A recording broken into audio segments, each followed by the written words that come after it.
people suffer, this cabal lines their pockets with drug money and the proceeds of their corruption. And this has to come to an end. Now we back. Open it up for questions. We'd like to start off, if we could, with on-topic questions. I understand there's some people that will have some off-topic questions, and we will get to those. And I also want to assure you that if for some reason you don't get to ask your... So we are back again. Sorry about that. I had my Periscope was not on, so I had to refresh things off. Our first question will come from Jake Gibson with Fox News. Go ahead, Jake. So if you want to see the beginning of this interview, I'm gonna share my YouTube video because I believe in Periscope I was not live. I understand the members that you're talking about are on the border. Do you have any suspicions that the Colombian government is at all complicit with this arrangement? Thank you. Thank you. We do expect eventually to gain custody of these defendants, and we're going to explore all options for getting custody. Of course, the Colombian government is part of it. You went to another country to indict people, but you're not indicting nobody in Colombia? Venezuelan people will see what's going on and will eventually regain control of their country. As to the Colombians, on the contrary, the Colombians have very effective military and are attempting to gain control of this contested area along the border. But the fact that the FARC dissidents are being given safe haven in Venezuela is greatly complicating that job. But the Colombians are a very good partner of the United States, and we have confidence in them. Next question. Our next question comes from Sadie German with Wall Street Journal. Hi there. It's good to see you. This is basically an unprecedented action, and it's coming at a time of a global pandemic when all countries are weakened. And so I guess I'm hoping you can tell us a little bit more about why you're doing this now and explain the timing. Facts. Well, this has been in the works for a long time, and actually, we could have done a little bit earlier before the full brunt of the pandemic struck us. But actually, this is good timing because people in Venezuela are suffering, and they need an effective government that really cares about the people. Who's the effective government? Us? It self-feeds at the trough, as we allege. Mind your own business. You want to talk about you don't want to go to work in the Middle East, but So we think that the best way why destroy that? Now they have no government. Now it becomes worse because it's rebellious. Everything. Mind your own business. Making it worse for Colombia now. Our next question comes from Mike Belfort. Colombia's gonna have to deal with that. Colombia's gonna have to send their military there. You think you're just gonna go to walk through Venezuela? Venezuela's where Simon Bolivar was born. That's the Washington of South America. Those people have a different belief. And don't think Cuba's gonna stay like this. They could just go to Cuba. Dumbass. And what, you're gonna go to Cuba too? You're not gonna go to Cuba. Simple as that. Maduro's gonna go to Cuba tonight. Maduro's not gonna sleep in Caracas right now. He's gonna sleep in Cuba right now. Chill for a minute. You have no jurisdiction in Venezuela, so what are you gonna do? Like, kidnap him in the middle of the night while we have a pandemic, and you want people to clap? State Department, come on, dude, you are full of shit. You killed fucking Jeffrey Epstein. This dude's father hired Jeffrey Epstein to be a professor, and while Epstein probably had so many information about all those nasty elites, he got rid of Epstein. He got rid of the footage of the first attempt. He get rid of the footage of the second attempt. Thank you guys for doing this. Sure. So I distrust all of your thing right now because it's like, yo, we're in a global pandemic. Leader of the country, and what confidence the U.S. government and the Justice Department, your prosecutors have in that? There's no confidence. Just give Colombia enough weapons and enough money to go and like destroy a country, and then like we stuck with that war. Contact with President Guaido about these cases. We've done these cases. He's not even the president. He calling the other guy president. They kicked that nigga out of the Senate. He had to climb like Spider-Man. I'm really not in a position to comment about matters of state. That's really better addressed to the State Department. Next question. Our next question comes from Matt Zapatowski with Washington Post. I love it. They do it a virtual. Did you brief President Trump on this before you sort of greenlit it, and what was his reaction to that?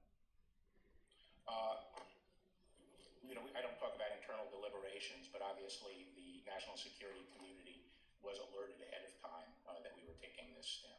Bill Barr is full of it, man. Bill Barr is full of it. Why are we Next question. Why are we exploring on doing this when we have better things to do? The New York Times. Are you really sending enforcement and more money to Colombia? Make sure this is not part of that bill, of that spending bill. Why are we putting resources to travel when we need military men not in wars? If you're saying let's not be in the Middle East because Trump claims that, I don't want another war in the Middle East. Why are we going to Colombia? And like, this is retarded. Even when, for example, Siri, who's the president of Venezuela? Maduro is the president of Venezuela. Here's what I found. No, hold on. Siri, you're not understanding. Siri, who's the president of Venezuela? The answer I found is Nicolas Maduro and Juan Guaido. How can a country has two presidents? Isn't this unbelievable? How can a country has two presidents?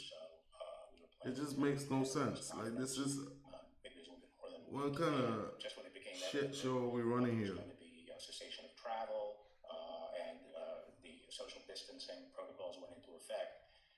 It really prevented us from convening the press conference, and so we decided to play it by ear for a few days until we see. We're back with Bill Barr and the Department of Justice indictment of Nicolás Maduro. Estamos de regreso con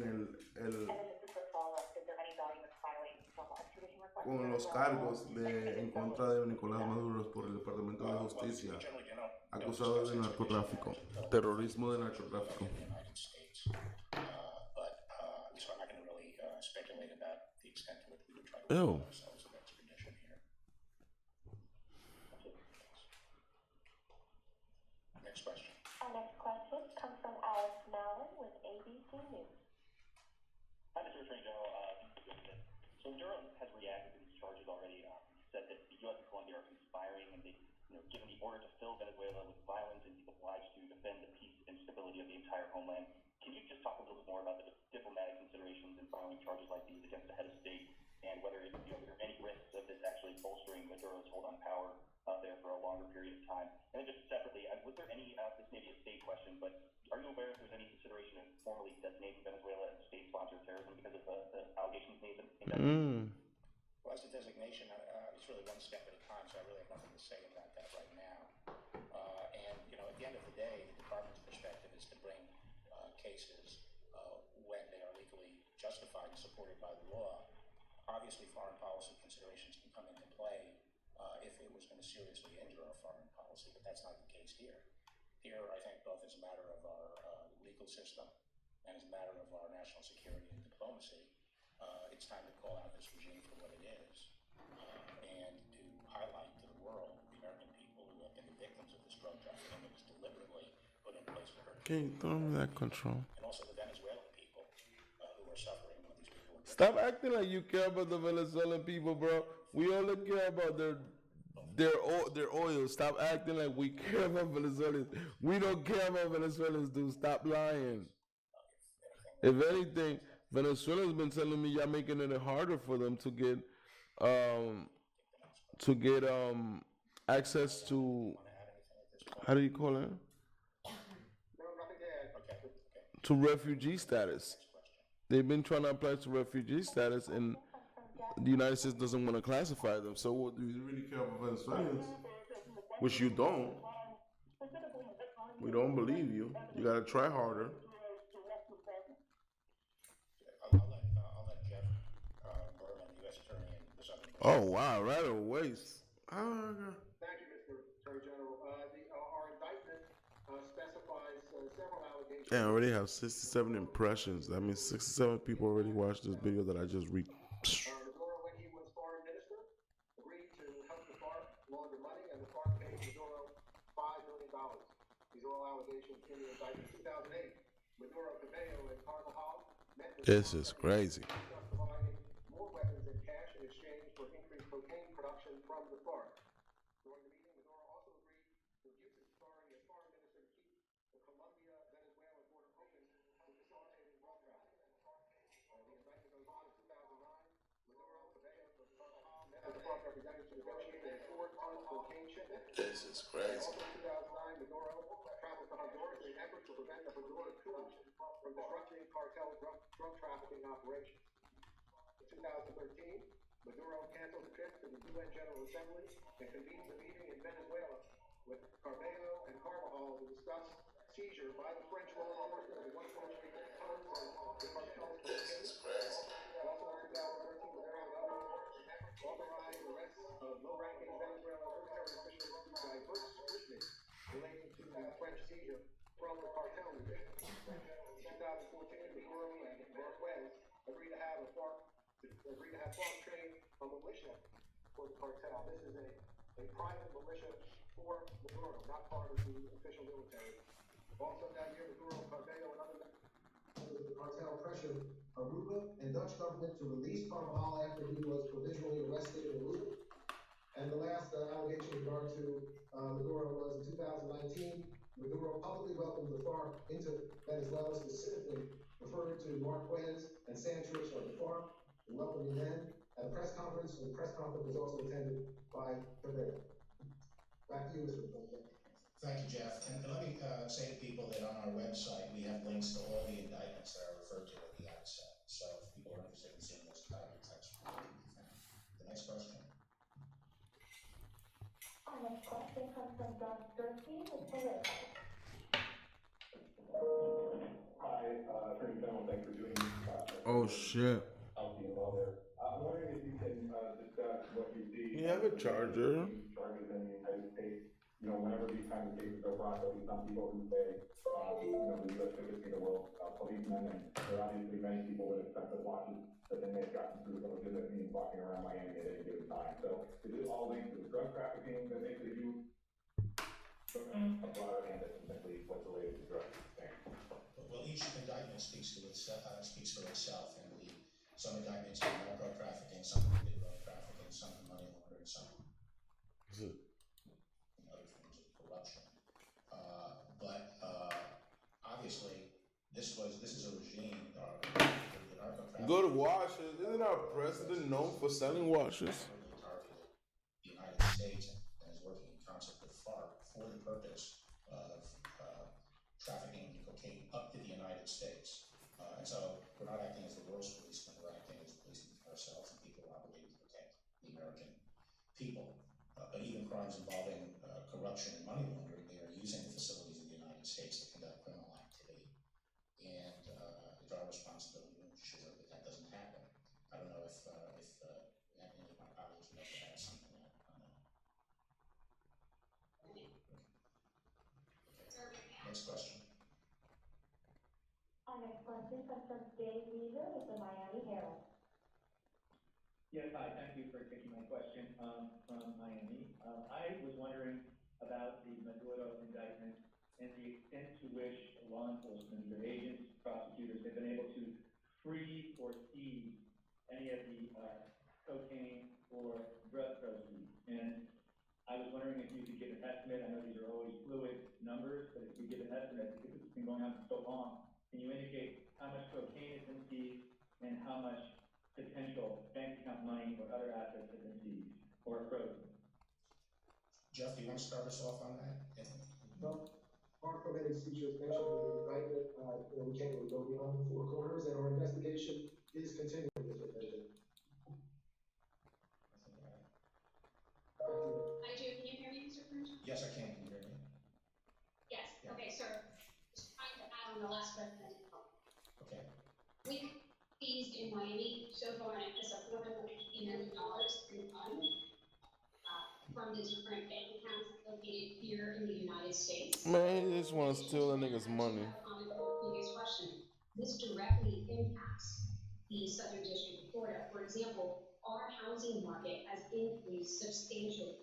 The normal person who works in Miami, downtown Miami, cannot live within the area of surrounding downtown Miami. They have to drive in about 45 minutes because they cannot live in the surrounding areas. They have to move way out into the suburbs to be able to afford housing because all of the local housing around this area has become luxury housing. That's Coral Gables. They have all of this foreign money coming in really impacts our housing money, our housing market here. So it is, this laundering of money in South Florida is a direct impact, and it's really a need that we have to pursue this.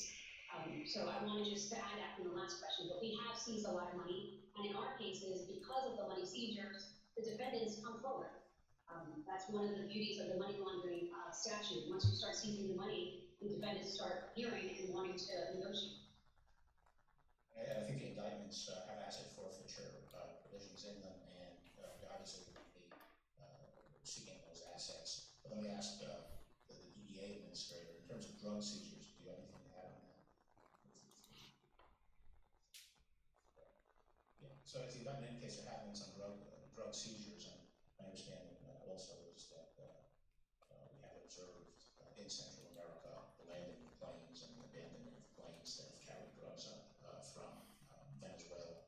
One of the reasons this growing air bridge is a concern is because the traditional means of bringing cocaine up is by sea, both on the Pacific coast of Mexico and the Atlantic coast. And as we increase our interdiction there, the president They're using DR. in both oceans. We are concerned that this is being developed as a way of Dominican Republic is gonna get a big hit soon by the United States, like a big hit. I don't know when it will happen, but it will come because they think they could outslick Americans. Americans is writing down everything Dominicans are doing right now. They shot Papi Ortiz. They doing wild shit.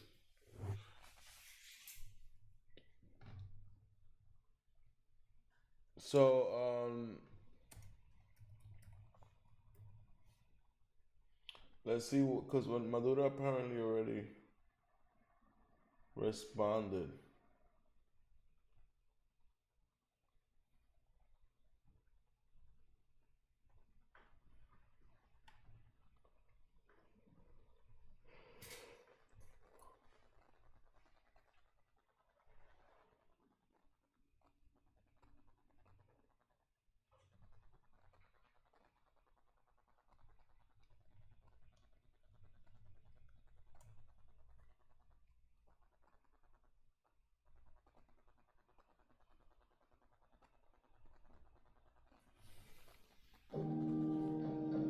Damn, nigga, don't make me sad. You're too young to be a little depressed. Stop trying to be depressed. Better know what a depressed woman. Got depressed dogs now? De Donald Trump va a anunciar acusaciones en contra del líder de Venezuela, el presidente Nicolás Maduro, miembros de su círculo íntimo para convertir efectivamente al país, a Venezuela, en empresa criminal. During the pandemic, we're more worried about Venezuelan people right now. Dijeron fuentes a la AP. Dice también ya en una publicación que está haciendo otro periodista, ha sido James Laporta de NBC, dice que Estados Unidos ofrece 15 millones, y lo que estamos viendo en este cuadro que presenta este periodista de NBC, 15 millones de dólares para información que conduzca al arresto y o condena de Nicolás Maduro Moros, el presidente de Venezuela. Según de acuerdo pues, las fuentes que le dan a este periodista James Laporta, se espera que el fiscal general William Barr anuncie todo esto en unos minutos, pero pues ahí está presentando este cuadro de corrupción del régimen de Venezuela, donde vemos pues en el centro hasta arriba como si fuera un cártel, para que nos escuchen en radio pues, de la DEA, del FBI, al más buscado que es Nicolás Maduro, 15 millones de dólares, el actual presidente, también a Michael Moreno, que es el jefe de la Suprema Corte, Vladimir Padrino López, el ministerio o el secretario de la Defensa, y una serie de varios funcionarios, 3, 6, 9, 11 funcionarios, y lo que por abajo están todos en fotografía y cargo, y por todos se está pidiendo por lo menos 10 millones de dólares al resto para que sean presentados pues, como un gobierno que permite el narcotráfico. A ver cómo lo toma el gobierno de Nicolás Maduro. Se llama a una gran concentración en tiempos de coronavirus y da un mensaje en televisión.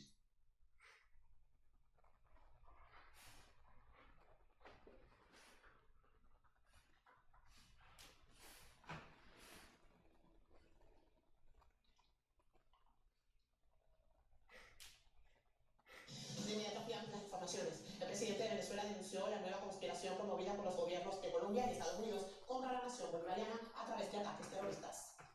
Hoy Jorge Rodríguez ha dado detalles.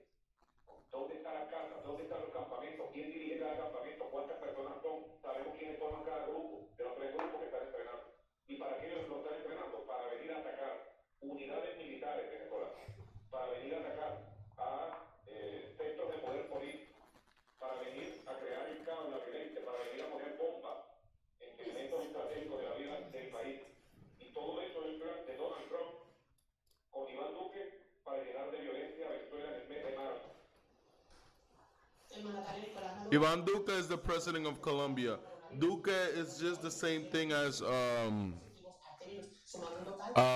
Uribe. They're warmongers. They love war. They love capitalizing on war.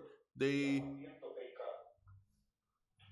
monetize of war, so they always use the United States to get their what they want.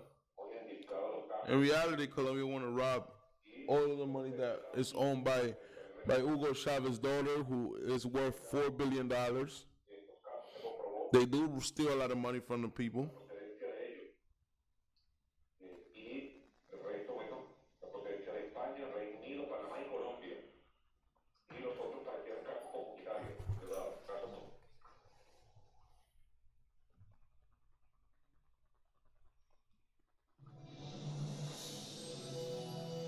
So here Venezuela was ready for this. This is Venezuela on the vice president of the Secretary of Communication and Tourism. And the worst thing, they're talking about first about how they're managing with the pandemic. So they're dealing with the pandemic, and now they put $15 million on the head of the of the country while everybody's dealing with a pandemic. So imagine how the people feel like, yo, where he at? United States. This is Monica. I work in the pharmacy. I see Maduro. You looking for Maduro? No. No, I don't need an emergency. This is 911. This is 911? I got Maduro. I'm in Maracaibo. Like, I'm in Maracaibo. Can you come to Venezuela and give me the 50? You give me the $50 million before or after? I tell you. He's at the presidency. I tell you right now. Do I get the money from you? Who do I have to call to get the $50 million? Because he's in the White House of Venezuela right now. Because how does that work, right? If you say you give me $15 million and I go, yo, I know where he at. He in the White House. If they cash him, should I get the money? Let me see. Queremos decirles, y pasamos después a demostrar que lo que estamos diciendo tiene fuerza de hecho, que nosotros estamos con la guardia en alto, que el presidente Maduro está con la guardia en alto y estamos minuto a minuto desarrollando todos los procesos para combatir y vencer cómo venceremos la pandemia por COVID-19. Pero los organismos de seguridad del Estado de Venezuela no se han detenido en todo el proceso de investigar y develar situaciones gravísimas de conspiración para lograr, a través de todas las investigaciones de nuestros organismos de seguridad, preservar la paz de la República y la paz de las ciudadanas y los ciudadanos. Yo quisiera, como una manera de enviar un nuevo mensaje a estos miserables, yo quisiera iniciar estas breves palabras mostrando una alocución que hace 48 horas, hace 72 horas, corrijo, el secretario general de Naciones Unidas, Antonio Guterres, enviará al mundo. Adelante, video. La agresividad de los virus ilustra la locura de la guerra. Por eso, hoy pido un alto al fuego mundial inmediato en todos los rincones del mundo. Es hora de poner en encierro los conflictos armados, suspenderlos y centrarnos juntos en la verdadera lucha de nuestras vidas. A las partes beligerantes les digo, cesen las hostilidades, dejen de lado la desconfianza y la animosidad, silencien las armas, detengan la artillería, pongan fin a los ataques aéreos. Es crucial que lo hagan, para ayudar a crear corredores a fin de que pueda llegar la ayuda vital, para abrir oportunidades de valor incalculable para la diplomacia, para llevar esperanza a los lugares más vulnerables al COVID-19. ¿Escuchó usted, señor Donald Trump? ¿Escuchaste? He said, Donald Trump, you hear this? ¿Escuchaste? You hear this? Juan Guaidó. You hear this, Guaidó? Al fuego para que la humanidad entera pueda enfrentar la pandemia por COVID-19. Pero ni siquiera. What a moment. What a moment to indict somebody, right? During a pandemic. They doing a shit show right now. This is a shit show. Hace muy poco tiempo. Happy birthday to Nancy Pelosi, who turned 80. Turned 80. The motherfuckers. Yeah, outlive mad motherfuckers. You think Trump is old? You think Biden's old? You think Bernie's old? Del año, porque es la luna nueva y cosas pueden pasar en Venezuela. Pues ya sabía que este es el acompañamiento mediático y en redes del proceso que tenían pensado para estos días. Asesinatos selectivos, magnicidios, intentos de colocación de aparatos explosivos para generar zozobra en la población que en este momento se mantiene firme resistiendo en la lucha contra el COVID-19.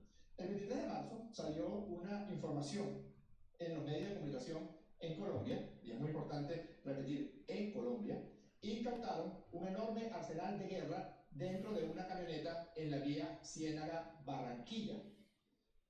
El diario El Tiempo publica, y luego todo es minimizado en los medios de comunicación, el 24 de marzo, el impresionante arsenal de guerra hallado en una camioneta.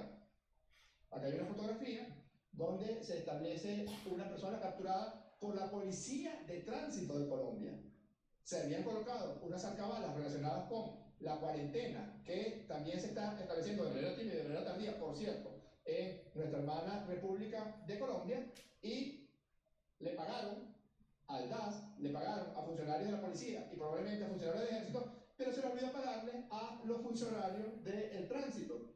Pararon a la camioneta, a esos funcionarios de tránsito pararon a una camioneta que estaba en la ciudad de Barranquilla, que seguía hacia Riohacha, y en esa camioneta encontraron todo este arsenal. Yo no sé si tenemos un video que podamos mostrar de la magnitud y el nivel del arsenal de guerra que fue incautado en esa camioneta. Había 26 asaltos, fusiles de asalto AR-15, 36 culatines para fusil, 28 visores nocturnos de 2 ojos, 9 visores nocturnos de un solo ojo, 8 silenciadores de fusil, que estamos viendo como el tipo de armas que estamos tratando de introducir, el tipo de accesorios que tenían esas armas, miras telescópicas para visión nocturna, silenciadores, era porque la intención de introducir de asalto que se encargarán del asesinato selectivo del presidente de la República, del presidente de la Asamblea Nacional Constituyente, de vicepresidentes y ministros del gobierno del presidente Nicolás Maduro. 24 unidades de mira para fusil Spark, 4 binoculares nocturnos. Damn, they caught them with mad shit. Colombians trying to go into Venezuela to murder them. Or it could be propaganda, one or the other. Marca Hex y 3 chalecos antibalas marca Cry Precisión. Es decir, en medio de la lucha contra la pandemia, según lo que señala la persona capturada por las fuerzas de la Policía de Tránsito de Colombia, el señor Jorge Alberto Molinares Duque. Trata de ver si se va a sacar la cámara porque está muy pequeño. Este señor Jorge Molinares Duque iba en esta camioneta modelo Duster, color blanco, una marca Renault, y allí llevaba todo este arsenal de guerra. ¿Qué dijo este señor? Este señor señaló que una señora llamada Yacid Álvarez le había entregado las armas que él debía llevar hasta Riohacha y allá en Riohacha entregárselas a una persona, que luego vaya a mencionar quién es, y luego con ese arsenal de armas atravesar la frontera en Paraguachón para generar todos los eventos que hasta ahora hemos venido a mencionar. Entonces, este primer evento que quiero mencionar. Se incauta una Yeah, you're breaking their investigation. Pues se encuentra todo este arsenal de armas, y ese arsenal de armas iba dirigido. So the guy is explaining the investigation and breaking down how they caught a guy in Colombia and the guy pointed. No sé si quieren mostrar el mapa de cuál era el recorrido que iba a tener. La camioneta iba a salir según el propio testimonio de este señor que fue capturado por la Policía de Tránsito de Colombia, desde Barranquilla hasta Riohacha, y por favor, fíjense que esta localidad de Colombia, Riohacha, porque luego vamos a conversar un poco más sobre eso, de ahí a Mercado, y luego a la frontera con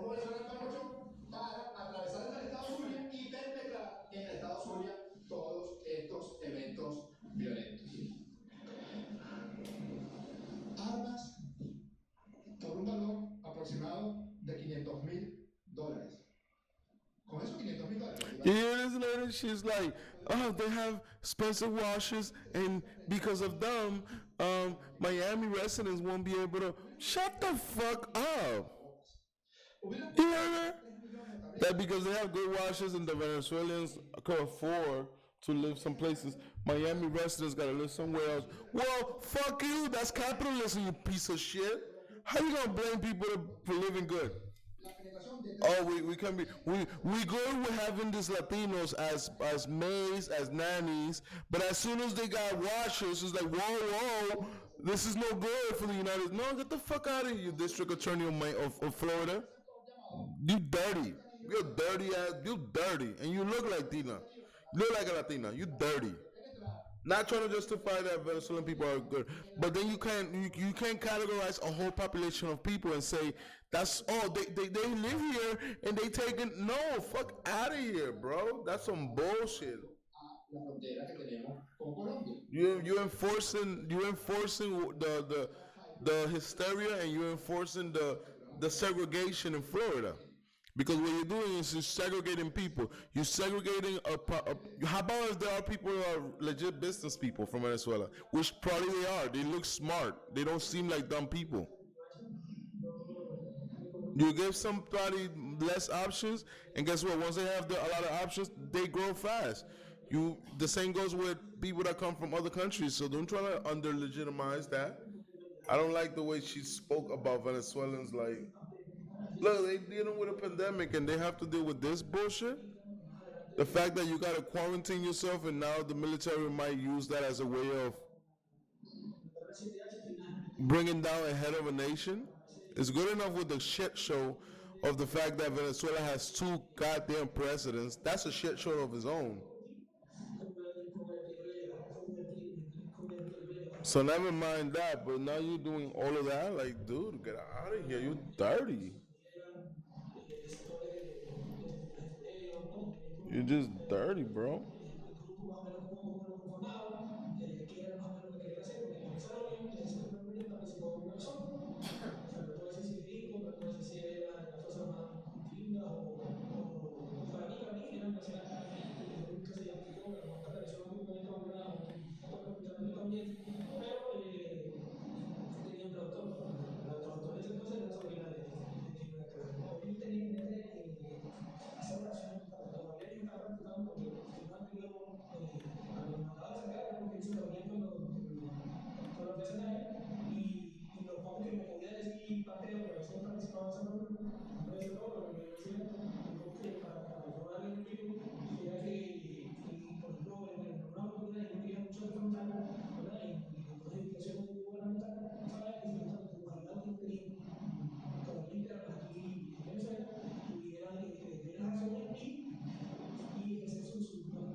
Entonces, fíjense, el día 23 se incauta un lote impresionante, según refieren los mismos medios de comunicación colombianos, de armas que se dirigía desde la ciudad de Barranquilla, donde fue interceptado la camioneta Renault, donde estaban esas armas, y según refiere el conductor del vehículo de la camioneta, esas armas iban a ser llevadas hasta la localidad de Riohacha, pendiente de por qué estamos mencionando la localidad de Riohacha, Baicao, Paraguachón, y de Paraguachón entrar a Maracaibo, al estado Zulia, y desde allí perpetrar, distribuir esas armas en 3 grupos comandos para de violencia que estaban previstos. Y luego se produce la captura, días antes se había producido la captura de el desertor Rubén Darío Fernández Figuera. Y ahí ustedes escuchan el testimonio. Entonces, resumiendo el testimonio de Fernández Figuera, un desertor que se encuentra preso por narcotráfico, el señor Félix José Charaima Muguerza, se encuentra en Puente Ayala, preso por narcotráfico, lo contacta desde la cárcel y lo recluta para que pase a Colombia, y en Colombia es recibido por el señor Humberto Rafael Alemán. Allí, este señor Humberto Rafael Alemán lo pone en contacto con un desertor llamado Robert Colina Ibarra, que por cierto fue jefe de seguridad del señor Andrés Izarra cuando Andrés Izarra era ministro de Comunicación e Información. Y por cierto, señor Pantera, ya sabemos cuáles eran los planes que tenía de generar asesinato selectivo en altos funcionarios del gobierno. Este señor Pantera, además, pone en contacto a Fernández Figuera con Antonio José Sequea, uno de los desertores del golpe de Estado contra la Constitución de Venezuela el 30 de abril del año 2019, que coordina junto con sus otros hermanos, Juvenal Sequeira Torres y Juven José Sequeira Torres, todo este proceso de siembra de violencia en Venezuela. Y por encima, Onio Sequeira Torres, según el testimonio de Fernández Figuera, se encuentra este asesino casado con la hija de un narcotraficante llamado Cliver Alcalá Cordones. A su vez, este señor Cliver Alcalá Cordones tiene relaciones directas cercanas con este señor Ryder Alexander Russo, ¿lo recuerdan? Alias Pico, que fue el entrenador operativo y logístico de los magnicidas en la finca Chinácota. Otra vez se vuelve a prender la acción conspirativa asesina en la hermana República de Colombia con participación directa de Iván Duque. Para eso fue convocado Duque a los Estados Unidos, para explicarle a Trump cuál es el plan, para moverle la cola a Trump y decirle cuál es el plan que tenía de asesinatos en Venezuela. Este alias Pico es el que está directamente encargado de la parte explosivista de la conspiración, porque conjuntamente con los asesinatos selectivos habían planeado colocar bombas en unas zonas que ellos llaman estratégicas en Venezuela.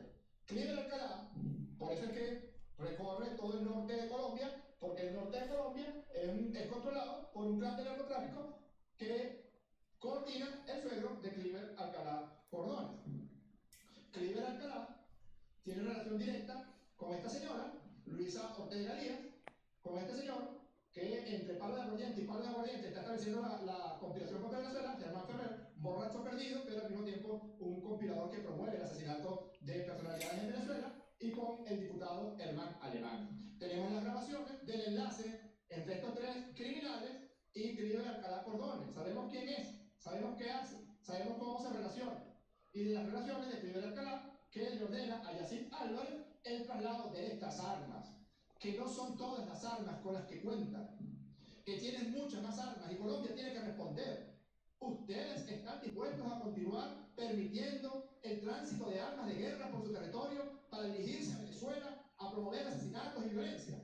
¿Estás dispuesto, Iván Duque? ¿Escuchaste a Antonio Guterres decir que en este tiempo de pandemia, por favor, se abandone cualquier intento o intención violenta? ¿Y qué es lo que está pasando en Colombia también?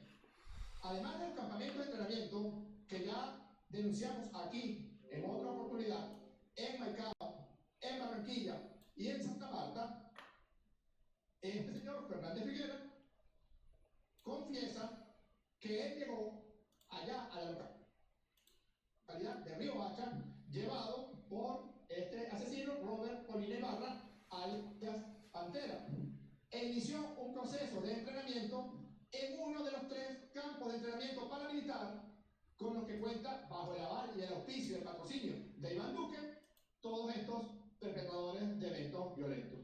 Sabemos que son tres los campamentos, sabemos los nombres de los entrenadores norteamericanos, sabemos los alias, los seudónimos: el agente Jordan, el agente Luz y el agente Aro. Son los tres entrenadores norteamericanos de estos campamentos. El jefe del primer grupo, del primer campamento, es Juvenal Sequeira Torres, solicitado por los hechos golpistas del 30 de abril. El jefe del segundo grupo es un desertor llamado Félix Adonai Mata Sanguinetti, que a su vez tiene un subalterno denominado José Manuel Ramos López, alias Loco Loco. Y el jefe del tercer campamento al que pertenecía Fernández Figuera es un desertor llamado Robert Colina Ibarra, alias Pantera. Como Fernández Figuera participaba en este campamento, tenemos los alias de todos los participantes. Búho, que era el alias de Fernández Figuera, y están todos los demás alias que ya estamos investigando: Pitbull, Chino, Nagasaki, Duende, Gavilán, Torque, Panda, Yabo, Briot, Harry, Lince, Félix, Mono, Conejo y Sam. Este era el grupo 3, que las armas incautadas iban a ser entregadas a este señor Pantera para que junto al grupo 3 pueda perpetrar todos los hechos de violencia. Emplazamos a Iván Duque, porque le vamos a presentar en este momento la dirección del campamento número 3 en Río Hacha, donde se están entrenando asesinos que con armas largas pensaban penetrar a Venezuela.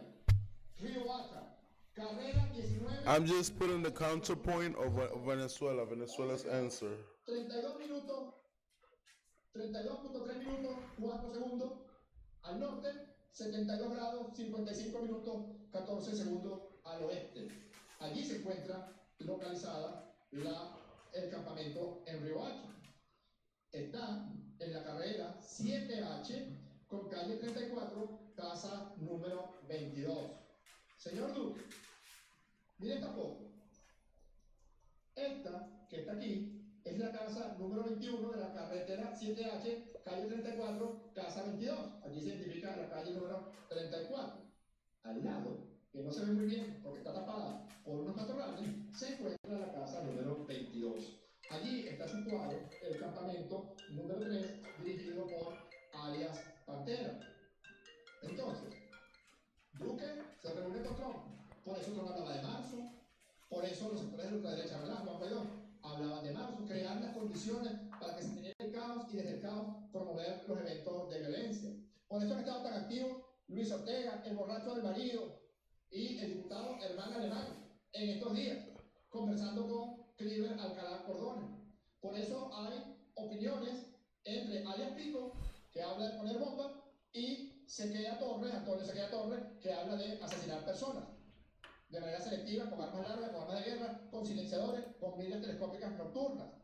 Hemos develado también y mostramos al mundo que en Río Hacha hay 3 campamentos de entrenamiento, que esos campamentos de entrenamiento tienen entrenadores norteamericanos pertenecientes a una empresa privada de terrorismo y de paramilitares, de mercenarios, y estamos presentando al mundo los nombres de los jefes de esos 3 campamentos. Juvenal Sequeira Torres, campamento número 1, Félix Adonai Mata Sanguinetti, jefe del campamento número 2, y Robert Colina Ibarra, alias Pantera, jefe del campamento número 3, al que pertenecía Rubén Darío Fernández Figuera.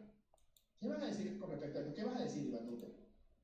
Cuando se te solicitó, cuando Venezuela te solicitó que se estableciera la debida coordinación para poder atender la pandemia de COVID-19 en la frontera tan extensa y tan porosa que tiene Venezuela con Colombia, te negaste, fuiste reticente, al final por la presión de la Organización Mundial de la Salud y de Naciones Unidas, pues aceptaste algún tipo de coordinación. Pero para financiar campamentos de asesinos, para eso sí estás presto y dispuesto. En tu propio territorio, en el territorio que dices presidir, hay campamentos de entrenamiento de asesinos contra Venezuela. ¿Qué vas a hacer con eso? ¿Qué vas a hacer con el campamento número 3 que dirige alias Pantera? Y esas no son las únicas armas con las que cuentan. Sabemos que esto es cerca del 30% del total de armas de arsenal de guerra con los que intentaban actuar contra Venezuela. Por eso, por la gravedad de lo que estoy denunciando en este momento, es que necesariamente teníamos que dirigirnos al país para expresarle cómo se puede ser tan miserable, cómo se puede ser tan basura, para, en medio de este combate de minuto a minuto para vencer al virus COVID-19, hay personas como Cliver Alcalá Cordona, como Luisa Ortega Díaz, como los hermanos Sequeira, como alias Pantera, como Iván Duque, como Donald Trump, que están pensando en generar baños de sangre en Venezuela. Nos mantenemos, repito, con la guardia en alto. El presidente Maduro está dedicado el 100% de su tiempo a la atención y al control y a la detención de la pandemia por COVID-19 en Venezuela. Pero nuestros organismos de seguridad nacional, nuestra Fuerza Armada Nacional Bolivariana, nuestra Policía Nacional también están con la guardia en alto. Por una parte, en la labor fundamental de despliegue para el combate contra el COVID-19, pero también para detener cualquier acto de conspiración. Los tenemos infiltrados hasta los tequeteques y banduques. Sabemos cada cosa que dicen, cada coordinación que hacen, cada plata que disponen para la compra de armas, cómo trasladan las armas. ¿Y qué vas a hacer con esas armas que incautaron? ¿Por qué no le han vuelto a mostrar? ¿Será que se la devolvieron a Cliver Alcalá Cordona? ¿Por qué no hay un procedimiento ya levantado? ¿Por qué no hay un fiscal que se presente y diga que esas armas están incautadas, puesto que forma parte de un tráfico ilegal de armas? Porque forma parte de los planes que tú estableciste y que tú le expresaste a Donald Trump en tu reunión en Estados Unidos en días pasados. Llamamos al secretario general Guterres a que atienda esta situación, a que conmine a Colombia a que explique por qué tiene campamentos de asesinos paramilitares, mercenarios y desertores en la hermana República de Colombia, y que se detenga ya cualquier acción agresiva y violenta contra el pacífico, decente y digno pueblo de Venezuela. Buenas tardes. Ahí escuchamos Información importante que daba a esta hora en rueda de prensa, el ministro de Comunicación de Venezuela, Jorge Rodríguez, se refería a informaciones que han circulado desde Colombia sobre la incautación de un arsenal de guerra en la vía Ciénaga-Barranquilla el pasado 23 de marzo. Decía que fueron detenidos allí. Los detenidos por las autoridades colombianas confesaron a las autoridades que las armas se usarían para ataques terroristas en Venezuela. Pretendían introducir grupos de asalto encargados de los asesinatos de funcionarios públicos. Entre los objetivos estaban el presidente de la República Bolivariana de Venezuela, Nicolás Maduro, y el presidente de la Asamblea Nacional Constituyente, Diosdado Cabello. También detallaba a Rodríguez que las armas debían ser entregadas en el municipio fronterizo de Riohacha.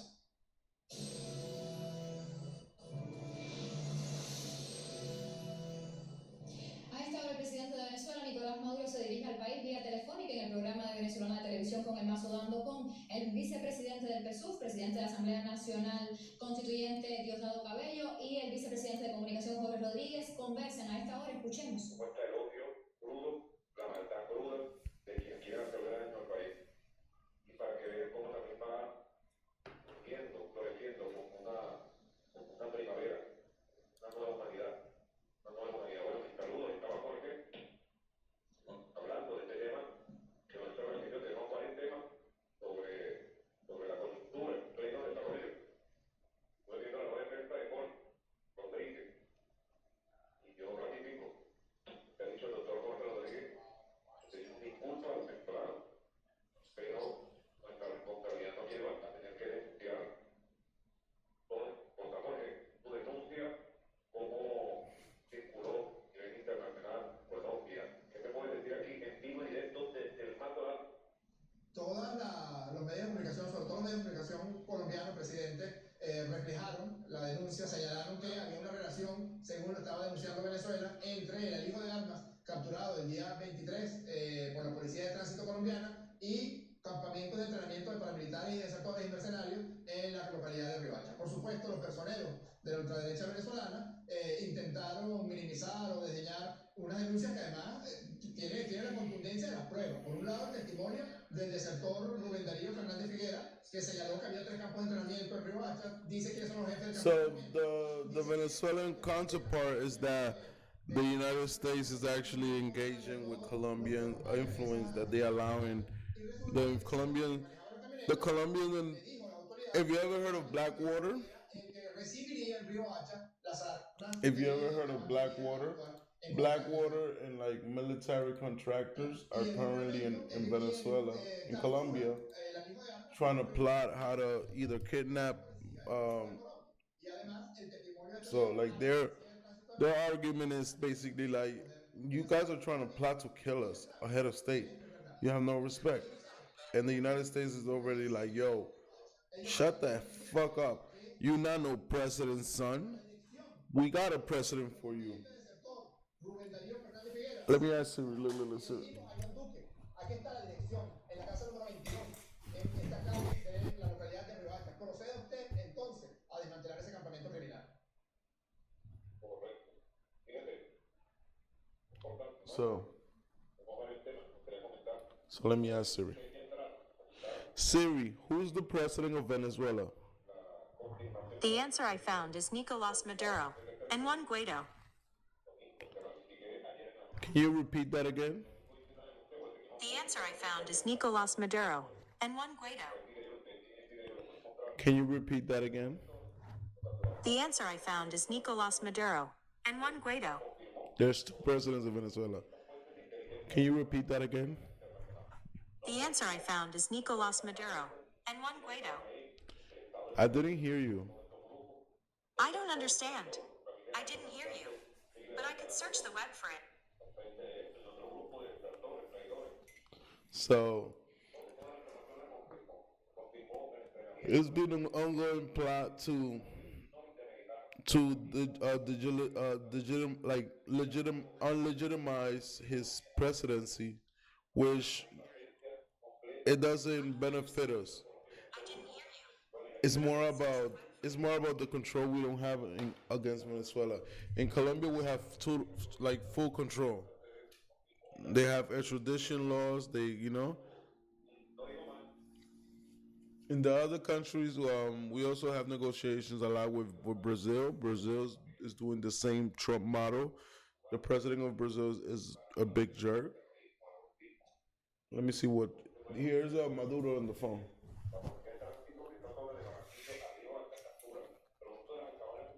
She said in Barranquilla, they caught that guy that we were seeing, that they found all the It's 4 weapons. o'clock.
He said President Trump's face is bloated, the bloated face.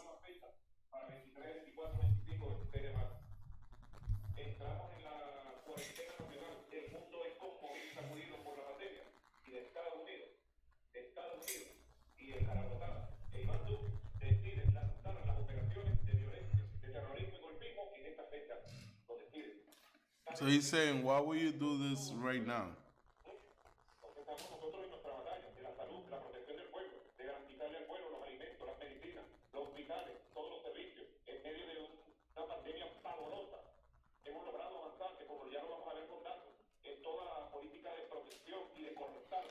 So they saying it's just full corruption, that they trying to like gravitate the information.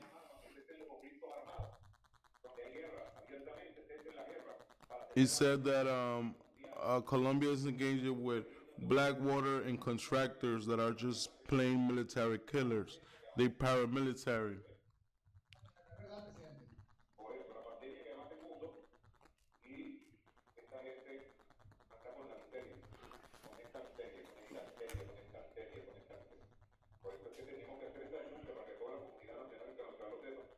So he.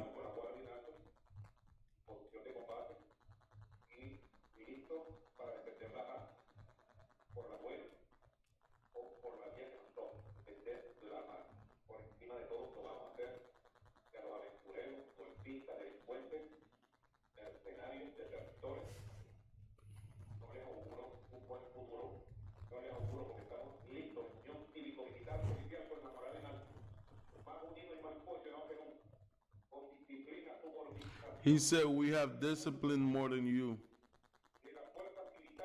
The force and military of my country. We have the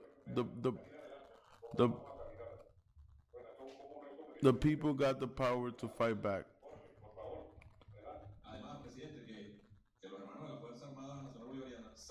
The armed forces know that there are like terrorists and like mercenaries. Mercenaries are like people that are like killers. Like they just go there to do collateral. Like remember on the movie. Remember in the movie with Arnold Schwarzenegger, Collateral Damage, that they blew up his family, and this nigga went in revenge and like kill all. That's what they do, and they do those movies to make Colombians look like this bad people while drinking our coffee like nothing. So like yeah, talk about drugs, but we also do coffee. Don't blame us that people are got addicted to it. So the thing that Maduro is saying is like how can you bypass like how can you bypass me when what you call it? How do you call it? Like how can you bypass Colombia's drug dealing and blame us? That's what he's trying to say. Like because the drugs go up. So like what they're trying to say is that Venezuela uses their political influence. What is this?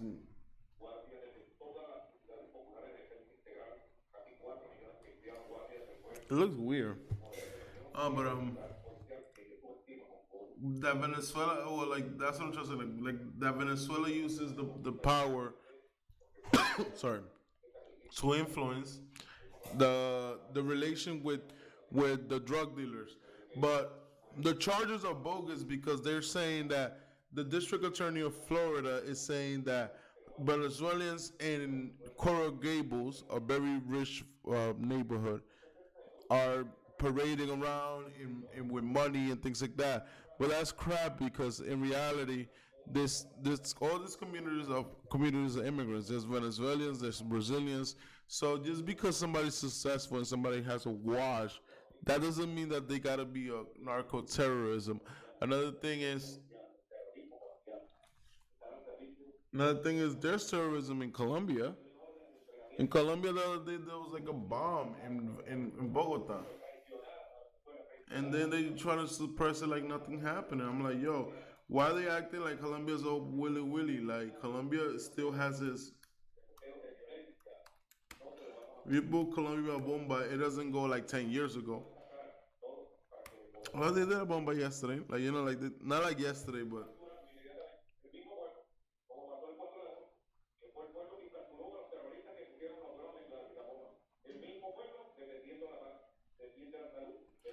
look. Presidente, hay una consideración que yo creo que es pertinente porque esto se trata de traidores a la patria. Venezuela entera ha escuchado. Como decíamos, los medios colombianos dan la cuenta de 5 fallecidos luego de la explosión de este carro bomba en la región del Cauca. A esta hora ampliamos con nuestro corresponsal Hernán Tovar vía telefónica para ampliar los detalles. Es que se trata de un atentado terrorista, pero recordemos el narcotráfico, también recordemos que en lo que va corrido del año, narcos do terrorism. por lo menos en este sector, en el Well, like, let's not act like Colombia doesn't have narco terrorism. It has more than Venezuela, actually. That's my whole point. I don't agree with the State Department doing this right now. That's my thing. In Bogota, I think they had one recently, like a year ago, less than a year ago. No, resulta que no, parece que es falso. Pero lo que sí sabemos es que está escondido en este momento. Es decir, puede ser que el gobierno colombiano haya lanzado esa especie, ese rumor, para poder justificar el enconchamiento que tuvo que ver el canal Cordones hoy después de la denuncia que se hizo. Police, and in coordination with the mayor of Bogota, Enrique Penalosa, have set a curfew for the areas of Kennedy, Ciudad Bolivar, and Bosa from 8 p.m. at night, and for the whole capital city from 9 p.m. Toda la capital a partir de las 9 de la noche. That was the declaration made by Colombian President Ivan Duque ordering a curfew for Friday night, but that decree was met by a deadly attack against the police. 3 officers were killed in a bomb blast late Friday and 10 officers injured, according to a police source. Soldiers were called in to enforce a curfew put in place after 3 people were killed on Thursday. Several supermarkets were looted as masked protesters burned items in the street and blocked roads. Other protesters stole a public bus. In the wake of the melee, some neighbors banded together to protect their homes from looters. There are more good people, as our neighbors say, than bad. We are protecting our property, our family, our neighbors, and that's the most important thing. The protest began Thursday with a crowd of more than 250,000 staging a national strike. Demonstrators say they are upset with economic reforms that are rumored to be in the works. There's also anger over what is seen as government inaction on corruption and the murder of human rights activists. I'm here for the same reason all Colombians are here. We are tired of Mr. Duque and we are tired of Mr. Uribe. They are a pair of liars. They never do what they are going to do. It's the worst government since I can remember. So yeah, the Colombian president is not too popular. Cuando Jorge hoy decía que los tenemos infiltrados hasta los tequeteques, ¿no qué dijo? Sí. Hasta los tequeteques. Miren, más que infiltrados, conocemos lo que van a hacer, señores que andan en esto. No sea que los sorprendidos sean ustedes. No sea que los sorprendidos sean ustedes. Que van a lograr un impacto comunicacional, pero asuman su responsabilidad. Aquí los tiempos, de aquellos tiempos de que vamos a ver qué ocurre, pasaron ya eso pasó. Van a tener una respuesta contundente de los organismos de seguridad del Estado, que en verdad están haciendo un extraordinario trabajo, bueno, todos los días dando información. Hoy mismo, presidente, hoy mismo, usted lo conoce, pues hoy están actuando. Hoy mismo los organismos de seguridad del Estado sobre informaciones vinculadas con estos casos. Así que el que esté involucrado en esto, que asuma su responsabilidad, que nosotros asumimos la muestra de este lado. Sí, y queda claro ya toda esta parte de la comunicación, los nexos clarísimos entre el gobierno de Iván Duque, cómo es que un gobierno supuestamente que está obligado a preservar la paz de su territorio permite hasta 5 campamentos paramilitares. Hemos denunciado al presidente dándole las coordenadas geográficas de la localización de esos campamentos, fotografías de las fachadas de las viviendas, en este caso en la que estaba en la carrera 7H con calle 34, casa número 22, mostramos la foto de la casa número 22. A estas alturas suponemos nosotros que la Policía Nacional de Colombia está allanando y encontrando muchas de las cosas que usted estaba mencionando. Cliver Alcalá tiene un funcionario de una empresa, de estas empresas de mercenarios norteamericanas, que ha asolado y sigue asolando las situaciones de conflicto en el Medio Oriente, pues es su asesor directo enviado por Donald Trump para asesorar en materia de terrorismo y en materia de asesinato a Cliver Alcalá Cordones. Todos los 3 campamentos en Riohacha tienen un adiestrador. Digo adiestrador porque en esa casa número 22 la fachada es una escuela de perros. Se parece a la canción de la primera, pero es verdad que este tercer campamento tiene una fachada de escuela de perros y resulta que es un campamento de mercenarios. Y cada uno de esos campamentos tiene un entrenador norteamericano que tributa a el asesor enviado por Trump, asesor directo de Cliver Alcalá Cordones. Queda también perfectamente clara la relación entre Luis Ortega Díaz, entre el borracho del esposo de Luis Ortega Díaz, Germán Ferrer, y cuál es el enlace entre estos dos personajes, junto con el diputado Germán Alemán, cuál es el enlace entre ellos 3, Hernán Alemán y Cliver Alcalá Cordones. ¿Qué partido es Hernán Alemán?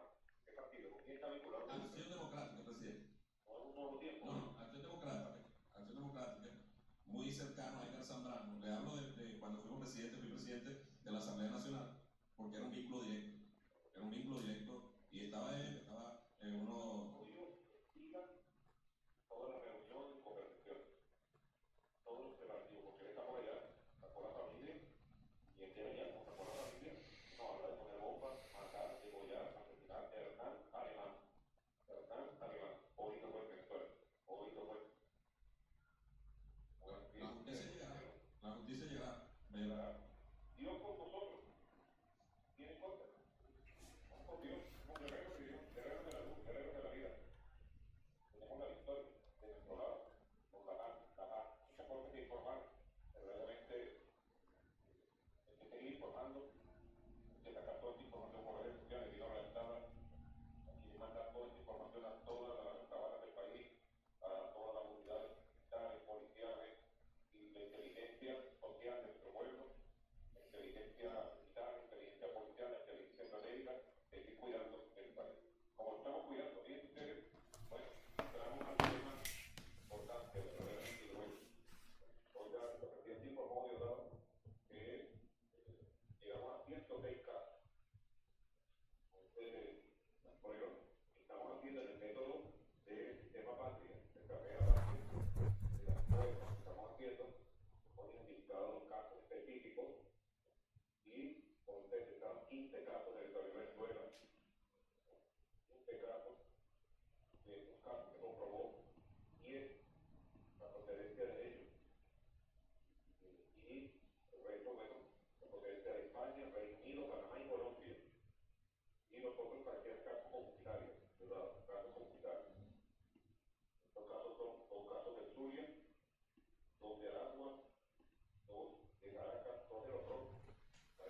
52 hombres.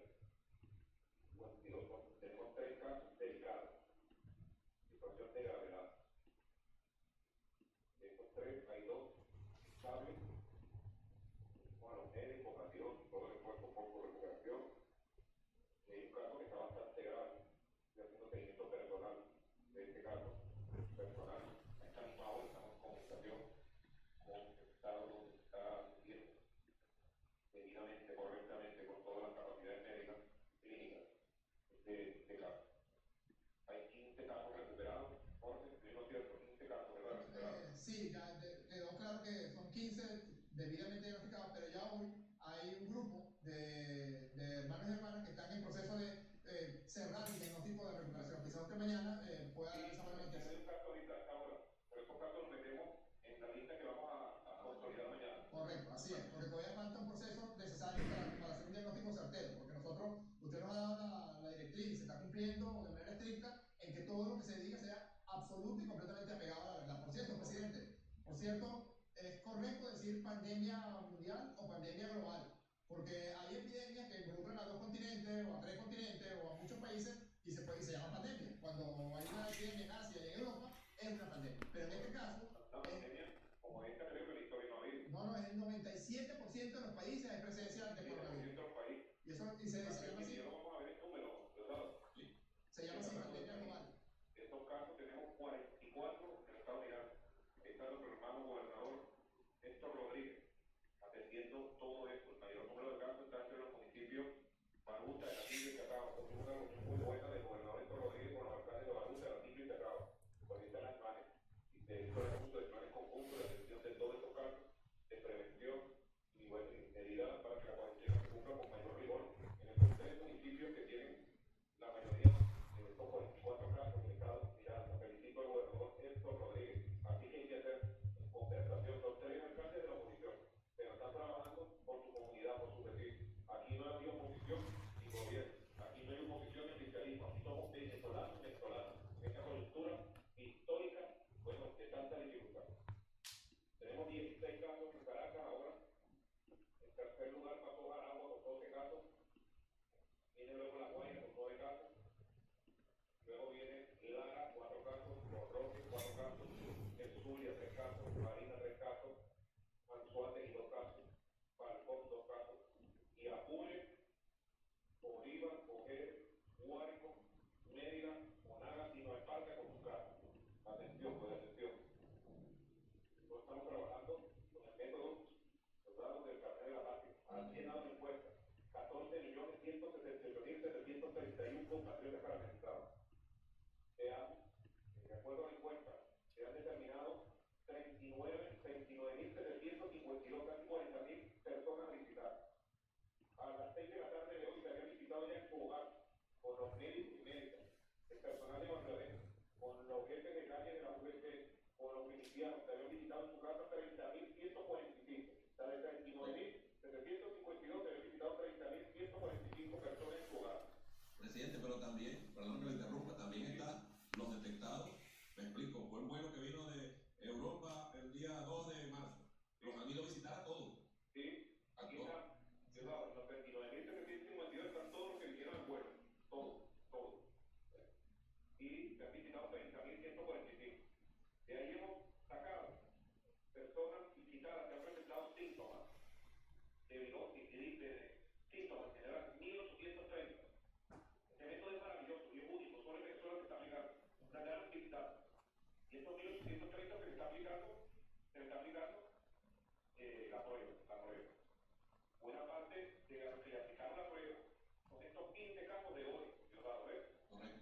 Son 15 casos de hoy, vienen del sistema patria. Porque Aquí van a subir casos, mañana, pasado, vamos a conseguir todos los casos de Venezuela, todos. ¿Qué dice tú, Jorge? Iba a hablar. No, era yo, presidente, porque los estamos buscando. No estamos ni siquiera esperando que el caso se salga a la luz pública, sino que nosotros estamos buscando, previendo. Y eso va a hacer que necesariamente aumente el número de casos detectados. Y por cierto, presidente, una de las cosas que ha utilizado estos grupos de la derecha que quisieran a las órdenes de la Agencia Central de Inteligencia desde Miami y que se dirigió a Colombia para entrenar en una localidad llamada Chinápota a los asesinos.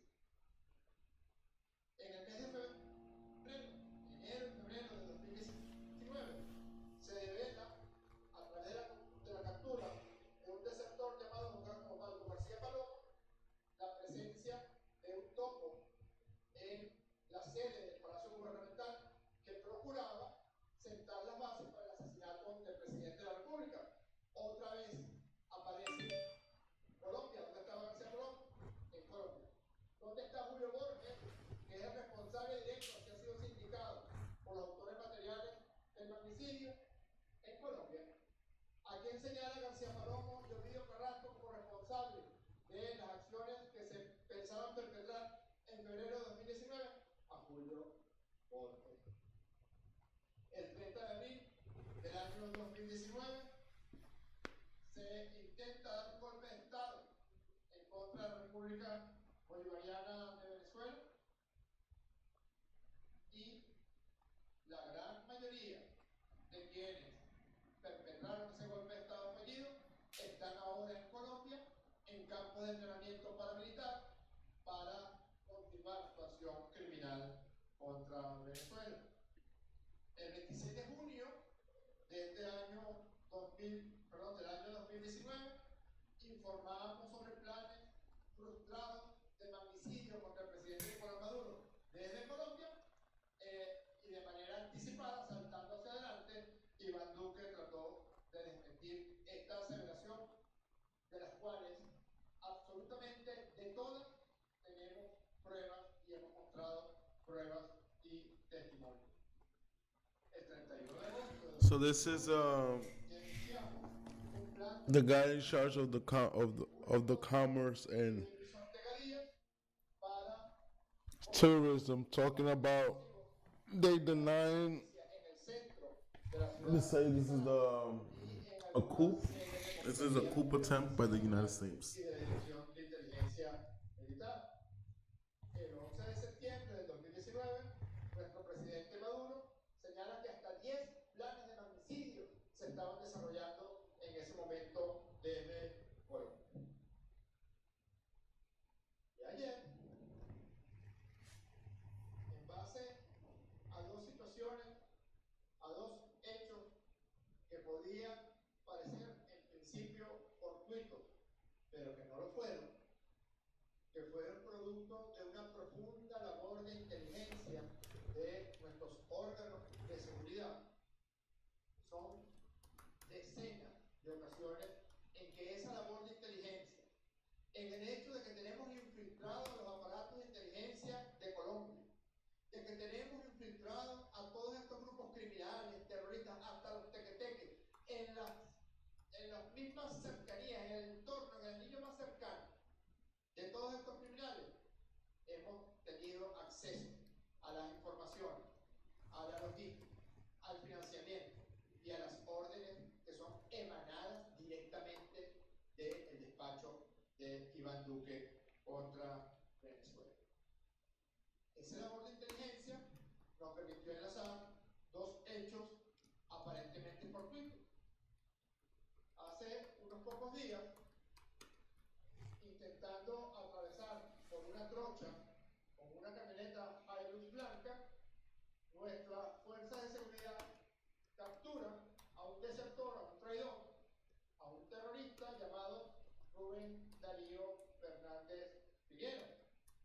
Ese desertor, cuando fue debidamente interrogado, por supuesto amparándole sus derechos humanos, confiesa que él estaba recibiendo entrenamiento en uno de los 3 campos de entrenamiento paramilitar que estaban dirigidos por un desertor, un asesino, casado, por cierto, con la hija del más famoso narcotraficante de la costa norte de Colombia, Criver Alcalá Cordones, quien era el que dirigía todo el proceso de entrenamiento para posibilitar el ingreso a Venezuela para generar asesinato selectivo, magnicidio y para generar colocación de explosivos y promover un golpe de Estado.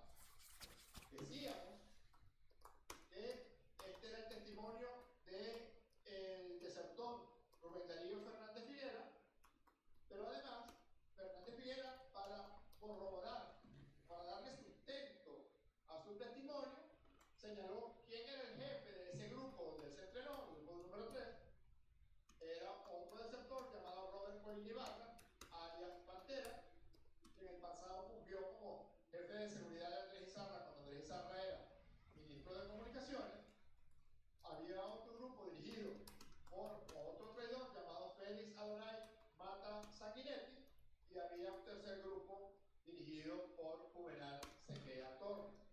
Incluso Rubén Darío Fernández Figuera nos proporciona los alias de todos los paramilitares que se entrenaban con él, nos señala quiénes son los jefes de los otros grupos y nos señala que el jefe superior de la acción paramilitar era este traidor, este desertor, este narcotraficante llamado Cliver Alcalá Cordón, y que el segundo gordo era otro desertor perpetrador del golpe de Estado contra Venezuela del 30 de abril del año 2019, el señor Antonio José Sequera Torres, que junto con su hermano, uno de sus hermanos dirige el grupo número 1 de entrenamiento y otro de sus hermanos era de los ejecutores de las acciones criminales y homicidas. Incluso le dimos a Iván Duque ayer la dirección de ese centro de entrenamiento donde estaba Fernández Figuera. Le dijimos que estaba localizado en Río Hacha, carrera 7H, con calle 34, casa número 22. Todo esto por el testimonio de Fernández Figuera, pero además ya teníamos la corroboración de nuestros aparatos de inteligencia que tenían grabado absolutamente a todos quienes estaban dirigiendo este proceso. Y tenemos información desde adentro de la inteligencia colombiana que de manera frecuente nos informa de estos hechos con los que no están algunos de ellos en absoluto de acuerdo. Pero ocurre, el día 23 de marzo sale publicado en algunos medios colombianos esta noticia. Armas incautadas en Colombia iban a Venezuela. Incautan enorme arsenal de guerra dentro de una camioneta de la vía Ciénaga-Barranquilla. El diario El Tiempo de Bogotá. El impresionante arsenal de guerra hallado en una camioneta Renault. Aquí está una fotografía de las armas incautadas. Otra fotografía de las armas incautadas y de la persona que conducía ese vehículo. Dijimos cuáles eran las armas que se estaban transportando: 26 fusiles de asalto AR-15, 36 bulatines para fusil, 28 visores nocturnos de 2 ojos, porque todos los eventos que querían perpetrar, asesinatos selectivos, colocación de explosivos, lo iban a hacer de noche, y además ya habían colocado una especie de rumor en las redes sociales señalando que la noche más oscura del mes de marzo, es decir, la noche correspondiente a la luna nueva, que está entre el 23 y el 25 de marzo, pues ocurrirían cosas. Hay que ser miserable para que tanto como estamos en plena batalla contra el COVID-19, pues ellos hayan tratado de aprovechar la oportunidad de la lucha nuestra contra la pandemia para perpetrar sus actos. Armas incautadas por un valor de aproximadamente $500.000. También dijimos que esas armas habían sido compradas en Barranquilla y que el destino que tenían era dirigirse a Río Hacha, donde estaban los 3 campos de entrenamiento, ser distribuidas y provocar la incursión por Baicao, la frontera en Paraguachón, y entrar al estado Zulia para poder perpetrar todos estos actos. El otro hilo de la madeja se refiere justamente a la captura de esa camioneta Renault. La conducía el señor Jorge Alberto Molinares Duque.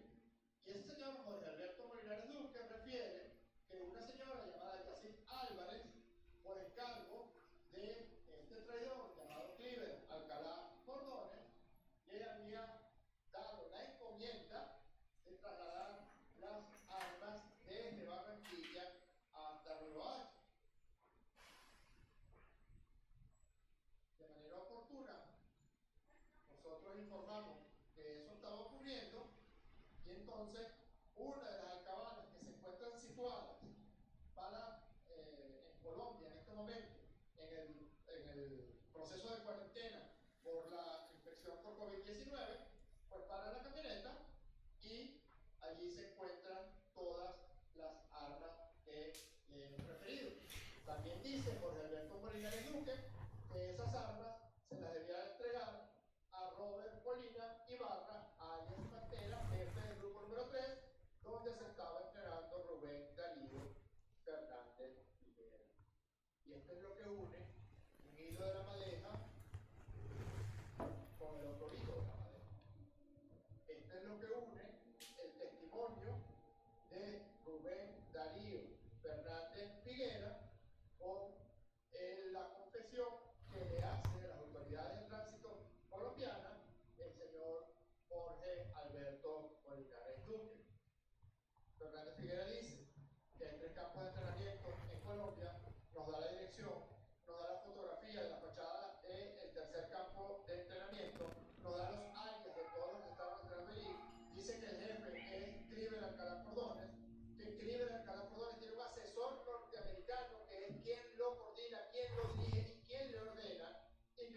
momento que toda esta operación fue una operación diseñada, planificada y ordenada en el seno de la administración de Donald Trump.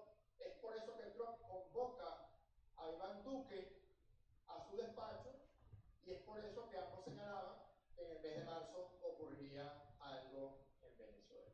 Trump le da las órdenes a Iván Duque e Iván Duque, conjuntamente con Juan Guaidó, procede a la contratación de estos asesores norteamericanos que tienen varios meses entrenando paramilitares en Colombia y todos los procesos dirigidos a generar una acción criminal contra el presidente Nicolás Maduro, contra nuestro hermano Diosdado Cabello, contra altos funcionarios y también la colocación de aparatos explosivos.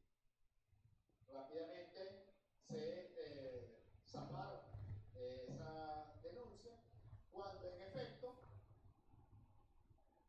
cansados ya de tanto fracaso, la administración Trump ordena a la DEA que le dicte un ultimátum al señor Cliver Alcalá Cordón. Y le dice que o acelera los planes brutales contra Venezuela o ella va a actuar de la manera en que en efecto trataron de hacer en la mañana de hoy. Es decir, agarran al que tenían para entrenar a centenares de mercenarios, de paramilitares, de criminales, y visto que fracasa nuevamente un plan contra Venezuela, pues, como decimos aquí, lo echan al pajón. Y es por eso que ocurre la confesión de Cliver Alcalá Cordón. Como es muy importante que el pueblo de Venezuela y el mundo entero conozca bien esa confesión, nosotros vamos a colocar toda la extensión de la entrevista que Alcalá Cordones diera en la mañana de hoy a la emisora de radio colombiana La W. Por favor, presten mucha atención porque hay datos de muy relevante situación que aparecen en esa confesión, en ese testimonio de quien funge como jefe de los mercenarios paramilitares en Colombia, Cliver Alcalá Cordón. Vamos a escuchar la entrevista completa que hiciera Cliver Alcalá a la radio W de Colombia. Adelante. Quiero saludar a Cliver Alcalá. Está en la lista del Departamento de Justicia que se conoció un anuncio, unas medidas muy fuertes contra altas personalidades de Venezuela que incluyen al propio presidente de la República por haber convertido a Venezuela, según el Departamento de Justicia, en un narcoestado. Su relación con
Spanish, there's an old saying that goes something like this: tell me what you brag about, and I'll tell you what you lack. In today's Venezuela, the folks is saying seem confirmed. While the socialist government officials often run about equality, austerity, and anti-imperialism, the Spencer Washer Chavista clowns, along with their travels, tell a whole different story. But the priorities are there. Launched in 2014, the blog Relojes del Chavismo.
Pues es que ya la respondió. Hace un ratico ella dijo que sí.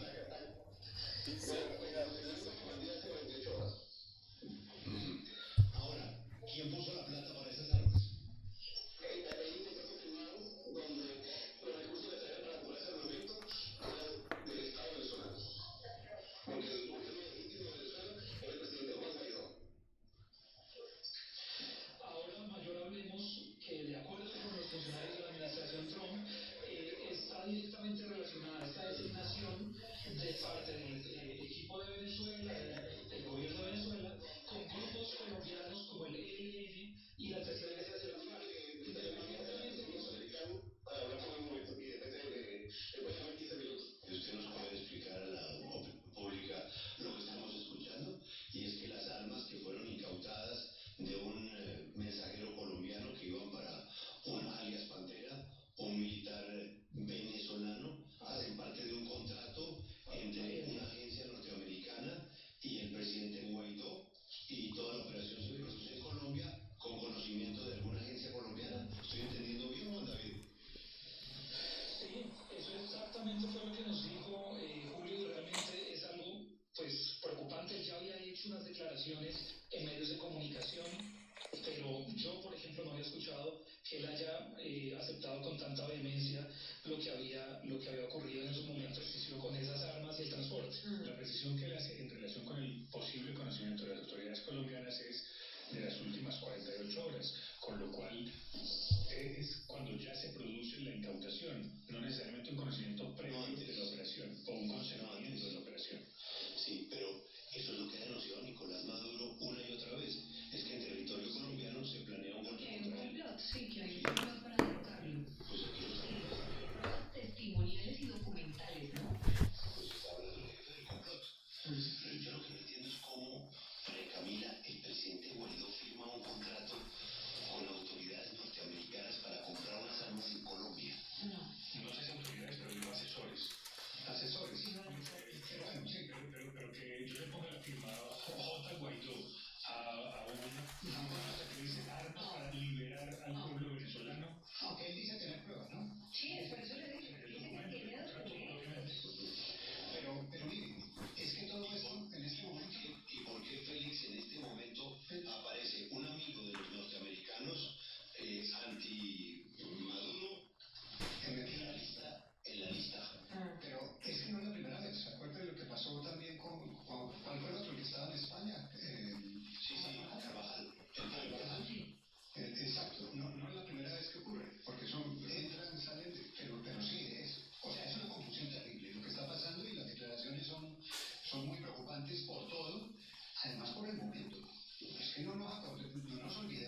con Fidel Alcalá, que está viviendo en Barranquilla.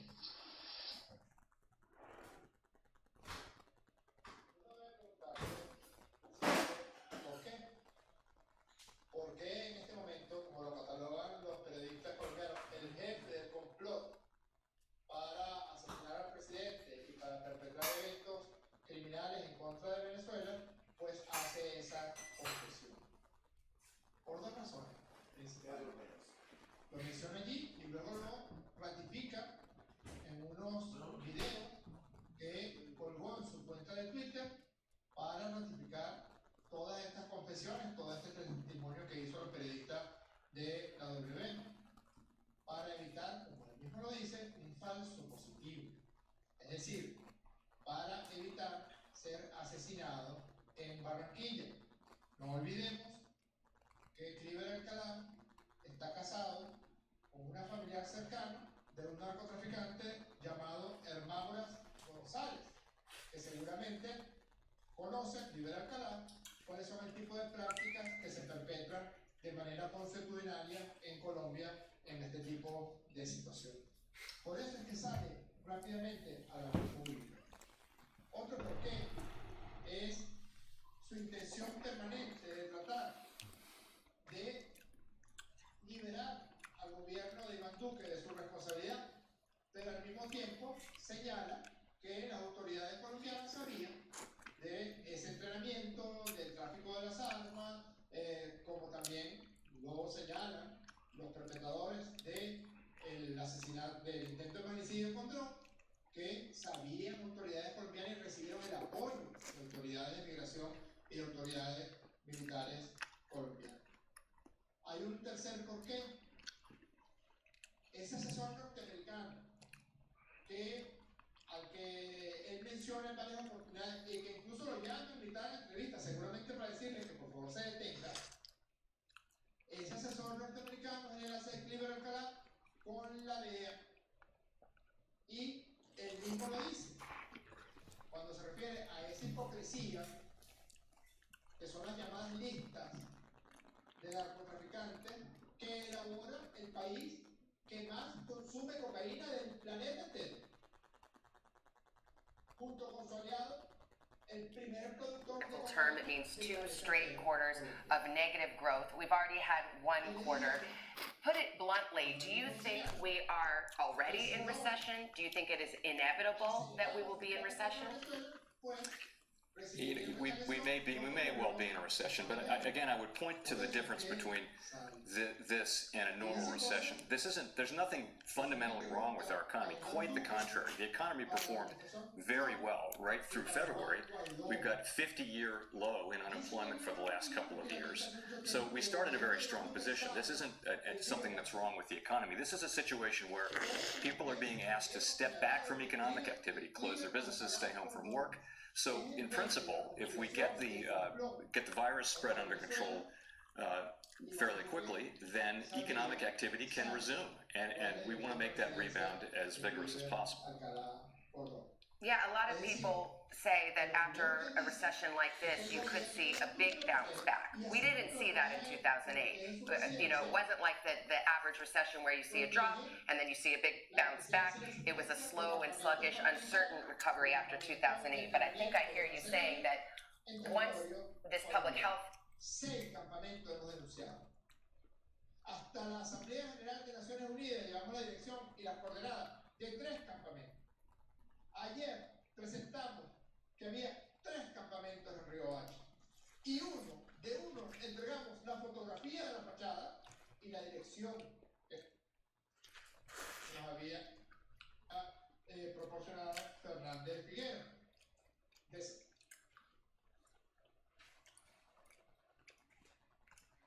A su vez de campamento.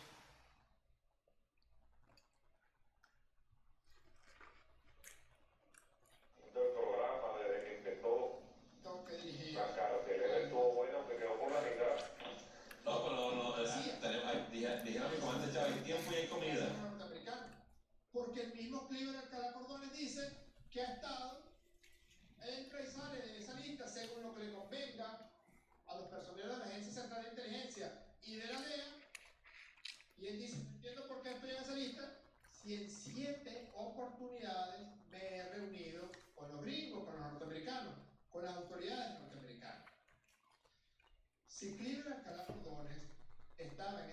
preguntas por qué no fue detenido por las autoridades norteamericanas en una de las 7 oportunidades que se reunió con ellos.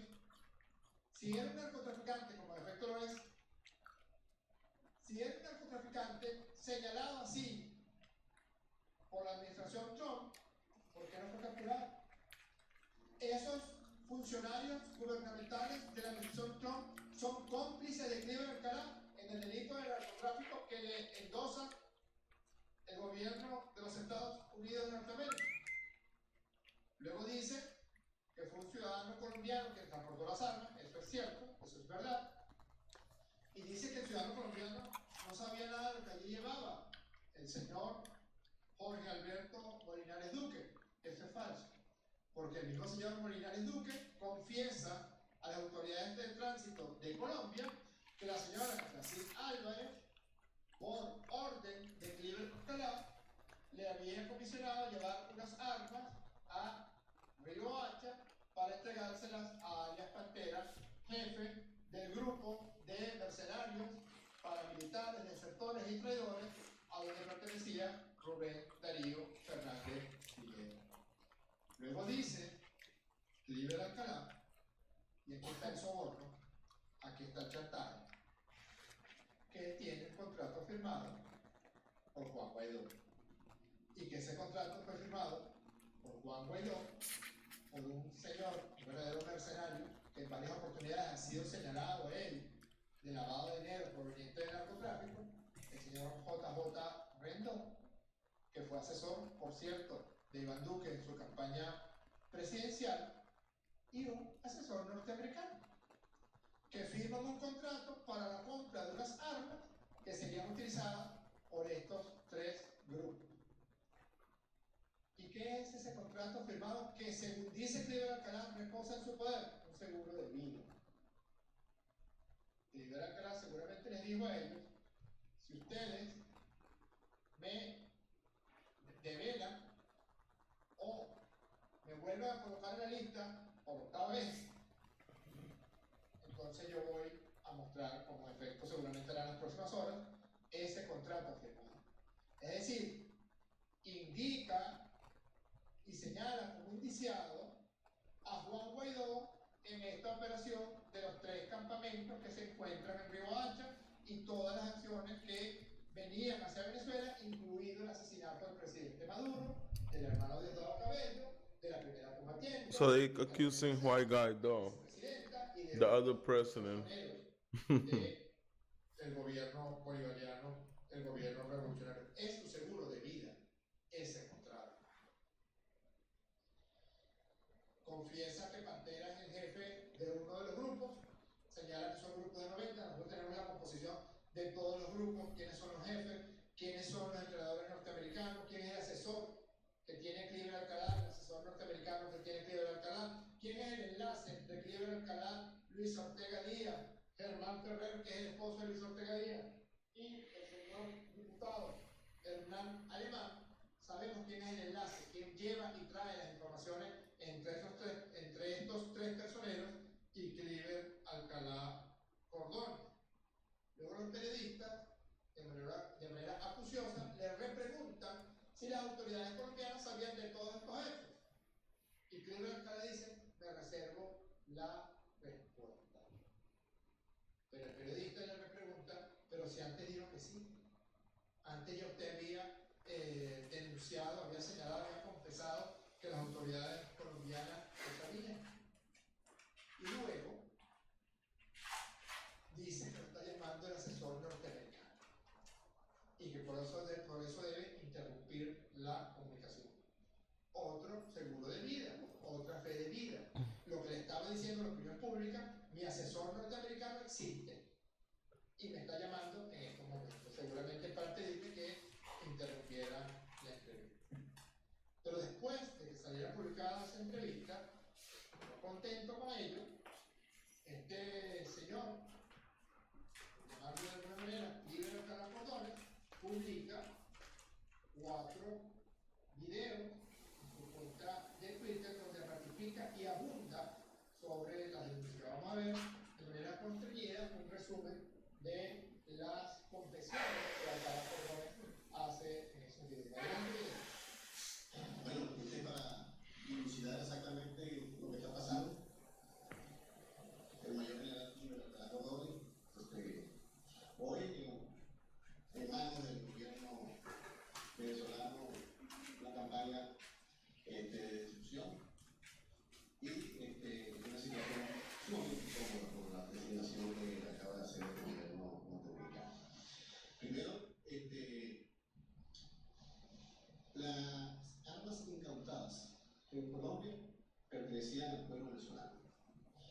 marco de un pacto o de un convenio firmado por el presidente Guaidó, el señor JJ Rendón, el señor Vergara y asesores norteamericanos, desde hace muchos meses venimos trabajando la conformación de una unidad libertad para Venezuela.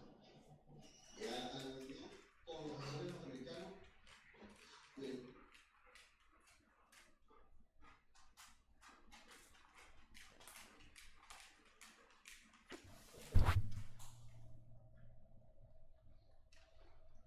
It's 5 o'clock.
We are live, back at it again, back at it again. We're waiting for the president to get through. Another White House briefing from President Trump.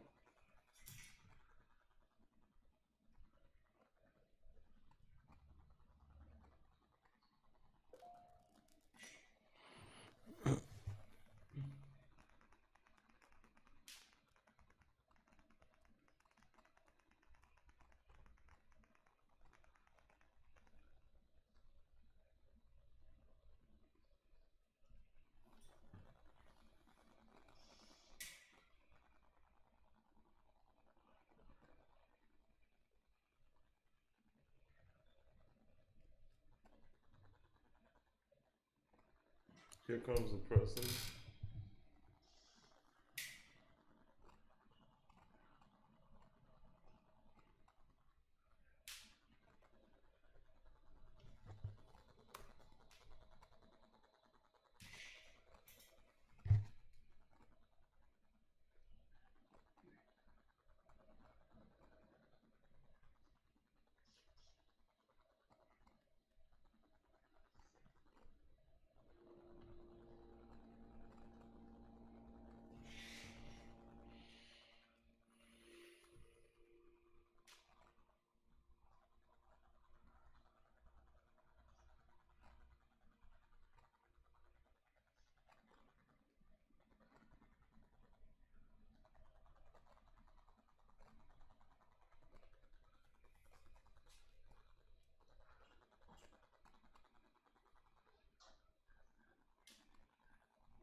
Hey, Yo Yo.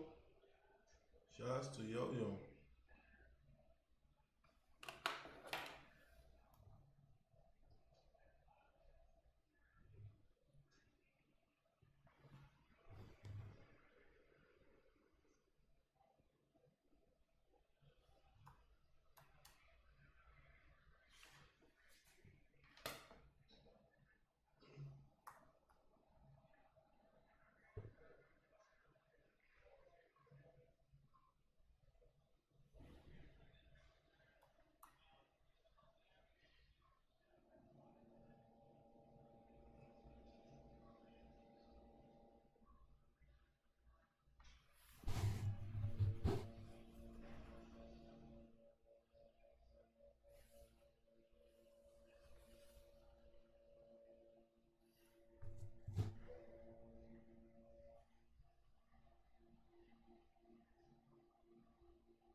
So right now, while we wait for the president, it's got sick and forever. Cases worldwide, we have 526,590 total cases. The total deaths is 23,812. Recovery is 119 and 806. Unresolved is 382,972. In the United States, currently we have 81,977 cases. New cases, we got 13,630 cases. Deaths, you got 1,175 deaths in the United States. 138 new deaths today. That's a 1.43 percentage of deaths. Whoa. In China, you have 81,285 cases. Out of those, 114 new cases. Deaths, there's 3,287 deaths in China and 10 new deaths in the last day. There's a 4%. It's a 4% death rate. In Italy, the cases are 80,439. New cases 6,153. Deaths is 8,215. Wow, that's a lot of deaths for Italy. New deaths is 712. The ratio is 10% of deaths. Wow. I think here comes the president.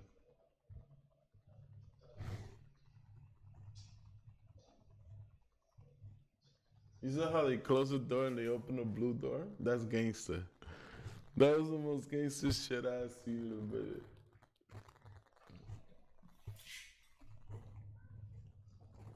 When the president comes, they gonna come out of the blue door. Everybody else don't come out of the blue door. That's some gangster shit. I didn't even notice that. There's 56,347 deaths in Spain. Cases in Spain, and there's 6,832 new cases. So they're testing like aggressively right now.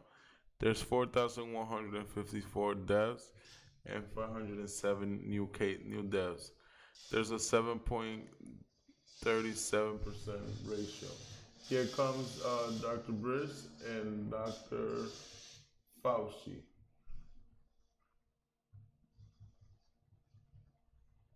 So Dr. Fauci's in the building. Now there's a full interview about to start right now. Let's see what the shit show that the president gives us. What's going on, people?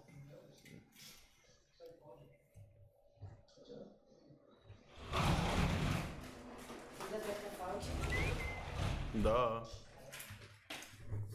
is Dr. Fauci.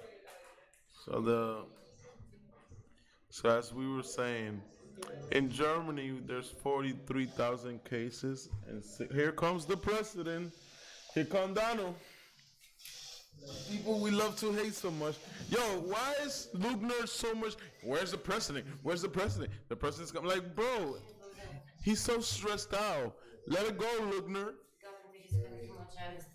Good what you're doing. Look at all those empty seats. Never seen it like that. Oh boy. Well, how the world has changed. How the world has changed, right? But it's going to end up being better than ever. I want to thank you very much for being here, and I'd like to update you on the steps we're taking on our ongoing fight to defeat the virus. This morning at 7:55, I spoke to the leaders of the G20. Had a great meeting, and we have a lot of different ideas, a lot of good ideas. We're working together. The leaders gathered virtually around the world to discuss the whole subject of the problem that right now 151 nations have got. We have President Alberto Fernandez of Argentina, Prime Minister Scott Morrison of Australia, President Jair Bolsonaro of Brazil, Prime Minister Justin Trudeau of Canada, President Xi of China, President Emmanuel Macron of France, Chancellor Angela Merkel of Germany, Prime Minister Modi of India, President Widodo of Indonesia, Prime Minister Giuseppe Conte of Italy, Prime Minister Shinzo Abe of Japan. Congratulations to Japan on making a great decision on the Olympics. They'll make it next year, 2021. President Andres Manuel Lopez Obrador of Mexico. I want to thank the President of Mexico for having done such a great job with respect to the military. We have 27,000 Mexican soldiers on our southern border, and very few people are getting through, I can tell you that. And we're going to keep it that way. And, we have a great relationship with Mexico now. President Putin of Russia, King Salman of Saudi Arabia, President Ramaphosa of South Africa, President Moon of, as you know, a country that we spend a lot of time in, South Korea. We're working very hard on that. Prime Minister Sanchez of Spain, President Erdogan of Turkey. I just ate that. Get out of here. Get out of here, 30. Kingdom, President of the European Commission, Ursula von der Leyen, President of the European Council, Charles Michel, United Nations Secretary General Antonio Guterres, World Health Organization Director Tedros Adhanom, World Bank President David Malpass, and the International Monetary Fund Managing Director Kristalina Georgieva. So that's a big group, but it's a great group. It's and they were all there, every one of them, and we talked about the problem, and hopefully it won't be a problem for too much longer. The United States is working with our friends and partners around the world to stop the spread of the virus and coordinate our efforts. We discussed how vitally important it is for all of our nations to immediately share information and data, and we've been doing that to a large extent, but we'll do it even more so, and to inform our, I guess you could say, form each of us on the fight that we've got going one way or the other. It's a little bit different, but we're handling it a little bit in different ways. But there is great uniformity, I think. It was a terrific meeting. Tremendous spirit. Tremendous spirit. Those countries, you had 20 countries plus the other people that I mentioned, and tremendous spirit to get this over with. After the meeting with the world leaders, I spoke with the government. He haven't said nothing dumb yet, so I can't roast when he just. Our team has been in constant communication with the governors, and we had a terrific meeting. Somebody in the fake news said, "Oh, here comes." Said, "Oh, we need Tom Brady." I said, "Yeah." He meant that in a positive way. He said, "They take mad pictures when they talking about him." And he's meant it They shoot that nigga. Should be leading. Yo. That's only fake news, and I like Tom Brady. Spoke to him the other day. He's a great guy. Yeah, he likes him. But I wish the news could be real. I wish it could be honest. I wish it weren't corrupt. But so much of it is. It's so sad to see. It's so sad. So sad. Just so sad. I'm sure you have tapes of the meeting. Steve Lugner, Trump's first words at press briefing. Beautiful day. What? You can't say beautiful day? No contention. Lugner's obsessed. I would say maybe one person, there was a little tiny bit of a raising of a voice, a little wise guy, a little bit. But he's usually a big wise guy, not so much anymore. We saw to it that he wouldn't be so much anymore, but he is, I would rate Mike was there, a lot of the folks in the back were there, and it was a great meeting, took place at about 12 o'clock. So we went from the G20 to the governors. We also spoke about the economic relief with the governors and the package that we're moving through Congress to deliver much needed financial assistance to hardworking families and small businesses. I want to thank Democrats and Republicans in the Senate. Yeah, here it is. Like, passing the largest financial relief package in American history. We have more cases than China already? And I have to say, it's the largest by far. And I'm profoundly grateful that both parties came together to provide relief. We're testing a lot, though. And families in this hour of need. Yo, China lying, bro. The House of Representatives must now pass this bill, hopefully without delay. I think it's got tremendous support. We're 96 to nothing, and as you know, a couple of those people are quarantined, and one, Rand Paul, is he's actually got it, but he'll be better soon. Yeah, he's actually got it. He got that shit. Yeah. $2 billion relief package includes job retention loans for small businesses with loan forgiveness available for businesses that keep their workers on the payroll. It's pretty good. Loan forgiveness, keep the workers on the payroll. It's pretty good. Direct cash payments will be available to American citizens earning less than $99,000 per year. $3,000. Holy shit! We took over like in the Olympics. Overnight, we just got 81,000 cases. But the thing is, New York is testing and testing. Yo, New York is infected, bro. New York is infected. And stop saying we do. They are infected. They are infected. They communicate like every time. How many times you touch people in a country? You do it a lot because you do a lot of shoes. But in New York, you touch everything. You touch the pole. 400 people touched it in 1 hour. Like, it's just disgusting. Oh my God, New York is, oh my God, this is so sad. But then China is fucking lying. China already buried 80,000 people, and China put in those 80,000 people, they put in 10 by 10, 10 by 10, 10 by 10, 10 by 10. They just giving a little leak. So fuck you, China. If Trump is saying the China's virus, it is a fucking China virus because they didn't allow our fucking, they didn't allow the medical people, the scientists to go there. Oh, don't touch our country. Don't touch our country. So, fuck you. You got all of our patents and you use our patents for all of your shit. Most of the shit is not even yours. If we actually use patent shit, you could not use none of that shit. So, fuck you, China. Fuck you, China, for lying to us the whole time. 80,000, 80,000. Look how that shit rose in. More people die in fucking Italy with less than 80,000. They already got 80,000. They're not even that big ass you. Get the fuck out of here, 1 billion motherfucking bullshit ass motherfuckers. I hope y'all motherfuckers go to war soon, because like this is some bullshit. We cannot let this shit go. We should not be fighting Venezuela right now, but fuck China. Fuck China. These are really brave, incredible people. Oh, so real shit. Fuck China. Fucking lying about their numbers. Talking about they got 81,285 cases. You got 1 billion people, motherfucker. You have a city of 11 million. Well, meanwhile, New York City has 8.3 million people, and New York City is actually saying the truth. You fucking lying, China. China's a fucking liar, bro. Accomplish what we want to accomplish.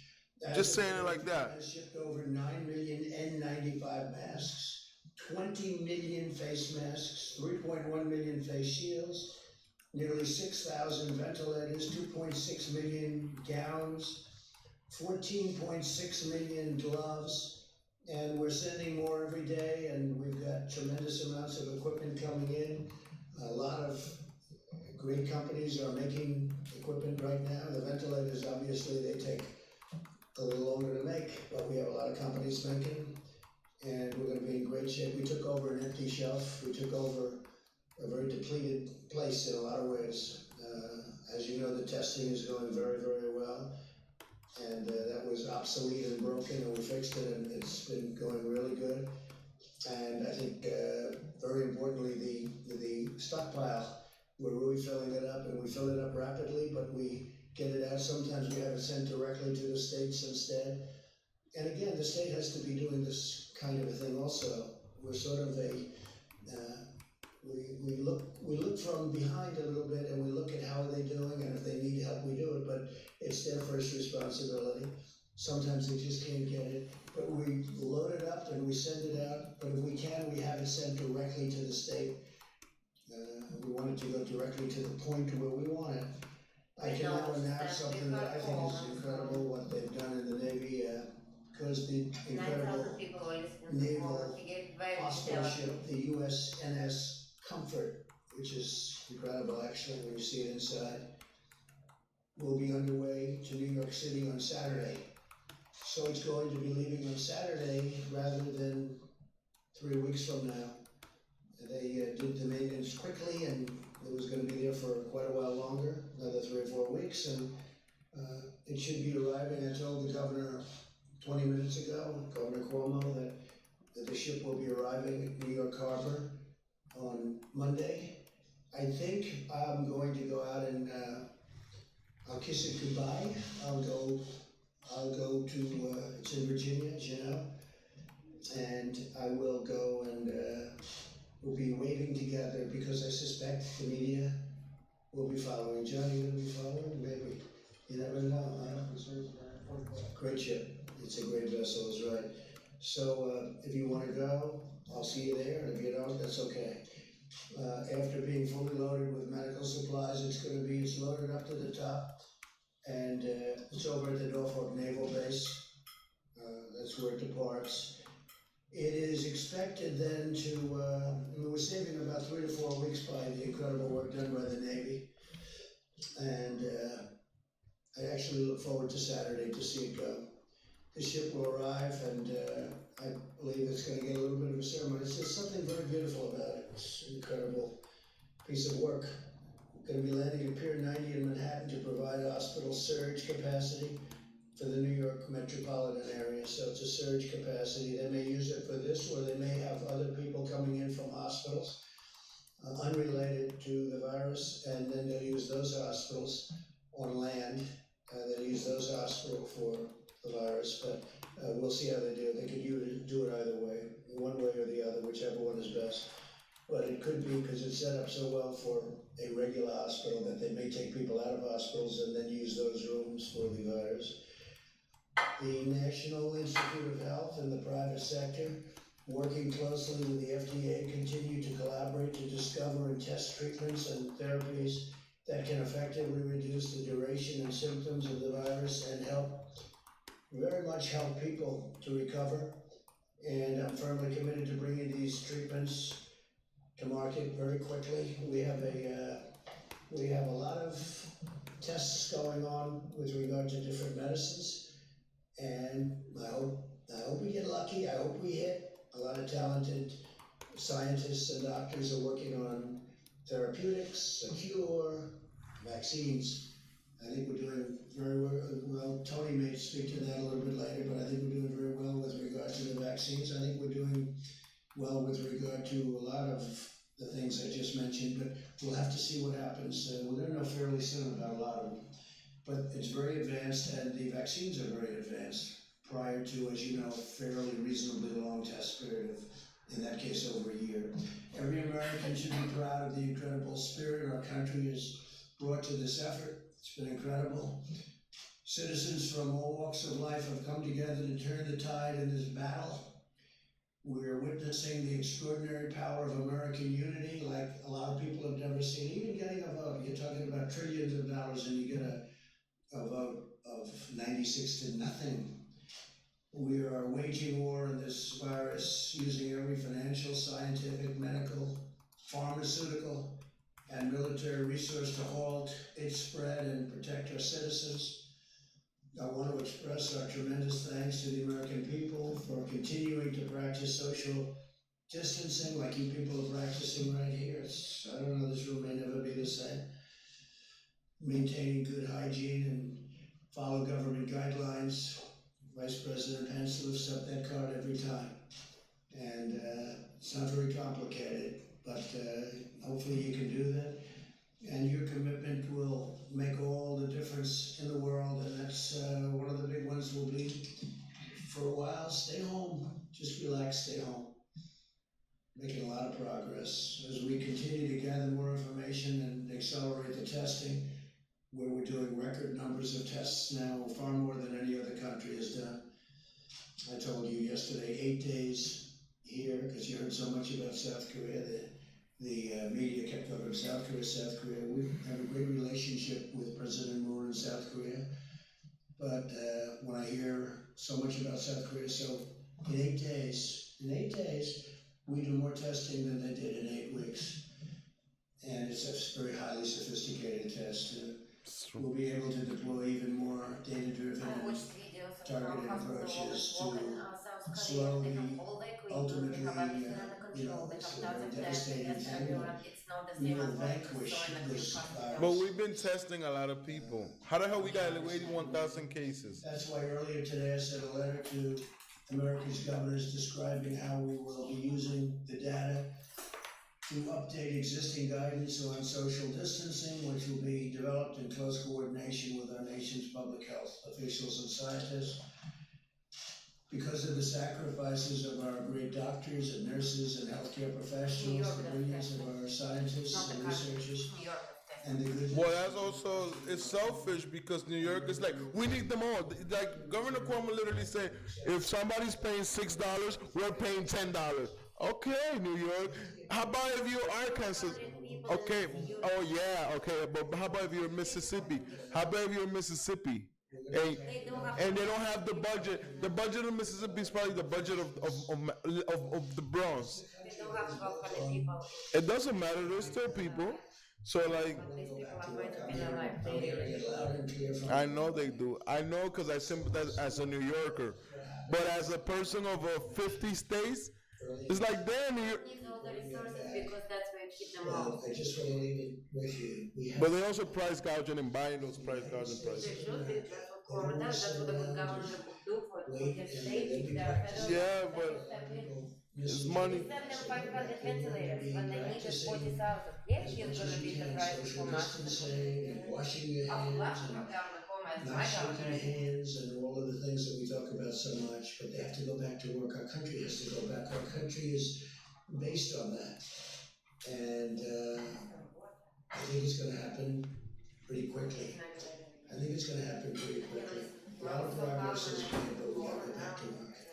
We may take sections of our country, we may take large sections of our country that aren't so seriously affected, and we may do it that way, but we've got to start the process pretty soon.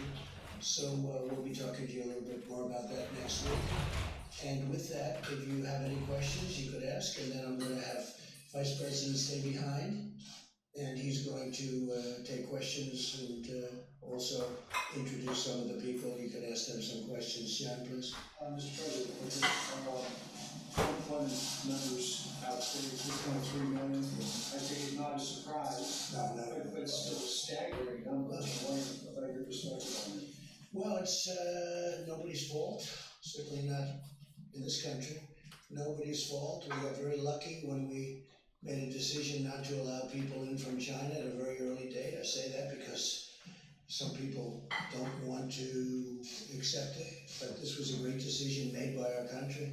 The numbers that you're talking about, we're a big country, they'd be far greater, far bigger. So when I heard the number, I heard it could be 6 million, it could be 7 million, it's 3.3 or 3.2. But it's a lot of jobs, but I think we'll come back very strong. The sooner we get back to work, every day that we stay out, it's harder to bring it back very quickly. And People don't want to stay in it. So I know those numbers, John, but I think you'll see a very fast turnaround once we have a victory over the hidden enemy, as I say. It's a hidden enemy. Sometimes a hidden enemy is a lot tougher than somebody that stares you in the face, right? So we'll see what happens, but I mean, they're fully expected numbers, at least. Steve, please. Proposal to deploy some troops along the Canadian border. Yeah. And I was thinking about that. Why is that necessary? Well, we have very strong deployments on the southern border, as you know, with Mexico, and we had some troops up in Canada, but I'll find out about that. I guess it's equal justice to a certain extent.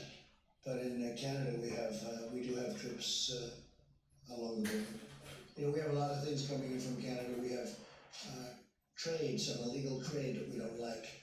We have very strong sanctions on some. We have very strong tariffs on dumping steel.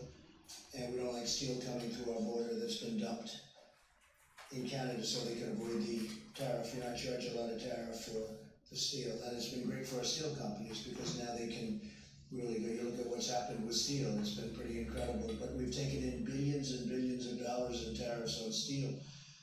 And much of it comes in from China, but they can come through the Canadian border too, so we're always watching for that.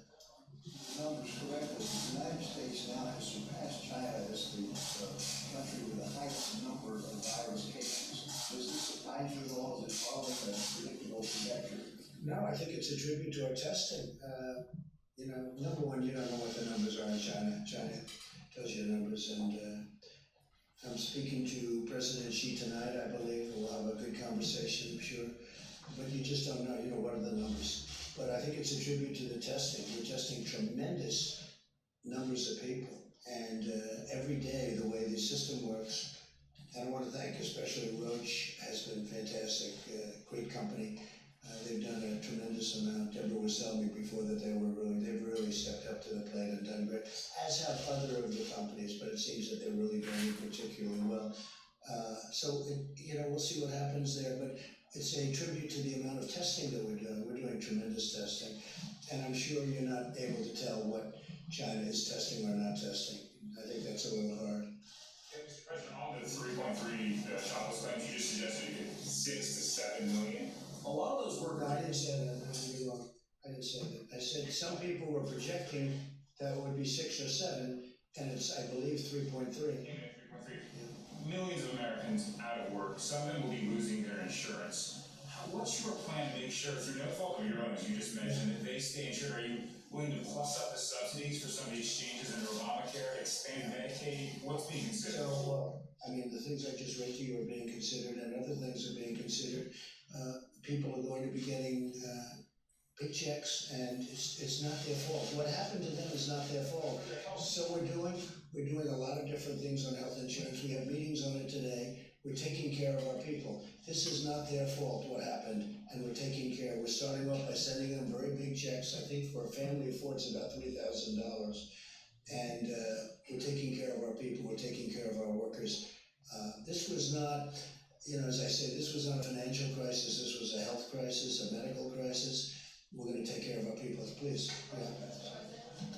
Yes. National Restaurant Association came out, National Restaurant Association took a survey this morning saying that 3% of all restaurants in this country have shuttered for good in the past 3 weeks. And the projection is that 11% more are going to close in the next 30 days. So what do you say to a restaurant owner who is looking at his sheets and thinks he has to close within the next 30 days? Well, I know the business very well. I understand the restaurant business. It's a very delicate business. It's a business that it's not easy. You know, I always say in a restaurant business, you can serve 30 great meals to a person or a family, and they love it. One bad meal, number 31, they never come back again. It's a very tough business, but they're great people that run restaurants. And I've heard 3% could be lost, and you could go as high as 10 or 11%, but they'll all come back in one form or another. It might be a different restaurant, but it's going to be a great business for a lot of people. And we're making it easy for people to look what we're doing in terms of loans, what we're doing in terms of salaries. They'll all come back. It may not be the same restaurant, may not be the same ownership, but they'll all be back. Yes, sir, please. So you mentioned the pledges from American companies to provide supplies, but does it get as the top 81,000 cases in the U.S., does it make sense to relook at using the Defense Production Act? Well, I talked about the Defense Production Act a lot, and I've enacted it. I have it. I can do it with a pen. And we have actually used it on 2 minor occasions, and then we could withdraw it. But for the most part, the companies, we don't need it. We say we need this, and they say, don't bother, we're going to do it. I mean, we're dealing with Ford, General Motors, 3M, we're dealing with great companies. They want to do this. They want to do this. They're doing things that frankly, they don't need somebody to walk over there with a hammer and say, do it. They are getting it done. They're making tremendous amounts of equipment, tremendous amounts. And when this is over, we're going to be fully stockpiled, which they would have never been, except for a circumstance. This was something that nobody has ever thought could happen to this country. I'm not even blaming. Look, we inherited a broken situation, but I don't totally blame the people that were before me in this administration. Nobody would have ever thought a thing like this could have happened. But the Production Act, Defense Production Act, is a wonderful thing, but I just haven't had to use it. They know it's activated. They know I can use it. Maybe that frightens them a little bit. You know, it's got tremendous power, but I haven't had to. Please. Thanks, sir. Question for me, and then another question, if you'll let me, for some of my colleagues who are social distancing. Go outside trying to get in. First question has to do with cruise liners like Carnival and Rogan. They want this relief aid, but they're worried that because they offshore to places like Panama and Liberia, they might not qualify. Senator Hawley has said that they should move back to the United States before they get a check. Do you agree? Should they pay U.S. taxes to get U.S. taxpayer relief? So I'm a big fan of Senator Hawley, and I also like the idea. There were some senators that didn't want to do anything, like Carnival, a great company, but they're based in different places. I won't tell you why. I can tell you exactly where they're based, but I won't do that. But they're based in actually more than one place. As you know, ships are registered in different locations. I do like the concept of perhaps coming in and registering here, coming into the United States. It's very tough to make a loan to a company when they're based in a different country. But with that being said, there are thousands and thousands of people that work there, and maybe almost as importantly, that work on shore, filling these ships with goods and products. And the cruise line business is very important. And I know Carnival, what a great job they do, Mickey Harrison. And I would think that we could stick with Senator Hawley and maybe really look at that very seriously. Look, it's a big business. It's a great business. It's a business that employs tremendous number of people outside of the ship itself. I mean, you look at these ports. It's loaded up with shops and people that are involved with the ship. So we're going to work very hard on the cruise line business, and we're going to try and work something out. But I like the concept. Yeah, go ahead. Thank you, sir. The Senate bill includes aid that's directly tied to Yeah, because like they registering other countries. What are the other countries doing to? Losses of 737 airplanes. Do you think it's appropriate to use this legislation to sort of provide them $17 billion of aid on top of $25 billion that they could qualify for as a passenger airline, and another $4 billion that they could qualify for as a cargo airline? Is that fair? So the airline business is a very tough business. Over many years, it's been very, very tough. It's got everything. It's got labor. It's got very strong, powerful. You look at the cost of these airliners. Everything is tough. Very highly technological. You look at how complicated, how complex. It's got unions. It's got everything. The airline business, generally speaking, it's a very tough business. Always been a very tough business. With that being said, we have to keep our airlines going. And we're going to be using some. Now, maybe we'll take a piece of the airlines for our country, where we loan money and we take a piece. It's all fully ready. We're ready to go. But if we didn't do that, we'd end up with no airlines, and we can't do that. The airline business is very vital to our country. It's a tough business. We have to understand that. So, I can tell you other businesses different kinds of business. They're very good businesses, but airlines have always been very, very tough. Please. No, please. You know, I didn't call you a cold, just general. Thank you, thanks a lot. On Monday, Who are you with? did you speak Who with? are you with? I'm with Bloomberg. Yeah. Bloomberg. Mario How's Clark. Michael doing? Good. Mr. President, on Monday, did you speak with Chinese President Xi before you urged Americans to not blame Asian Americans for the coronavirus? We noticed that you backed off that language. I know you're speaking with him. No, I didn't. I'm speaking to him tonight. It's scheduled to go tonight. I'll have a call with President Xi of China. Very good relationship. No, I didn't like when they came up, and it wasn't him. Somebody at a lower level, mid-level, we found out pretty much, but they made a statement that our soldiers brought it into China. No, it came from China.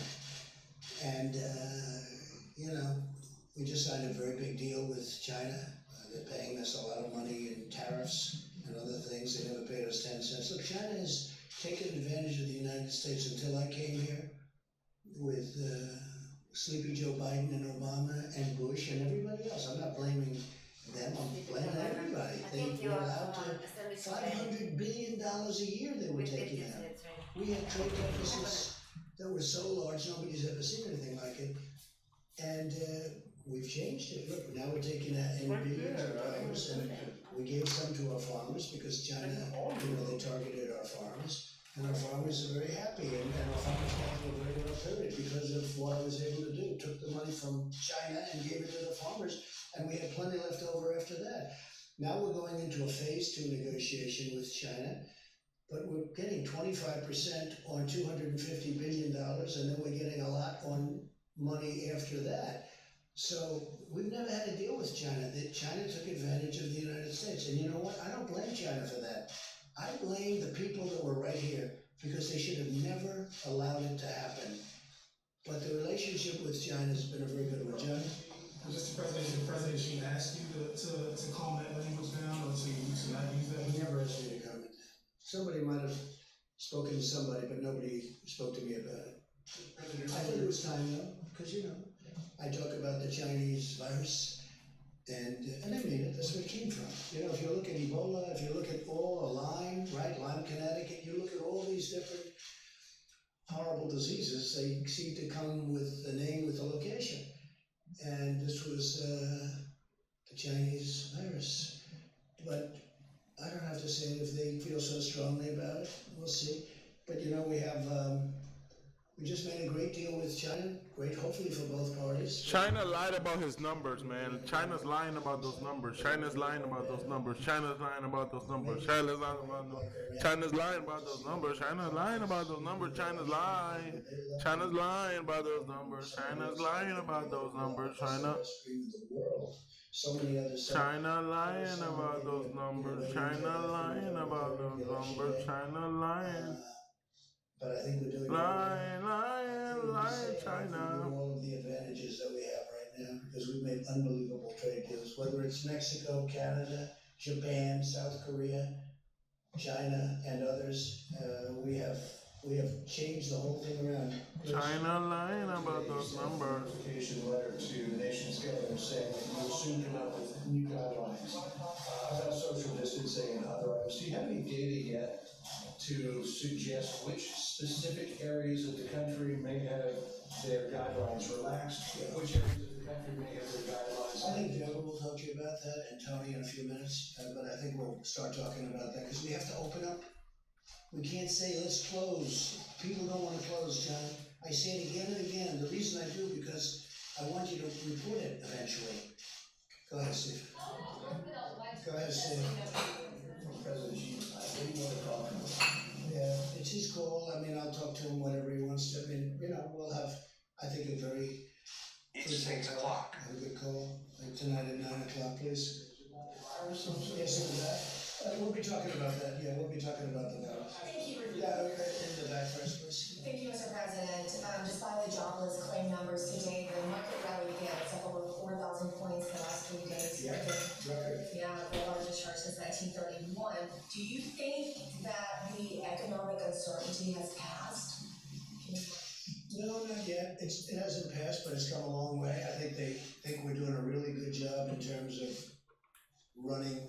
this whole situation having to do with the virus.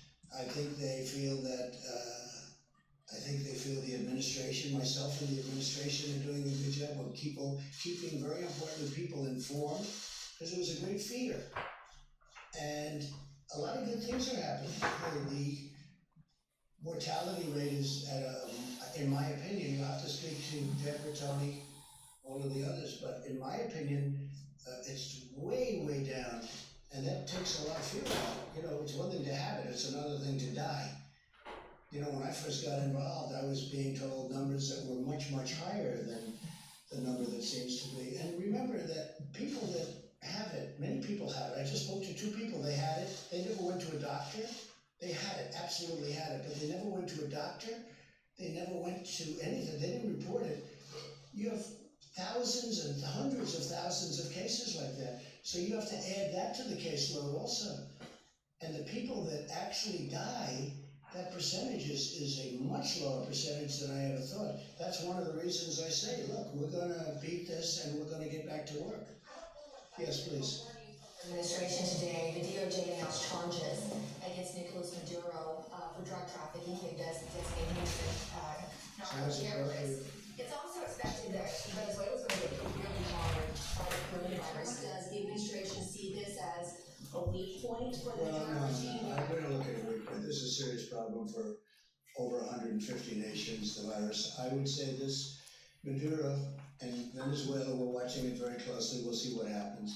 But that is correct, those charges were made. Please. That he used the Defense Production Act on 2 minor occasions. What were those? We will give you that notification. We'll let you know. Okay? Follow-up on John's question about the classifying for counties. A lot of these areas have not done testing yet. Is it safe to say that the current guidelines will be extended into next week? Will you wait to change those guidelines until you have the data yet? I want those guidelines to go even when we're open and fully operational. And frankly, much of the guidelines, like shaking hands, maybe people aren't going to be shaking hands anymore. You know, Tony had mentioned to me, Tony Fauci, the other day, that I don't think he would be too upset with the concept of not shaking hands. He was saying that the flu would cut down, the regular flu would be cut down by quite a bit if we didn't do that, if we didn't shake hands. You know, the regular flu, which we have a lot of deaths and a lot of problems with that too. Stop shaking hands. A lot of great things are going to, when we're open, just to finish, when we're open, as soon as we open, that doesn't mean you're going to stop with the guidelines. You'll still try and distance yourself, maybe not to the same extent because you have to lead a life. But I think the time is coming. How about one more question? Go ahead, in the back. Thank you very much, Mr. President. I also have 2 questions because I'm asking on behalf of foreign press as well. So one domestic question, one international. Domestically, you just tweeted the other day saying that it's very important that we totally protect Asian Americans. Yes, I did. It's very important to me. But still very important to me. We have to protect our Asian Americans. It's a very important. That was a very important tweet to me because I didn't like things that I was hearing. Please go ahead. Well, what's the concrete measure that you're taking to combat the hate crimes against Asians? Well, I don't know. All I know is this: Asian Americans in our country are doing fantastically well. I'm very close to them, as you know, and they're doing fantastically well. And I think they appreciate the job we're doing. But I did want to put that statement out, the social media statement. Because to me, Asian Americans are a great part of our country. Thank you all very much. We'll see you soon. Thank you.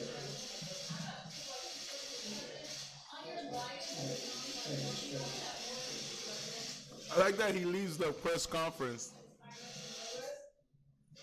Well, good afternoon, everyone. The White House Coronavirus Task Force met today. We continue to move out on President Trump's directive to slow the spread with mitigation, and to advance and expand testing across the country, and to work on the critical supplies that our healthcare workers in our nation needs. Today, the President convened the nation's governors, all of the states and territories, and reiterated to them that with FEMA in the lead, our approach is, our response to the coronavirus in this country is locally executed healthcare workers, local public health officials. It is state managed, and it is federally supported. We took the opportunity to thank all of the governors across the country, our states and territories, for their incredible leadership and the partnership they forged with this administration.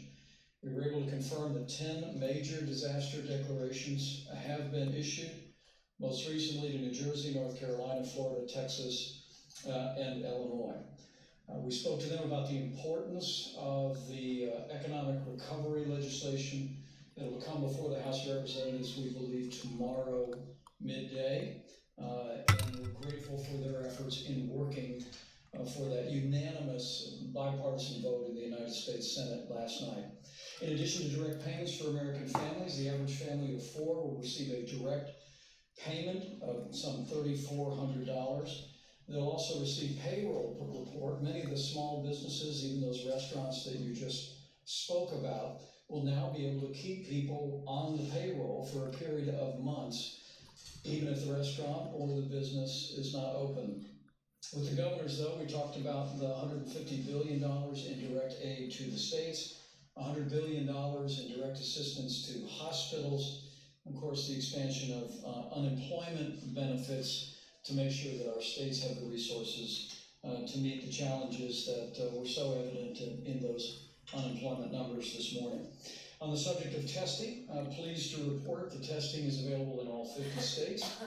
And in partnership with commercial labs across America, this morning we received word that 552,000 tests have been performed and completed all across the United States. We want to thank the American Hospital Association and hospitals across the country that are just now beginning to report in a fulsome way the results of those tests. When the President signs the law tomorrow, it will actually be required by law.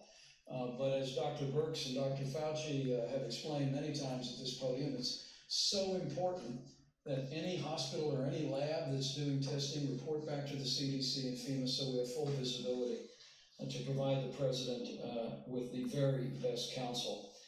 Good news today on testing. Abbott Laboratories submitted to the FDA today a request for approval of a point-of-care test. This would be the kind of test where you could go to your doctor and you could get the test done there at your doctor and have the results in no more than 15 minutes. Dr. Steve Hahn will be here tomorrow to talk about progress in evaluating Abbott Laboratories' point-of-care test. Also, speaking of the FDA, on the subject of swabs, the FDA did announce earlier this week that testing symptomatic patients by swabbing from the front of the nose is perfectly appropriate, and it's already begun across the country. It allows for self-collection and it also relieves the burden on healthcare protection. It saves personal protective equipment from being expended when people can administer a test themselves. And Dr. Birx will speak about the importance and the availability of swabs. But with regard to supplies, you heard the President speak about what we have already shipped out from the National Strategic Stockpile. More than 9 million N95 masks for healthcare workers, 20 million surgical masks, 6,000 ventilators, and millions of gloves and gowns and face shields. In addition to that, we are working with a number of suppliers to manufacture ventilators, even while we work with state leaders to assess not just what ventilators are available in their state hospitals, but what ventilators are available in private hospitals across their state. And governors across the country are doing great work evaluating the full supply of tens of thousands of ventilators that are available. Let me also say thank you to the American Society of Anesthesiologists and Dr. Mary Peterson. The American Society of Anesthesiologists actually produced a video. Tomorrow they will host a webinar for healthcare workers to demonstrate how the devices that anesthesiologists use can be very easily converted into a ventilator that's appropriate for a patient struggling with respiratory ailment like the coronavirus. And we're very grateful. This actually adds tens of thousands of devices to the supply. And we're all truly grateful to Dr. Peterson and the whole association for their full cooperation. With 5 of 10 counties in the country being the top counties for coronavirus being in the New York City metropolitan area, let us reiterate our recommendation that any resident of the greater New York City area who has traveled elsewhere in the United States, please check your temperature, mind your health, and self-isolate for 14 days. What we don't want, again, with 5 of the top 10 counties for coronavirus being in the greater New York City area, we don't want anyone to inadvertently carry the coronavirus to a community or to a family member inadvertently because they've come out of that community. So again, as Dr. Fauci said recently, if you come out of New York over the last several weeks, before the mitigation measures are put into effect, in particular, check your temperature, mind your health, and self-isolate for 14 days. It is inspiring as I prepare to introduce Dr. Birx to talk about the data that we're monitoring on a regular basis, and Dr. Fauci to talk about mitigation. Let me conclude by saying how inspiring it is to see the way America and the American people are responding to this moment. We all were awakened this morning with record unemployment numbers, not unexpected during the time of national crisis. All the fees that you see, they all have COVID. The frustrating thing about all of this is it really just feels like it's too little too late. Like we knew it was coming.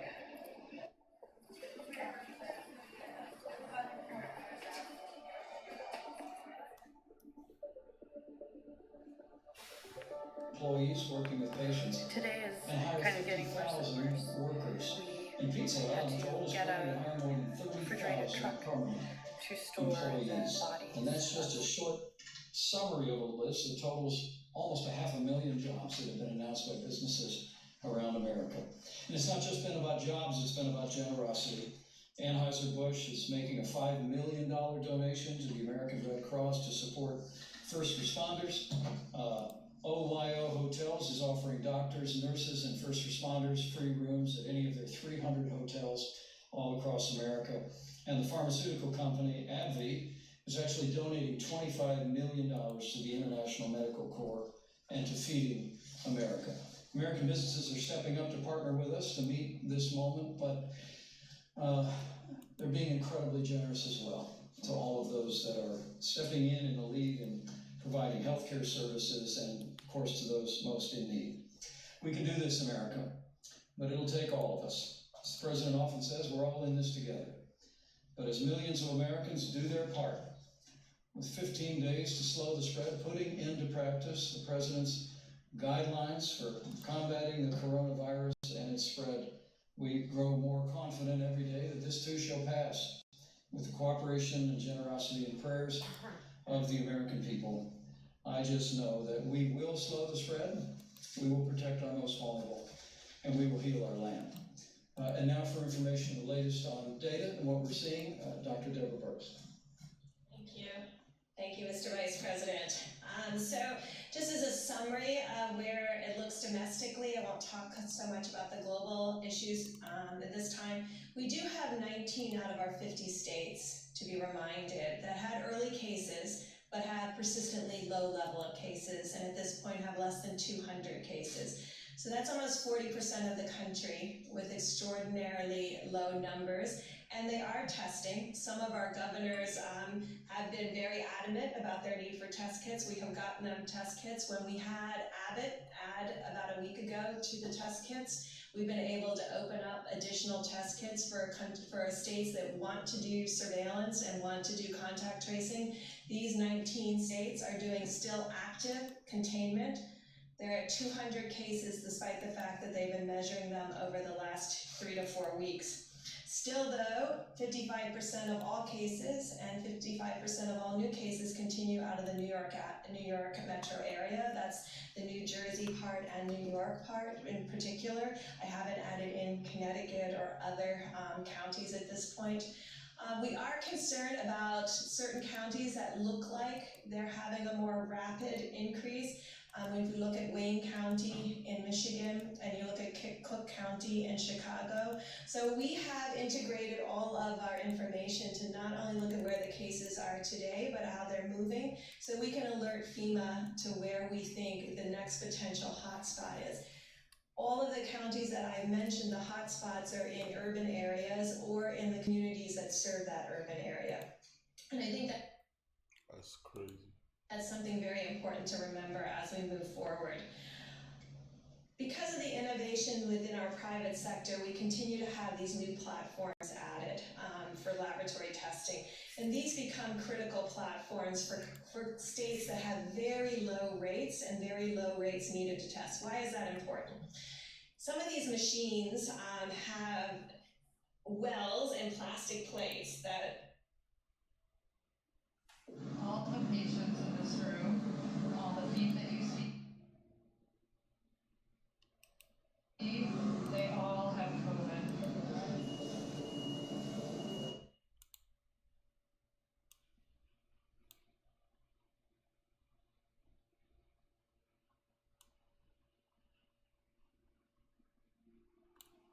The frustrating thing about all of this is it really just feels like it's too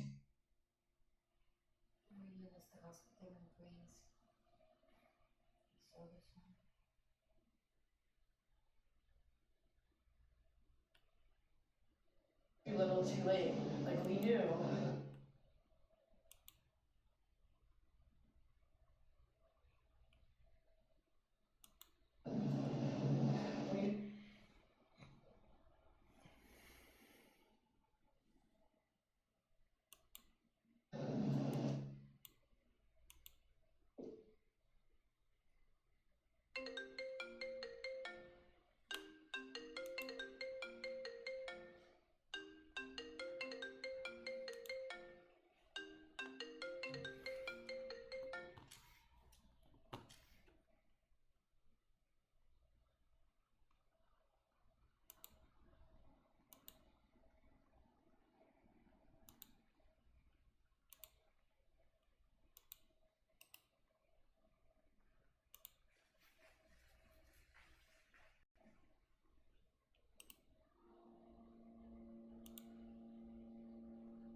All the patients in this room, all the feet that you see, they all have COVID.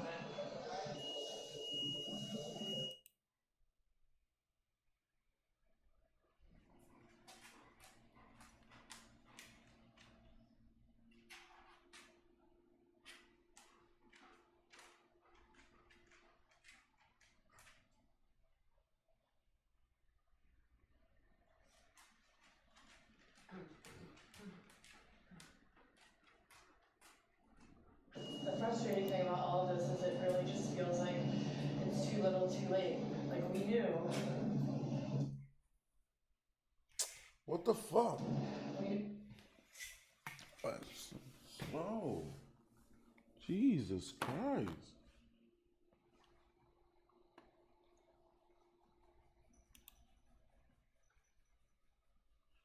knew what was coming.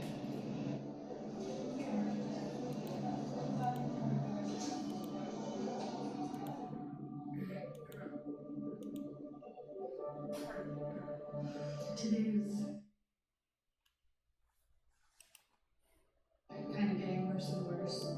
We had to get a refrigerated truck to store the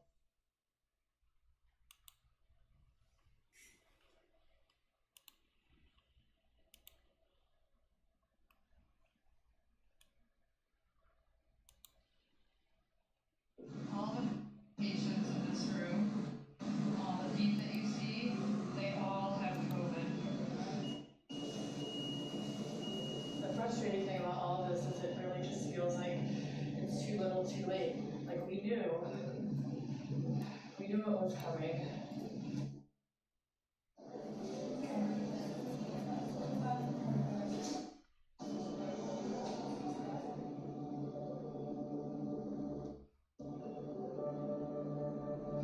Today's kind of getting worse and worse.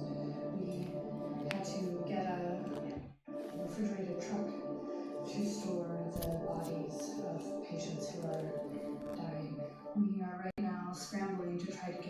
few additional ventilators, or even CPAP machines. If we could get CPAP machines, we could free up ventilators for patients who need them.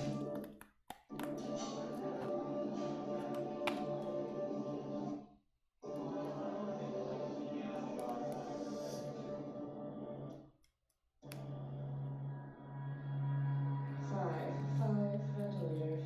Oh my God.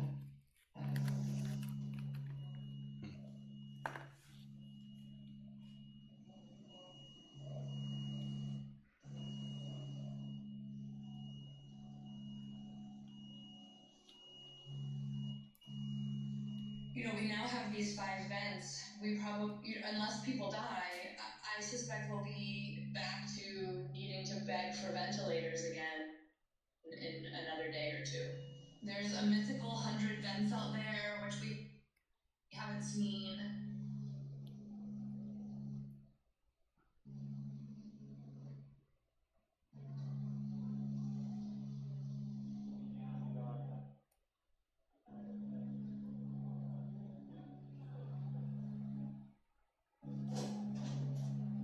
Leaders in various offices, from the president to the head of health and hospitals, saying things like, we're going to be fine, everything's fine.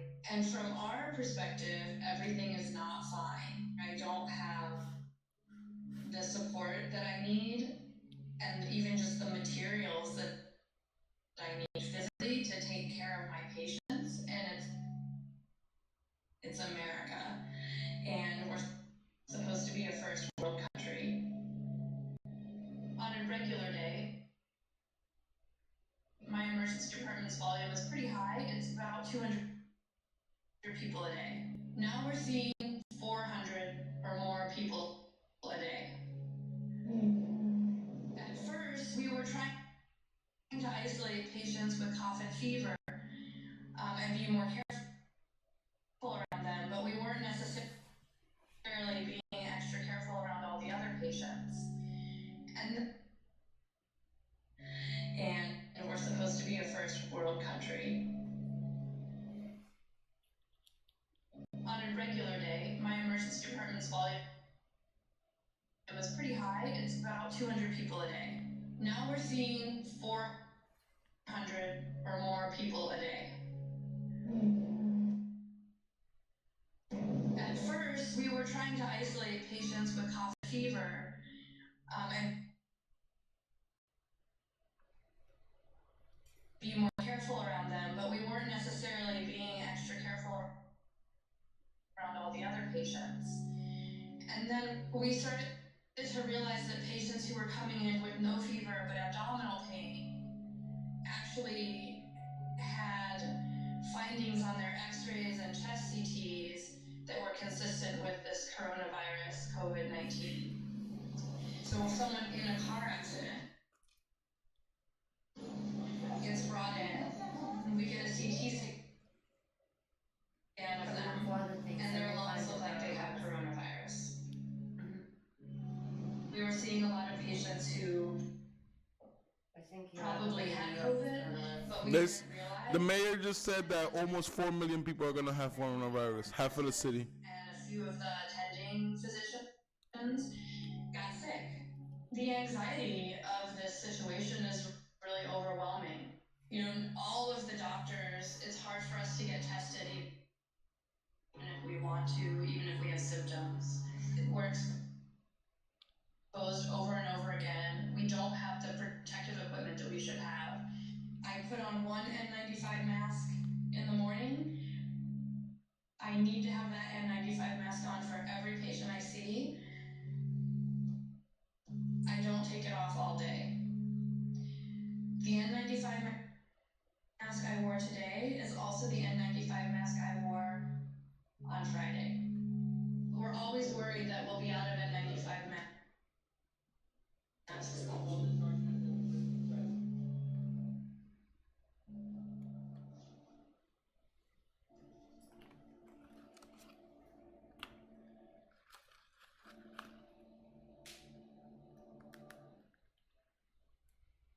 Yo, this thing is so slow.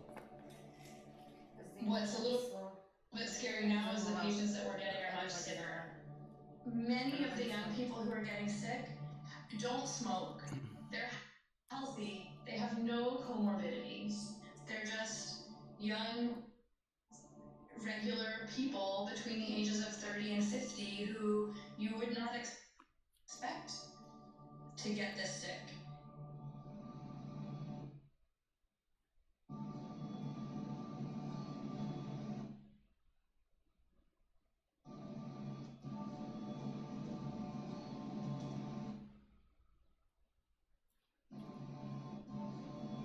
So many people are saying it's going to be okay, everything's fine, we have what we need.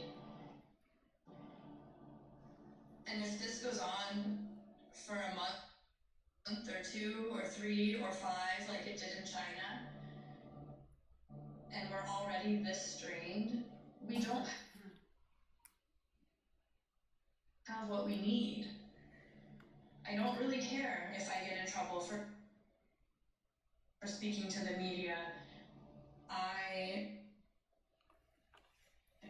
want people to know that this is bad. People are dying. We don't have the tools that we need in the emergency department and in the hospital to take care of them. And it's really hard. Fucking pig, the real people want to get back to work ASAP. You never worked a fucking day in your life. You're worried about the next 4 years. You need to be worried about the next 4 days, motherfucker. You need to be worried about the next 4 weeks, the next 4 months, you motherfucker. You are the worst possible motherfucker we could have in power making decisions right now. The real people want to get back to work. Why don't you send your fucking son, Dick Stain Donald Trump Jr., to fucking Eric Trump, little fucking Barron, fucking Ivanka, Junkyard Jared. Let them go out there and test the fucking waters. Let them see if shit is sweet. Let them take the cars, the trains, the buses, the Amtraks. Let them play in the park, and everything's good. If everything's good after 5 days of them playing out there in the street, we'll all go back there. You want to make the American people guinea pigs so you could get reelected? You fucking clown. And people, if you fall for this shit, shame on you. If you still fall for this shit, shame on you. This guy doesn't give a fuck about anybody but himself. He's talking about the next 4 years. Motherfucker, we're trying to figure out what to do with the next 4 hours, you fucking pimp. You con man. You 2-bit, good-for-nothing pimp. Man, he's really mad. I don't know why people are so mad at the president. What have he done to you guys that you guys are so mad at him?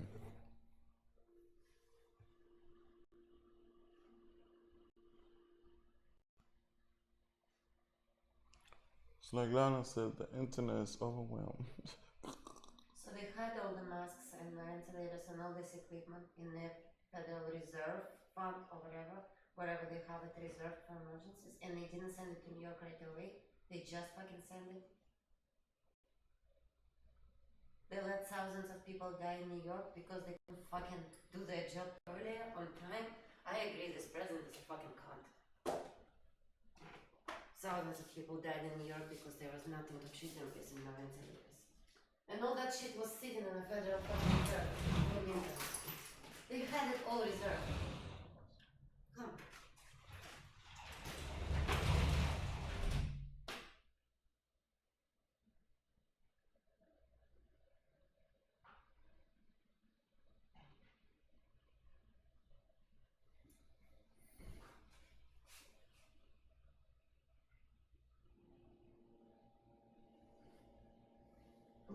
Upwork has the world's largest network of independent professionals with experience for any scope. It's like having a top-rated developer right here. What are you working on? PHP, HTML? It's Rust. Rust. Yeah, it's syntactically similar to our mobile UI designer in here. Hi, Steve wants to go back to V1. And a project manager to keep things moving. When you need in-demand talent on demand, Upwork is how.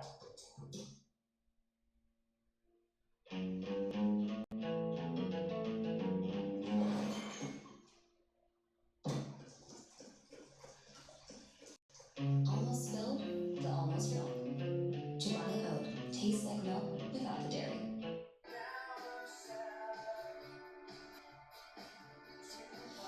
And we're live, Joey Diaz. My brother.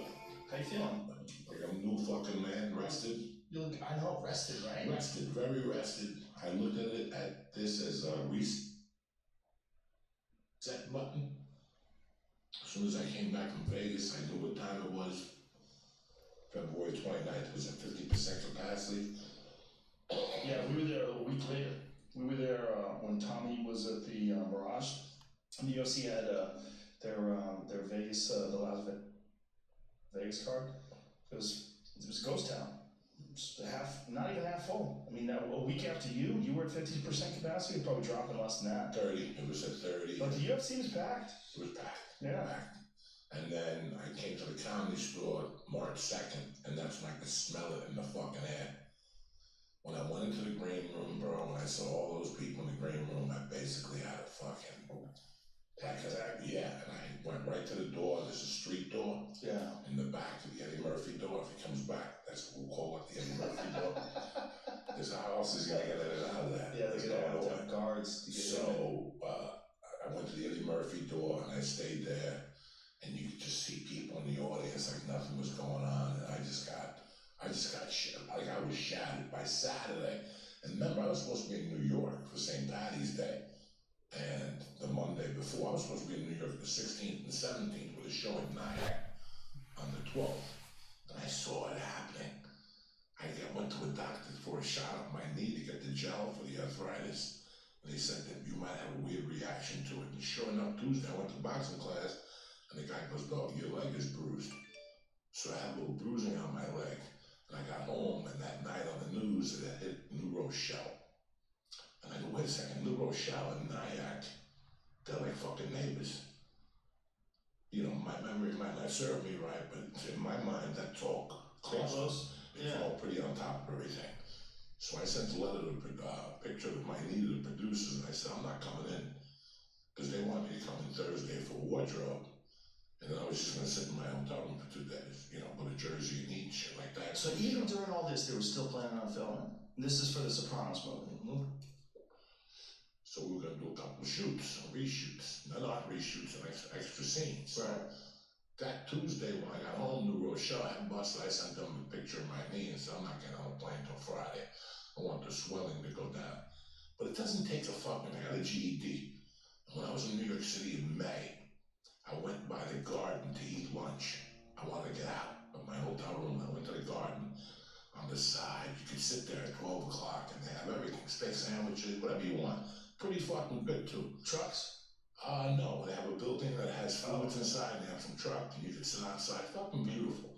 But while I was sitting there, it was a Tuesday, I was off from shooting, and I remember calling my wife and specifically saying, I like it here and everything, but if Godzilla comes out of the Hudson River, where are all these people gonna go? Yeah. If you sit in New York City in Manhattan, like on the 50s, and just sit there at a cafe, you could estimate, I mean, it's like maybe 10,000 for every 10 minutes that you sit there, people that walk by you. We don't have that foot traffic in LA like there's in New York. There's a little bit of foot traffic downtown, but Sunset Strip, that ship sailed. You don't see people walking around the Sunset Strip, Hollywood Boulevard, but not to the dense population, you know, not the numbers of New York. So it was a no fucking brain. This is a GED here. This is me sitting there going, this is gonna happen. I just kept cutting it down. And my biggest fear was going to the East Coast and getting stuck. It could happen. I would have had to buy a truck, a Cadillac, and drove back. I was already prepared. Like I was like, I'm gonna buy a truck and drive back. Do you think you could do that drive? That's a long ass fucking drive. I could do that. I've done that drive 20 times. What is it, 5 days? 5 days, 4 days. There's what, 4 days you gotta do, like what, 16 hours a day? Yeah. It's hard to stay awake. I did Colorado, New Jersey, like the back of my hand. How far is that? Like early 80s, 3. What is it from here to Colorado? Like here to Denver? I think 16. 16. Here to Utah, Salt Lake is 10? 10. That's a good one. That's a good escape. That's a good escape. Have you done that? No, I have not. But I've done Vegas multiple times, right? Vegas is about 4.5. 4.5, yeah. And then you go another 6-ish, somewhere in that range. You get to Salt Lake, depending on traffic. Salt Lake, you go to Salt Lake City at 5 in the afternoon, like, oh, fuck, rush hour. Hey, where's the cars? They just fly by. There's no one there. There's nobody there. I thought Salt Lake City was like millions. I thought it was like millions of people. It's not millions. What did we figure it out, Jamie? It's like a couple 100,000? Yeah, what a cool fucking place. I love it. I love Salt Lake City. It's so underrated. Because the more I'm going to put a stake on it. Nobody knows about that. They got reefer, bottles, grenades. Great Mexican food. Great food. Did you go to that one? There's this one famous Mexican joint. I saw a lizard. I was walking around and some guy goes, Joey Diaz, I got the perfect spot for you. He's eating cool. Hey, Corona Stunner's in the building. Corona Stunner's in the building. Shout outs to Corona Stunner. It says estimated is 200K, but that's the nothing. metro area is 1.2 million. So Yeah, that's like, that goes all the way out to the mountains. 1.2 million. That's nothing. Yeah, that's nothing. No. 200,000 in the city. When you see those people like that's I started hearing that cancel coach out. I'm like, I cancel coach out. They're too fucking greedy. Cancel coach out. So old people, that's what's in Palm Springs. Well, once they cancel South by Southwest, I was like, whoa, this is crazy. The store was planning on keeping the OR open, and they canceled my show in the main room. They offered me a spot in the OR. I was like, I don't think we should be doing shows. Like, this doesn't seem like, this seems like it's getting real. It's like, because if you make a mistake, and there's a 14-day period where all these people can get infected, who the fuck knows who gets infected during those 14 days? Because we didn't know what it was yet. And still we don't know what it is. It's still strange because so many people, Idris Elba apparently is asymptomatic. He's not showing any symptoms and he has asthma. And I was reading something, find out if this is true, that somewhere in the neighborhood of 60% of the people are asymptomatic. And I wonder if that means they never show symptoms, or I wonder if that means they're asymptomatic for a certain period of time. So 60% of the people infected are asymptomatic, but a certain percentage of those people ultimately get the cold or get the cough and all the terrible symptoms, the fever. Because you really ask, listen, you know a lot of people, and I know a lot of people, and nobody's called me yet. That has it? I have. Michael Yo. Michael Yo was almost dead. Michael Yo went to New York City, did Gotham. He came back. He got real sick. Yes. He got pneumonia and the COVID-19 at the same time. So he got coronavirus and pneumonia. And he said, now 6 days ago, I talked to him 2 days ago. He said 4 days before that, he thought he was going to die. He's like, I couldn't breathe. Pneumonia and this coronavirus. I think this motherfucker, when it like plays with you. If you don't have it, if you don't get it, you can kind of like go, oh, well, this is no big deal. But if you do get it, it fucking grabs you. Like Jamie knows a girl who's 21 who lost her sense of smell and taste. And it wrecks people. We were Googling a story about this Olympic swimmer from South Africa, 31, stud athlete, Olympic swimmer. Said this virus fucked him up. He said it was the worst thing he's ever experienced. So it's weird. It's like it almost like plays with our mind. Like it makes some people seem like they're immune and some people are fine and maybe it's you. Take a chance. Go outside. Take a chance. Go to a restaurant. Take a chance. Go to the beach. Let's go to the beach. What's the worst thing that can happen? You crack those asshole. And then go deep. Fuck it. And then boom, a bunch of people in your family get it, and then boom, your grandma dies. Look at Italy. You know what happened in Italy? Look at Italy. They just went out. They all live together. Yep. They all live together and they hang together. Nothing wrong with that. That's how people are where I came from. They're supposed to live in the basement. Your grandmother and grandfather live in the basement. Your parents live on the second floor and you live on the third floor. Boom. We hang out together. The Footscroll family. God bless them. From Freehold, New Jersey. They lost 4 people. From a family reunion. They went to like a saw that. And I saw that one. I saw the one that the guy had the 39th birthday, the 40th birthday. That's so sad. They all got on planes afterward, and they drove to different parts of the country. The family from New Jersey was not very old either. No. The youngest one that died, I think, was 55. I think someone. What? Do I have the mask on? Am I jumping up and down at Ralph's buying groceries? No. Am I going? I stopped. You know, I went to one boxing class after that. What happened? You know what? You know what? You know what? You know what? It's a dummy. It's a dummy. It's a dummy. It's a dummy. I ain't that dummy, baby. It's a baby dummy. It's a baby dummy. It's a baby so happy. You don't need any equipment. You just do burpees and push-ups and bodyweight squats and lunges. There's plenty of working out to do, folks, and it's free. It's a beautiful thing about YouTube. There's so many really good fitness instructors that just put their stuff out there for free because they want people to follow them. And you know, you can get a ton of great bodyweight workouts. You don't need nothing. And if you need weights, folks, you can pick shit up around your house and you can do a great workout with. I'm sure you got a can of paint somewhere that probably weighs 15 pounds. You know, people have things laying around. So you know what I started doing? What? Because it was fucking with me meditating. I had to go back to meditating. What do you do? What kind of meditating you do? So what I do is I hit the bag. I broke my workout. Because now you can't do that long workout now. Because what are you going to do for the other day, for the restoration day, the recovery day? Right. So there's no recovery in my world. Just easy workouts every day. 15 minutes. Yeah, nice. In the bag. In the bag is very essential. Yeah, nice. In the bag is very essential. Get the yayas out. Get the yayas out. You're punching. You look at anything, benefits over 40 for boxing, benefits over 50. The number one benefit is stress. You know, for a couple of days there, dog, I was getting scared. Yeah. I'm not scared of it, but I respect it. There's a big difference. I respect what's going on. Something's going on. I'm not a fucking scientist. Have you ever been here in an earthquake? Yes. For me, it's the same feeling, but more magnified. It's like, okay, this is all right, but what is it like if it gets worse? And we are back at it again. We are having a listening section of the Joey Diaz podcast / the Joe Rogan podcast. If you are a fan of the Church of Nothing, I think the Church of Nothing, which is Joey Diaz podcast or the Joe Rogan podcast, I listen to them religiously.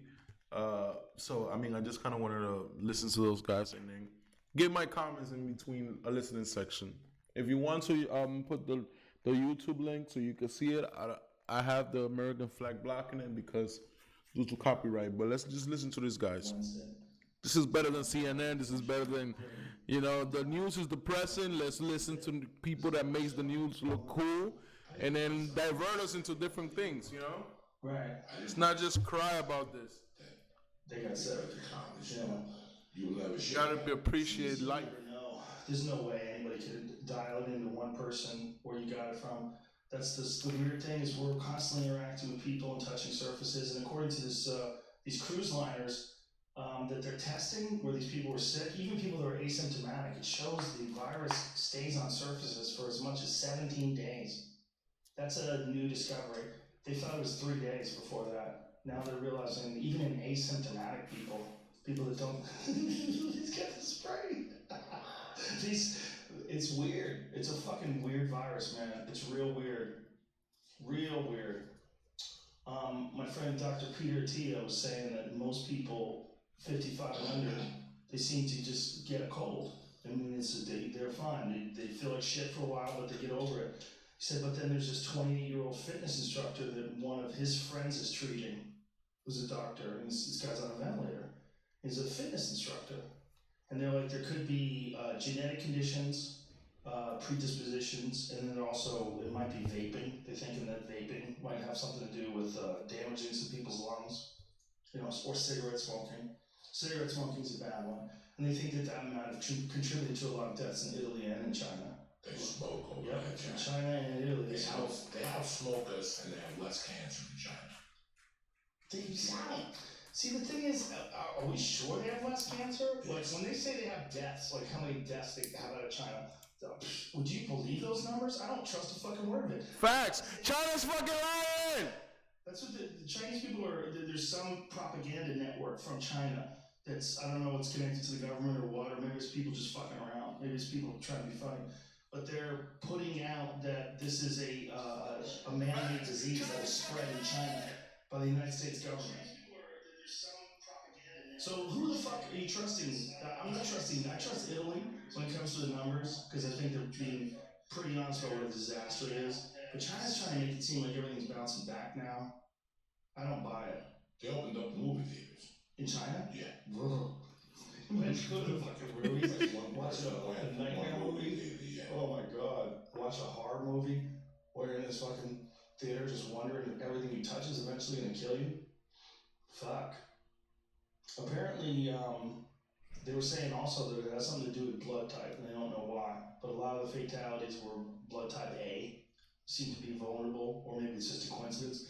They say they don't have enough data yet.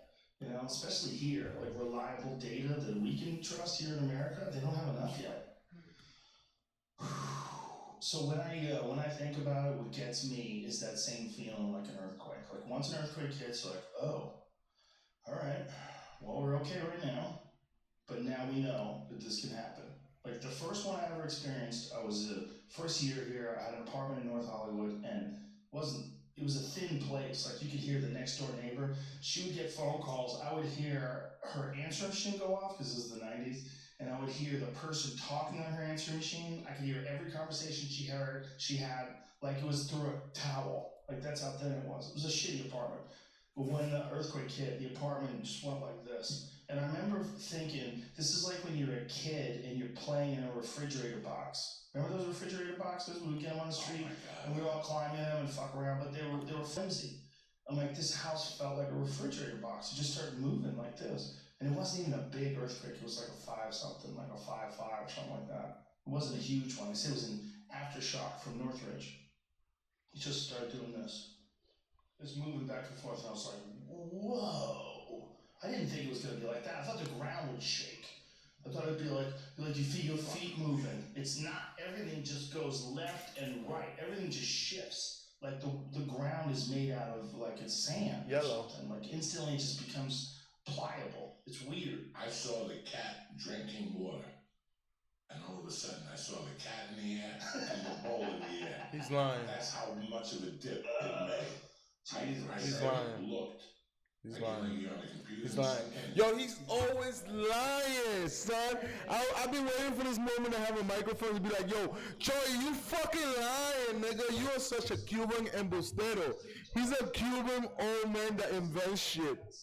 Or he sees something, he's like, that was me. No, it wasn't, son. I'm done. That.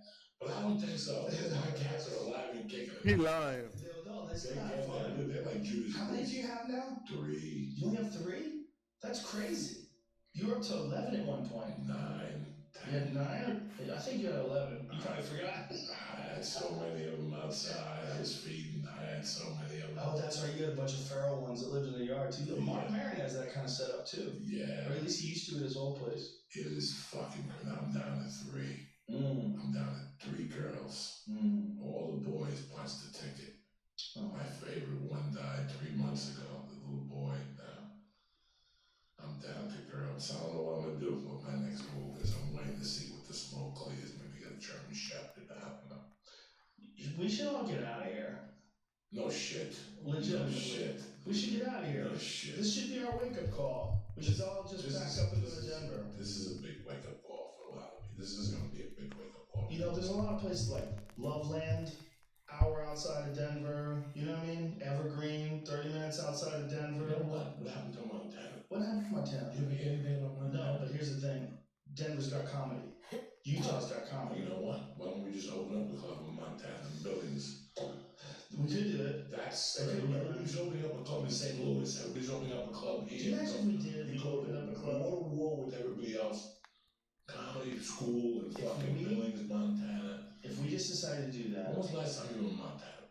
Oh, 6 months ago or something. What did you think? I love it there. What I love Bozeman. What are we waiting for? The winter's motherfucker though, son. That winter's real. There's a grizzly bears in the Well, woods. listen to them now. Listen, make you realize that we can do anything. It just makes you realize. Look, after every earthquake, there's a certain percentage of Californians that wake up and say, I'm not going through that again. Right. They get up and leave. There's certain Californians that go like me, that go, oh shit, you gotta get a generator for my fat sleep apnea machine. And every time you go to the supermarket, buy two of something. Buy 2 cans of cream corn, buy 2 cans of this. You go in my fucking garage, I'm good. Yeah, you gotta have dried stuff. I'm good. You know why? Because I'm a child of the 60s. When I was growing up, every building you moved into had a fallout shelter, you dumb fucks. Oh, yeah, nobody remembers the fucking fallout shelter. And they had Tang and fucking TV dinners down there. Spain bought 340,000 coronavirus tests from China, but can't use them because it turned out the tests only have sensitivity of 30%. Like the fucking Tang juice and all that shit. God, the fallout shelters were an East Coast thing, right? Fuck yeah, nobody remembers the fallout shelter. So I've always lived like it's the fallout shelter. Here's another line of now he's acting like he was ready for this. Yo, Joey Diaz is a fucking liar, bro. Joey Diaz is a consistent what's it called?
How your family came over here when? 66. 66. I've been over here already dabbling.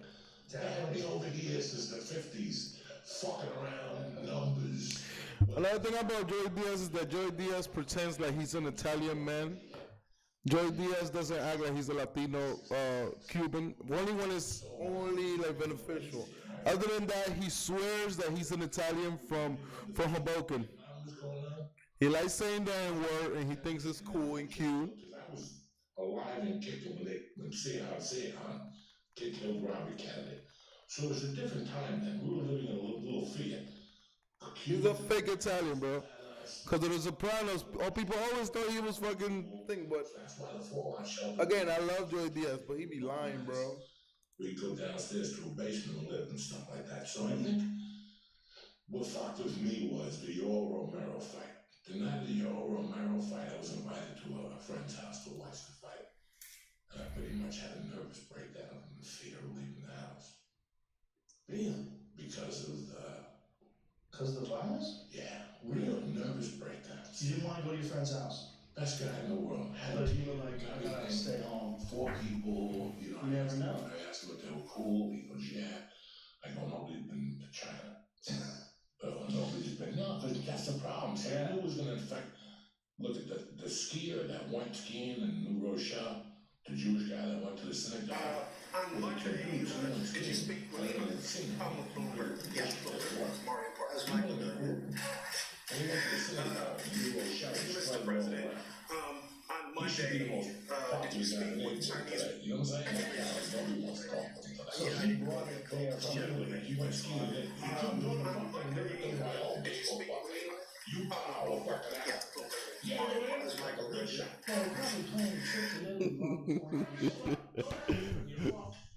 Go to Riverton, Wyoming. That's the best. Right, but you want to eat pasta? I don't give a fuck. I got pasta in fucking Utah. But before that shit drives me fucking crazy. That shit. You just can't go to Ajax. You can't go to Ajax? Nobody wants to ski Ajax. You can't go to Ajax. You gotta go all the way to fucking Italy to go skiing, cocksucker. The Italian scopes. Leave me alone. You know that shit bothers me as it is. He took people down. He Joe, you don't have a passport. Yo, people are not gonna like Chinese tourists anymore. They're gonna be looking at them niggas like, hey, I'm gonna mute this right now. You see the sights. You can eat pasta and Aston. And you can see the sights. Fucked. No, Aston, you break it up. There's apparently a guy from Aston. But fuck the Chinese communist fucking system of lying to us, man. Motherfuckers lie. Talking about 3,000 people died. Get the fuck out of here. Fuck out of here with your bullshit. Stop eating that fucking nasty ass food. I love that. Did you come back? Y'all don't eat the fucking Chinese food y'all fucking feed us. The American Chinese food. Y'all wanna eat fucking bats? And he refused to. Y'all wanna eat fucking octopus? I see bitches eating octopus and fucking. It's not playing a long time right now. Look, motherfuckers going back to the theaters. Nah, fuck that. Close all the fucking things. Another thing is hypocritical. Back in January, Trump closed the borders to everybody. And I have a quote by Schumer that basically Schumer said, why would you close the borders? Da-da-da-da-da. I'm just worried about the. What was that? Okay, so like, sometimes extreme measures are needed. Fuck China. Some sort of a... Fuck this headphones because they were made in China. Fuck this camera because they were made in China. Fuck this microphone because they were made in China. Fuck this iPhone because they were made in China. Fuck this business card which was made in fucking China. Fuck this nail clipper that was made in China. I like doing But a podcast, not stand up. Oh, this was built in Jacksonville, Florida. So you good. What else? John Oliver, and last week he didn't have an audience. Not good. Nobody. Fuck this. So many things I can say. Fuck this. Fuck this shit that was made in fucking China. And it was no audience. Fuck this control that was made in fucking China. Fuck this TV that was made in China. Fuck this table that was made in. Nah, this table was made in Sweden. It looks like IKEA. So IKEA is Sweden. Never mind. Fuck this shit is made in China. Yeah, no, leave it the fuck alone. How bored do you want to go? Like at 10 o'clock, are you like, I'm fucking. Fuck this charger connector that was built in fucking China. The baby goes to bed. We have her on a fuck this hanger thing, also made in fucking China. Fuck this other control that was made in China. Fuck this fucking cable that was made in fucking China. It's the mitts too. Everybody gotta hit the mitts of the house. What else? Good move. And everybody's on a schedule. But at night, like this is the first. I have not been out of the house. This lighter was made in Connecticut. I already mentioned the TV. This lighter was made in Connecticut. So shout out to this lighter. And this marijuana was probably coming from Mexico or Colombia. So it's no harm. Fuck that German fucking dog, because that German dog attacked a lot of black people during the civil rights era and a lot of Jews during World War II. So fuck that dog too. That's why we gotta keep them here. But in another life, that motherfucker would have been chasing motherfuckers. So fuck that. Fuck your fucking ancestors, Stormy. Fuck your ancestors. Your ancestors suck, Stormy. To New York, I was getting fucking gazilled. I wasn't even. Imagine if you took that flight, you would have probably caught it. And fuck Russia for lying too. Russia a lying piece of shit too. Fucking Russians they're all fucking liars. They also have a fault with the truth. They probably with China right now promoting this shit. Probably motherfuckers is dying, and probably like 20,000 people already probably died in Russia, but Russia don't give a fuck about its people. Russia don't give a fuck. You went. That was the heat of it. Yeah, that was the fucking heat of it. And it's still just climbing. Well, they said it's 2 weeks is going to reach its apex, but they have an astounding number of cases. They do, however, test more than California, so they're more accurate in terms of their numbers. There's more testing being done in New York City. I think about threefold than California. It's crazy, man. This is a whole new time, and I really hope it's a wake-up call for us. It is a wake-up call. This is, Doug, listen, as jokey as this may sound or whatever, I've always had a faith. My faith got me to where I am today. A faith in what? On a higher power. Let's call it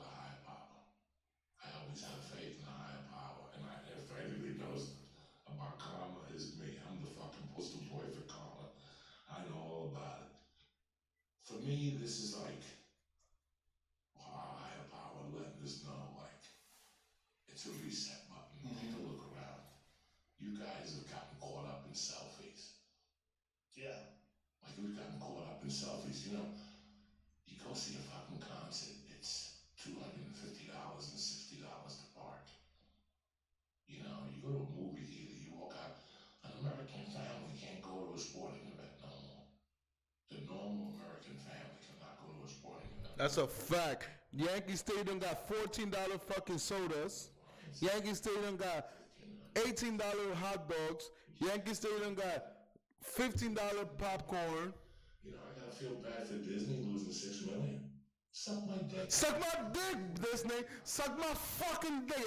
And lick my asshole too, fucking Disney, you motherfuckers. You think I give a fuck about y'all? When it's the people, it's socialism, it's communism. And as soon as motherfuckers ask for money in your corporation, oh, here's the money, boy. And who's the... No, fuck you. Dry, you motherfucker. Give a fuck about your corporation. They could suck a dick, could suck my fucking dick. They could fucking suck a pimple-covered dick and eat it. Fuck the corporations. Simple as that. If it does rain, it only rains 10 days a year, you'll be fine. You know, this is a great place because of that. But because of that also, we're not humbled enough. You know, the places where people get humbled are the places where people have to deal with direct nature. Snowy places, real cold places. Like, if you go to any place that's near an ocean, that's a little slap in the face, like, wake up, bitch, take a look at that, you ain't shit. Mountains are another one, same thing. Like, you die up there, stupid. There's bears up there, there's mountain lions up there, they're fucking killing deer with their face. You don't think they'll fuck you up too? Go hike. Go hike and get lost, hippie. You know, like, it's a wake-up call, those places. And I think this is a wake-up call for the whole country, the whole world. It's a wake-up call. We're vulnerable. And it's also a wake-up call. I mean, I can't say this to enough people. Take care of your health. Please. It is the one defense for this that seems to be agreed upon by almost everyone, is that if you have a strong immune system, you have a better chance to get through any sickness. And you can do something to strengthen your immune system. Your immune system is something you can work on. You know, you can work on it by cleaning up your diet, you can work on it with regular exercise, you can work on it with regular sleep. All those things have a real big impact on your immune system. Also, vitamins, supplement with vitamins, eat a healthy diet, get some exercise, and if you can, get in a fucking sauna every day. Tremendous for your body producing heat shock proteins, or your body reducing inflammation, alleviating stress. It's great for your cardiovascular system. It's just great for you. There's a bunch of different things you can do. You can use this as like, okay, I'm alive, and now this is a wake-up call. I'm so glad this didn't happen to me. I didn't get wrecked by this. I'm really grateful. And it can be done. It's something that everyone can do, and this is the time to do it. This is a good time to do it. If you're surviving and you're getting through this, this is a good time to get your health in line. What you don't know, a lot of people don't know about me, is I was a sickly kid. Really? Oh, I never believed From the age of 4 to 6, because of my dad dying. Again, another lie, bro. He be having this stories, bro. Lana, do you remember when you was 4? I always got cold. Joy Diaz remembers every year of 4. I remember very brief moments, but I don't remember like... The way he remembers every 3 seconds, right? In every episode, he remembers when he was 3. And when you think, oh, he lying, he goes, and then my mother died. All right, nigga, we got it. You have asthma right now. He exaggerates. Oh, like a motherfucker. Really? She has it. And now I see it in her and I go, does she have an inhaler? Yeah, she has a little inhaler. And you don't use an inhaler at all anymore? Yeah. Did you ever? For like a week. Then my mother goes, get rid of that. Don't be trying to act like you healthy, nigga. You look like you got diabetes, bro. Wow, your mother's hard. So I grew up with this fucking thing, and then when I was 16, I got put in the hospital for 13 days for lung infection from Paraguay. So ever since then, like, I'm not supposed to smoke. I'm never supposed to smoke. When I started smoking, I would get sick for days afterward. Like, I had to jump a hurdle to smoke pot. You want to get back to work too, right? What about that? That was let's not even talk about that. Well, let's talk about I don't want to cause anybody to be sick, and I don't want to get sick. I would smoke reefer and it would be an event. I would think take anybody 3 or 4 days off. It would crush me for that long. Really? Then once I built a tolerance to that, then I started having to build a tolerance But of I did get who I multiple job smoked offers dope with. today in the morning. Like if I smoked dope with me, you and Jane and somebody else the next day, Supermarket I'd have a chains, temperature. they just keep You running get sick from like, someone. Yeah, 13, 14, So by the age of 15, I already knew I had to keep my shit. Like if I smoked with you and Jamie every day, that's who I smoke with. Once somebody else comes into that circle, I would get sick. So I had to knock that out. So I had to be very aware at a young age. I got sick a lot when I was competing. I wasn't taking care of myself back then. I didn't take vitamins. I didn't take shit. I got sick a lot because I was always stressed out too. Because I was always nervous because fighting all the time. So you get ready, and the weeks up to a tournament, that's the most stressful. And then the week of the tournament, I'd always come down with something. And wound up fighting sick. Fought sick in Anaheim. I flew out to California to fight in the Nationals. I fought sick. Had 3 fights sick. Did we figure out what the percentage? Something like that was an estimation that was close to 60%. Of But we asymptomatic. said it was only 20% though, so. Well, I think as time goes on, they're getting a better picture of it. Take care of your immune system, kids. I've been drinking a shitload of water too. Oh my god, I'm peeing like crazy. Kombucha, CBD oil. Yep, CBD oil for sure. I took some pet CBD oil accidentally. I wasn't paying attention. I went to the cabinet to get some CBD oil. I'm like, man, this is tasty. What is this? It's like peanut butter CBD oil. And I had 3 droppers full. And then I looked on it and said pet. And I'm like, damn, hope I'm gonna be okay. I don't know what the difference is between CBD MD's pet formula and their regular formula, but I had 3 full droppers of their peanut butter pet formula. It was quite delicious. It was pretty good. You take a lot. I take enough supplements, vitamins, K, T, F. I take a lot of things. Like I said, I cut down the reefer a little bit throughout this. I was going like to a half ounce, maybe a week.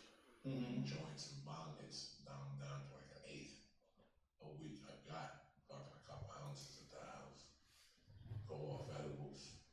I'm enjoying the time, just the relaxing time of no pressure of things to do, no shows to go to, stay home every night, hang out with the girls. I'm enjoying it. I don't watch the news. Yeah. It was fucking with me the first week until I had that little nervous breakdown on the 7th. That was really fucking with me, and then I said, that's it. I went back to my roots. I went back to Boulder. I took it back to the Rogan Institute, bitch. And I took it back to the meditation. So what I would do is I'd hit the bag 15, and then to come down, I'd stretch and just do yoga poses and breathe. And then end with like a long fucking meditation. Get some vitamin D. I do everything outside. In the back of the house, I got a little backyard hidden. I think that hitting the bag is a kind of meditation. Yes. I really do. Yes. I think if you really can just concentrate on your breath. Breathing. Yes. And I do 3 minutes, 30 seconds off. I try to do 5 sets of that. Yeah. But then after that, the stretch is really helping. Oh yeah. Now I have no cryotherapy. I got no acupuncture. None of those things. Is cryo closed? Cryo's closed. Yeah. I stayed away for the last 2 weeks. I did a little Novator, which is the red lights, until about 10 days ago. Yeah. And then this started getting a little serious. And I thought, you know what? Let's start just cutting down on this whole thing. And then last weekend, I see what was going on at the parks and shit. There's a park close to my house. I said, let me go over there and make a few calls. I'm like, this is crazy down here. Look at these people. Packed. They're on top of each other. Yeah. And if I'm running behind you, that makes no sense. They're all running the same way. Are you running right into it? You're running right into it. I mean, I got a GED, Joe. This is what kills me. I got a GED. And I'm sitting there watching these fucking morons run behind each other. All of a sudden you're fucking Rocky, but you're sucking that guy's breath in.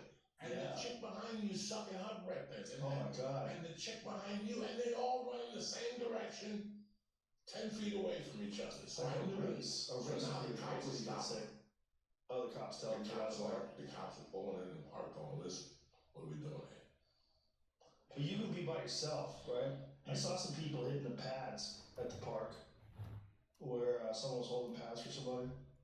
You can do that. You get some space away from each other. You get a little workout in. But there's always going to be that dude that's going to come up to you. Yeah. There's always that dude. Hey man, aren't you worried about the coronavirus? I had to take the racehorse out early. My daughter's a racehorse. So 35, I give my wife a break and I just take her for a little stroll. Just wear her out a Just to little. wear her out a little bit. We play badminton, whatever the fuck that is. Yeah. The tennis with the fly. Yeah. I throw wiffle balls at her. I was telling the lady the other day, in the heat of all this, I'm there at 9:15 for a reason. They got the playground sealed off, and then they got a huge fucking park. And for some reason, everybody got to walk. I had to walk in between me and my daughter. Thought about it, second person had to say something. Really? Really? You can't walk around. You gotta walk in between. People can't have enough. They test your fucking wits. Well, they don't change their behavior. The best was the guy that watched me playing with my daughter. And I could see him out of the corner of my eye, Jero. And I could see him. I could see him whispering to the wife some stupid shit. And what does he do? He starts walking towards me. And I'm not even paying attention to him, but I am. I'm watching him through this fucking vision. I'm watching him. I'm playing with my daughter, throwing the wiffle ball, and he's walking towards me. Finally, I had to stop, and he goes, "Hi, I just wanted to shake." I go, "Stop!" He just looked at me, and I felt terrible for him. But this is what's actually going on. They still want to shake your hand. Yeah, people try to shake your hand still. They still want to shake your hand. I'm like, it's not going to happen. Stop right there. Yeah. I go, hit me on Twitter and I'll hit you back. But that's it. I don't want to hug. I don't want to know nobody. Nothing you got to tell me I want to hear. Yeah. Unless you're showing in here with a fucking envelope, which I don't see you have. Don't come close to me at all. People, they're not changing their behavior. No, that's some not people, changing their behavior. There's a number of people, right? So some people pay attention to everything. Some people are over cautious. I went to the fucking supermarket. This lady had goggles on, and she had, I mean, not goggles, but big Jackie Onassis, dark sunglasses, a fucking face mask with these giant gloves on, and she's walking away from everybody like everyone's a bomb. And she's doing her grocery shop. I'm like, okay, well, you've gone too far. This is a little ridiculous. And then I'm looking at other people that are acting like there's nothing wrong, and they try to shake your hand. And then there's people that are paying attention too much, so they've become paranoid and not even living their life. And then there's other people that aren't paying attention at all. They're barely paying attention. I'm in the middle. They barely look at I'm in the middle. I know I have to live my life. That means I don't have to go to 7-Eleven for nothing. Yeah. 7-Eleven is filthy. I don't have to go in there for nothing. Okay? Nothing. I got rolling papers and everything in my house. Lighters, I got lighters till the next millennium. I can light myself up 10 times with the lighters I got. I'm not putting myself in a bad position. Yeah. You've been quarantined, James has been quarantined, Jamie, I didn't go to fuck. There's somebody that's tonight, there'll be a concert, they'll go. Where? No, if I tell you that tonight there's a concert, they'll go. If it was. If it was, they'll still. Well, Liberty University is letting students back in today. Jesus is going to look out for them. Yeah. There was an article on CNN. They were showing Liberty University opening up its doors again to students. Like, this just started, you fucks. You can't just, Where do you think we are right now? Beginning. You This really is the think we're beginning. at the beginning? Yes. Yes. You this don't is the think beginning. we're good till mid-May? But listen, it keeps accelerating every day. If it's accelerating every day, it means it's at the beginning. Every day there's more cases. Every day there's more people getting sick. Now, didn't he say yesterday, now don't quote me on this, he's talking about Easter. Yeah, because it's a very special day to him. See, he said it's a special day. This virus doesn't give a fuck what day you think Jesus came out of the ground. This virus doesn't give a fuck. And if you don't respect it, people are gonna die. And there's people like the lieutenant governor, I think is who he is of Texas, who is like, we should take a risk with older people just to get the economy back in line. People are like, whoa, what are you saying? You think the economy, we should get the economy back in line, and by doing the economy, some old people are gonna have to die. You're ready to sacrifice people for money. Yeah, older people would rather die than let COVID-19 harm U.S. economy, Texas officials said. Older people would rather die, that's what he says. Lieutenant Governor Dan Patrick, okay. Yeah, and he's saying that he's in that high-risk category himself because he's 70. It's these politicians who are terrified that this is going to lead to an economic disaster and their name's going to be stuck on it. I think they were terrified at first that they had to act, they had to close things down, but they didn't have a plan. And now they realize, like, oh my God, this might have to stay locked down for a long time. What happens to the economy? Yeah, you didn't have a plan. No one had a plan. So they locked everything down, and now they're like, listen, this could last a long time. We gotta start the rumblings now of getting this ball rolling again. Because if this goes 6-7 months and no one's working, no one can go outside their house for 6-7 months, like this is crazy. We won't have any money, and China's gonna take over. Tucker Carlson had this whole piece he did that I saw that was actually pretty accurate. You know, where he's talking about what could be possible. Like he was talking about how the NBA. Did you see that whole segment where the NBA they had said something about China, and then you see all these people that were praising China and saying positive things about China. What was the reason behind that, Jamie? You're an NBA guy. The GM for the Houston Rockets tweeted like support for Hong Kong. That's right.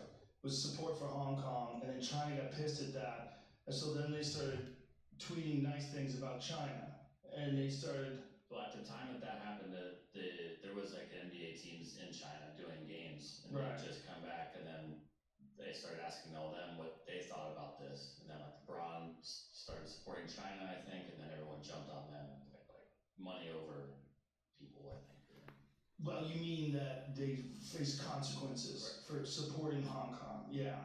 Well, what Tucker Carlson was saying in his piece was that imagine if that's the whole country. Like, understand that, like, if China's the ruler of the world, if China becomes the ruler of the world, not the United States, because of something like this is all really possible. Like, the idea that the United States is the ruler of the world, so it has to stay the ruler of the world forever. No, natural disasters, disease, fucking asteroid impact, there's a bunch of different things that could shift the balance of power in the world. Rome used to run everything, right? There's Europe, England, the UK. England used to run half the fucking planet. There's a lot of different countries that were on top of the world that are no longer on top of the world. And we would be in a real sticky situation if we had to live under the same military dictatorship that China does. And the idea that we would never have to live under that. We can't, we're America. Well, that's ridiculous because we're human beings and other human beings are stuck in a circumstance where they're living under a military dictatorship. So there's no difference between them and us other than culture and the place where they live. That shifts. Things change. With natural disaster, with disease, with failure of the economy, with war, with all these different factors, things change, and our perception, much like our perception of our society itself, it's always going to be like this, and all of a sudden this disease comes along and shuts everything down. You're like, whoa, that's a fucking wake-up call. You need to recognize that this is kind of fragile. Well, the whole system is fragile. If those things happen, natural disaster, disease, war, anything catastrophic happens, the balance of power completely shifts. And who knows whose control the survivors are under? Who knows? Who knows how this works out? This is all real touch and go right now. This is real touch and go. This is uncharted territory where we have slipped into a place where no one's working and everyone's scared, and the president wants to go back to work on Easter because it's a special day to him. And Joe Biden can't talk. The guy who's running for fucking president for the Democrats can't talk. Did you see the latest shit? Tim Dillon sent me 2 videos. He's like, what the fuck is going on? Like, he's in cognitive decline. Governor of New York, Cuomo, put him in, coach. Put him in. You want a guy to run for president that makes sense? You want a guy who's an intelligent guy, who's a strong leader, who's got a lot of experience? He's impressed the fuck out of me the last 2 weeks. He's impressed the fuck out of me too. And he's like, fuck opening up human lives, count more than money. He's impressed me. I'll tell you who else has impressed me. I don't know. See, you can't say that. You're always going to be wrong. There's always a knock. Well, but Joey, you're wrong because he's declined the Women's Abortion Act. There's always something. That's true. That's the argument they had about it. I don't even know what it is. I don't even know when I tell you there's always something. I don't even know what the issue is. The issue is late-term abortions. He apparently voted for. I know there's always something. So, and I was just making a joke, but I know there's always something. You were actually right. The other guy that's doing a good that up. The other guy that's doing a good job that I see that he's communicating is Governor Newsom. Yes. He's doing a great job. I don't know what his politics are. I don't know if he's a Democrat or Republican. I just know he's stepping up and he's fighting for these people. He's making some smart choices. And you know what? I don't know. Are you a fucking scientist, Joe Rogan? Let me check. Are you a scientist? No, me neither. Go fuck ourselves. Until that time, I don't know. I do know one scientist. And she's telling me to stay the fuck home and mind my business. I do know. Stay the fuck home. Who work in emergency rooms that told me it's not a fucking pretty place. No. My brother's a cop in a hospital. And he says that it's a fucking nightmare. You have to sort them out A and B, and B is if you have kidneyitis, and A is if you have corona. They say it's a fucking nightmare. Right, because you got to think the same amount of people are still getting injured. Yes. And sick from other stuff. So Mercy's coming in, Hope is coming in. They're not corona ships. Yeah. They don't want no corona people down there. They just want fucking, they're bringing in a ship with 1,000 beds. There's fucking these goddamn cruise ships. You want to talk about a petri dish? Stuck on a metal craft in the middle of the ocean, breathing recirculated air with a bunch of people who are partying. For 3 or 4. And around you is the ocean, and if you fall in, you're dead, because they don't scoop anybody out. When do they ever turn the ship around and scoop somebody out when they fall in? Nah, they gave prompts to Cuomo. No chance. Sent me 2 videos. He's like, what the fuck is going on? No. Like, he's in cognitive decline. Governor of New York, Cuomo.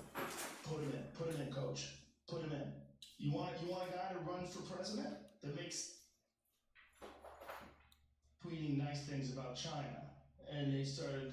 Well, at the time that happened, there was like NBA teams in China doing games, and Right. they just come back, and then they started asking all them what they thought about this, and then like LeBron started supporting China, I think, and then everyone jumped on them, like money over people, I think. Well, you mean that they face consequences for supporting Hong Kong? Yeah. Well, what Tucker Carlson was saying in his piece was that imagine if that's the whole country. Like, understand that, like, if China's the ruler of the world, if China becomes the ruler of the world, not the United States, because of something like this, like, this is all really possible. Like, the idea that the United States is the ruler of the world, so it has to stay the ruler of the world forever. No, natural disasters, disease, fucking asteroid impact, there's a bunch of different things that could shift the balance of power in the world. Rome used to run everything, right? There's Europe, England, the UK. England used to run half the fucking planet. There's a lot of different countries that were on top of the world that are no longer on top of the world. And we would be in a real sticky situation if we had to live under the same military dictatorship that China does. And the idea that we would never have to live under that. We can't, we're America. Well, that's ridiculous because we're human beings and other human beings are stuck in a circumstance where they're living under a military dictatorship. So there's Cuomo just said he don't want to be vice president. The place where they live. That shifts. Cuomo just said that he don't want to be vice president. Disease, with failure of the economy. Either way, Biden promised a woman to. Things change, and our perception, much like our perception of our society itself, it's always going to be like this. And all of a sudden, this disease comes along and shuts everything down. You're like, whoa, that's a fucking wake-up call. You need to recognize that this is kind of fragile. Sleepy Joe. Sleepy Joe. What happened to Sleepy Joe? He came back with very, very nasty. The balance of power completely shifts. And who knows? Very, very nasty commercials. I sent him a letter of cease and desist because it's not fair that the Democrats are using this campaign, are using the coronavirus to get some campaign points. This is not how it should be. We have done an amazing job in the United States of America. Nobody ever as president. Before they started, we had the biggest, the shortest unemployment ever. So the Democrats want to blame it on me. No, this is all. Yeah, his voice is annoying. But literally, that's what he says. Like, who you work for? Bloomberg? How's Michael? He's good? Okay. He lost $1 billion, right? But my thing is, because he's always going to be wrong. Why? Well, but Joey, you're wrong because he. Joey, shut up. why be mad when, like, I'm mad, right? So, but then it's like, okay, so do I want to be in the 49% of people? Actually, no, there are actually 52% of people. Do I want to be in the 52% of people that actually probably, like, voted for Hillary or supported Hillary or worked on Hillary's campaign? Or am I going to be like the 49 that actually won by the Electoral College? They never believe in them. Now the not believing them becomes a reinforcement because they're like, dang, my man won. My man won. We've been winning. And now, like, a bunch of liberals are dying. Half of them are like, who gives a fuck? It's just liberal media lying. The Democrats are using this. It's just a hoax. January 22nd. It's just a hoax. I don't believe it. February 15th. I have ordered the borders to be closed. If somebody come from Wuhan, it's just one person from China. I spoke to President Xi, and we clear it out. It's just a hoax. No, we already blocked. So then at the same time, at that time, nobody knew. We didn't know. He didn't know. China was like, we got 100 people. Psych. At that time, they probably had like 10,000 people. They like, let's do 100 people, and then they show them the most healthy of them. So, because they have people as like shows there. Like 1 million people for China is what we see as like, I don't know. I think 1 million people in China, I'm not good at numbers, but 1 million people in China is what we see as 150 people. No. I'm exaggerating. 1 million people in China is like 10,000 for us. In the numbers or ratio of like, we only have 300 million people and they have a 1.2, 1 point something. So they got a lot of people. They can get rid of a lot of people. So you just disconnect them, that you have facial recognition. You can know who the person lives with. Go and inspect the family. Just kill everybody and just shut it down. You think China was doing that? What we're doing, like with our hospitals, or not what we're doing, but with Italy. Italy gives you a real chart of the real problem. So with Italy, you're seeing that like, okay, this much people die. This much people it rise. It's still rising, so it's like it divides like 100 by 10, then 100, then so it quadruples in a certain level.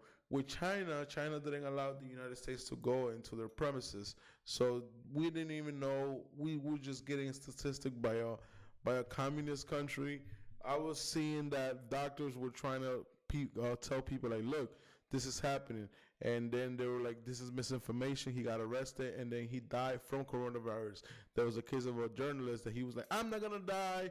I'm willing to die to reveal the truth. It took them 3 seconds to find that nigga. Like, I thought it was going to be like an adventure. Like, I was going to be like, yo, this nigga is doing it for the people. Now, homie disappear. Like, let's say he revealed himself at 9 p.m. last night. And by like 6 in the morning, they already had caught homie. Homie was already arrested, prosecuted, like, and he probably didn't even die of the coronavirus. But guess what? They probably had a morgue. You didn't see how New York put a morgue right away? You thought China was extreme? Niggas don't even have a cute morgue. In China, they built a whole fake hospital. They built a fake hospital, and then on top of that, they destroy that shit. They destroy all the other evidence. They told you, oh, we just had a little earthquake and things fell. And nah, niggas had a demolition of the whole shit, of the whole evidence. The people that they got rid of. Look, New York got some nasty ass fucking. You're like, people are not gonna like have that beautiful. No, New York is like, leave it outside. The hospital in New York is like New York is so ghetto. New York is so ghetto that instead of your building like fixing your boiler, the landlord just goes, let's just rent a boiler. and take the parking lot outside and make it look so disgusting that a boiler's outside, but at least we're getting your boiler, so stop bitching. So the hospitals have morgues outside, homie. You hear this shit? Nobody want to take that shit, so they gotta burn the nigga right there. Bop, bop. Like, yo, this coronavirus is scary. Stay home. Stop shaking hands. Stop fucking shaking hands. Yeah, like motherfuckers be trying to shake my hands. Yo, my elbow. Don't touch me, my nigga. Like, not even. I'm coughing because I'm smoking weed. Stop trying to like, oh, this nigga coughing. Oh, this nigga got corona. Who cares? I drink Corona. I drink Heineken. I drink, what's the name of the Australian one?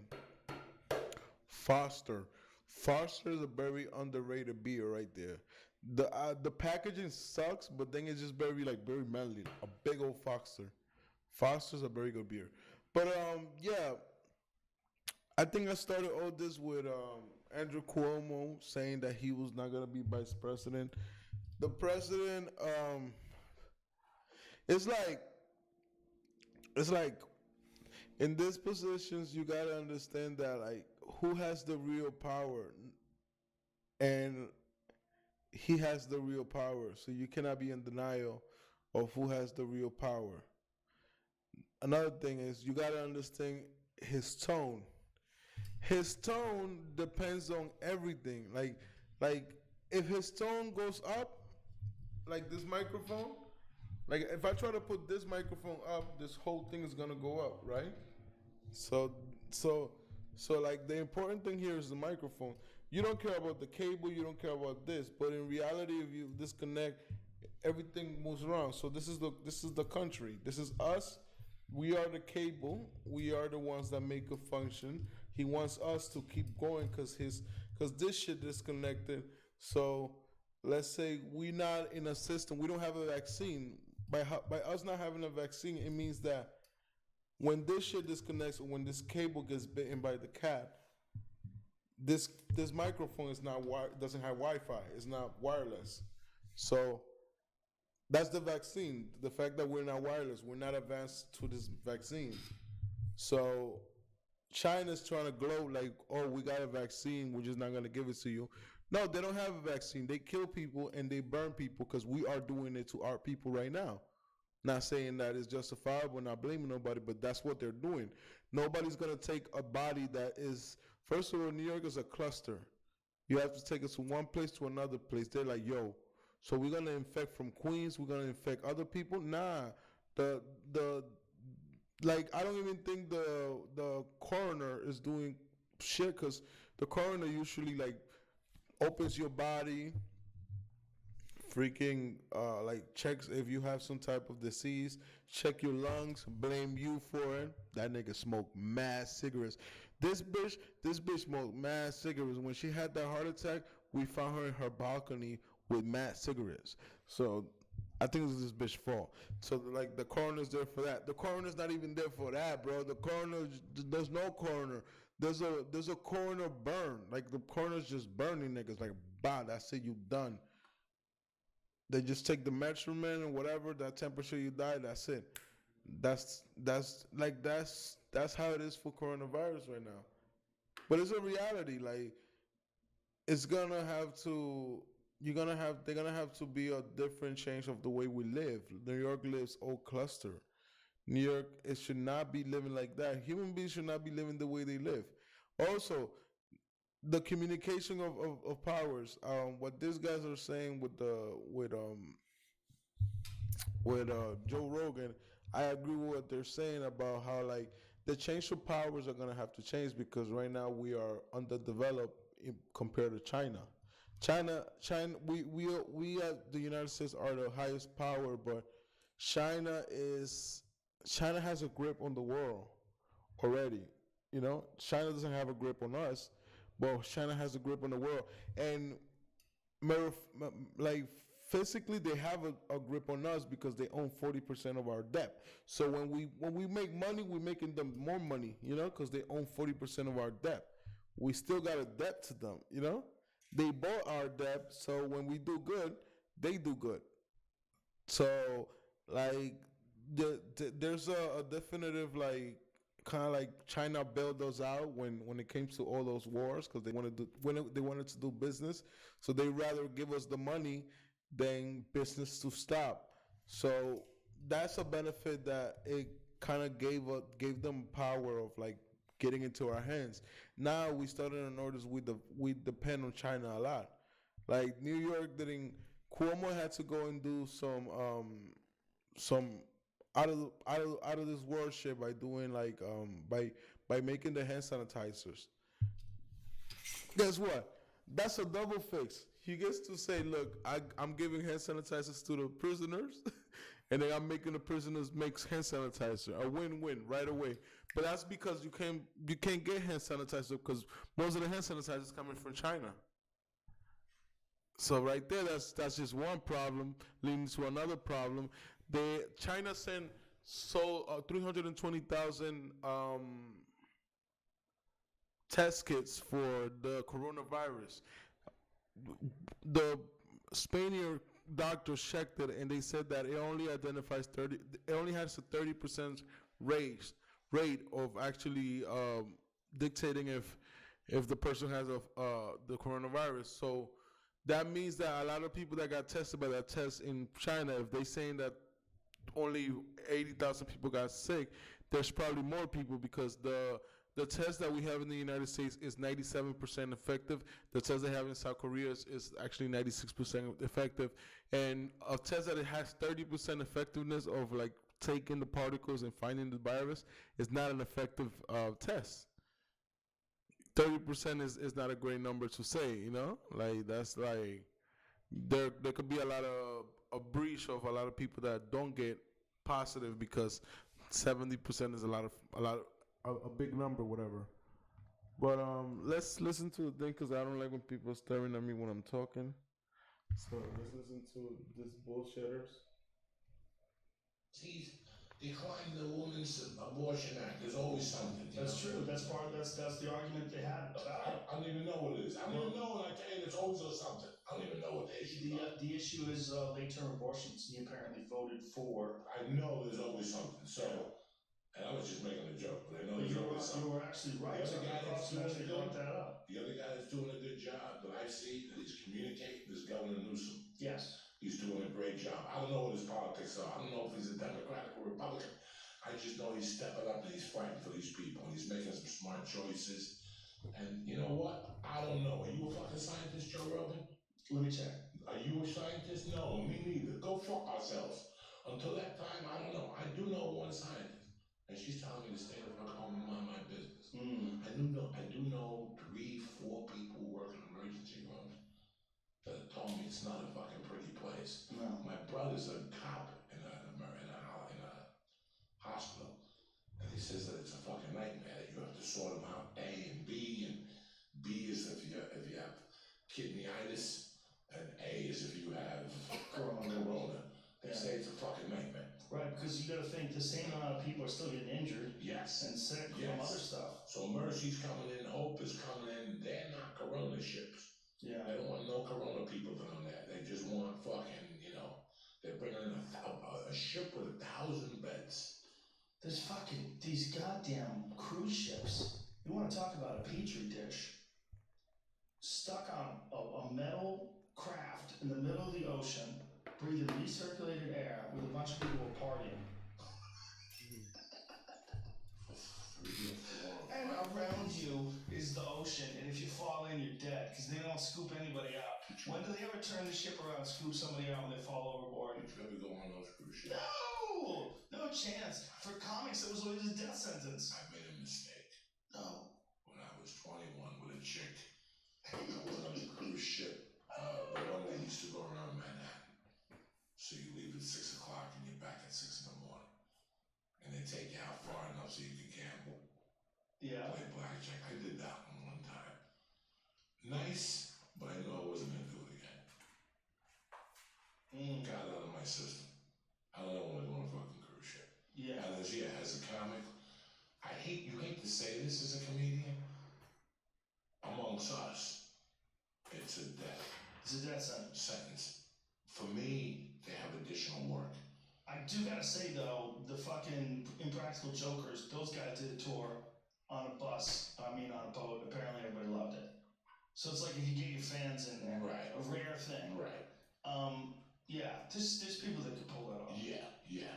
Well, Alonzo goes on jazz tours. He does jazz cruises. You know, Alonzo Bowden is a serious jazz fan. Loves jazz music. Loves it. Yesterday. Good. So I love him to death. He's always been the best. And a Clippers fan. Before anybody even talked about the Clippers. I ride a motorcycle everywhere. Yeah, that motherfucker, badass bike too. Yeah, he's got a bunch of bikes. Or he's had a bunch of bikes. One BMW, he's got a badass bike. But he was a Clippers fan when they were 0-92, bro. He was down there by himself with Costello Alonzo.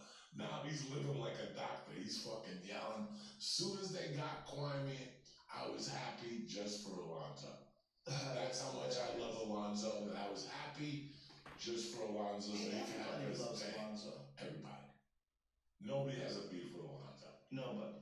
No, why would you? First of all, it will break your hand. He's giant. His fucking hands are ginormous. And he's a sweetheart. He's a sweetheart. He doesn't even know he could break your hand. You would never know that he's 6'4", 250 pounds solid muscle, whatever the fuck he is. He's a tank of a man. But he's hilarious too. He's a dude that's got great points. Like, here's one of his lines. He goes, "Not every Trump supporter is racist, but every racist is a Trump supporter."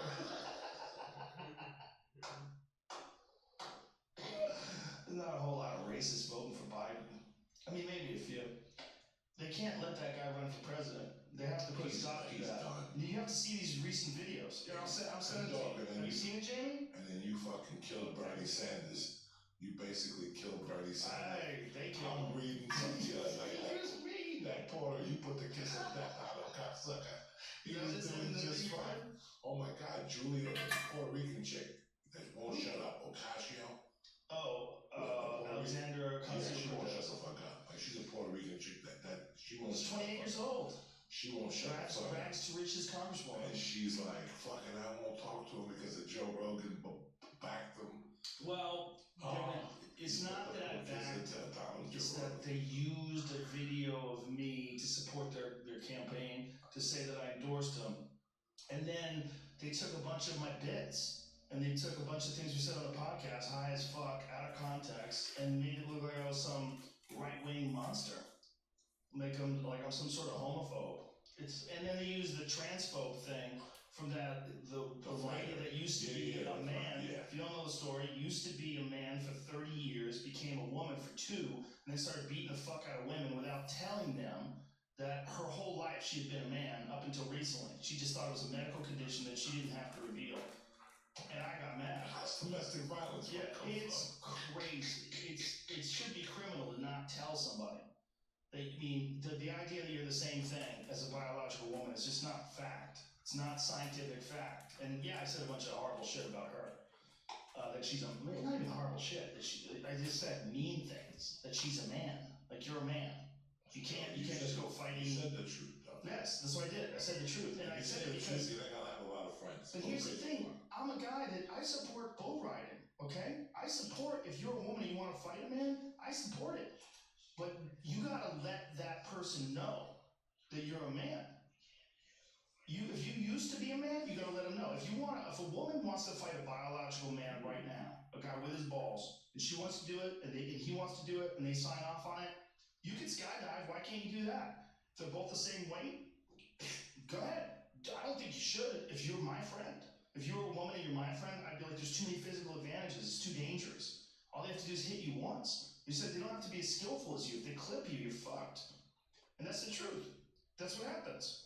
I mean, it's a giant advantage. Doesn't mean the woman can't win, because Jermaine Durandamy actually had a kickboxing fight with a man and knocked him the fuck out.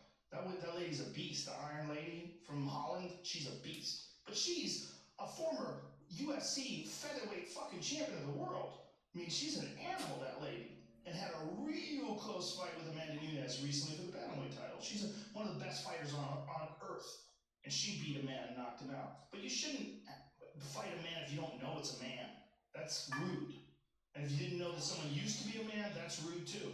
So they try to pretend that I'm this transphobic crusader. I love all people. I literally love all people.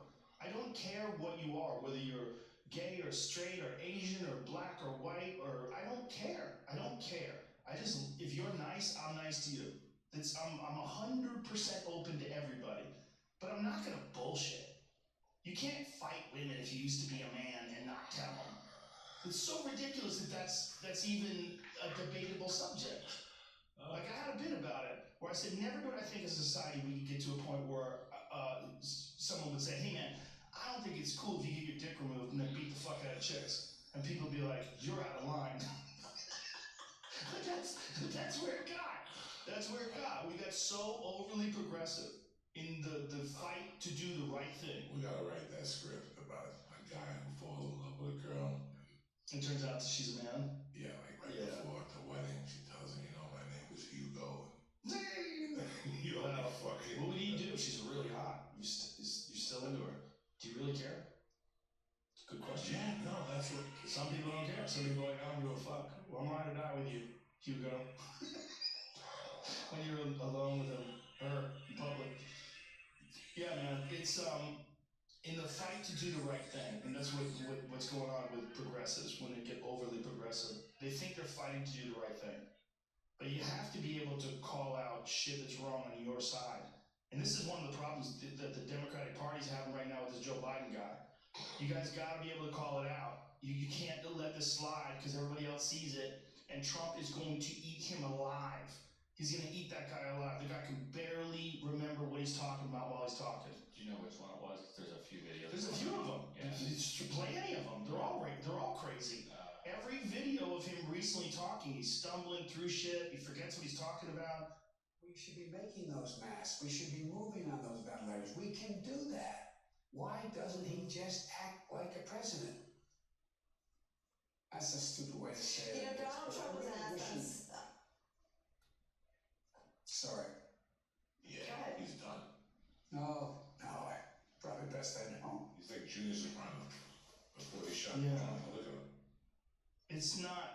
That's not even the worst example. That's just an example. The one down there when he's talking to that lady, I think that one was a struggle too. That was a struggle fest. Period for keeping businesses shut and people at home. Are you at all concerned, as Trump said, that we cannot let the cure be worse than the problem itself? We have to take care of the cure.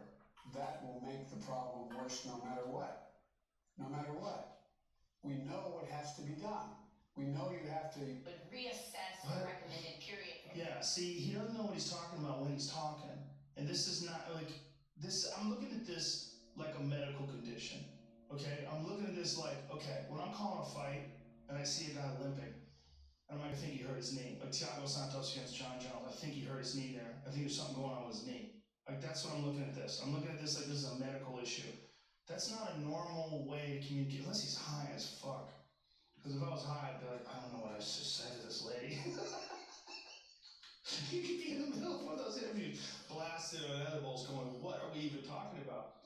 I don't think that's what it is. I think he's high, he's old. He's very old. And I think he can't. He doesn't look good either, and he got makeup on him. Yeah, he doesn't look. His skin is all pulled tight like a lizard. He got the formaldehyde in him already. He looks like he's got the formaldehyde in him already. Not good. He's gonna just press a button. Governor Cuomo, right? Yeah. That's the answer. I loved his behavior. I loved his attitude so far.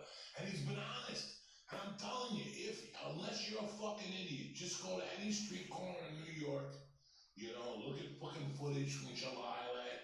It's too many people. It's too many people. It's too many people on top of each other. I couldn't even think about getting on a ferry and going to either Rudy's. I was staying somewhere on Park Avenue. I gotta get into an Uber, which I'm fucking guilty in New York. People are sitting in cars with the windows shut, breathing whatever he's breathing. Yep. I open up the car and let the guy's like, you gonna get in? Yeah, give it a minute. And then I take my handy wipe out and lower the window and close the fucking door before I got in. When I get on the ferry, I stand outside. I don't sit in there. I breathe that Hudson River air. That's good for you. That's as good as it's gonna get. Disinfected. All those bodies and shit floating in there.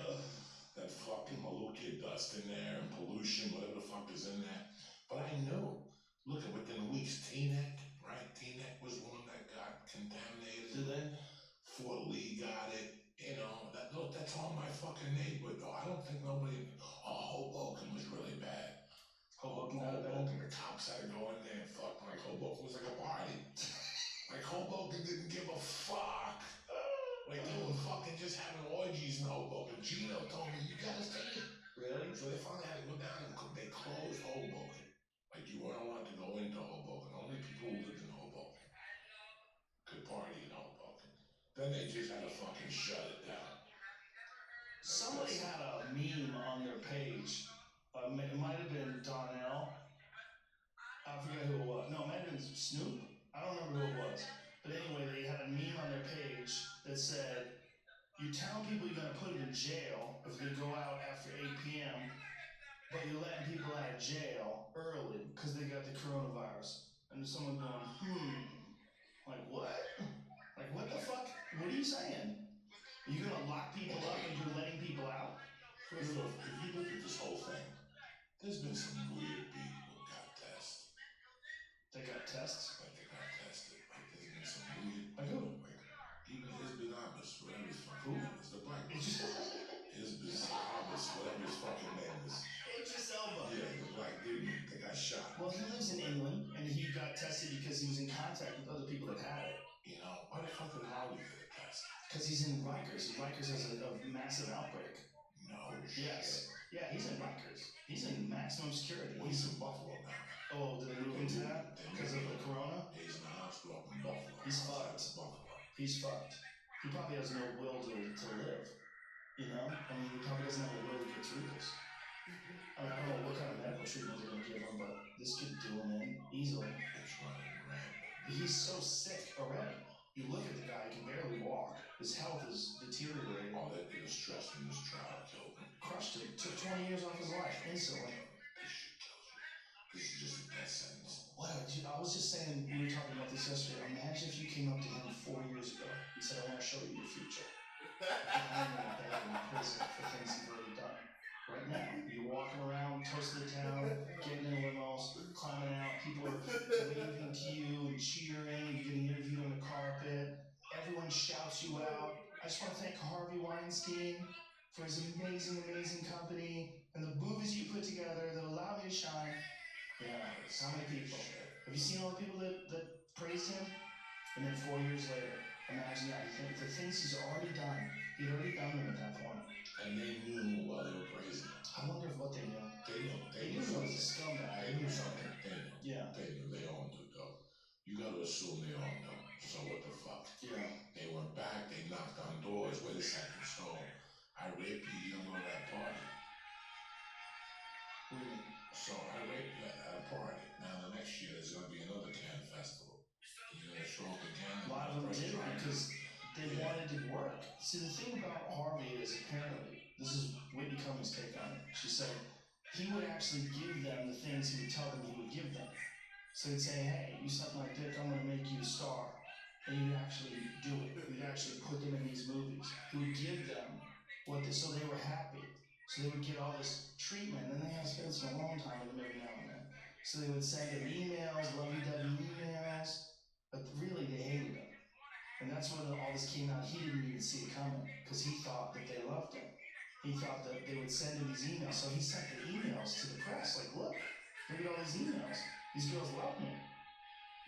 Even though he had done scumbag shit to them.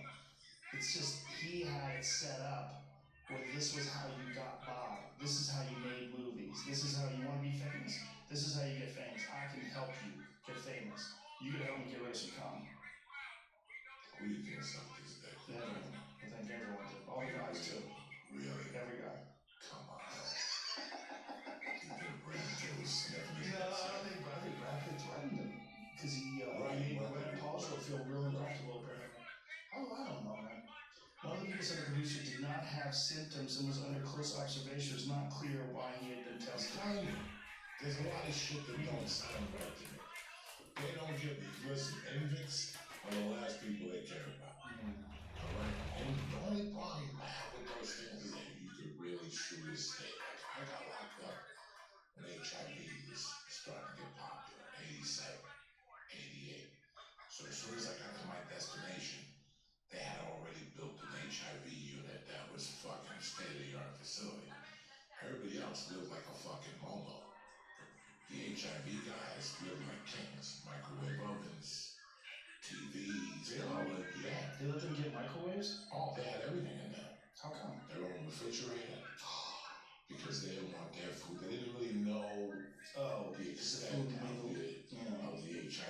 So they had their own thing. They had an old cook that came and cooked for the 6 guys in that unit. So you never, I don't understand. That must have contributed so much to homophobia. But, okay, so when you... Not in jail, I mean in the world, you know, during the AIDS crisis. What do you mean? The homophobia in the world during the AIDS crisis, when AIDS was out, when it was a big deal. I mean, I'm almost too young to remember because I was like 21 when it was happening. I was still a kid.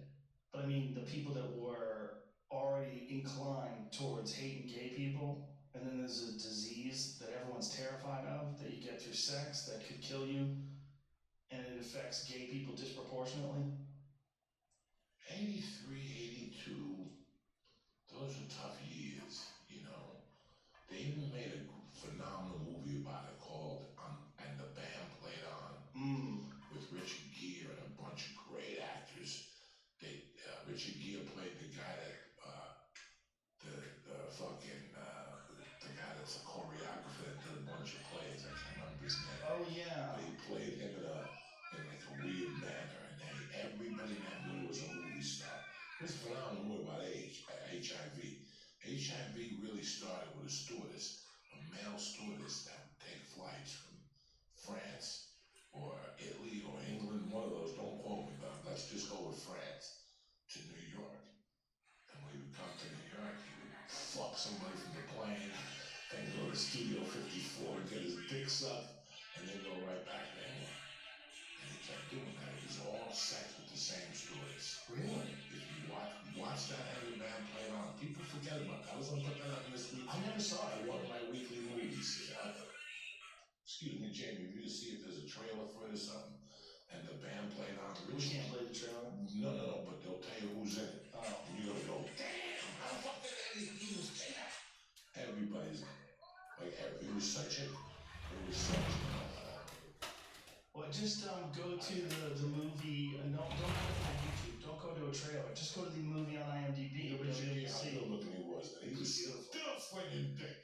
He's a beautiful man. And these guys are all gay, and he's going to interview gay dudes that got it. And they're telling him, man, it started with a spot on my hand, and this is a phenomenal movie if you've never seen it. So there's the cast. Matthew Modine from Vision Quest. Alan Alda, Matthew Modine, Natalie Bay, fucking Phil Collins, Alex Courtney, David Dukes, Richard Gere. There's somebody else in this movie. That was back in the day when Rogan. Houston was great. Glenn Healy was great in this. See, they're all doctors. Yes, Richard Gere was a choreographer. It doesn't say which choreographer. It doesn't say. But it's supposed to be somebody who was very big at that time. Who's it? See, who it's supposed to be based on, Jamie? He's on the movie posters and shit. Yeah, the actual choreographer, the real one that it's based on. Right, but find out who it was supposed to be based on. Phil Collins was in that movie. It's interesting. The rock stars used to be. They used to do movies back then. Remember, Gene Simmons did a few movies. He was phenomenal. Gene Simmons did a movie called with the dude from. Oh my God! The guy with the bomb in his mouth. Oh, Rutger Hauer. That's right. Wanted, Dead or Alive, cocksucker.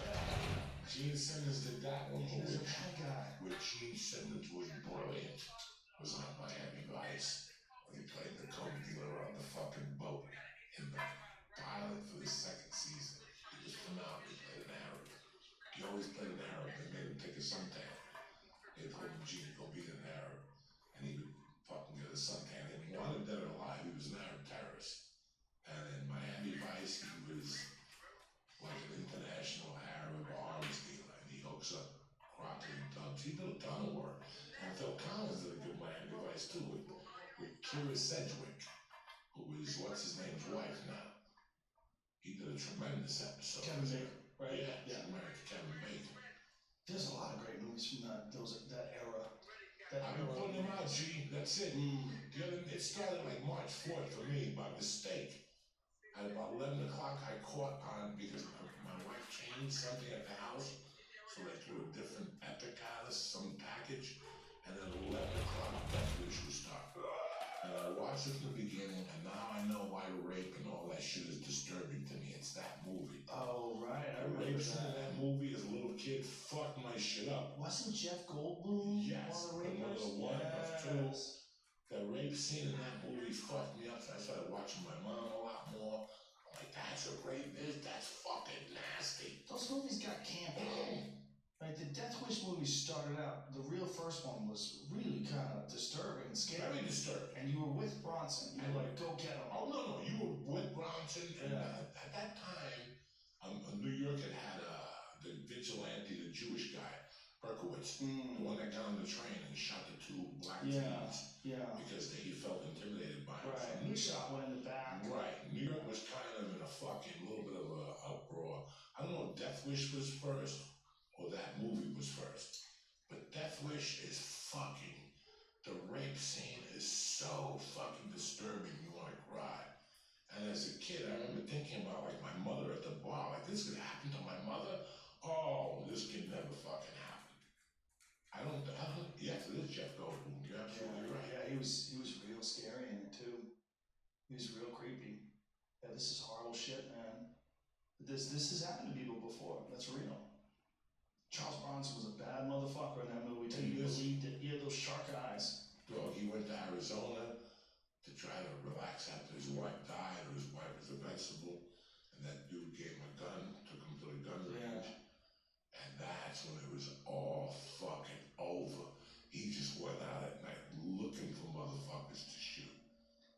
I got a good movie that people forgot about. Which one? Southern Comfort. How good is it? It's a real good movie. Remember that movie? No. A bunch of guys are doing.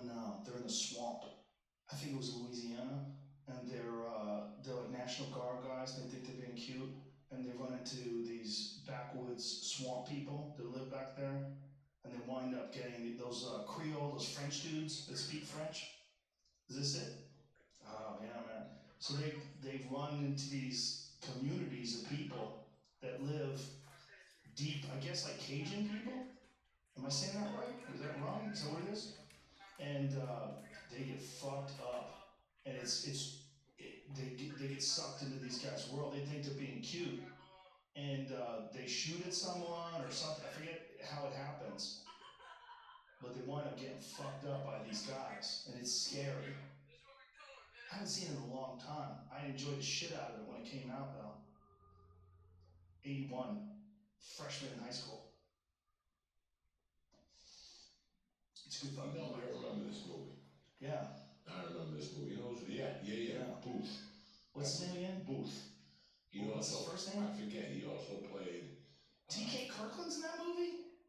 He could be. The stand-up. Yes, he could be. He was in a lot of movies, man. Yes, he was. He was in the John Carpenter's The Thing. Yeah. Remember that? T.K. Kirkland was in a lot of fucking movies. See the what's the cast, Jimmy? Travis Booth? Is that his name? No. Is that right?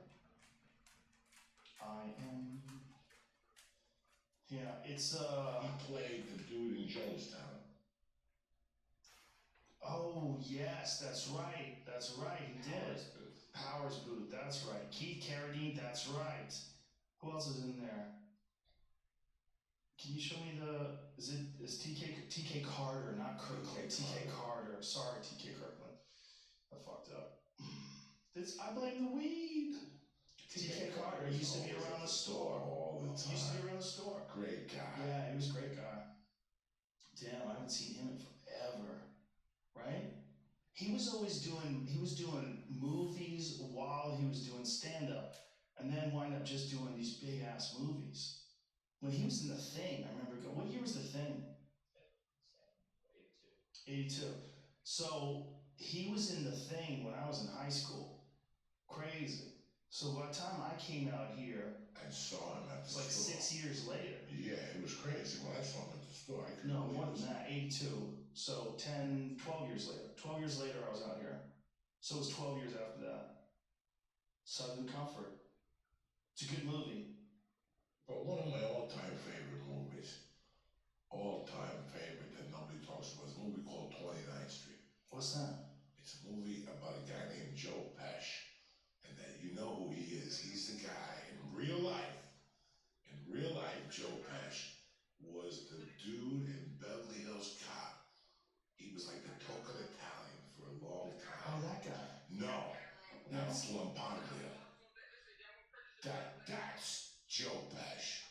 This movie is a fucking phenomenal movie. Oh my God, this is Danny Aiello's best fucking movie. If you got daddy issues, you do not watch this movie. So Joe Pesci in real life, the brother, sold this movie as a script. He's great friends with Sylvester Stallone. Stallone puts him in all his movies now. He's always old in all of Sylvester Stallone's movies. But this guy's name, in fact, that black dude. So when I came to the store, this was one of my favorite movies of all time. It's a movie about a guy who hits a lottery ticket in New York City. He wins the New York State lottery ticket, the first lottery ticket of all time. It's a true story.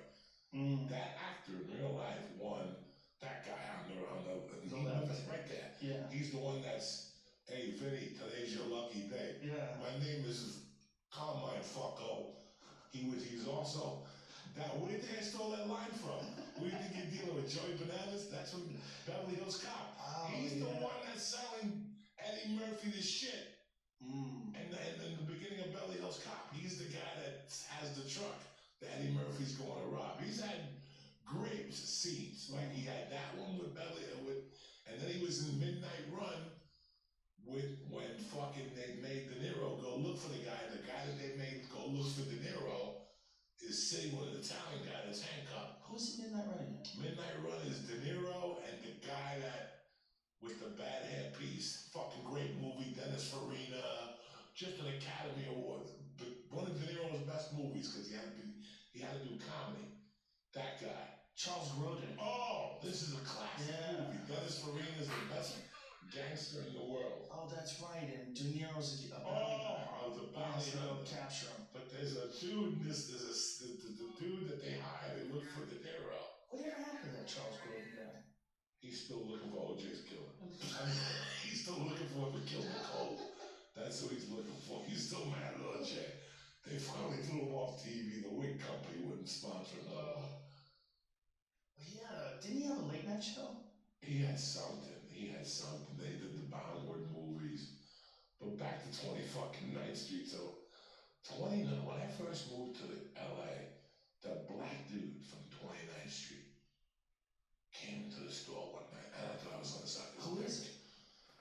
Whoever played, he's a drill sergeant in that movie. He played Anthony, because Frank Pesh wasn't, in real life, when he sold the script, it was a beautiful script. But somewhere along the line, somebody had to sit him down and go, look, bro, we love your story. We're going to shoot it. You're not going to play you.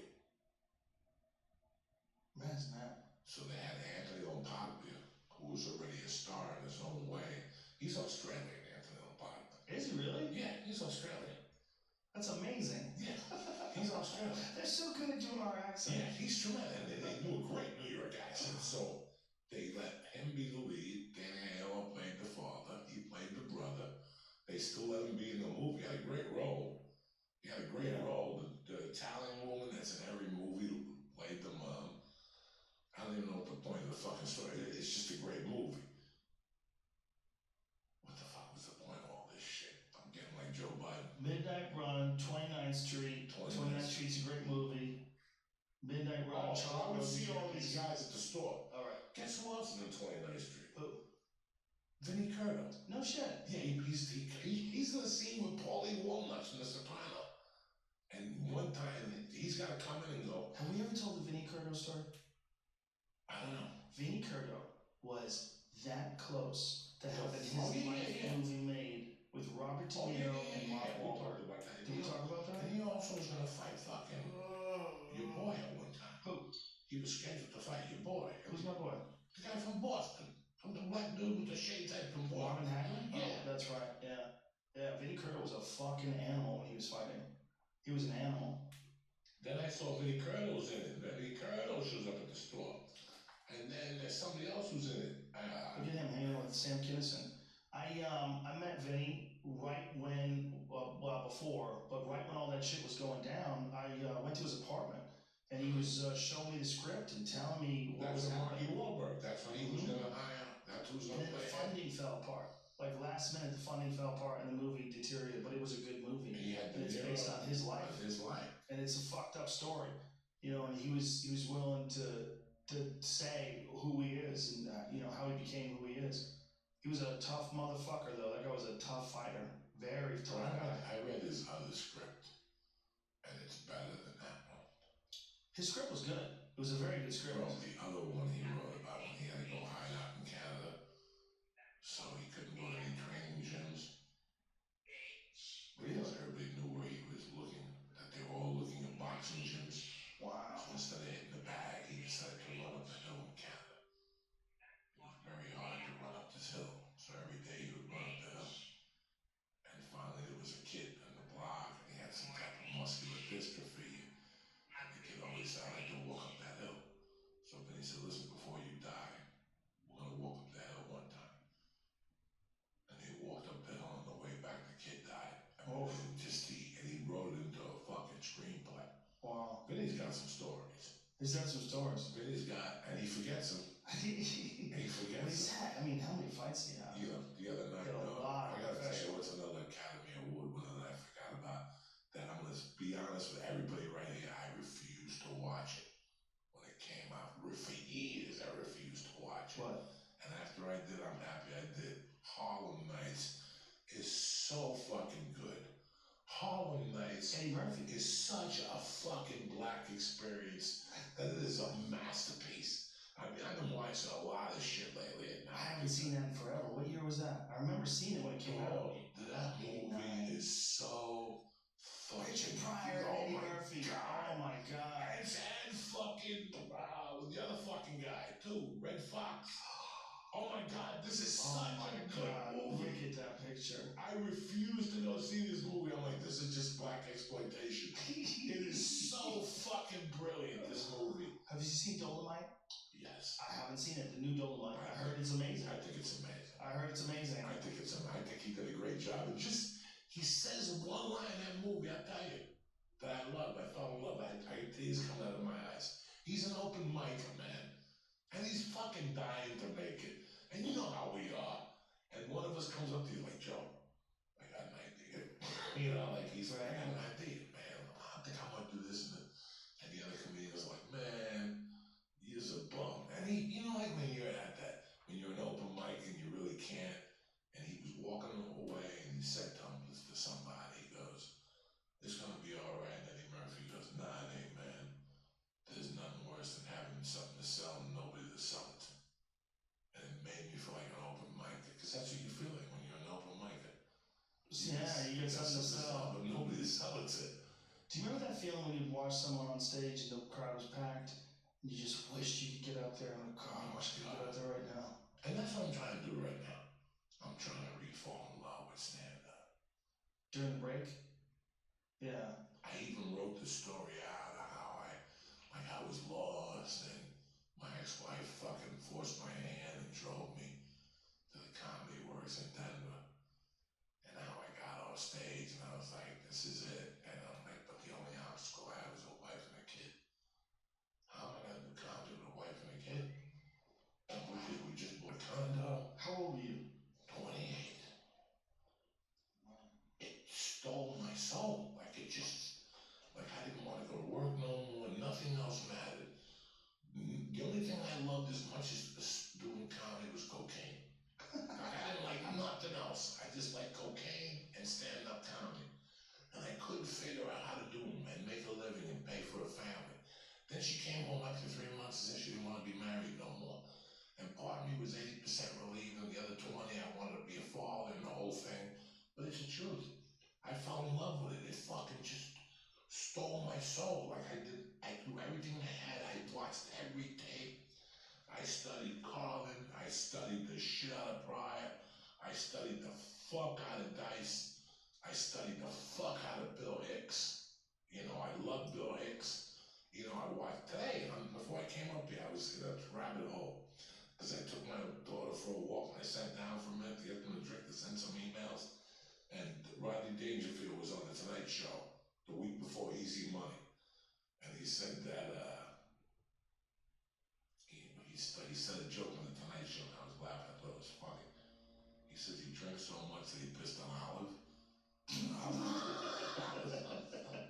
And that was on, like Caddyshack.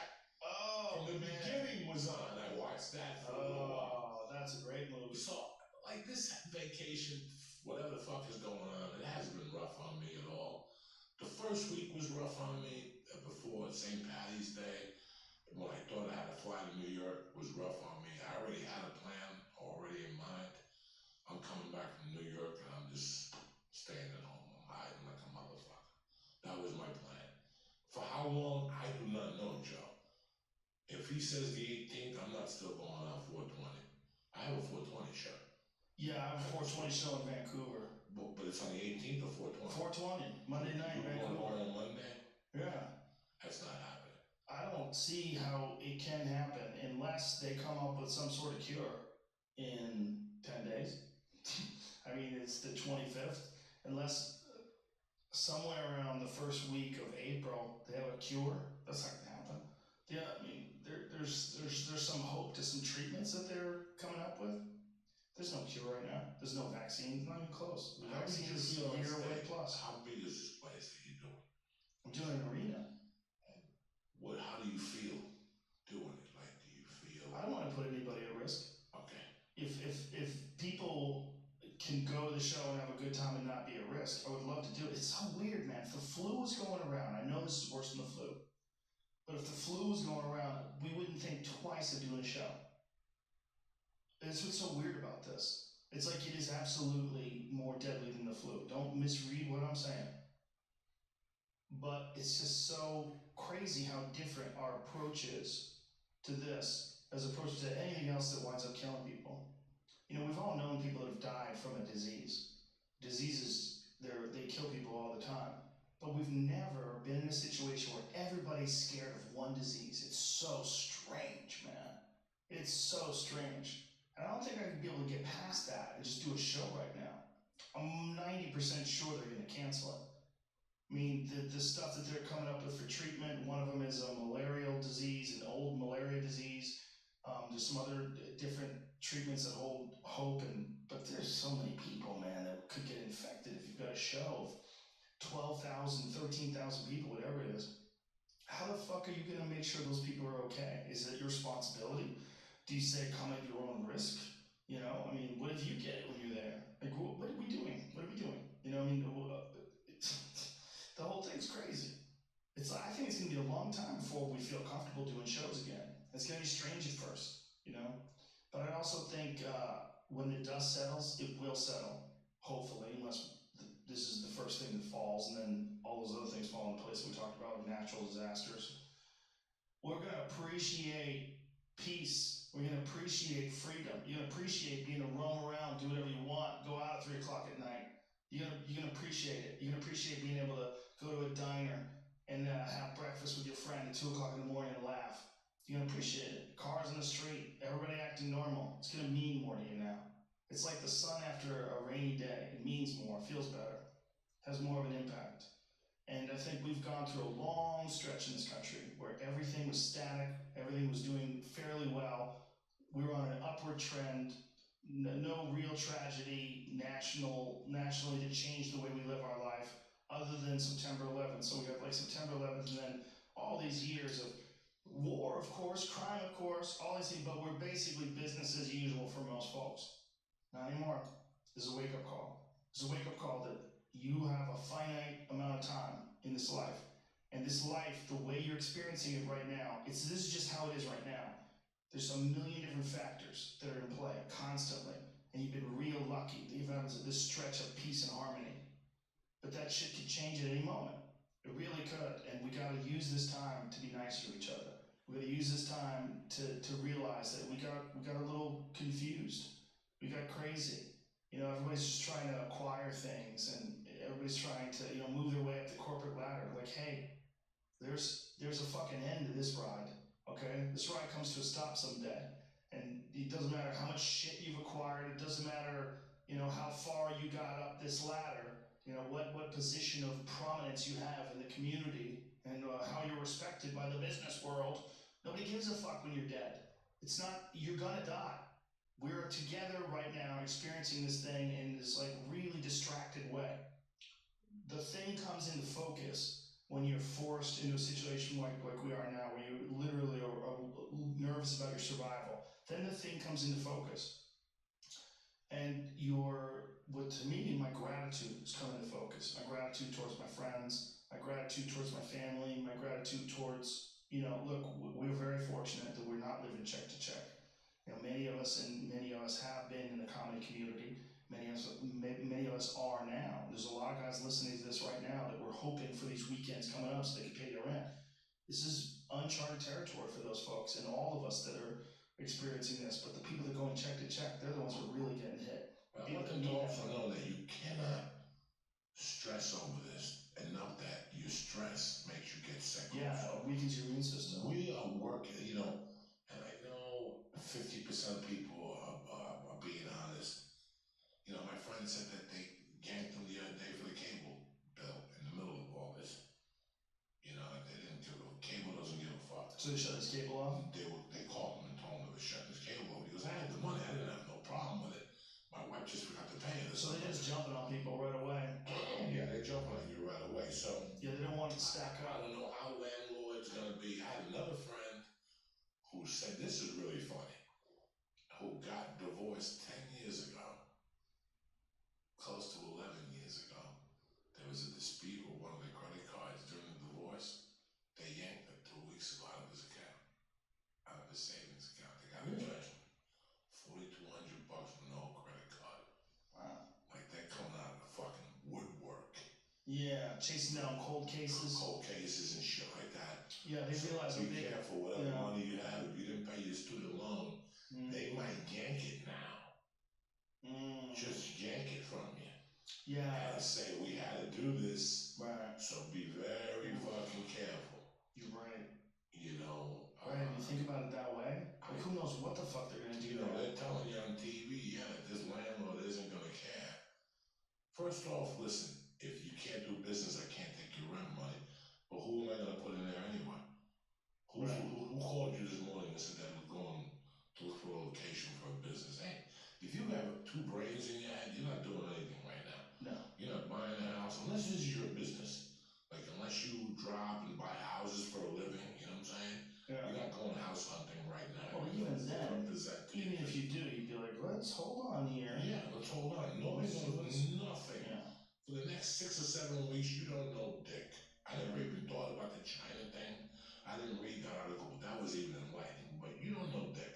Mind your business. You don't gotta. I don't have to fly nowhere. Do you understand me? Yeah. I don't have to go anywhere. I got Brea the first week of June. I got Indianapolis and Cleveland somewhere in there in June. That's it. I got nothing in July. July 31st, I got Las Vegas. Who knows what's gonna happen there? And August 1st, I'm in San Diego. And I got lots. Who knows if any of those? September. Who knows if any of those dates? And I'm being smart about this. Listen. So what you mean to tell me is that Motley Crue, who was supposed to start a huge tour in August, Guns N' Roses, who was supposed to start a massive tour in June, they're all pushing their stuff back to October and November, December. I mean, when Live Nation thinks about giving that Motley Crue money back, they have a heart attack.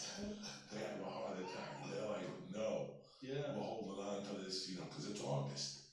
I talked to Salami, he talks to what's his name, Ricky. I think it's August that they go on tour. So what are you telling me, that right after people are allowed to go out, people are gonna start going out and spending money right away? I don't think so, guy. I don't think so. They're evaluating. Every day we're not at work, every week that we lose a week, that $12 check, that $12 check is basically gonna get people groceries. I think that right now, like, we're real touch and go, but so's the rest of the world, right? China's touch and go. Everywhere's touch and go. Everywhere, like Italy's certainly touch and go. They still got the streets locked down. Who knows? They're out there singing at night. They don't give a fuck. Some of them, Italians are singing like motherfuckers. Then New York's gotta act like gay people. They gotta fucking sing Yellow Submarine. What? Sing War Pigs, bitch. This is New York. This is the boogie down Bronx. What are you singing Yellow Submarine for and shit? Fucking Yellow Submarine. Yeah. You know what's killing me the most about this? There's one thing about not wanting to go out and do comedy. There's another thing that you can't go out and do comedy. Right. Okay, I'm the Captain Kirk of the Enterprise. You know what, man? I gotta get out of the house every 3 nights. If not, somebody's gonna get stabbed. You know that. Even a belly room show, I don't give a fuck. There's always something for us to do. How long do you think it's gonna be, if you had to guess?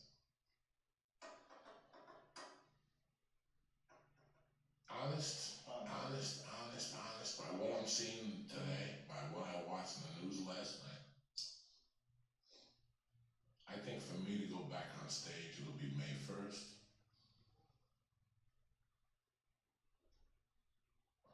And I don't know when I'll be on another plane again. Dum dum dum. Yeah. It's all guesswork right now. We've really have no idea. We don't know nothing. We don't know nothing. How has your focus been on writing? Have you been focused enough to really write the best stuff you've been writing? Right now? No. Yeah, no, okay. I haven't written at all. Okay. I haven't written at all while this is going on. I'm waiting. I've tried to write. I've written jokes, but like, you know, the funny thing was like last week, they had that poor little white kid that had the rosy cheeks. Mm-hmm. And he's like, you could tell that dude never got a D in his life. You see that video? No, this is our turn. Oh, yeah. This is our turn in Florida, you know. Yeah. Like, I had to write about shit like that. Like, everybody's mad at that kid, John. That's me. Right. That was me in 1981. Can you imagine? 18-year-olds. Yeah. Can you imagine coming up to me in 81 and going, there's a coronavirus? I would have snorted. You'd be like, yo, we're here to party. I would have taken, give me a line of that coronavirus. Watch, nothing happens to you. Give me 2 lines, I guarantee you. You know? So it's all different. That could have been us. That kid was as dumb as a fucking stump. Did you see that boy? His parents must be like, Jesus, we fucked up with that dummy. Well, him and the other kids they interviewed took the same thing. This one girl was like, "Is my birthday? Turn up."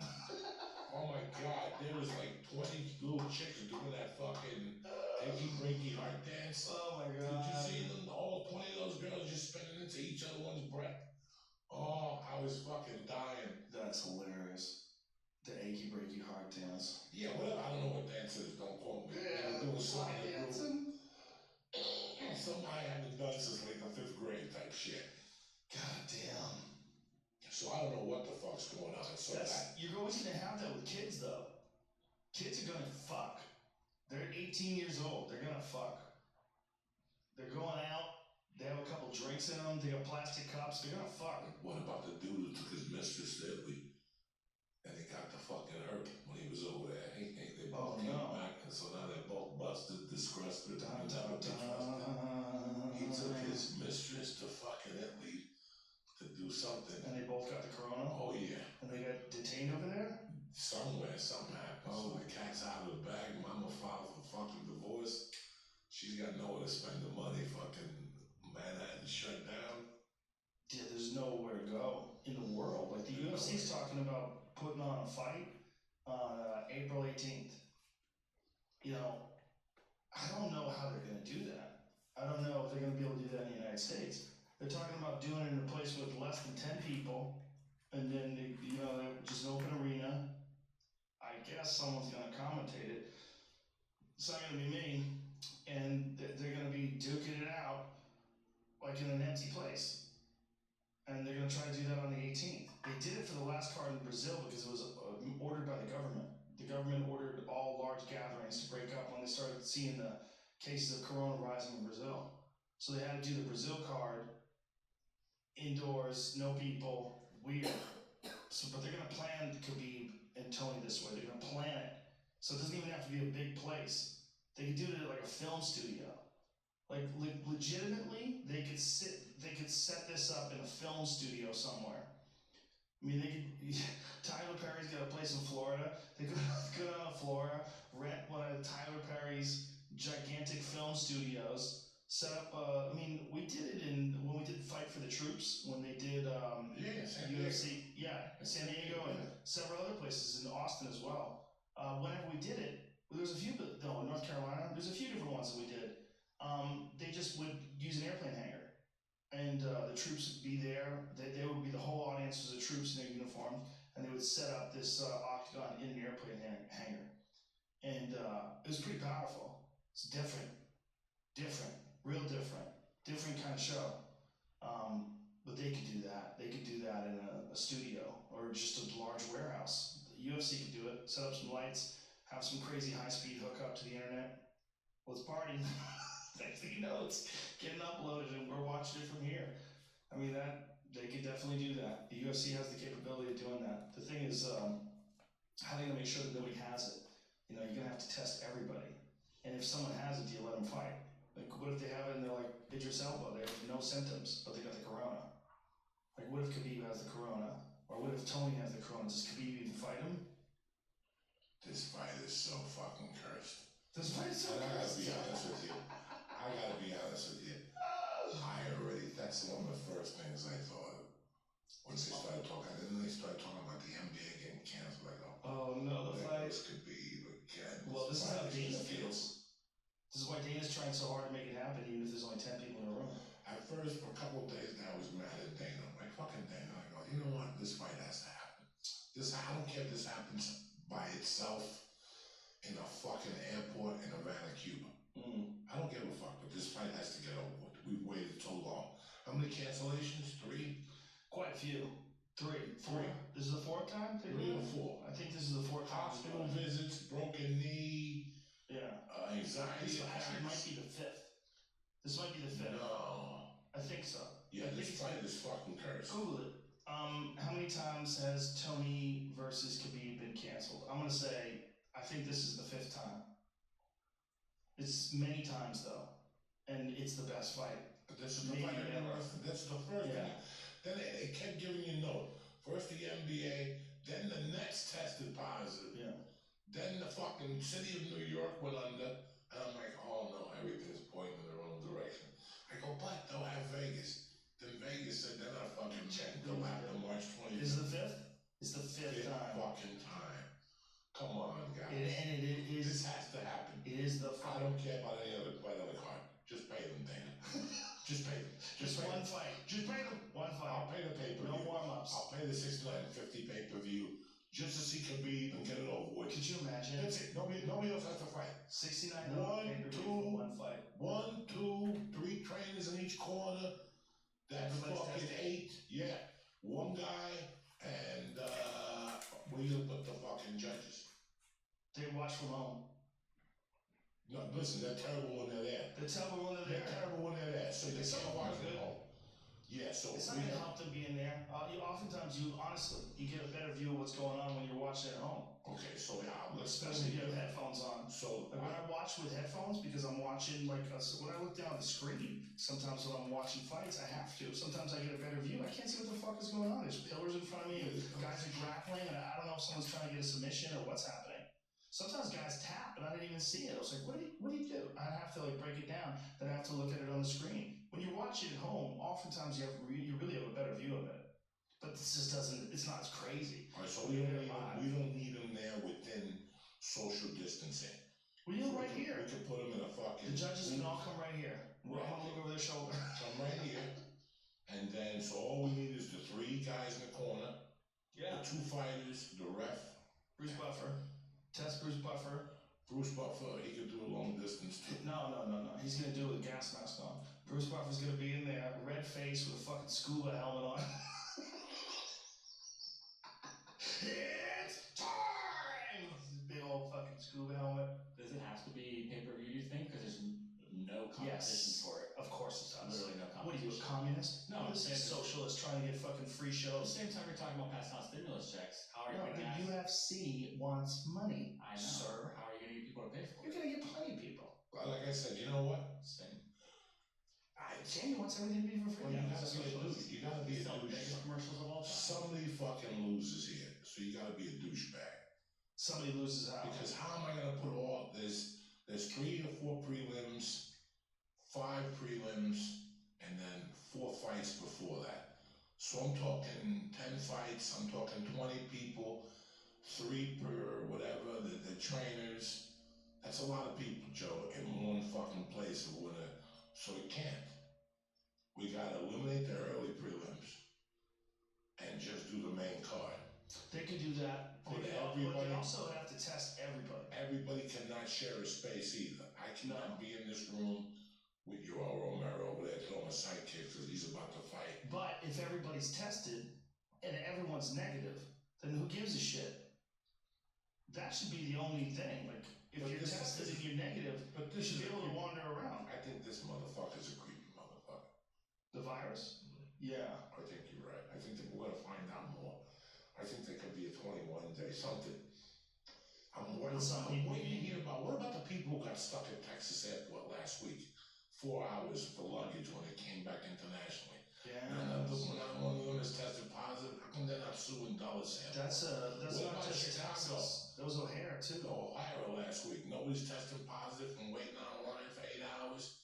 Yeah. If you go on Twitter, everybody who's dying is from functions of the coronavirus. Right, and you had to go on the that line. coronavirus. You had to go on that line. So I got to see how long this could really stay. 2 weeks ago, they were saying the air droplets stay in the air for fucking 3 hours. Now they're saying something fucking different. I don't think they have a lot of reliable information yet. They have some, they know what it is. Fuck, you gotta be ready. That's pretty nutsack. Have you seen the coronavirus song? The rap song? No. I got it on my Instagram page. You haven't seen it? No. That's fucking great. These guys, it's really catchy.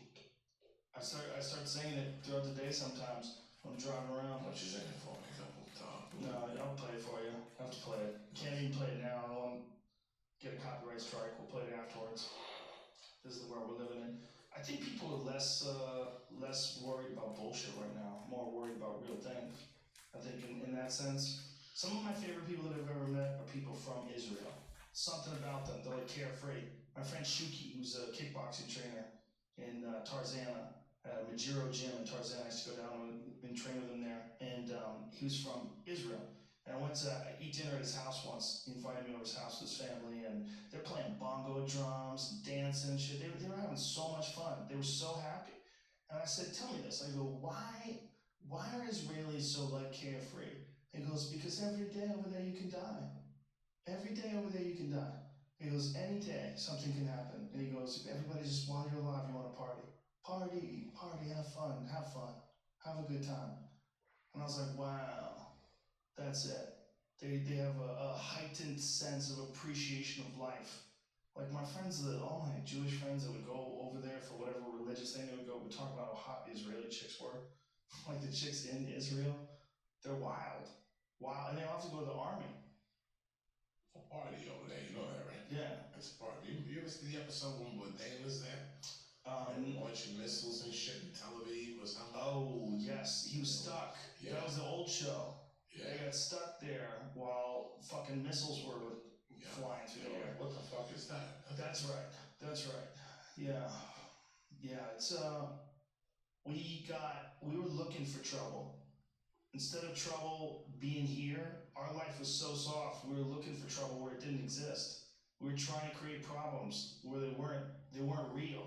We were getting outraged about things that really didn't matter. And now we see what matters. So now that focus has to be on real survival things, health and community and taking care of each other and looking out for the people that don't have any money right now. Because they're not lazy, they just got fucked. We gotta look out for each other, right? All those things are coming into focus now instead of the nonsense that people have been focused. What are you eating there? What is that? Oh, okay. I thought it was aspirin. Or ibuprofen. I was gonna say, don't take that shit. Why not? Shouldn't take that shit right now. Ibuprofen is a non-steroidal anti-inflammatory and it can do damage to your gut bacteria. Apparently it can fuck with your immune system a little bit. What's ibuprofen?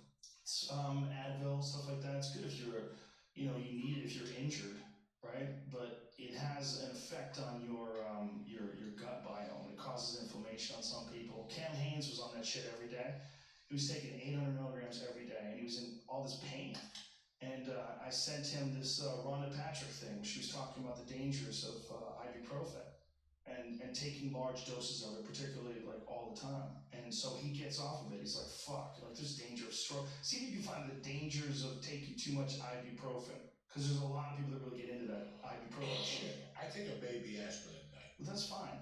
That's it. At night I take it. Yeah. Before I go to bed because so I'll be protected between 5:30 and 12, which is the highest rate of having heart issues. And ibuprofen is very different than aspirin. Believe and all that stuff, I'm not big on that. Unless I absolutely, positively have to take something. I don't get that many headaches like that. So Cam runs like fucking 20 miles a day. FDA strengthens warnings that non-steroidal anti-inflammatories increase heart attack and stroke risk. Yeah. So which one are they? That's like Advil. It's non-steroidal anti-inflammatories. There's a bunch of different ones. Motrin, Advil, naproxen, Aleve, ibuprofen. Yeah, that's ibuprofen and naproxen. So two different types of non-steroidal anti-inflammatories, ibuprofen and naproxen. They're both available over the counter. And he said it's important to be aware of the ibuprofen warnings and naproxen warnings and take steps to limit the risk. So Cam was on 800 milligrams of this shit a day, right? He's in pain all the time because he runs so much. Gets off of it and the pain goes away. So he's taking something for pain and it's causing him to be in pain all the time because it's causing all this inflammation because his gut is reacting to this fucking chemical it keeps dumping in there, and it's a vicious cycle. Because you've got all this inflammation, and that's what's causing you to take the shit, and the shit is giving you the inflammation. And he's thinking the inflammation is coming from his running. So he gets off of it, no more pain. Like, God damn, we're so ignorant. So much. I mean, this is a guy who's an elite athlete. I mean, he's a guy who runs ultra marathons. He's run as much as 240 miles in one race, right? And he didn't know. Like, how many regular folks know that this stuff is bad for you? How many regular folks take unnecessary medication that could be beneficial to you if you have a real issue, but you take it all the time, you take it too much, and it actually causes problems? This is a wake-up call for people when it comes to your health. A wake-up call for taking care of your meat vehicle. Take care of your body. You gotta take care of your body. This is one that, if you're fortunate and you have a strong immune system, you can mitigate some of the effects of it. And that's the case with the common cold. It's the case with the flu. It's the case with a lot of different things. If you're healthier, you have a better chance of coming out of it on the other end. You know, I've never gotten a flu shot. Never. Because I don't like needles. So I just found out recently that I can take it through my nose. You can spray it. It doesn't work as good on older people, though. It doesn't? No, we asked Dr. Osterholm. I'm gonna be as honest as I can with you. I've never taken on flu. Anything that has needles involved, you could tell. I would love to do heroin once in a while. But to get really high involves a needle. That's where you throw me the fuck out. That's where the party ends for me. Once you say needle, that's where it ends for me. So, done. Yeah. You got a great joke about that. I don't want to say it right now. What's that? About not needing a flu shot. Oh, no. But it really is the truth. It is. I think the immune system, we've flown so much. We have flown so much. Yeah. That builds a different type of immune system. Well, how about all those shows we did, like at the Chicago Theater and giant places where we took pictures with people after the show, hundreds of people? You know, I just did the Treasure Island, sold it out and took pictures of everybody after the show. That's a lot of And I people. went back up to my room and took a tremendous hot boiling shower. You know, the last time I was at the store, I always take a shower before I go to the store. Mm-hmm. The last time on April 2nd was probably the first time in years I took a shower that night. That's how disturbed I was. Like, I was fucking really disturbed that last time I was at the store. Yeah. Because I thought everybody else was going to be social distancing. More people grabbed me that night than ever before. And every time they grabbed me or somebody came up to me and talked to me, my skin would crawl. And I'm like, I'm not coming down here for a while. Yeah, there's no social distancing at the store. No, so no holiday rules over there. I was like, man, this is my fucking spot. But now we'll learn how to live without, which is crazy. You learn how to live without.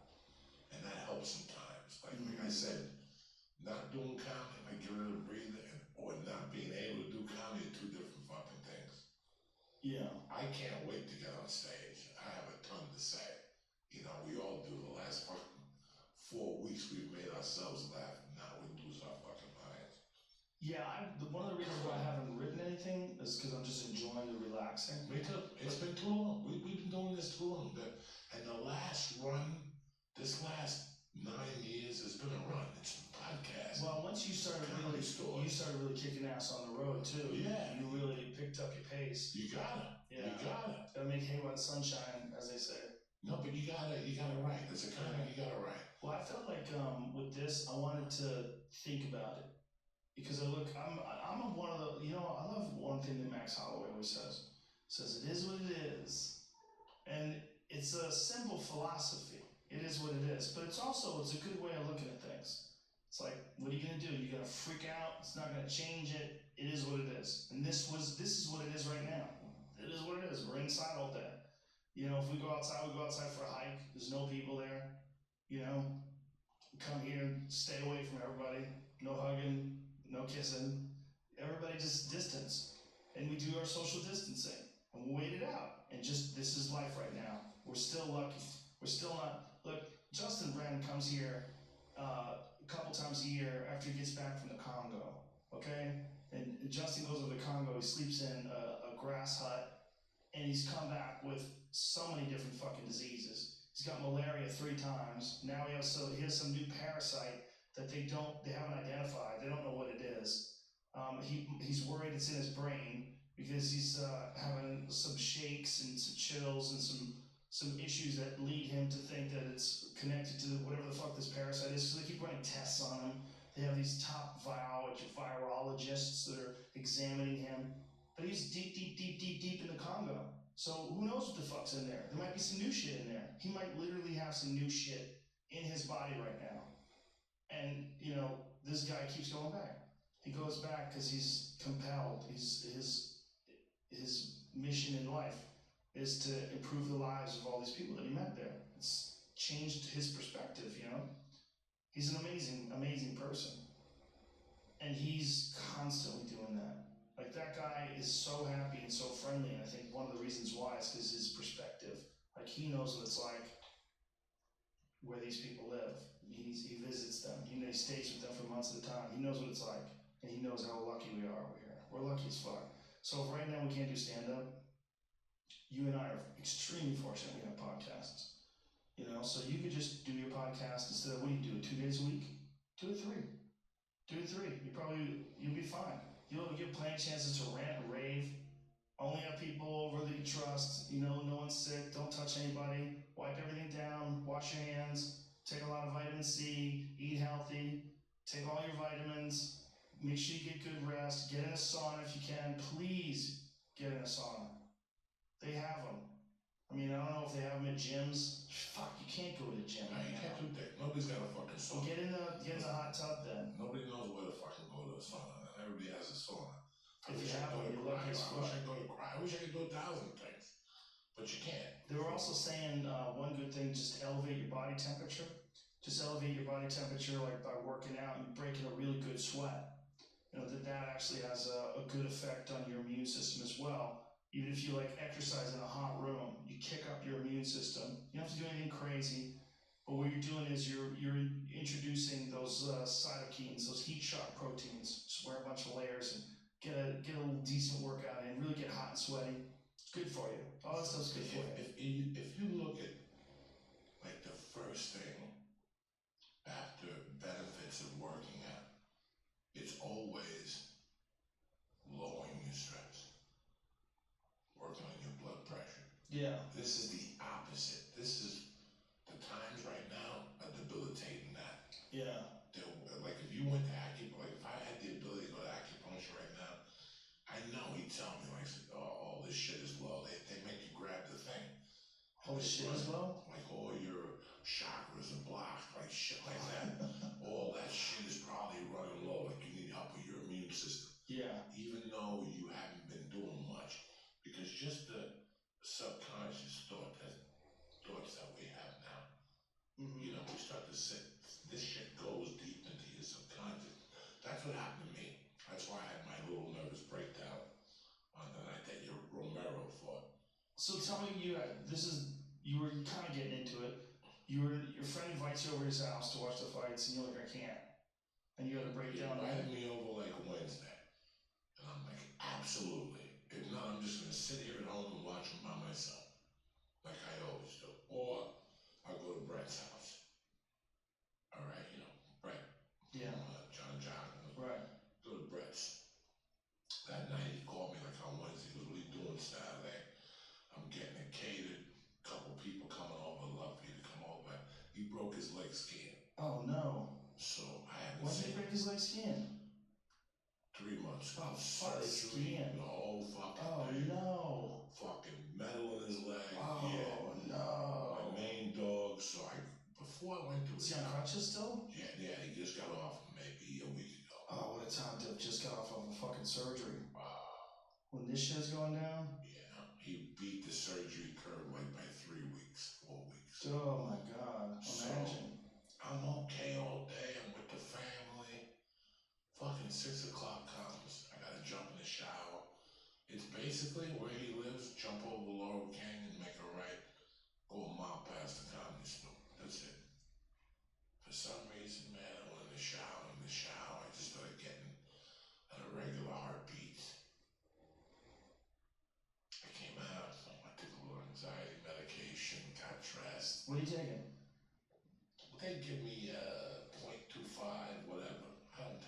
What is it?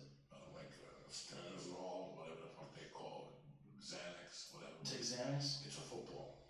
It's the baby one. It's not the sticks the junkies take. It's the little fucking footballs, you know. So you got a little anxiety, so you took a Xanax. That's right, too. How often do you take those I things? take them most of the time. Between you and me, I wash them. My wife washes them because I put them in my drug pocket. I take them down to the store. And you forget they're in there? And I forget they're in there, and I throw them in the hamper. And then so between you and me, I wash more of them than I eat.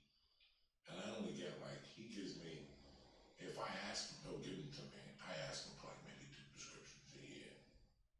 You know. So you just keep them around, just in case. Keep them around. What does it do? I've never done it. Just in case I get that Morgan Murphy freak out. Morgan Murphy freak out? What's her name? Morgan Murphy, yeah. Yeah, one night I had to follow her at the store. I don't know what it was. I fucking walked up the stairs and my anxiety lit up. Really? I almost passed out, but I went up there and destroyed the room. I came out of a fog at the 13-minute mark. I didn't know what had come out of my mouth. I didn't know what I'd said. Anxiety. And you were on the Xanax or the anxiety? No. Just anxiety itself. I went up there and I just got this weird anxiety. And I remember reaching over to Paulie showing me, Paulie, can you go up there for me? I can't do it right now. He goes, what are you talking about, buddy? You have to go up next. I'm like, fuck you. And I got so fucking mad. I went up there and leveled it, but I was in a coma. Were you high? No. My body was I had so much anxiety. I was just spewing. I was like Roseanne Barr at night. I was just saying shit that I was just talking. I remember when I got off the stage, Paulie Short told me you should get anxiety a lot more often. Because that was fucking phenomenal. That's a fun one. I just worked myself up. You know, you work and I worked myself up that much that night. I wanted to see Yoel Romero. I definitely wanted to see Joanna against Ching, whatever. Wiley Jean. I wanted to see her. So, and all of a sudden, Joe Rogan I was getting a stroke. I was going to take mushrooms and not eat them, but I was going to take mushrooms with me in my jacket home, you know. One of years, I'm not scared of nothing. I went in the car, pulled the car out of the driveway, went like 6 steps, stopped the car, and then sat there for 10 minutes deciding whether I should take the mushrooms. I'm gonna get stopped by the cops. I had no edibles in me, no nothing. There was no reason for this paranoia. It was just my mind playing tricks on me. I started walking in and out of the house. In and out of the house like I was about to have a stroke. I couldn't control myself. Should I take the keys? I know I forgot something. You weren't high? No, let me go get the fucking Xanax just in case I get a fucking... Should I bring an edible? No, I won't bring an edible. Oh, yeah, let me go back inside and get an edible. That was my acting. I'm not gonna wear this shirt. I should wear a different shirt. Let me wear this shirt. Like I just went through this whole fucking... And I finally said, stop. Joe Diaz, get your shit together, cocksucker. This is when I turned Joe Diaz. Yeah, charge yourself. Let's go, motherfucker. We're gonna go. Let's go. Come on. What are you, a fucking pussy? What are you, a fucking pussy? I got in that car that did like $90. Okay. I went over there. He had some Wagyu beef for me with some lobster mashed potatoes and shit. And we just watched the fight. We had a great time.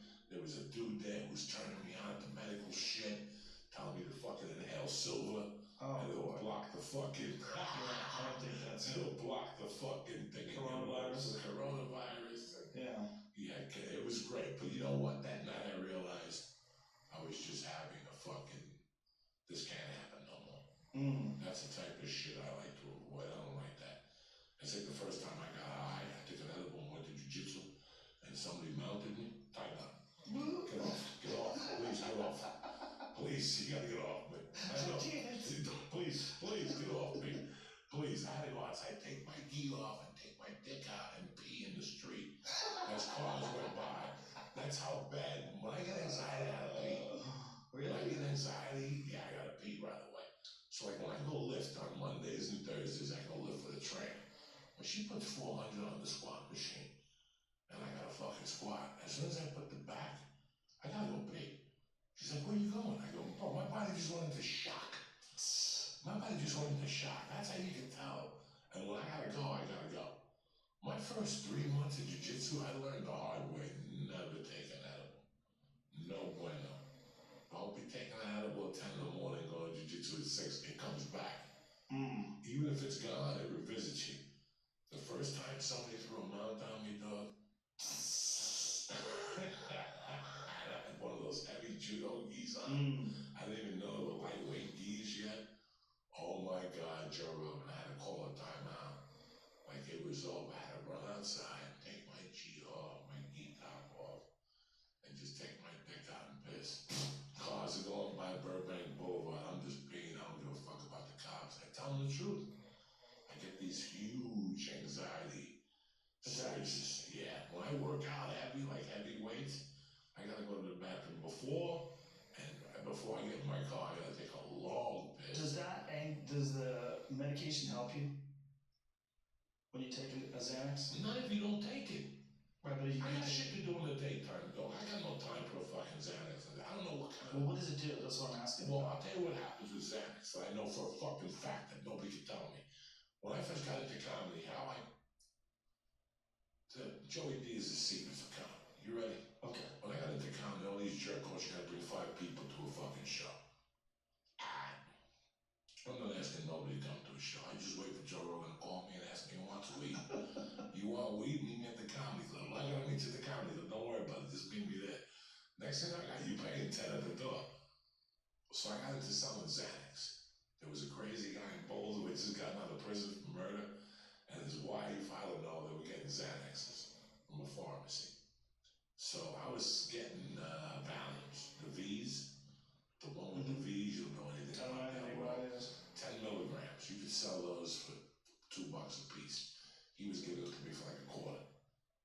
So when I first was an open micer, I was a Xanax salesman. But it always, because I got into a contest. So for me to win the contest, I had to have people there. So they would say, hey, when can we buy some Xanax? You gotta meet me at the broker. So I would make all of them would come up to me and go, what the fuck's wrong with you? I just paid $10 to get in here. You gotta take that off the price of the pills. Don't worry about it. I got you covered. I had such a high profit margin, it didn't really matter. So I would sell It's 9 o'clock. in the 100s, 20s, 10s. Cokeheads loved those things. So what was I? I was a cokehead. I could eat 10 of those. What does it do? Knocks you the fuck out. Like how? Like you're gonna pass out, you could die like that. When people OD, that's what they eat. Fucking Xanax. They fucking... I thought it just relaxes you. It relaxes you, but if you eat 50 of them, you're gonna die. And I was eating 50 of them. You were eating 50 in a day? Dog, I ate 30 of them in 3 days in Beaumont. It took me 5 days to recover. Yeah, I told you, I OD'd in Beaumont, Texas, in 2005. Wow. From eating 30 10 milligram Valium. Jesus, that's a lot. The problem with that shit, man, is you ready? This is what I realized 20, 30 years when I was an open mic, I was selling them. I was dating a chick that didn't get high. So for me to be around her, I would pop those antibars and I would be high. That'd be good enough for me. So I was used to popping like 6 of them. I had my tolerance up there, fucking high. And why did you like it? Because I would drink with them. I would drink like 1 or 2 drinks, you feel tremendous. That's it, just 1 or 2. Like how do you feel? Like fucked up. Fucked up. 2 drinks and a couple Xanny bars, you get fucked up. This is before the Xanny bars. You're not supposed to drink on them, right? No! No! But I would get fucked up and then I'd do comedy and eat 2 Valiums and drink with the waitresses. I was an open mic guy. Right. You know, but the point to my story is that if you eat 10 milligrams of a Valium, 5 of it, your body utilizes 5 of it. The other 5 go into your fat and your body holds on to it until it uses it again. Is this science? Yeah, you know what I'm talking about here. You forget who you're dealing with here. So what happens is when you eat that shit, it sticks into your fat.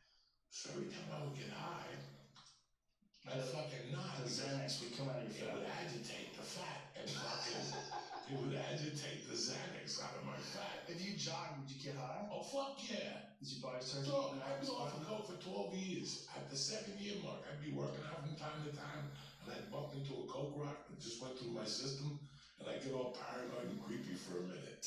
Like, I was still digesting shit throughout the years. Like, I believe that those bars and all those little Zanny things stick into your fat, and then they get me tired the next day. Yeah. Don't get me tired now. Like, if I eat 6 of them, I'll get tired. I don't eat one of them.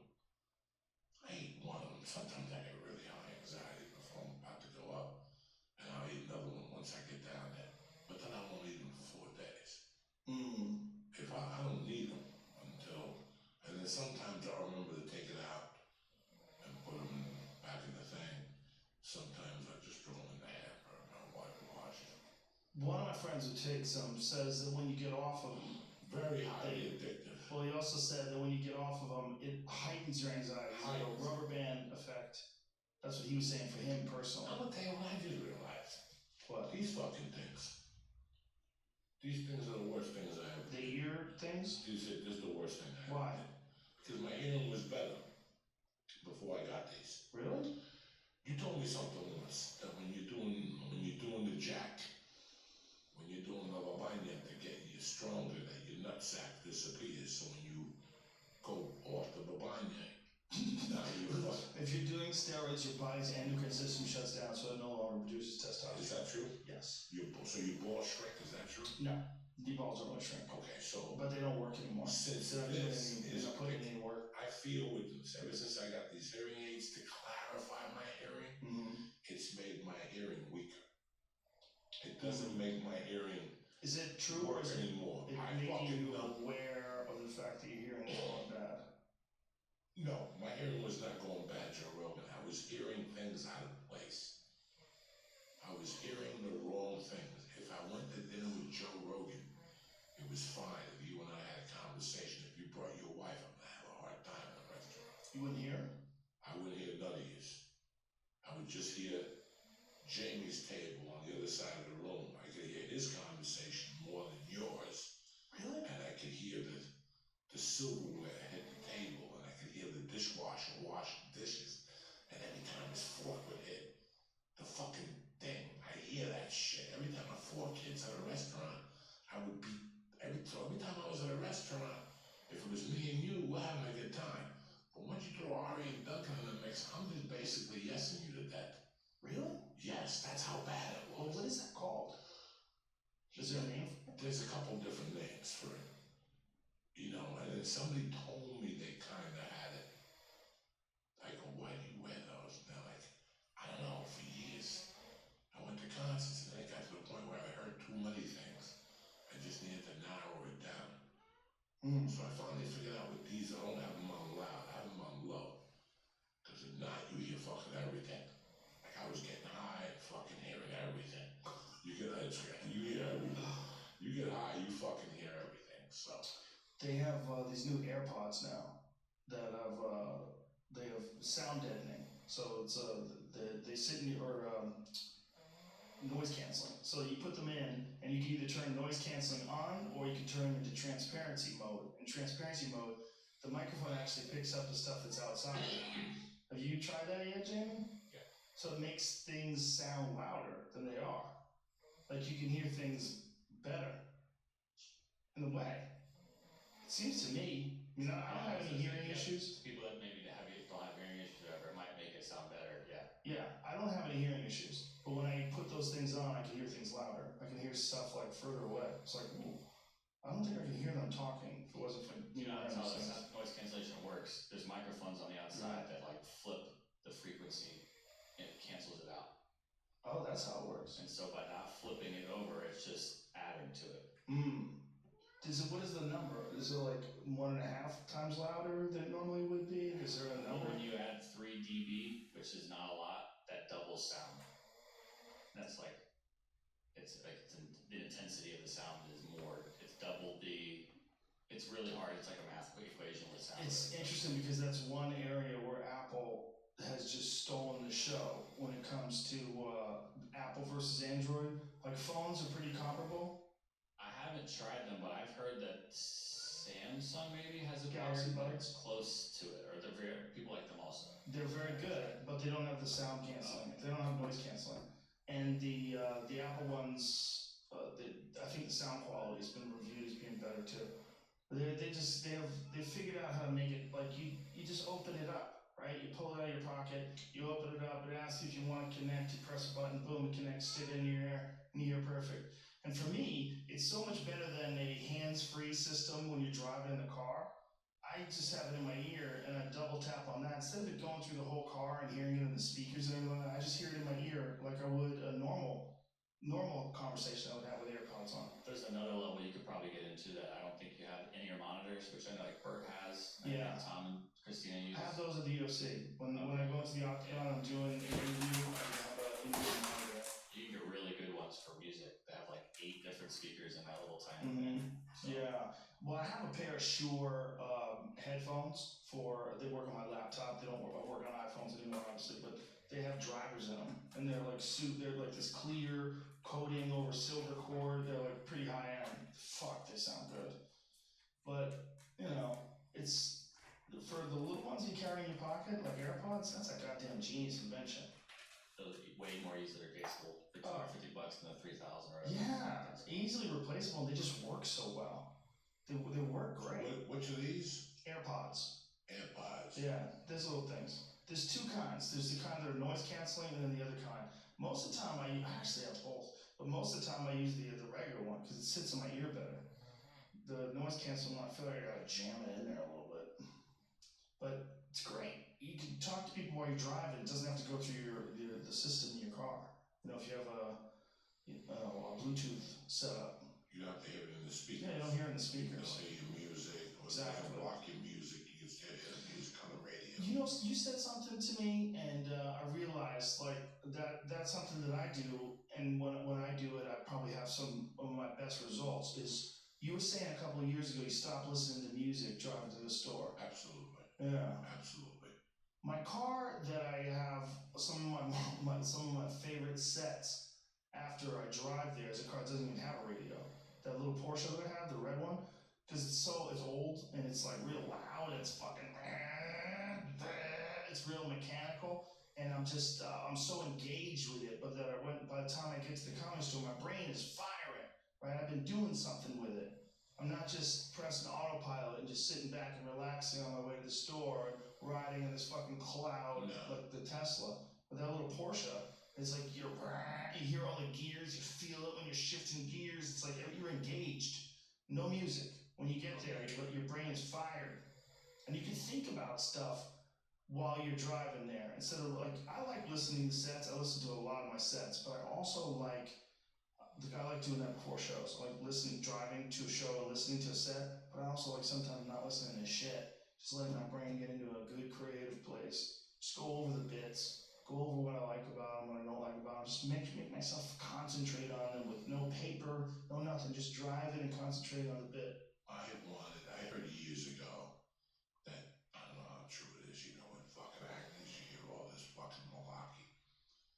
But I heard that Denzel would sit in a room once a day and go through all his emotions until he drove himself to tears, just to check himself for the day.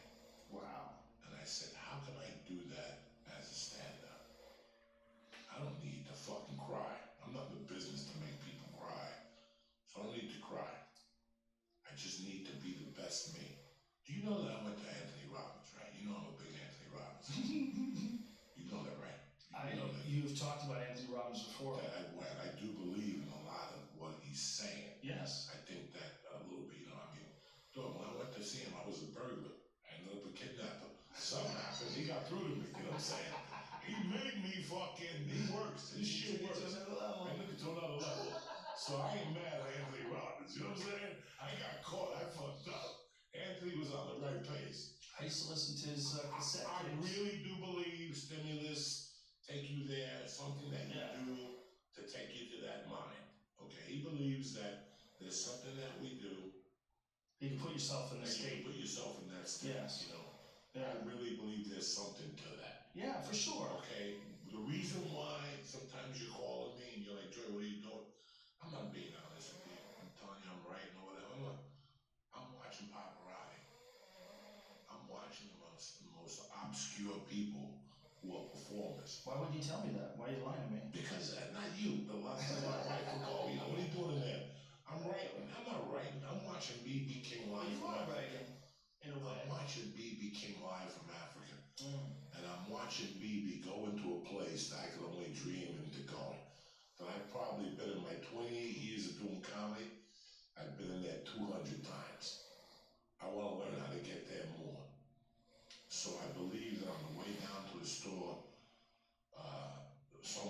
as I do it.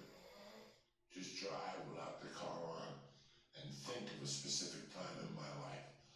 Bad or good, break down the situation and see what happens. I'm not breaking open a scab and I'm not going to see a psychotherapist. I just want to see how I feel about that situation today. You know, I always do that. Like right now, reflecting. Right Some now, time alone, right? Right now, I'm thinking a lot about falling in love with comedy. The shit I did, Stanhope, coming over to my house as a feature act first. And I was an MC at the Broker on Tuesday nights, 1991. Stanhope comes as a feature. If anybody ever did that run, you knew that the triple run started Tuesday in Boulder, and Wednesday you had off, and then Thursday you had Craig, Colorado. I was divorced, but I had a condo. I had a 2.5 bedroom condo.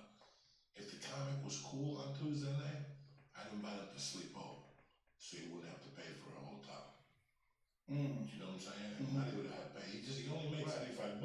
Right. Now you gotta pay $48 for a hotel. Crazy. So if the comic was cool on Tuesday night, say, hey man, if you want to spend the night tomorrow, give me a call.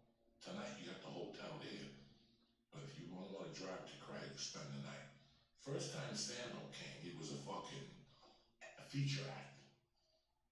The second time that motherfucker came, he stayed at my house. I walked him to his car and brought him like food down. He had an apartment. He had like a 1-bedroom apartment in his car. And I'll never forget saying, what the fuck is this? And he's like, I'm homeless, but this is what you gotta do if you want. Because he was a real road dog. Yeah, he lived He out his just car. became a real road dog. Yeah. So I took his fucking advice, you know. In June of '95, I said, I'm getting a car, I'm just sticking it back just like him. I had a Frisbee in there, a basketball. I had everything you could have in there. Remember those things that you put in your radiator, the metal? And if your radiator blew, you can fix your radiator on the Seal it spot. up. Yeah. Oh, when you're broke, that shit for $1. Fix a flat, too. Fix a flat. Oh my God. Living out of your car on the road is a character builder.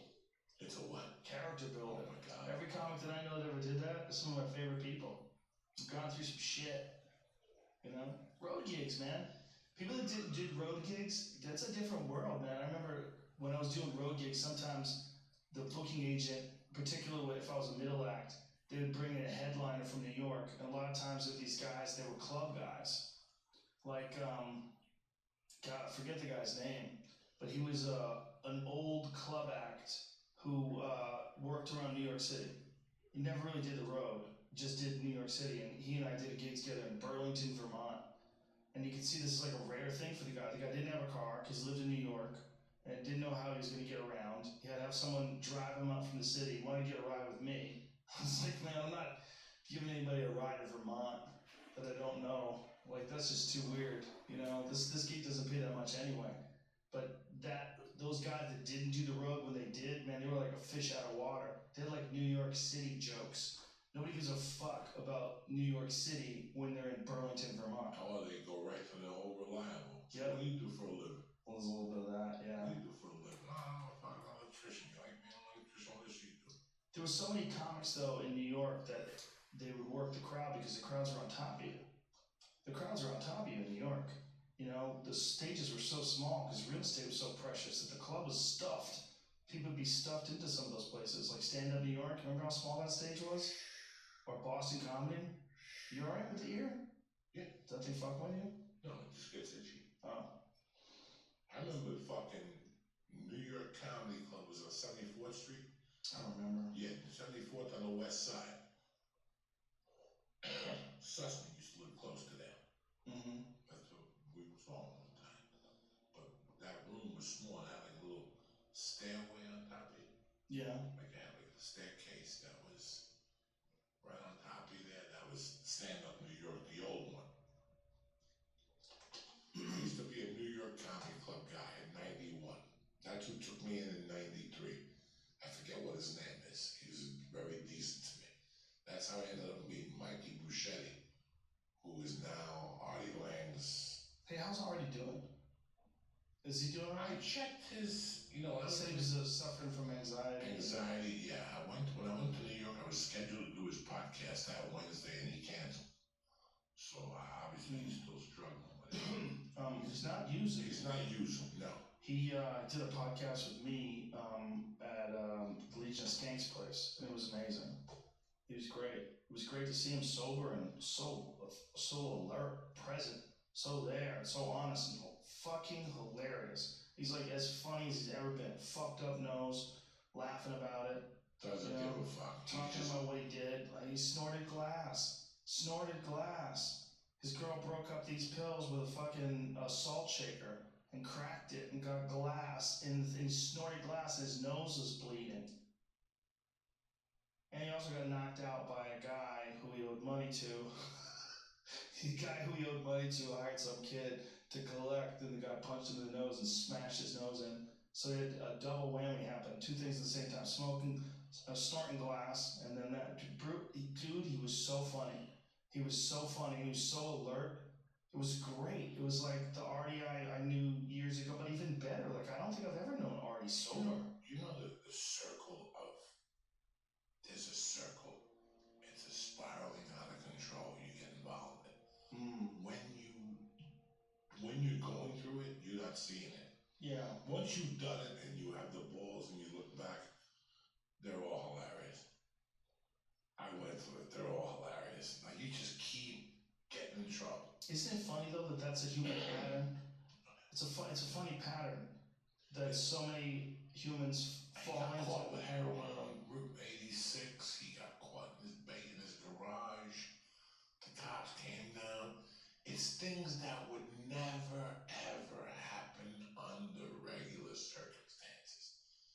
But the funk of the drug, it just hits you at one time where, remember, everything, listen, nobody drives to an open mic with a Lamborghini. You know, right? You never see nobody pull up to an open mic with a Lamborghini.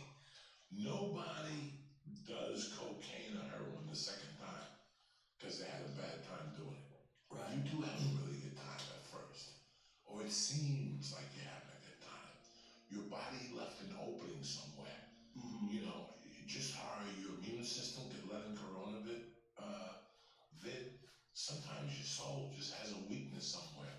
And that's when the coke or the heroin comes in. Mm-hmm. I know in his mind right now, he's like, fucking heroin? Really? Right. How crazy was I caught up in this shit? So then he went down this fucking just hole, you know? And that's what rehabs do. They catch you, they slow you up, they try to identify the problem. With him, was it his father? Was it the firing of the radio guy? No, he had problems way before that. He had problems when he was on Mad TV. So what set him? Right. You know, that's what the rehab does. You know, that's what sets you the fuck off, and you got to get yourself away from that. I found out what set me off over the years. You know, there was a time that I could sit here for hours with you. Talk, I'm out on bail. And I'm fucking out on bail, kidnapping. Out on bail for second-degree kidnapping, second-degree assault, you know. I got the works thrown at me. And I'm fucking going into Sears every day and clipping 10 Bruce Springsteen double set CDs, born in the USA. They're going for $80, whatever they were going for, $40. I'm getting 22 a piece. I'm taking 2 a day. I'm walking with the small 220. I got 100 for coke, 50 for weed, and 50 for lunch. That was it. I still remember, like, doing this for a month. Like my addiction had me on this schedule that I wasn't gonna work when I'm out on bail. I'm just gonna go to Sears Roebuck every day and rob Born by the USA. They even had them right by the door. I didn't even have to do much work. I just had to walk into Sears, make believe I was looking for a hammer, and then on the way out, I just take 4 of them, put them in my shirt, and walk out. One day, Joe Rogan, I'd pick up like 10 of them, because instead of 4, why am I gonna take 4? It's like the guy says in Narcos, you're gonna move a kilo, you might as well move 2. You're gonna move 2, you might as well move 5. You're gonna move 5, you might as well do 10. What's the difference? So instead of taking 4 boxes, I started taking like 10s. Like I would walk out of there, Joe Rogan, like a CD fucking thing. And one day I walk out and I hear a guy go, hey you, stop right there. And I'm like, what are you talking about? He's like, come back with those CDs. They're chasing me in Boulder. In the parking lot of Crossroads Mall, here I am getting chased. One security guard in a car and the other guy on foot. I could beat them both up, by the way. Like, I could beat them fuck up both of them. But I just can't have no problems. So what am I doing? I'm whipping CDs at him as I'm running. And the guy's like, hey, stop that. And I finally click him. What made me think I was going to get away? And then I run up. I had him. And I run up to the top of the road as I'm about to hit 28th Street. Boulder police is coming right at me. And I had to stop and give him a fake name and fucking, here I am out on fucking bail. Why am I robbing fucking people? Why? Were you addicted to it, to the thrill? I was addicted to snorting coke and getting my dick sucked. Do you think there was a little bit of an addiction to the thrill of stealing too? Oh, I loved all that shit. Because you loved all that, doing that shit later on with like lighters and shit. Oh, I love all that shit. If I'm not in trouble for something, listen, I just smoked 3 joints with you here. Do I look high even? No, you look fine. Don't do nothing no more. Well, it gets you to a good place. But the reefer lets me know I'm still, nothing has changed about me. Right. I could be in AA right now and be clean and sober. I don't do enough to warrant being fucking unsober. Mm-hmm. This just lets me know I'm okay. It's like a teddy bear. It's like when people suck their thumb. That's all this is for me, reefing now. It doesn't really get me blasted no more. I just told you that. Listen, I'll give you one of these capsules. You won't see daylight till tomorrow, okay? The THC capsules? Oh, these things right here are the strongest things in the market. What's in there? AEB is fucking hash oil, a little bit of oxygen, and 100 milligrams of THC. How many are you taking? I can pop 2 in the afternoon, 200 milligrams, then take another 200 tonight, and I'll be okay. I got this new thing called Quick Z. Quick Z. Quick Z. What is that? It's a little 2-ounce container. If you want to sleep, you come see me. Quick Z. Quick Z. What's in it? Melatonin, like triple. Anything that puts you to sleep naturally, they've put it in there. Plus 100 milligrams of either sativa, indica, or hybrid marijuana. Whoa. And you drink it, dog. The first time I drank it, I found myself, usually I fall asleep like you do, like this. Like right. You're reading the computer and you're like this. Yeah. That's one way. That's A. B is this one. I'm away from the computer. Right. I actually back away and just... And then slump. Have you done that one, Joe? I'm sure I've done that one. Yes, you have. Yeah. Last week, no, 2 weeks ago, I got so fucked up because I thought I was going to go to New York and die from the Corolla. But I actually drank that shit. I ate 2 pills. Oh my God. I ate 2 of these first. Nothing happened. Like, I'm like, fuck. Nothing's happened. And then I drank the fucking liquid. And something started to happen. It wasn't going fast enough. It was like 10, 15.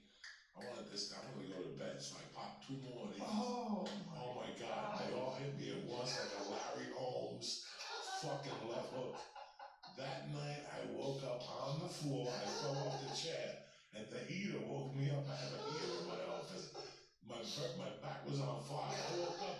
I'm like, why am I on fire here, right? I woke up, dog, in a trance. I went into the kitchen. I opened up the refrigerator and I pulled out a half a pound of deluxe Morton cheese that she had just bought.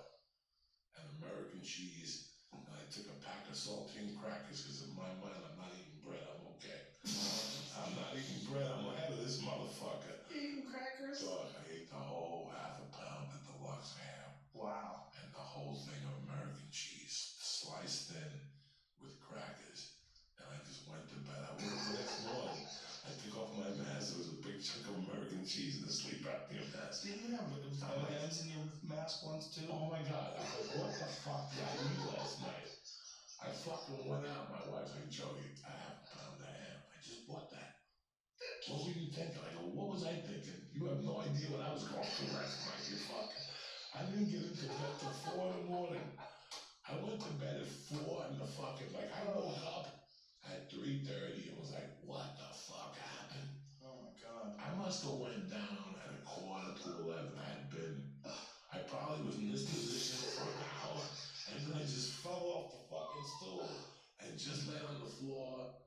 Nobody saw me. That's how drilled I got. I think that was the Wednesday. Yeah, that was the 10th. I don't like to smoke and go to sleep. I don't like to eat and go to sleep. I just like to go to sleep when I go to sleep. But when I get high, like if I get high before bed, I have to get out of bed. I gotta grab the computer because that's when my best ideas come. Really? My best ideas come like the first hour after getting high. Like the rush. There's like a rush that happens, a rush of wild thoughts that happens for like the first 40 minutes to an hour right after you're high. It's like that's when they're just popping into your head. And they're like, come on, man, let's dance. Like, you gotta get up. You can't just try to sleep on that. Like, when those little moments hit, I start getting ideas. Like, oh, okay, this is the time. You gotta write. Because, how many times do you just go through your day and don't have any interesting ideas? And all of a sudden, you get high and they come out of nowhere. It's like the most underappreciated engine for ideas ever is getting high. It's funny how when I get home at night, I always think of something between the two stages. Something always happens between the main room and the original room, or vice versa. And something always happens how I could do something a little better than what just happened. So, yeah, I do take a piss, I wash my hands, That's the best time I to got write. my THC tea going. Mm-hmm. I got my little 3 milligram homo tea with the CBNs and shit. They have little breath mints now. They're 5 milligram breath mints. Fuck you up. Trust me. How many did you eat? Oh my God. They're called sleep. The product is by Kikomo.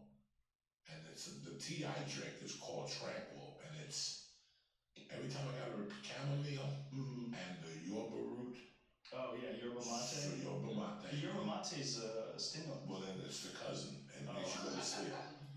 Whatever it is, yerba somebody, and then you have 3 milligrams of THC, 10 milligrams of CBN, and like all those other things that put you to sleep. Rosemary, they got everything, no melatonin, but they're fucking pills. It's like a container, not like Tic Tacs. Like a little tin. Like a tin. Of little tiny breath mints. Oh, Lordy, you better be careful with those babies. How many did you take? 2 or 3. That's it? Yeah, but I also had like 300 milligrams. Oh, I think it's the other things. No. I went to Las Vegas.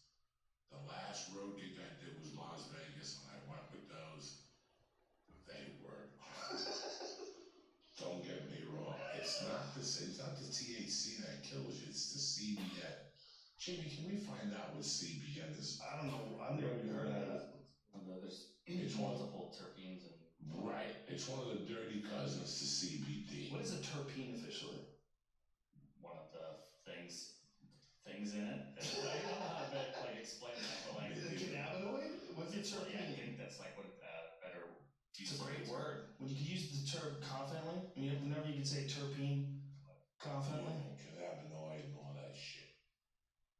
Terpenes are what you smell. Large, diverse class of organic compounds produced by plants, insects. Strong odor. Okay. Plants.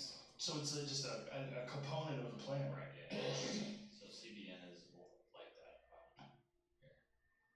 Here it is. It says good for the same stuff CBD is. So CBN study benefits include pain relief, anti-insomnia, promotes growth of bone cells, antibacterial, anti-inflammatory, anti-convulsive, and appetite stimulant. Very interesting. So it sounds real similar to just THC or CBD. So it's just another cannabinoid? Is that what it is? Yeah, there's some new ones they're finding out too. Like I've gotten THCA, which is not psychoactive, and there's some other new ones. Like the science is getting awesome. Yeah, that's getting right now. Like it's really great for you. The CBD is fucking great for you. It's great for you. It really is. I feel the difference. I don't see any downside. I'm not seeing it. I'm looking for it. Right? I'm trying to find out, is there something this stuff does to you? Like, just Google, what are the negative effects of CBD? I've never heard of any. Have you? I haven't looked for them, though. I've been using CBD cream. Oh, it's amazing. Yeah. On my leg.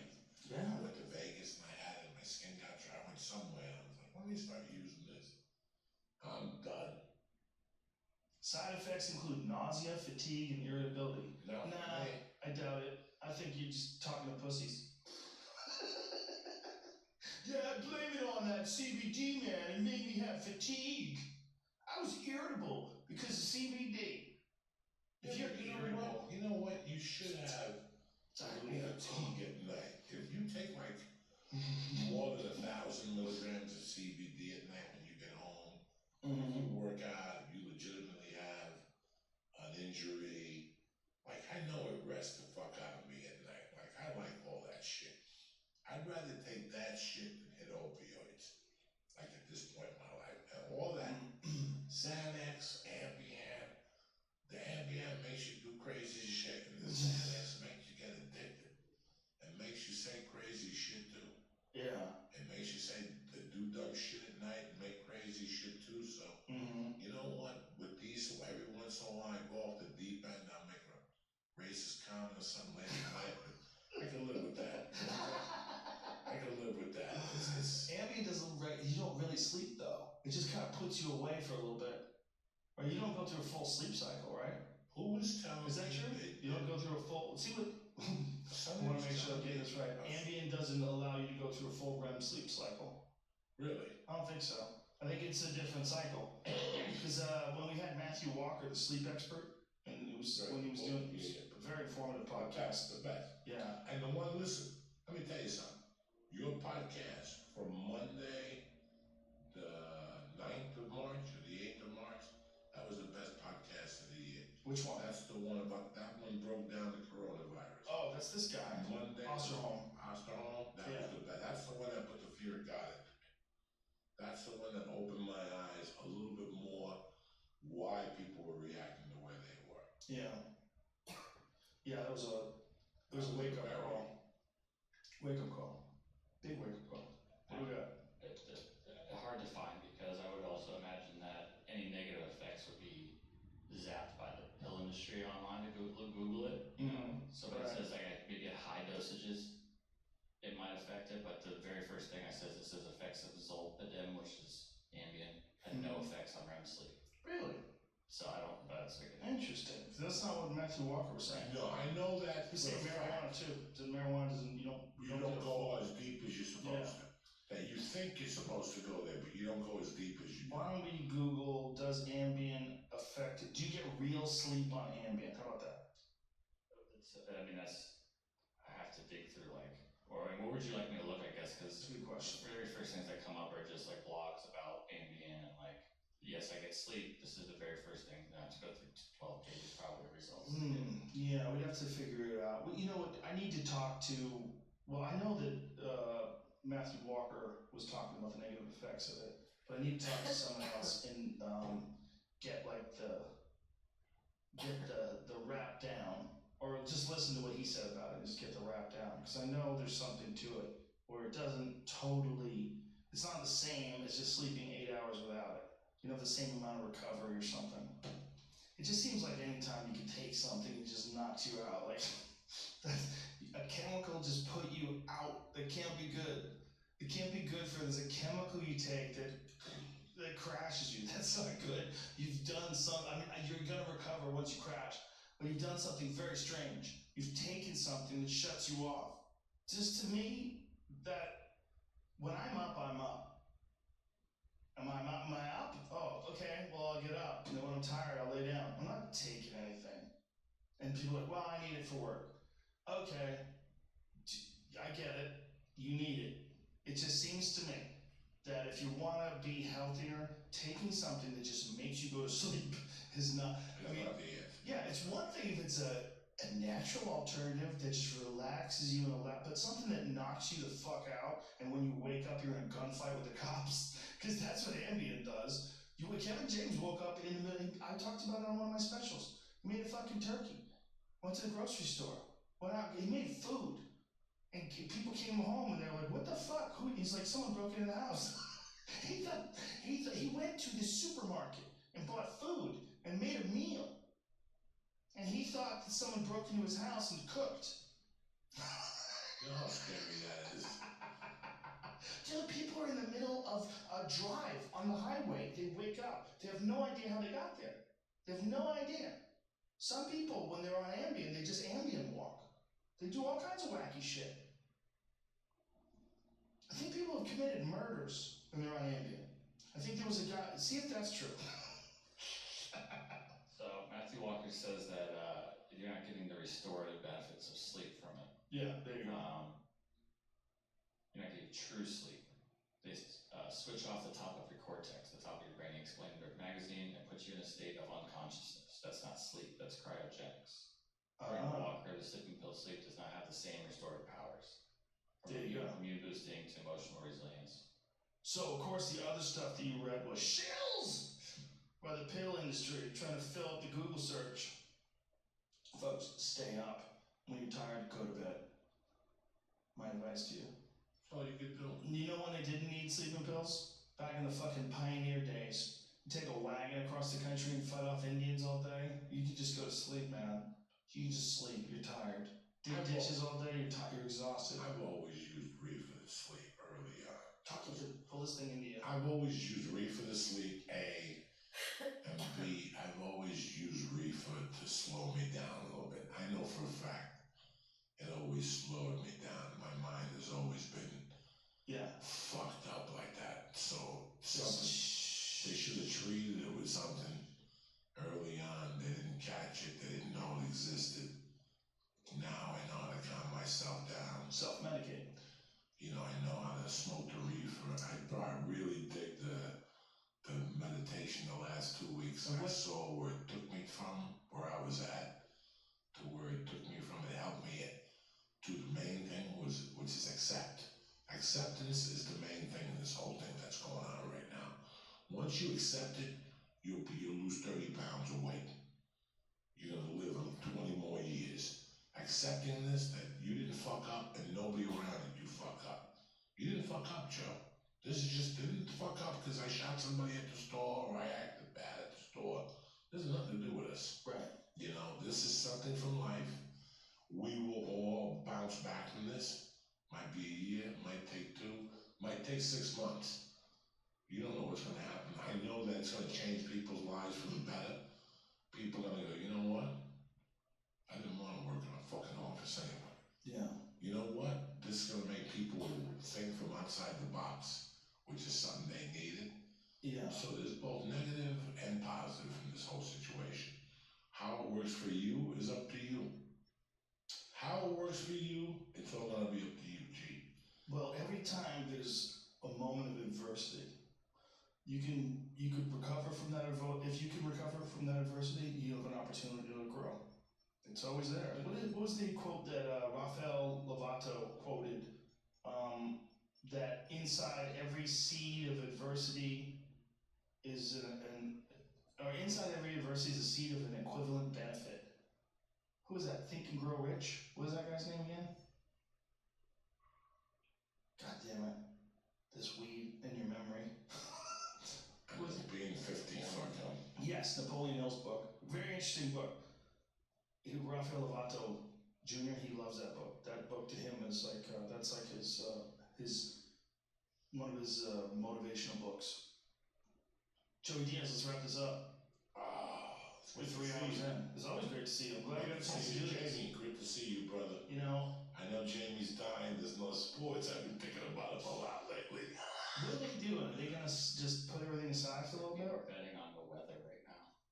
If they're like NASCAR is doing like a virtual league this weekend that they're starting up with some past drivers and whatnot. Yeah. Oh my god. Right now everything's on hold. Oh my god.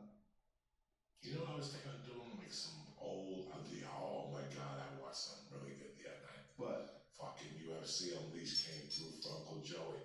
They showed all 3 Chuck Randy fights. Right back to another. Very interesting. Wow. You know, Chuck going in there, not training, taking it light, getting fucking lit. Yeah, Randy took him down. Mounted him and shit. Stopped him. And then him coming back, catching him with that shit right. And then him coming back again. That's been great. I wish you could narrate him. Like the other day, I was like, why can't he fucking, I should call him. We should talk to him. You know, you and Eddie get together and do that. Because that's great. Right now, get like old fights and put them up. It's not a bad idea. No, my God, this is fights. Like get some of the Yeah, because I have no great knowledge cards. on them. That's what we should do. Like I love to go get schooled on Overeem, the beginning, the Japanese guy. Which one? The one that you Sakuraba? Sakuraba, and the Noguera brothers over there. Like that's the education I need next. Yeah, that's a great So idea. please, A fight companion with like some of those great old Pride cards. Yes. Yeah, we'll pick out a card, Pride Dynamite or some shit. There's so many more. Like put together a card of just like top 10 fights. Oh yeah, we could totally do that. But the best way I think would be if we put it together where they could sync it up like the Dark Side of the Moon and they watch the whole card with us. So we're gonna press play right now. It's starting. Here's the first round in 3, 2, like that. Just like we do with a regular fight. So they could be synced up so they're watching it with us. Yeah, UFC came through last week. It's a great idea. Diaz, they had McGregor, they had everybody on both fights. They ended up with Khabib, Diaz. Didn't ESPN have something like 11 hours of fights? Yes. They ended up with Khabib. Here's the thing about McGregor. UFC fights. For some strange reason, and I'm not sure why, they're as entertaining to watch the second time as anything I've ever seen.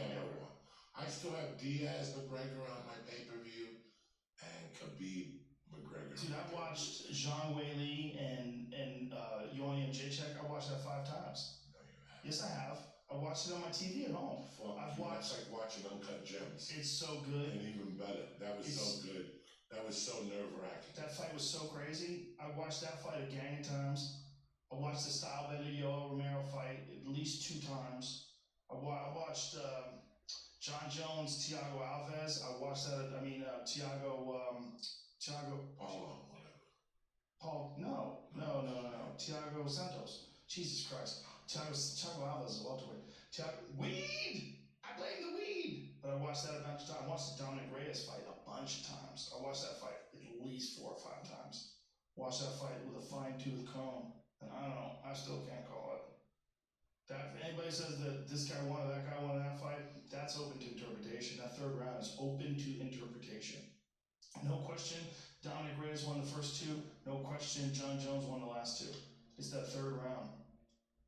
In the 3rd round, I was like, oof, can we make it even? That seemed like, it's hard to say. That's a hard to say round. I kind of lean towards maybe Dominic Reyes did enough to win that round, because I think he landed more volume in that round. But John controlled the center of the octagon. John was starting to put pressure on him. John was starting to catch him. And especially towards the end of the round, which I always, for whatever reason, score higher. The end of the round to me is like, this is when shit's starting to change. And then one person might have got a relief from the bell, or the other person was gaining an advantage. That's what it seemed like at the end of round 3. It seemed like John was starting to gain an advantage. I haven't watched it yet. Now that you brought it up, I watched it. It's good. It's a good fight, man. Dominic Reyes is a bad motherfucker. He put on a show. You think about what he did and how calm he stayed in front of the GOAT. The guy was beating everybody. John Jones is beating everybody. And Dominic Reyes put it to him. Got it so close that there's a real argument that he might have done enough to win the decision. I don't necessarily agree with that argument. I almost kind of agree with a draw. If people saw it a draw, I could almost see that 3rd round being a draw. But I like John winning because John was stronger in the 4th and 5th rounds. I think it means more. I think it should mean more. I know it doesn't, but it should. It's like the fight was going his way. He was starting to take over. That's what you want to see. And you want to see the guy who's trying to chase the other guy down and beat on him at the end of the fight. Who's doing that at the end of the fight? Well, the end of the fight was John Jones. But still, impressive. But you got to think, the Thiago Santos fight, Jesus Christ. Thiago Silva was another bad motherfucker from Brazil. But the Thiago Santos fight was a split decision. People forget that. I mean, I don't necessarily agree with it. It was a split decision. I thought John won. But it was close enough that one judge disagreed. One judge, incompetent judge, gave it to Thiago Santos. And, Thiago Santos put on a hell of a show. It was an amazing fight. But, John's still the greatest of all time. If you look at all the guys that he's beaten, Anthony Smith, OSP, The Ultimate Cheater, Rashad Evans, just go down the line, Rampage Jackson, just go down the line, Vitor Belfort, just go down the line, everybody. John beats everybody. Daniel Cormier twice, stopped him the 2nd time. John beats everybody. John beats everybody. So for Dominic Reyes to put on a show like that, see, this is why this coronavirus is so fucked up for MMA. A, that people can catch and get sick, and their loved ones can catch and get sick, of course. But B, goddamn, there's some good fights that need to be made. And how are they going to make them? What are they going to do? Tyson Fury, they're pushing Tyson Fury and Wilder 3. They're pushing it back. They have to. They don't know what to do. I think they're going to try to push it back to July or something, right? The fall? That's right, it was in July. Yeah, that's right. Who's going to Vegas in July? Yeah. There's a fight in Vegas in July. I'm supposed to be at the Park Theater. Where? In July in Vegas. You are? The day before the fight. Yeah. The one that's next to the MGM. I'm at that place. That place where they do the weigh-ins. Who knows if I'll be able to even. I don't know. I mean, Max Holloway said it best. It is what it is. What it is. Let's get the fuck He's out right. of here. It is what it is.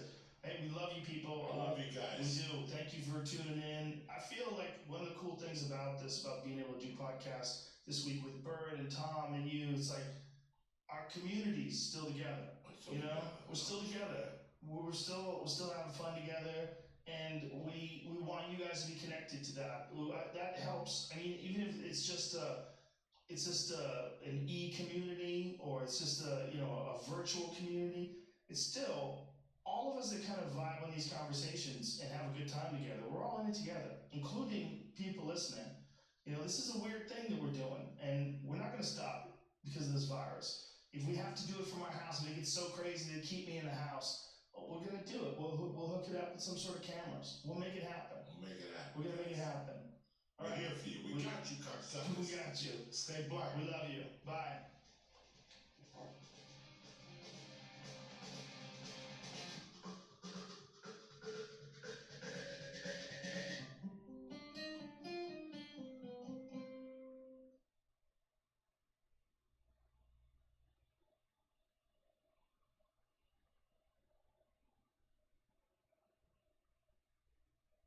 Yeah, well, you gotta think, if that's your gig is to be gigantic and fast and powerful, and you've been working on that since grade school. Yeah.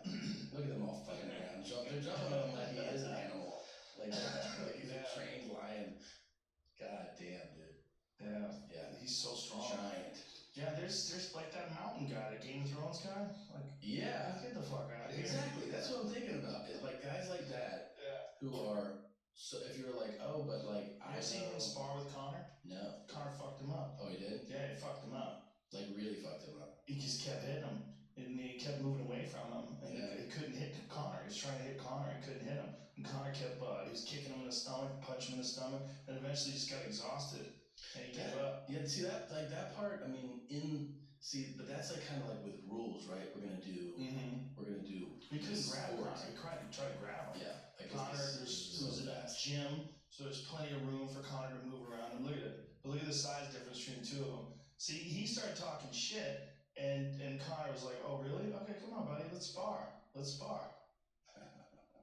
He doesn't know what to do. Right. See, the thing is, Connor is much smaller than him, but he doesn't know what to do. See, like he just hit Connor in the stomach there, and he just doesn't know what to do. Yeah. Look at that jumping front kick to the body, and then pushed him away. See, he's trying to grab him, but he doesn't know what to do, and Connor just keeps moving. And Connor's in great shape, and that big fuck has never done cardio in his life.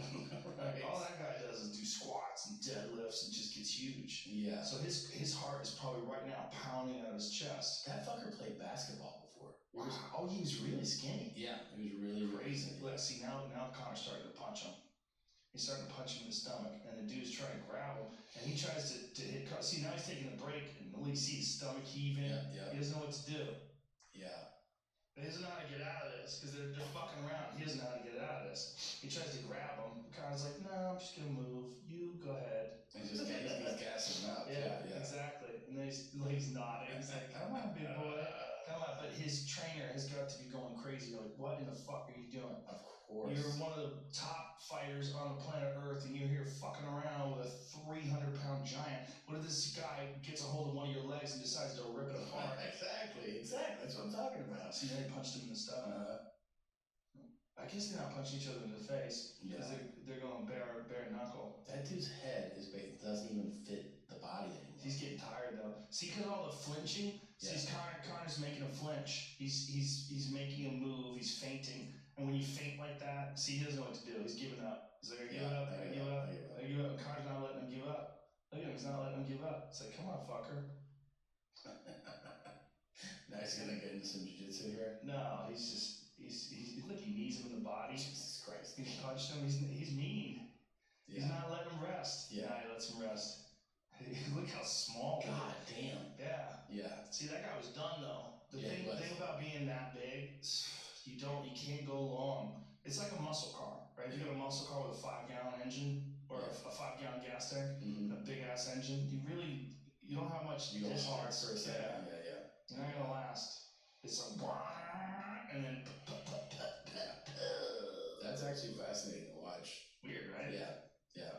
Well, so big. You ever seen a Wolverine chase off wolves? Wolverines are little. It's like a 35-pound animal.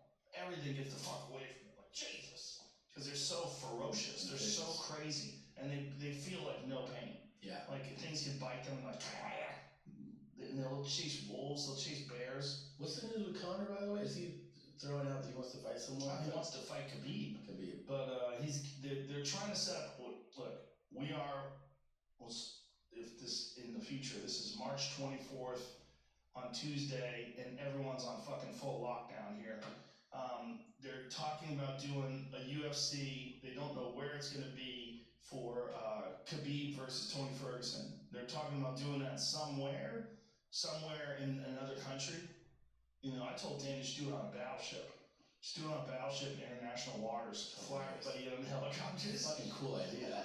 And there's no organization like the UFC that can pull that off. You know what I mean? You can't do that with like any other sport. No, because you don't need very many people. You just need the fighters. Yeah. I mean, I don't even know if they're gonna have an undercard. And the more like the crazier the setting for a fight, the more it's like it could be like, and there'll be lions roaming, and there'll be I would imagine one of those sheiks that has $1 trillion. They say, do it in my palace. 100%. Do it in the palace. You set up an octagon in a giant ballroom. Dude, if you guys called sheiks and like you want like they would start fighting. This is no problem. Yeah. This is no problem at all. This is come on. Yeah, they'll fucking sanitize the shit out of a couple jets, fly everybody in, sanitize the runway, just crates of Lysol. Absolutely. Crop duster planes, spraying Lysol over everything. It would be. They would do it right, actually. I'm sure they have so much money. Yeah. I mean, they could do it right. They could test everyone. Well, what do you do if someone has they're asymptomatic and they want to fight anyway? But they test positive? Yeah. No, they're gone. You gotta go. Khabib? You gotta go. What if it's Tony? They test positive, they're asymptomatic.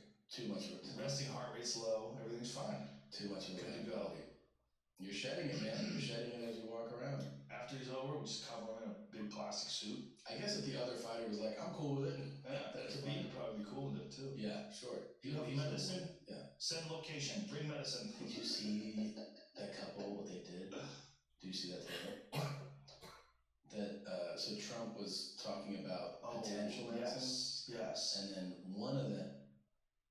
More and more teams are working remotely. Bluescape gives remote leadership a view of all the critical data and content together through one secure hybrid cloud environment. Bluescape, together from anywhere.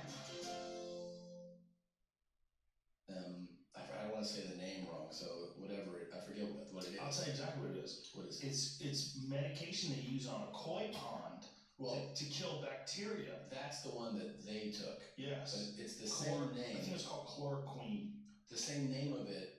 But the one for the koi pond has like a hyphen and another name. Yeah. The same name without the hyphen is actually a medication. It's a medication for malaria. For malaria, correct. That apparently holds promise. But they took koi pond. They took fish tank medicine. They took poison. Yeah. They took poison. That's what they took. And then they were like, he told us to take it. Yeah, but he didn't. You saw it from Of course not. And then they're like, we saw it in our cabinet. You think you have fucking malaria meds in the back of your pantry? Yeah. We had it in the shed. Yeah. We used it to kill everything in the koi pond, and we figured, hell. Jed took it, he's dead. Well, the woman, they were talking to her, And they said, now, it was funny because the reporter was baiting her. The reporter was like, now, you saw President Trump say that you should take it? Yeah, they were showing it a lot. That's what she said. They were showing it a lot. No, it's a different name. It's a different name. You fucks. Yeah. It's the same beginning. And you I feel comfortable saying this public PSA. You probably don't have the cure at home right now. I feel comfortable. Yeah. I feel comfortable with you saying that. Yeah. Unless you just got back from somewhere where you had to take something for malaria. Yeah, maybe, man. Maybe you have it. Yeah. It's a different medication. Yeah, but people are blaming Trump for that. Yeah. There's just like this game of trying to get clicks and blaming people for Trump did not tell people to drink Koi Pond Killer. No, it definitely didn't do that. He's been hilarious in this. Well, did you see that one lady? I was talking about this earlier. There's this one lady who is she's an opportunity to talk to Trump in a press conference. Mm-hmm. And she said, did you hear that one of the members of your cabinet referred to it as the Kung Flu? I saw that, yeah. And he's like, the what? Say that again? And she goes, Kung Flu. Mm-hmm. So he makes her say it. And then he goes, who? Who said it? And well, I heard someone of you heard. Yeah. No. This is the one question you have to ask the President of the United States during one of the biggest health crises the world has ever known. Yeah. And a mildly racist term is what you want to check in on. Yeah. Are you putting a stop to that? They want to call people out. Yeah. He did a thing. It must have caught up though, because yesterday he read a statement that I love our Asian Americans and. Well, it's because he kept referring to it as the Chinese. Oh, I know. The Chinese virus. He scratched out on his report. I saw it. Yeah, he wrote Chinese. Or it said coronavirus. Chinese. But people have to understand this also because he's in fierce negotiations with China over these trade sanctions. There's a lot going on. And he's a combative dude. Yeah. He'll take, any chance to. So the same lady did it with Kellyanne Conway. Mm-hmm. Same thing. Same question. Yeah. And she's like, I'm not going to get into speculation here about who said it. You don't know who said it. You just heard someone say it, and then this lady didn't know. Kellyanne Conway's husband's half Asian, right? So her kids are quarter Asian. She's like, I'm sure, you're not saying that I'm racist or my children are Asian. Yeah. Like, what are you doing? Isn't that marriage kind of interesting? Oh yeah, it's hilarious. I mean, he's the most outspoken critic. He hates Trump. Beyond hates. Beyond hates. And she's his most ardent defender. It's crazy. How do you guys go to bed at night? Some people can be like liberals and Republicans and live together fine. Some people can be like hunters and vegans and live together fine. They're both so vocal about their positions. I don't understand how. Anyway, what do you want to eat? It's fucking crazy. By the way, how great would it have been if Trump or Kellyanne Conway had been asked about the Kung Flu and they're like, are you gonna say this? You're gonna say it's not a funny term? Yeah, it would be great. It would be kind of great. I mean, look, if it was an Italian virus, yeah, and then they call it the pasta virus, yeah. I mean, would people really get mad? No, probably not. What would they call it? The meatball virus? What would be the thing? Yeah. The pizza virus? I don't know. Yeah, rigatoni virus. Pappardelle virus. It's just, I don't know, man. I read a terrible thing that one lady said that some lady, she's Asian, and she was at a store, and some lady yelled, she had a mask on, she yelled, fuck you at her in her face, and then she took off her mask and coughed at her. At the Asian lady? Yeah, coughed at her and yelled, fuck you at her. See, that's when all the racial jokes stop being funny. Yeah, they all just went out the window right there. Yeah. Because there are legit morons out there that will blame an Asian American, a person of Asian descent living in America that has zero to do with any of this, and she'll be like, fuck you, because there's people just looking for an excuse to blame whatever on someone else, and if it's an Asian person or a Latino person or whatever the fuck it is. Or all the fucking posts, you remember post 9/11, all these poor Sikh people that were being targeted? Yes. And they're like, you fucking Muslim? And they're like, I'm not Muslim. It's bad enough that you're doing that, but I'm not even the target of who you're trying to reach here. Think turbans. Everyone with a turban is Muslim. Fucking idiots. Because we forget that, the world's full of idiots too. Those are the people you really got to worry about. It's, I don't want people to die from this disease. Of course. But I would like us to lose a significant portion of our moron population. It'd be cool if it like preyed on low IQ individuals. All these dummies keep dying. Not just low IQ, because there's some low IQ people that are really nice. But it would be great if it was low IQ people who are mean. Like if it was a disease that only killed racists. Just like open mouth breathing people. Something about racism, it just kills people with racism. Like there's a gene and it targets that gene, and people who are racist, they just drop like flies. There are a lot of older people dying, so it might be working. It's definitely killed a few racists in this last few weeks. Imagine if that's like something that people focus on. Here's one silver lining. All these old grand wizards are gone. We went into the Facebook pages of all the people who died, and 64% were racist. That'd be awesome. That would be a nice silver lining. Yeah, but what about the other, No, I know. 36? Yeah. It's just nice old grannies. It's terrible, man. They love their neighbors. It's terrible. Yeah. But this is one of those things where you can't even crack a joke, because then people are, oh yeah, what about this person and that person? You just can't listen to them. Yeah. So I talked to Michael Yo. Actually, I didn't even talk to him because he's not talking, because he can't talk. He's just texting. He's still fucked up. 5 days ago, thought he was dying. Went to the hospital? No, he's been in the hospital for over a week. But 5 days ago, he thought he was dying. This is what happened. He went to New York. He did my podcast. Right after he did my podcast, that weekend, he had shows at Gotham.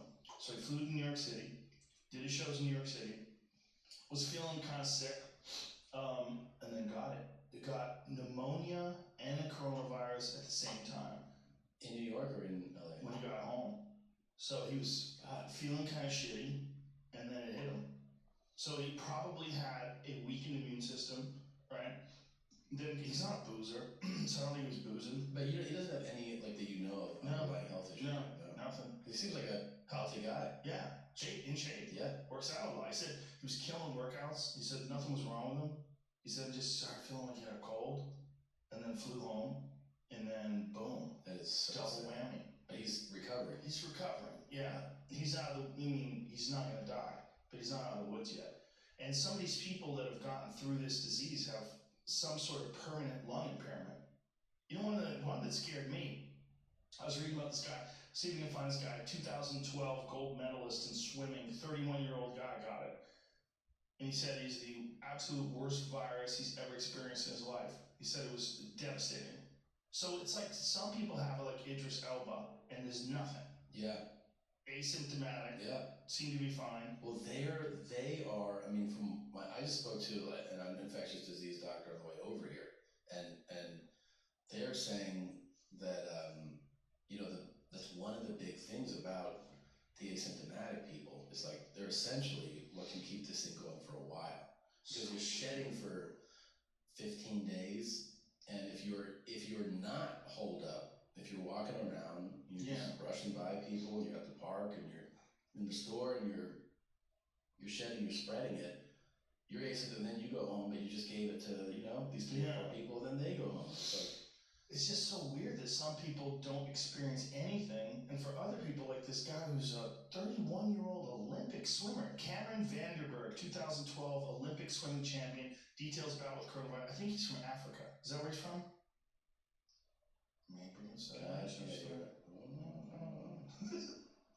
Retired South African Olympic swimmer, details the struggle with coronavirus. This guy is super healthy, really, really fit.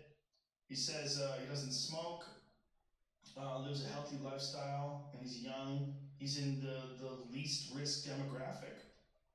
Incredible. So you can't really predict how this will go. He said, although the most severe symptoms, extreme fever, have eased, I'm still struggling with serious fatigue and a residual cough that I can't shake. Any physical activity like walking leaves me exhausted for hours. This is crazy. He's 31 and he's a stud. Yeah. You look at that guy. Yeah, Olympic swimmer, right? And you talk about cardiovascular shape. There's some of the most powerful cardiovascular fit people on earth. incredible. He said he's been struggling with it for 14 days. Jesus Christ. Amazing. One of the worst virus I've ever had. Yeah. It says any physical activity like walking leaves me exhausted for hours. The loss in body conditioning has been immense and can only feel for athletes that contract COVID-19 as they will suffer a great loss of current conditioning through the last training cycle. It's funny how I was thinking about it. Infection closer to competition being the worst. Yeah, isn't it funny how he's thinking about it in terms of conditioning cycles? Like that's how Olympians think. Yeah. Did you see how, they just agreed to postpone, but even like 2 days ago, Tokyo was like, we're not, don't even think about it. Yeah. What? What are you talking about? Fucking idiots. Yeah. Because they're crooks. Yeah. Look, that whole thing is a crooked organization. Yeah. They should pay those athletes. They're making billions of dollars. The athletes make tens of billions. Yeah. The athletes make nothing. Yeah, they're like, if you get a sponsorship in a sport that's popular, then you're all right. If you are the top, if you get to win a gold medal and everybody pays attention and then you become like Michael Phelps, where everybody knows your name, you can make a living. Yeah. Everybody else is fucked. Yeah. Meanwhile, those cunts are raking in billions and billions of dollars. Ridiculous. It is the grossest thing in all sorts. The only thing that's close is college basketball. College basketball, college football, where those guys, again, make billions of dollars for those organizations and make no money for themselves.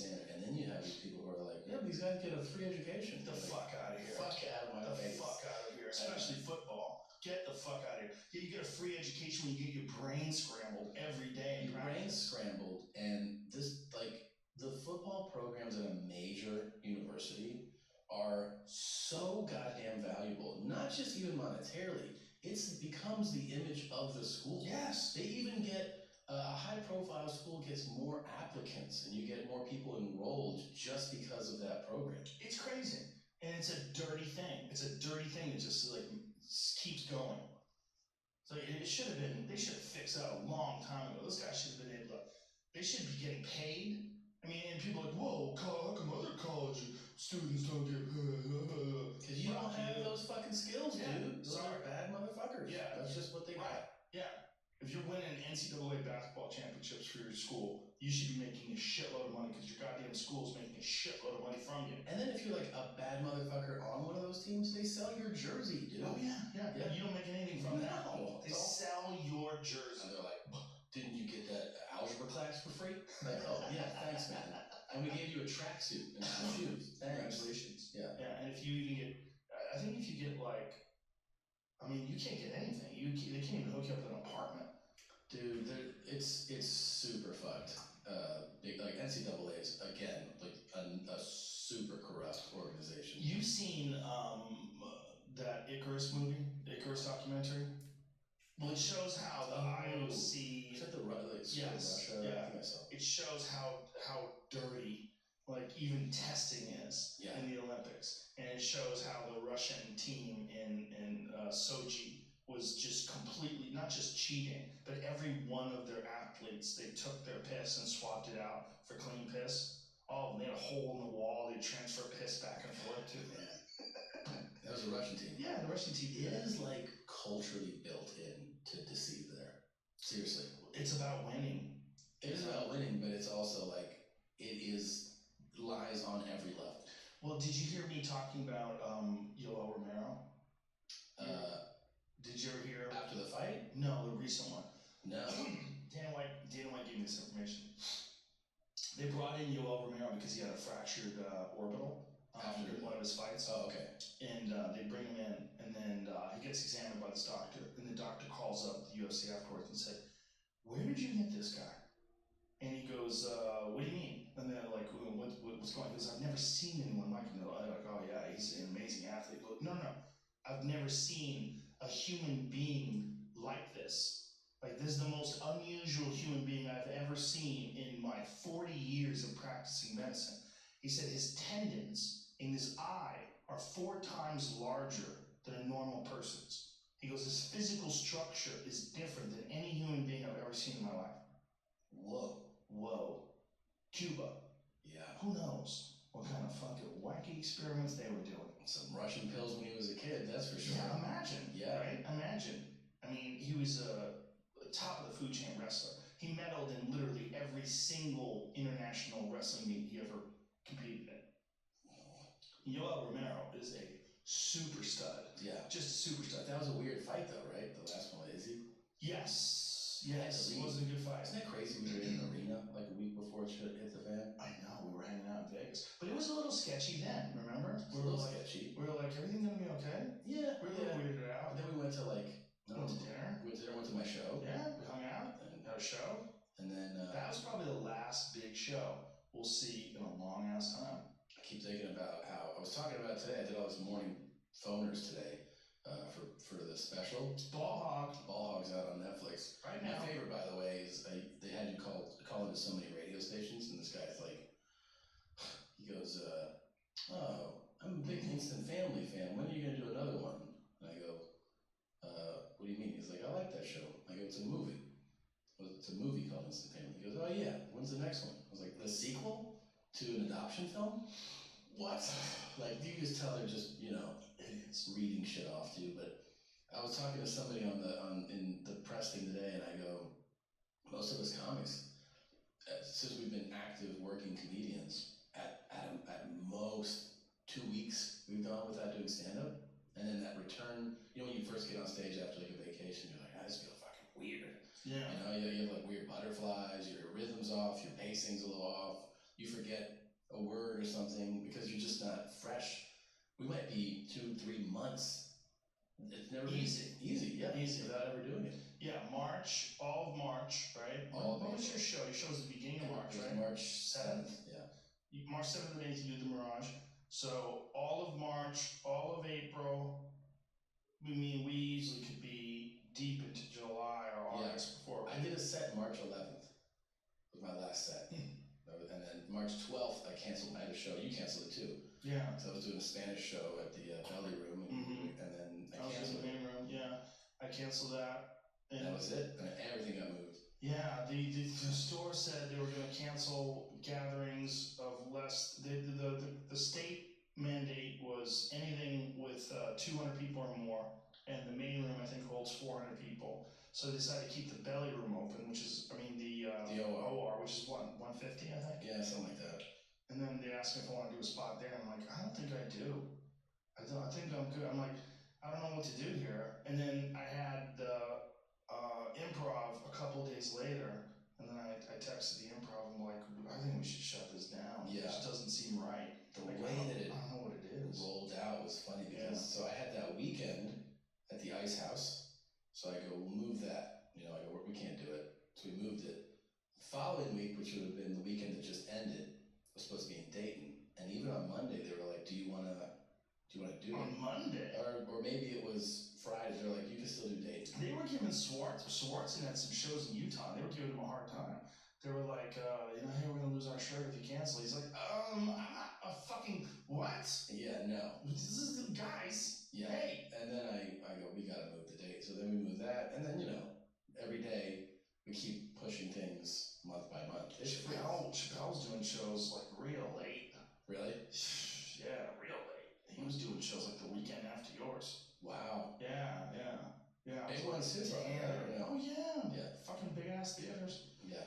Yeah, it was I'm supposed to be in Vancouver on the 20th. That's never gonna happen. No. Then Chappelle and I were doing a show in Nashville and a show in New Orleans. Those are not gonna happen. That's the end of April. I don't think it's moved. Apparently. I hope people get the opportunity to get a refund. Because there's a lot of people right now that probably bought tickets and they're like, fuck, I need that money right now just for food and shit. You're totally right. How many people are just have zero check? It's probably like 50% of the population. Enormous. Right? It's enormously devastating to the economy. Yeah. We had some people working on our house. I had to fix something in the garage. I was like, are people working? Or are they allowed to work? And everyone's just doing social distancing and I had some work done and they were like excited to do it. Yeah, people are happy to work. Yeah. I've been getting text messages and emails from people that are like, they had like viable businesses and they counted on the money being in there every week, and there's no plan on the table for anything that involves no one being able to work. Of course. Yeah. I mean, why would anybody be prepared for this? No one. Of course. And no one knows how long it could last. And I was reading something about California where they're talking about like shows and concerts. It might be 6 months. Yeah, I believe it. I mean, it is. So April, May, June, July, August, September. We wouldn't do shows until September. So weird. But I mean, what will it be like? Also weird. So weird. But it'd be weird for everybody. That's true. That's true. Be weird for the audience. Be weird for everybody. I keep thinking too. You know, we know all these people in clubs, and like they're like immediately have no job. The servers as well. The chefs. Yeah, the servers. We got to do something for them at the store for sure, because they don't have any money. I mean, it's not like they're comics who've like saved up money and have they count on that $1,000 in the bank. Doing those shifts every week, and you get tipped out. You know. Yep. Yeah. Yeah, it's fucking weird, man. And it's gonna be weird when everything rolls back up. A lot of restaurants are gonna go under. A lot of businesses. Yeah. I think I heard something about the Marriott CEO giving up all his salary and everything just to like give it to some of the. Well, that's nice. I think maybe I'm plugging the wrong guy, but one of the CEOs was like, just push it on down. Yeah, I have a buddy of mine who runs a production company, and he had to lay off 30 people yesterday, and he was just like, there's no money coming in. No one's paying him. Everything's shut down, and and these workers were like, why don't you just pay us while we're not working? He was like, because I'm making you money. Right. It's like, what do you want me to do? Like, I don't know what you want me to do. And it was this weird conversation because he was like, what am I supposed to do? And I'm like, I hope I never experience that. Yeah. I don't know what you're supposed to do. No, because I don't know how much. He's not rich. Yeah, it's a real dilemma, man. Yeah, because if he's running a production company, right? Yeah. So he has a huge overhead. He has cameramen and trucks and post-production facilities and all this different stuff, and it's all dependent on money coming in. And then when the money doesn't come in, then the payroll keeps coming out. Like you'll go dry real quick. Yeah, I mean, even if you have some money, there's a limit to how long you could do that for. Yeah, season it. But people that work for you, I guess, just assumed you make more money, you got enough money to pay me, keep paying me. Crazy. And he's like, I'm not rich. He's like, I barely, he was like, I make enough money every year to live a good life, but not to pay 30 people where there's no money. Can you imagine you're paying 30 people, let's just say they get $100,000 a year. Mm-hmm. That's so much money. Yeah, that's so much money. Yeah, that would be $3 million. Yeah, right. Like that, gone. Yeah, no, I mean, you have to be able to have.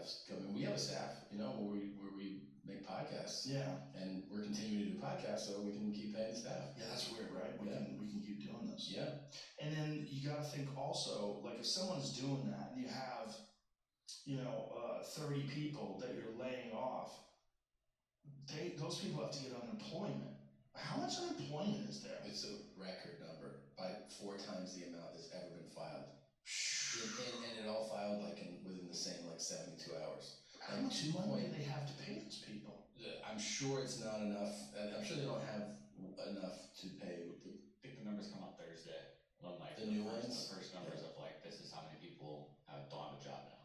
The number's going to be crazy. It's going to be nuts. It's going to be crazy. And what is this quarter going to look like on the books?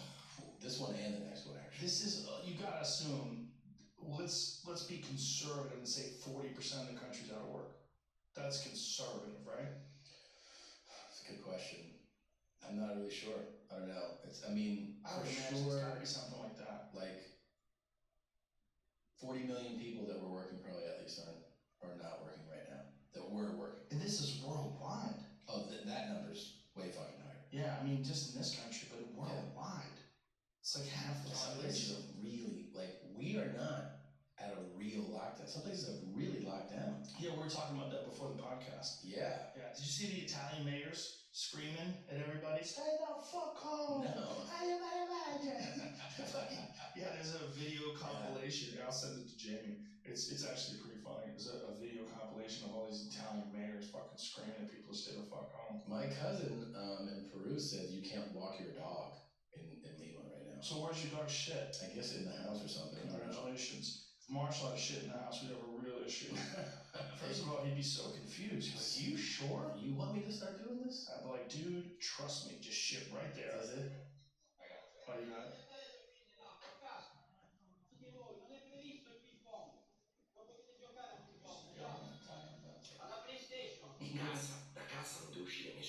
Nobody leaves their home. Nobody goes on the machine. It's an only switch out. What are you doing with these incontinent dogs? You need to stay at home. People are dying. Don't you get it? This is super Italian. What a beautiful language. Yeah, it's the best. It's a beautiful language. The best. I mean, it's interesting how, like, American language, like the sound that we make, the way we speak English in America, look at this guy, he says, "No, stop riding me legs, it's useless, stay at home, you'll be just fine. All these hairdressers coming to your homes, what the hell are they for? Who the hell is going to see you? Someone come to your house, they came to my house, and I speak to other people's houses. You have coronavirus in your hair instead of hairspray. The rigatoni virus is killing us, everybody." Rigatoni virus, so racist. Look at that guy. How did he get the job? Get out of here. Where's your neck? Where are your hand gestures, sure? What kind of mayor? Who are you? What kind of Italian are you? Not feeling this guy. Get out of here, pencil neck. Ciao, ragazzi. Shut him off, Jamie. Funny. Yeah, it's well, Italy is losing hundreds and hundreds of people a day. Like yesterday, it was like 500. They said yesterday was the first day where the number dipped. Yeah. But I mean, it's now before 500. Day before was 800. Day before was 700. Yeah, it's been nuts. Yeah. But they do have the second oldest population of a major country in the world, and a giant population of smokers. Yeah, they all smoke over there, and they smoke all day long. Every greeting is kiss, kiss. You know, and they're all drunk. Yeah, affectionate. They're all beating each other, smoking, fingering each other. Yeah. I go to Italy every summer. Yeah. Not this summer. Not this summer. No. Maybe it'd be a good discount. A fucking great discount. That country, by the way, like, I mean, a huge part of that GDP is tourism. Yeah. You know, like, I mean, I want to say like over 15%. So it's going to be slammed for this. I know, it's weird. It's like you wonder what does a country do to sort of mitigate the issues that are being caused by that. The only thing I keep thinking about how, like, when you think about how badly so many places are doing, is just that everybody else is doing poorly. You know what I mean? Yes. It's not one place. This is a worldwide pandemic. So yeah. I mean, that's the only thing you can think of. Yeah, that's the only thing you think of. It's a strange time for us. I'm hoping that on the other end, we come out of this with a little perspective. You know, the people that survive come out of this with a little perspective. Like, hey, we got it good. We got it real fucking good. I think that perspective will last about 7 days. Well, with 9/11, it lasted a few months. Yeah. People will be like... In New York, it lasted a few months. Yeah, that's true. I think it was more special in New York. It'll affect Italians for a long time. You know, places that are devastated by it. Yeah. I think so. But I mean, yeah, people, you know, humans are going to react to the current condition usually. Yeah, that's the problem with us. Yeah. We get real comfortable. I saw that somebody tweeted or something that this whole thing is the Earth's vaccine and we're the virus. And I was like, ugh. Who said that? Someone trying to be profound. Someone trying to be profound, but then you start looking there, like, you know, pollution's down, the water's cleaner, you know, the fish are swimming in the canals of Venice again. Good point. Jesus Christ. I got a good point. They have a point. Well, look at Los Angeles air quality. Better than it's been ever. For sure. It's amazing. No one's driving. Yeah, but also no one's eating. No, yeah. Oh, there's that part. Yeah. Well, the way we live is ridiculous, and our ridiculous is not even as bad as New York's ridiculous. New York's ridiculous is the most ridiculous because they're literally stacked on top of each other. Yeah. There's no getting away from anybody. They have the most ridiculous way of life, and they love that life. You know, they love the fact that they can go to 100 different restaurants at midnight. Yeah. You know? Sure, and it's great to be, I mean, I love being around it. It's fun. I do too. I like to visit. Yeah, it is fun. But I mean, I would hate to be cooped up there right now. Oh, it'd be terrible. I want to get out of the city. Yeah, well, Ari bailed. Yeah. Yeah, I was telling you earlier. He went down to Maryland. It was hilarious. He's like, don't tell. What? Yeah, he likes to keep his woman in the dark. She doesn't know the extent of this. What do you think I'm going to do? Well, she doesn't have a fucking phone. Yeah, he's like, she doesn't Google know the yet. news. Don't DM her this shit. Maybe that's why they get along so good. She's like, she balances him out in some sort of strange way. He is so funny too, in that he, of course, was like, fucking 5 days ago. I know. You guys really fucking freaked out about this? He's like, I'm still doing sex. 24 hours later, he's like, I gotta get out of the city. What are you guys doing? How are you guys keeping social distancing? I'm like, what's going on here? How did you switch so hard? Well, we had this text group text that we're in. We were all like, hey, what happened? Yeah. What happened over the last 24 hours? Yeah. Well, a couple people got freaked out, so I freaked out. Like, who freaked you out? It's so funny when he gets freaked out. It's a weird time, man, but I bet for Bert's special and for your special, this is gonna be fucking bonsai. It's so bizarre. Bonsai's not a good word. Bonanza. A bonanza is what I meant to say. It is bizarre that so many people are forced to be home. Yeah. And they've already announced that all the views are up. Oh, they have to throttle streaming. Yeah. Yeah. Yeah. I mean, but I've noticed it too on podcasts. Like, downloads are up, views are up. Yeah, People are for consuming sure. content, you know? Yeah, and, you know, it also kind of keeps them sane. It's like your show, like your mom's house, or this podcast, or any of these podcasts that people subscribe to. It's a part of their routine. So yes. At least there's some normalcy, and I don't want to overplay that and make it seem like we're doing some great service. No. But there's something that does give people some comfort. I think they really like it's that familiarity of like, I listen to Joe's show, it's on, this distracts me from the chaos for a little bit. I mean, I guess that's why we're allowed to do it, because we're considered part of media. Yeah. You know? Yeah. I think it's funny that my show is like, well, who farted loudest today? And they're like, yeah, you're part of media. Yeah. But it is. I mean, look, if the fucking regular news, that horse shit, that's media. Yeah. You know, if that's media, we're definitely media. Yeah. Yeah, no, so I don't know, I think with the time and like wisdom and having experienced and observed media for a while now, you get to like a traumatic thing like this pandemic, I really I watch news. I've always consumed a lot of news. I'm like, so much of this is just ridiculous sensationalism. You know, it really is all that same. There's no different the big news organizations than those bullshit click things. It's almost like news should be non-profit. I got a fucking breaking story for you. I forgot. What? I cannot believe I almost forgot this. Ooh. So, you know the guy in those texts, the big black guy who's sitting with his cock out? Yeah, well, let's explain that. It's a trick. People always say the link, oh my God, it's now killing more 20-year-olds than any disease ever. You're like, what? You click the link, and there's this jack black dude with a dick that looks like my leg. Sitting on the edge of the bed, looking like he's like, have you seen a bigger dick? Right. Like, that's what his expression is. Like, And it's limp. It's limp? Yeah, there he is. There he that is. guy. Yeah. So, breaking news? Yeah, this is breaking news. He's dead, right? He's dead. He died a few years ago. So, and by the way, that meme of like kind of has gone viral. I mean, like I get 25 a day from different people. I have a doctor friend who sends me. I'm like, Jesus Christ. So it's like, it's not just in like a comedy circuit. I'm sure people listening or watching have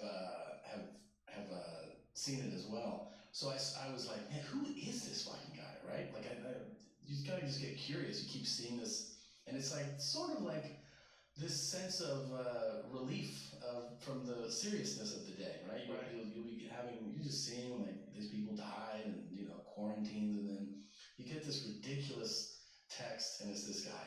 So I saw an article where the photographer who took that photo was like, he was like, oh, it's so sad that people are using his image that way, because he passed away, and he thought it was kind of offensive that he was being used to prank or whatever. And he said, I saw that people started selling merch with this guy's face on it, and he goes, I own the photograph, and I'm not trying to come after him. I just wish they would share proceeds of that merch with the family. So I saw that and I was like, oh, I want to do that. So I launched a shirt with that guy's face on it that says "Wash your hands,"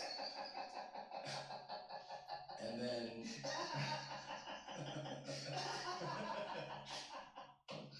and then I go, I want to give the proceeds to this man's family. So because of that article, I reached out to people and I was able to get in touch with the photographer, the guy who took that picture. And then I got in touch with the model's fiance, who, you know, his whatever, Right. He passed away. So anyways, I contacted her, I found her, I've learned a little bit about this guy in that photo, and I'm giving them the proceeds from the shirt sales, all of them, all the profits will go to them. And I also found that when he died, like the family wasn't prepared like financially for anything, so they had set up a GoFundMe for his funeral and tombstone and all that. So I'm gonna blast it out. And I talked to them, beautiful. They're happy with it. So that's my awesome. breaking news. That's the breaking news. That's important news. Jamie told me his dick's not really as big. I didn't get into that with her. Jamie said that it's photoshopped. I've heard that as well. I saw the original blog post it came from. You did? Let's see what the original hog was. I have to find it now. Oh, please don't tell me that's gonna take a while. Did you pull that up? Someone on Twitter. I saw it on Twitter. Let's see the original hog, please. I just Google it, so like I have to find the link. Just Google original big penis guy. I'm sure that'll. That's how you find it. There's gonna be a lot of photos that come up. Show me the original black dick. Adam and Eve. Yeah. But she, it's funny. She was like, you know what was crazy is when I reached out, it took me like I was doing like detective work, right? You know, to find her, and she was like, I found out about this meme today. She was like, I didn't even know this was a thing. How did she find it? Oh, people are not sending it to her. I think so. Yeah. And then someone was like, Hey, check out your funny. neighborhood. Remember your dead husband? LOL. Yeah. So anyways, yeah. Oh well.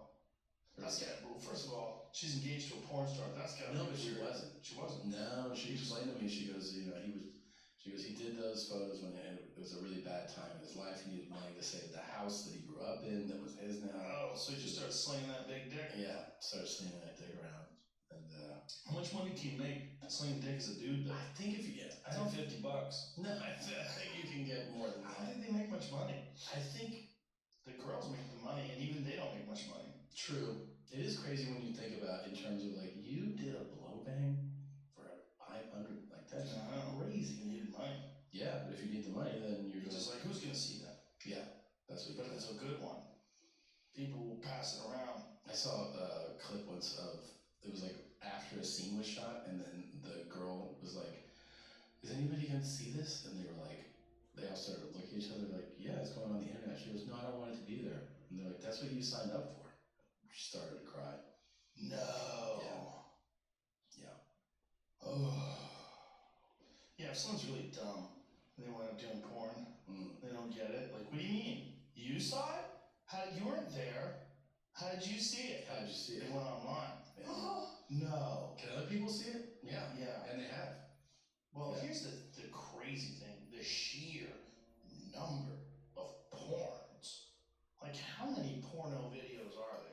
Dude, it's like, and how much are you cranking out every day? You go to any of those sites, it's just like every day they're like, here's 10,000 more. I just have a bit about why are they making new porn?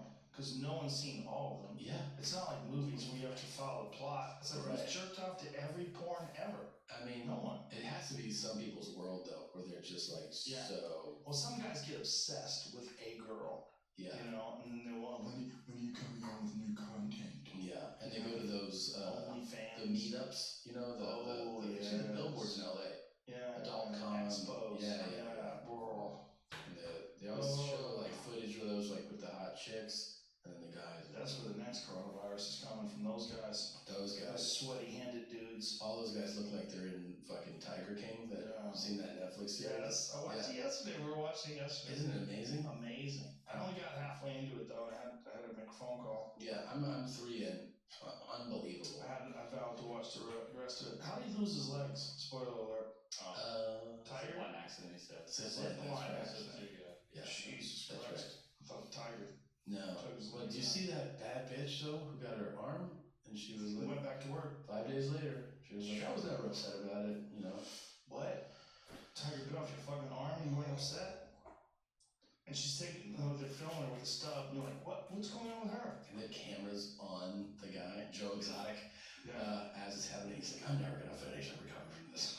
That was his main concern. Never gonna financially recover. How about when they were talking about shutting it down? I was like, this is gonna be bigger than Waco. Oh God, yeah. Like, what? Yeah, that's He's true. gonna shoot people if they try to take your tires? Yeah, he would. I'm sure he would. Dude, it literally is my bit from my triggered Netflix special, my 2016 Netflix special, Come to Life. Yeah. That bit about tigers in Texas. Yeah. That you could just have them. Yeah. I had a bit years before that about the Ohio. Oh, the guy, yeah. I had a bit about that. They used to be like one of my... That guy blew his brains out, right? Just let everybody out of the cage and then blew his brains out. Let somebody else deal with this. Let tigers and lions. Seeing that police footage and they're like... And seeing the guy give the press conference, he's like... He's like... this cat... and then he looks up and he's like... And 16 lions. Like, he's like... Fuck. And they just had to run around and gun them down. Oh my God, it was terrible. Cops are not prepared for that either. Those cops aren't game hunters. They're just lucky they got them all. Yeah, it's this like they're not prepared for that. In the same way, cops are not trained for combat. People forget that, like when there's these big shootings, and they're like, why didn't the cops go in there? They're not trained for that, man. Do you remember the North Hollywood shootout? Yeah, of course. I was on news radio at the time, and we were all held up in the fucking. We were in the break room watching it. We were like, what the fuck? We were like eating, looking up at this camera where these guys wearing armored vests and high-powered rifles. M16s and shit, yeah. Shooting at cops. Crazy. That I remember. I was in high school, and I was watching that, and I was like, that's what California's like. That's what you know what I mean? You go, that only happened in California. Yeah. If people don't know, that was a game changer. That was a bank robbery where guys had like fully automatic machine guns. Yeah, and armored well, they didn't have armored vehicles, but they had like full bulletproof vests and suits, and and they were fully locked up. They were on steroids and coke. And it was like real life Grand Theft Auto shit, man. Like real life. Yeah. Like shooting these fully automatic guns at helicopters and shit too. Like anybody that came in the way. Yeah, I remember there was one. Were they coked up and everything? Oh yeah, sure. There was one activist that was upset because the cops let one guy bleed out. They're like, they could have taken him to the hospital and they chose not to. Like, what the fuck is wrong? But it made me realize, like, there's gonna be people that complain about everything no matter what. Everything. Yeah, and they just want to be heard. It's like they just want they want to have a hot take. Yeah. On things. Mm-hmm. And they're just waiting for the group of people that go like, good point. Yeah. And that feels There's validated. always gonna be people that do that too. Yeah. No matter, there's so many of us. There's always gonna be someone that agrees with your stupid point. Yeah, that's true. Yeah. And that's what like social media thrives off of. Oh yeah. I have a stupid point to make. Who else agrees with me? There's always someone. No matter what, there's always some, like, you can have the most ridiculous point. Mm-hmm. There's always gonna be someone who's like, I'm with him. It's just a numbers game. Yeah.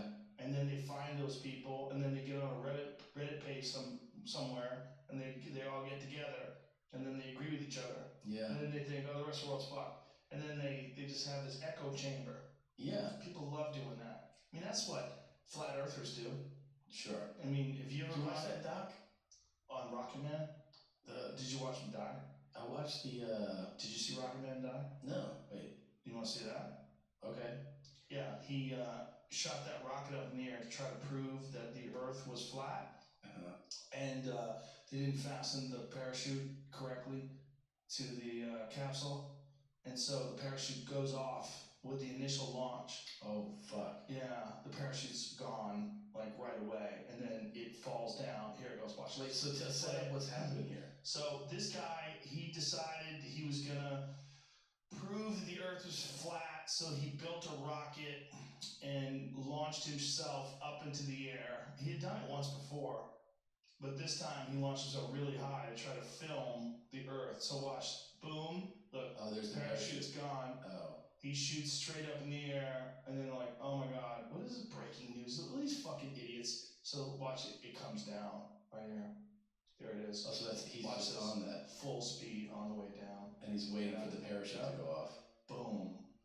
Yeah, no parachute. Just boom. So how did the experiment go?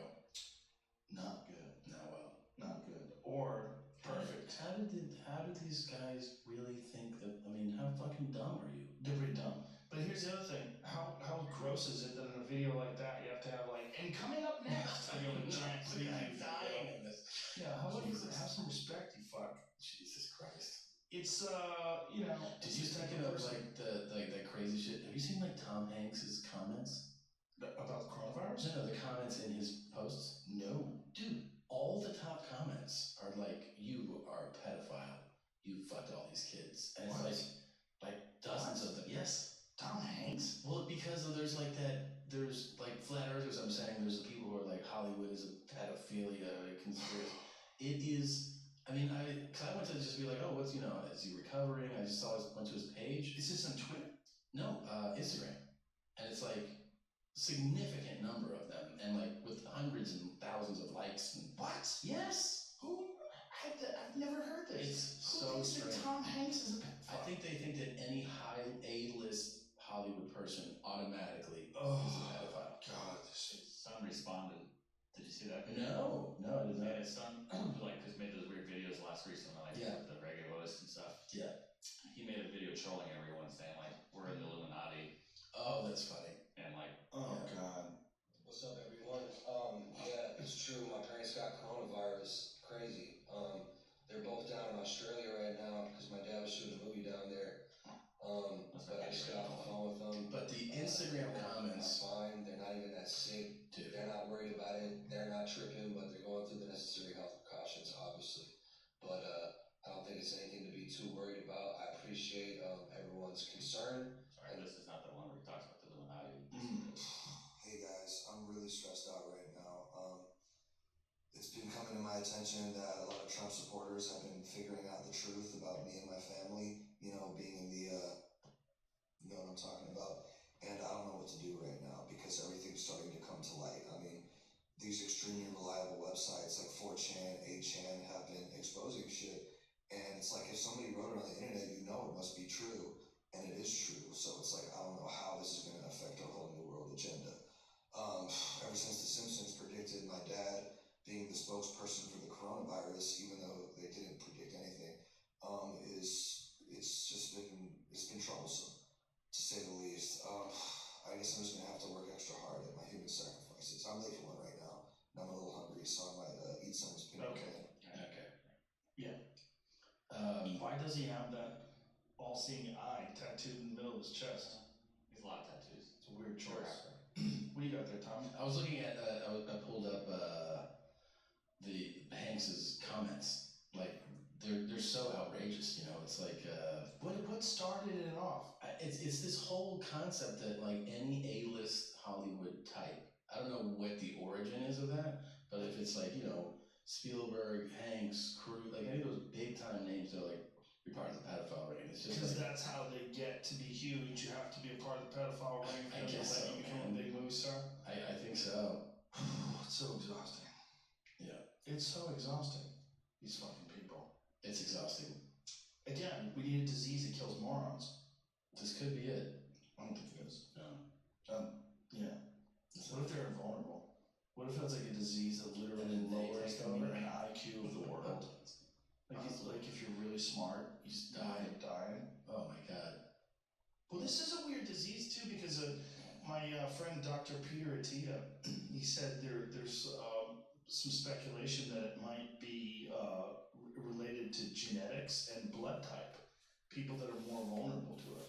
Right, isn't it O type? O positive seems to be the least vulnerable, and A seems to be the most vulnerable. Interesting. I don't even know what that is.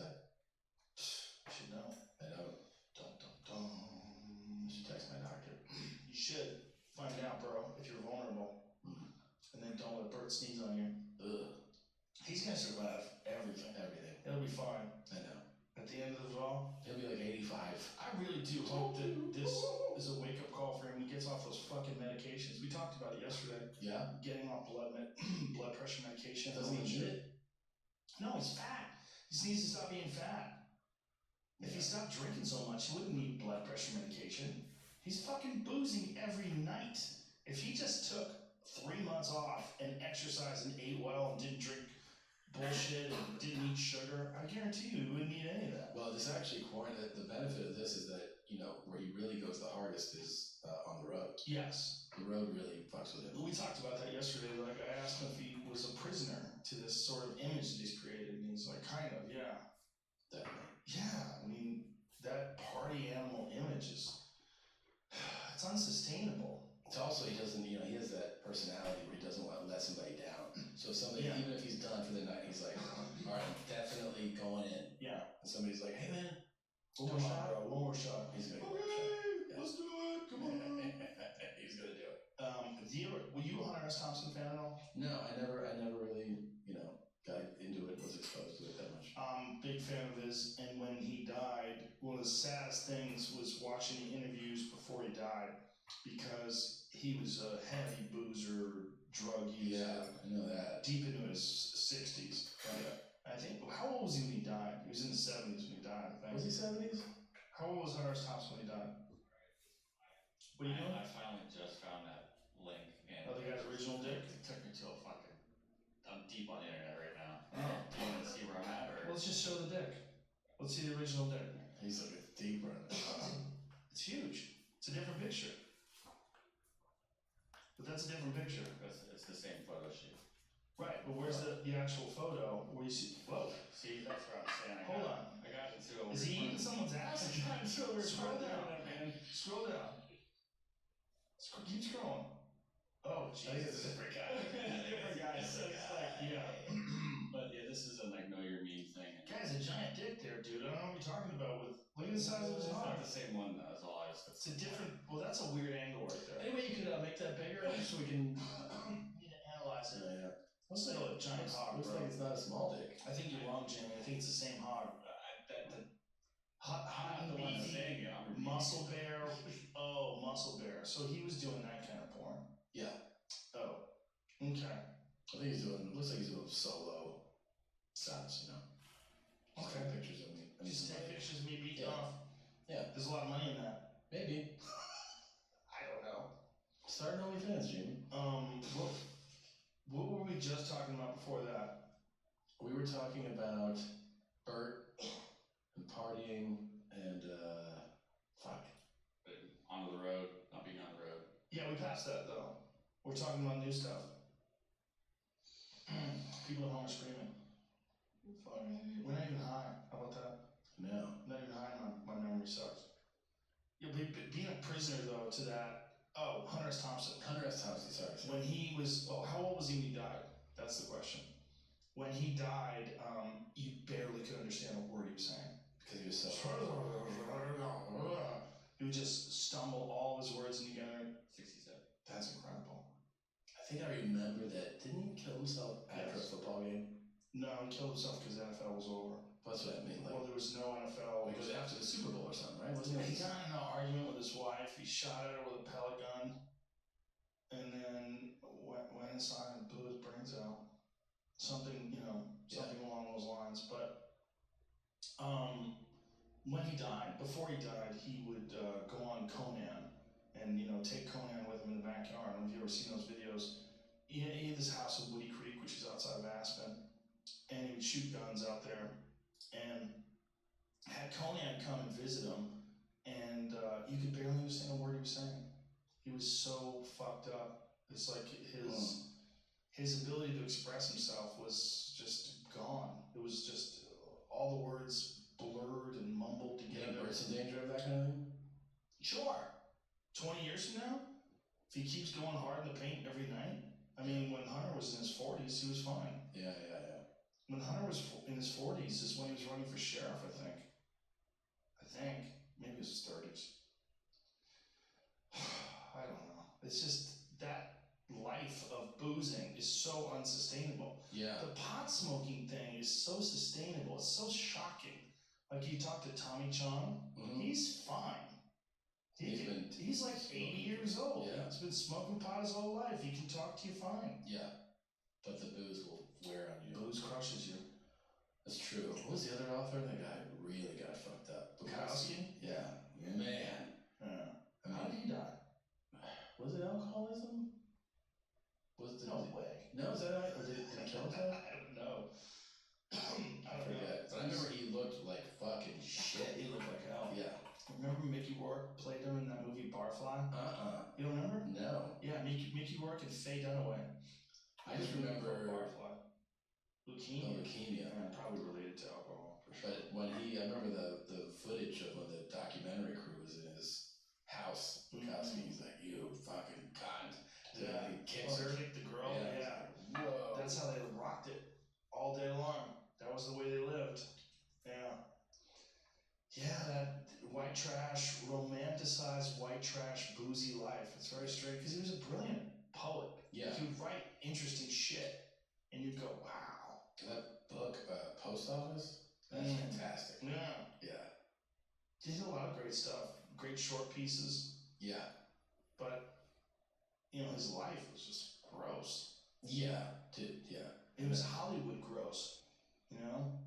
Like living in Hollywood, just going to the bars, drinking, yeah. smoking and talking slow. Oh, man.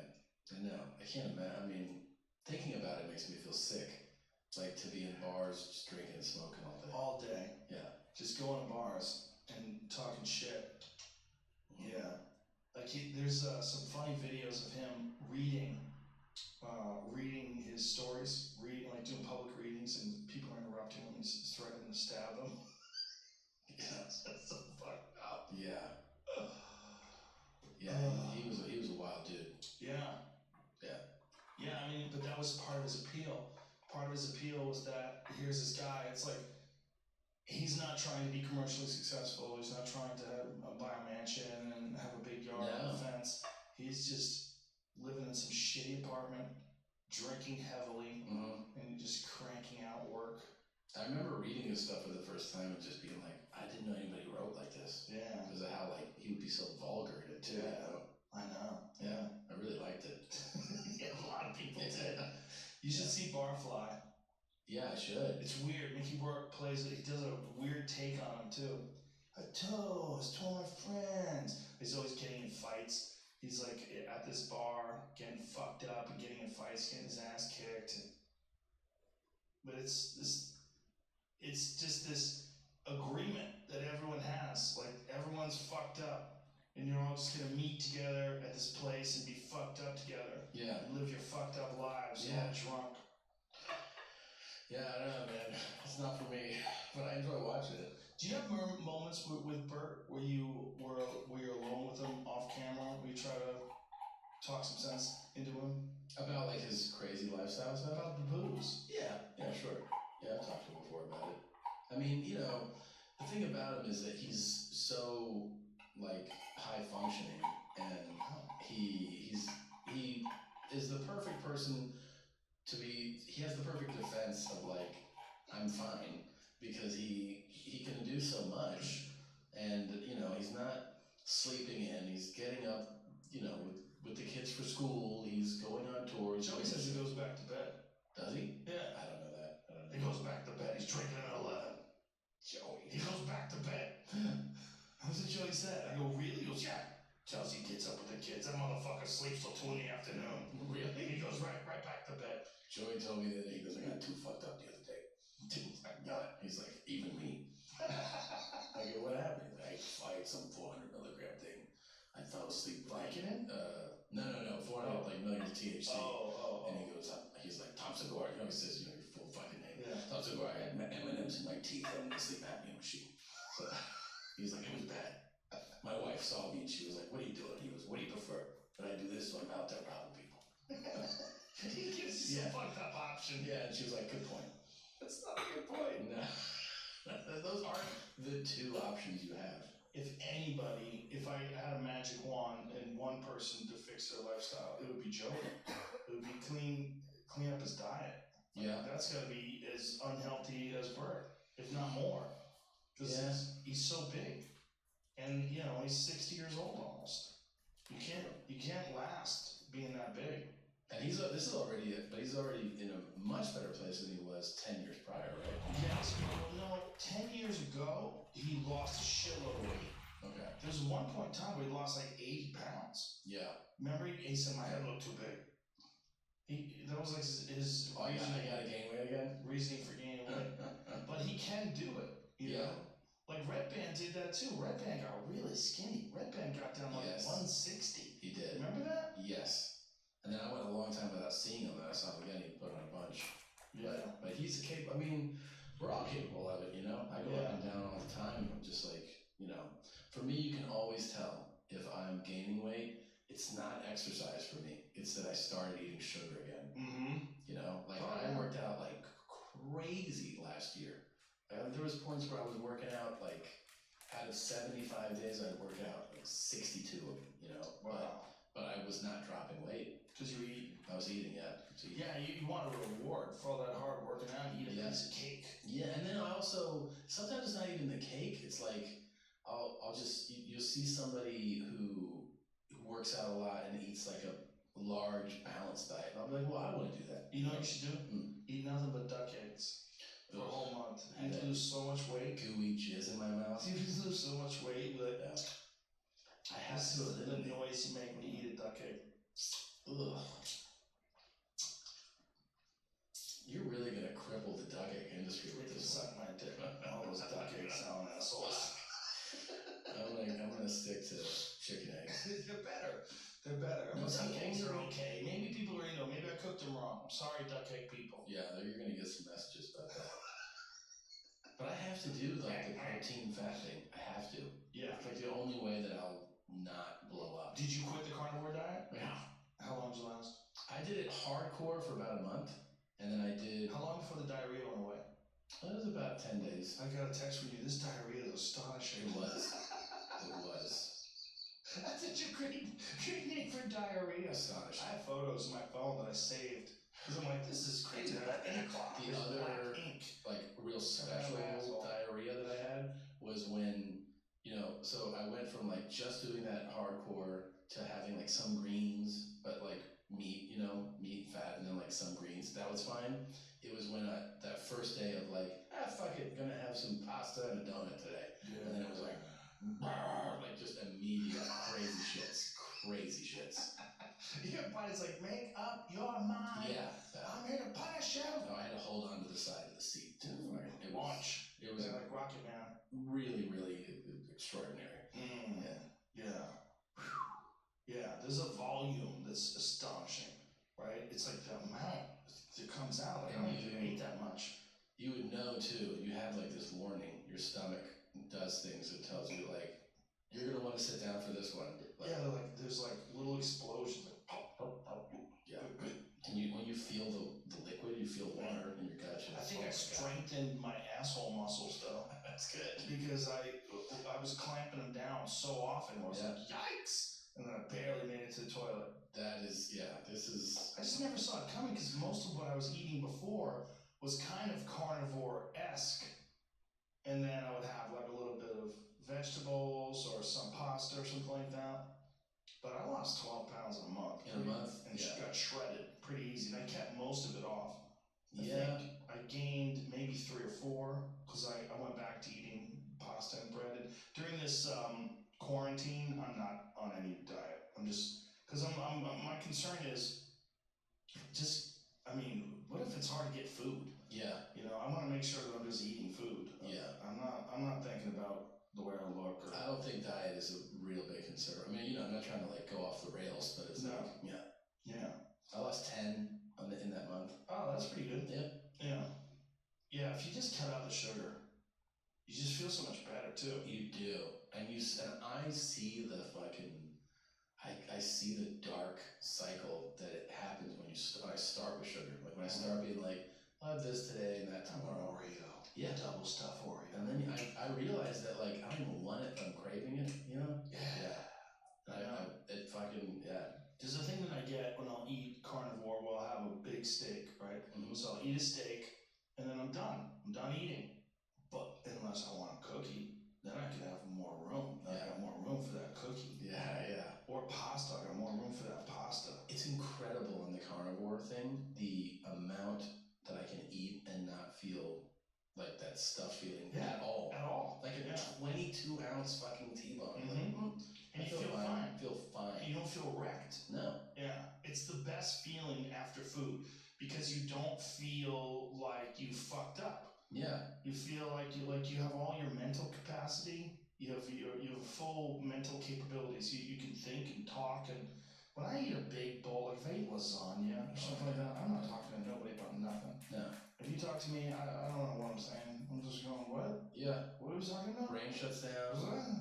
And I start to go like those types of burps. The gut starts to like push out more, and then I'll start ripping crazy farts. Like I farted last. Christina made this pasta dish, and last night I farted so crazy. She goes, "Do you even respect me anymore?" Like I was like, "Yeah, but I mean, this is what's going on right now. This happens. This is marriage." Do your kids understand farts yet? Oh yeah. Well, like my oldest will be like, "You're a fart," and how old is he now? He's 4, and he loves them. He talks about them, and he even has that thing that like the almost implied shame. Like, did you just fart? It's like, no, I didn't fart. You fart. Like he knows that, like you know what I mean. Like you don't want to be the farter. Yeah, but and then my youngest, 20 months. You fart. He's like, he just like nods and smiles. He thinks it's great. Farts are always going to be funny with some kids. Yeah. Just one of those things. 2 little boys, man, they love it. Yeah. Yeah, you got little savages. I do. My oldest is like, he called me a little fuck the other day. Whoa. Yeah. Whoa. And threw little in there. He goes, "You little fuck." And I was like, hey. What? Over what? It was like, hey, no, you can't have that right now. He was like, oh, he's like, little fuck. I go, what was that? He goes, "You little fuck." I go, no. I go, you don't do that. You don't do that. And he But goes, Dad, you do that for a living. yeah, exactly. Right. And he goes, "Well, you're a jerk." I go, "You don't call me that either. Where are you getting this?" Yeah, call me a fuck. You little fuck. You little fuck. When are you gonna let him watch you on television? I've tried to do it for a moment to see like what his interest is. I'll be like, "Hey, check this. Who's this?" And it'll be like me. And I'll show it to him, and he's like, "Yeah, anyway." And he just immediately turns give a fuck. He's like, "Put the fucking Paw Patrol back on." Paw Patrol. Yeah. I know they don't care. It's you. You're right here, right in front of me. Why give a shit if you're on the phone? Yeah, doesn't care. One day he's gonna appreciate it. One day. Are your kids into it yet? They get weirded out, but They see people approach you. They do not like that. Yeah. They do not like that. Yeah. My littlest especially does not like that. Because people don't pay attention to her. They just start talking to me, and if she's talking to me, people interrupt her to talk to me, and it gets her really angry. She'll pull on me. Yeah, that makes sense. It does. It makes sense. My eldest saw it, somebody talking to me, and he was like, they walked away, and he was just, I could tell he wanted to be like, what was that all about? Do you know that guy? Yeah, he was just like, my kids always say that. Do you know him? I'm like, no. Like, but he comes up to you like he knows you. I go, yeah. Like, it took them a while to figure out. They've never seen me perform, but one time we were all in Irvine together, and I was doing the improv, and I snuck them backstage. I'm like, "You want to see what the crowd looks like?" And then they peek behind the counter and like, "Oh my God, there's so many people." I'm like, yeah. I go, this is only a comedy club. This isn't even a theater, and it's not even an arena. Yeah. It's crazy. Yeah. So I want them to come to an arena one day just to see how bonkers that is. You have to. Because it's so bonkers. Of course. It's gonna blow their minds. Yeah. They'd be like, wait a minute. They're all these funny people? Yeah. But who knows if that'll ever happen again? Yeah. Who knows? Yeah. This is like, no one saw this coming. I mean, people that put on like concerts and sporting events and entertainment is completely other than this kind of shit. Yeah, this is it. Yeah, this is it.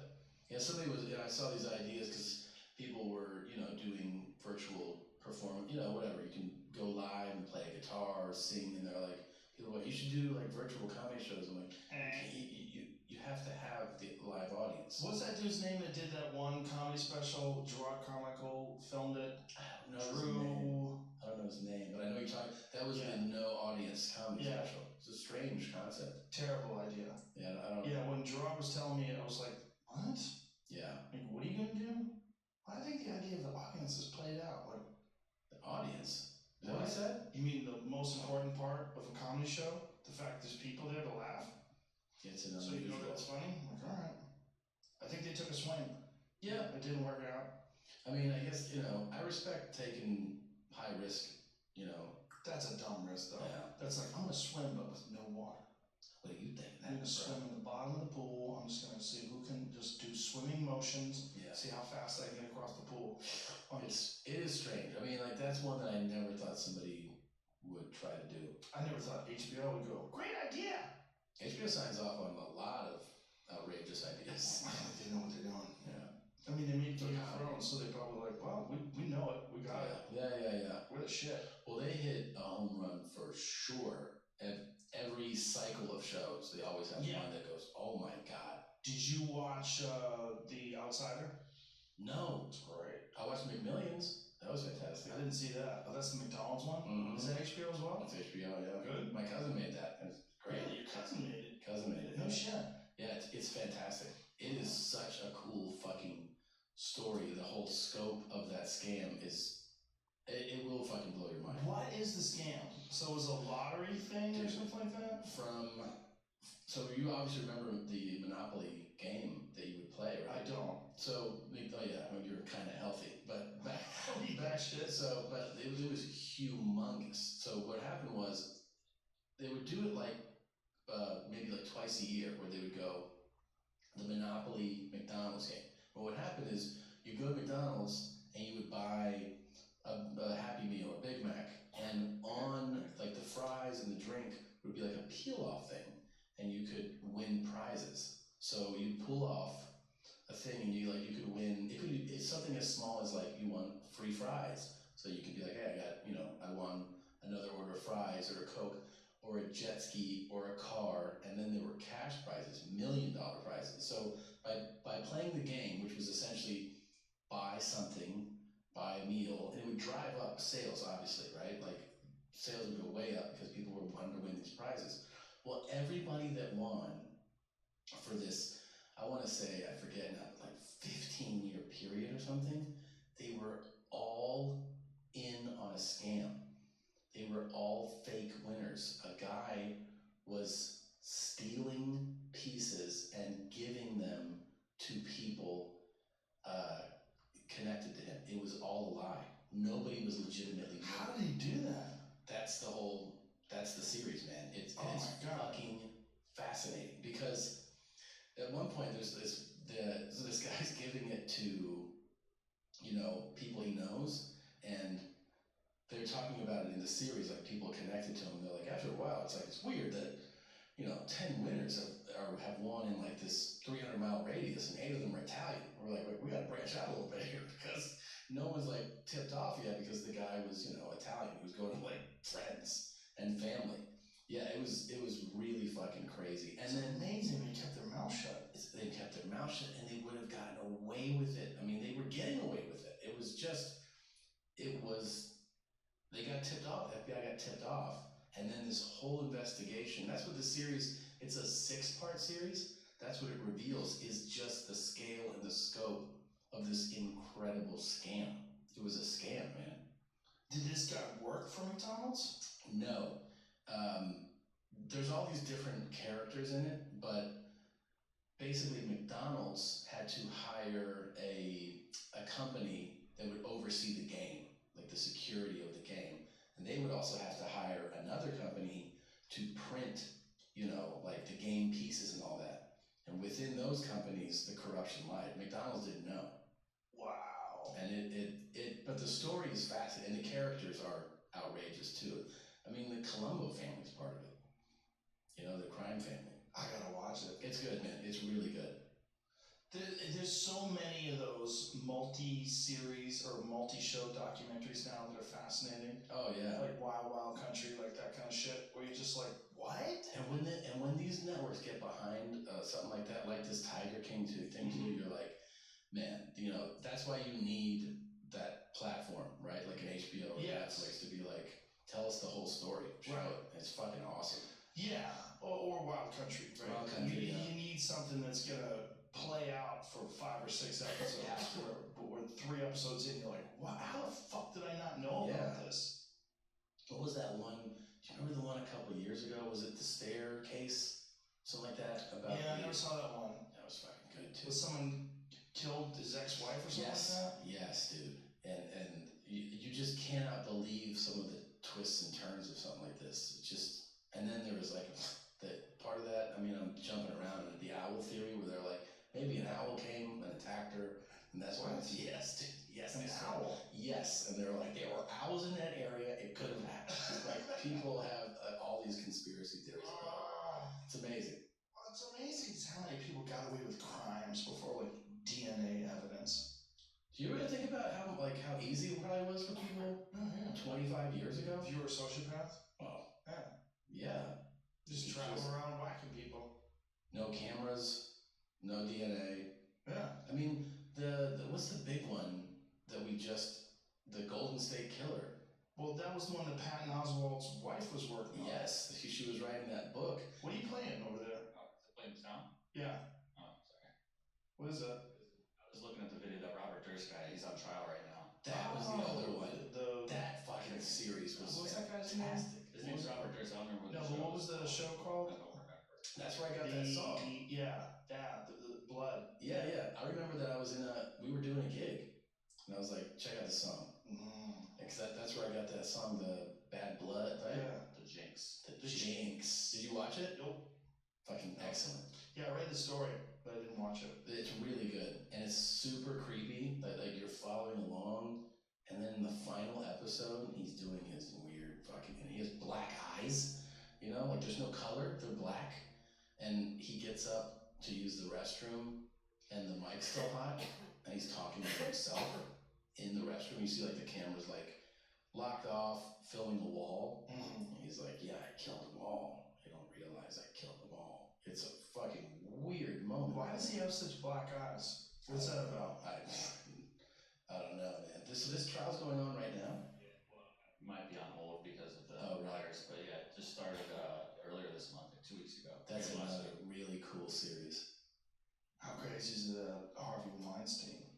Testing on now. That's gonna kill him, right? I think so. I mean, we don't know, but he really looked like, he always looked like shit, but he looked like particularly a hot bag of shit.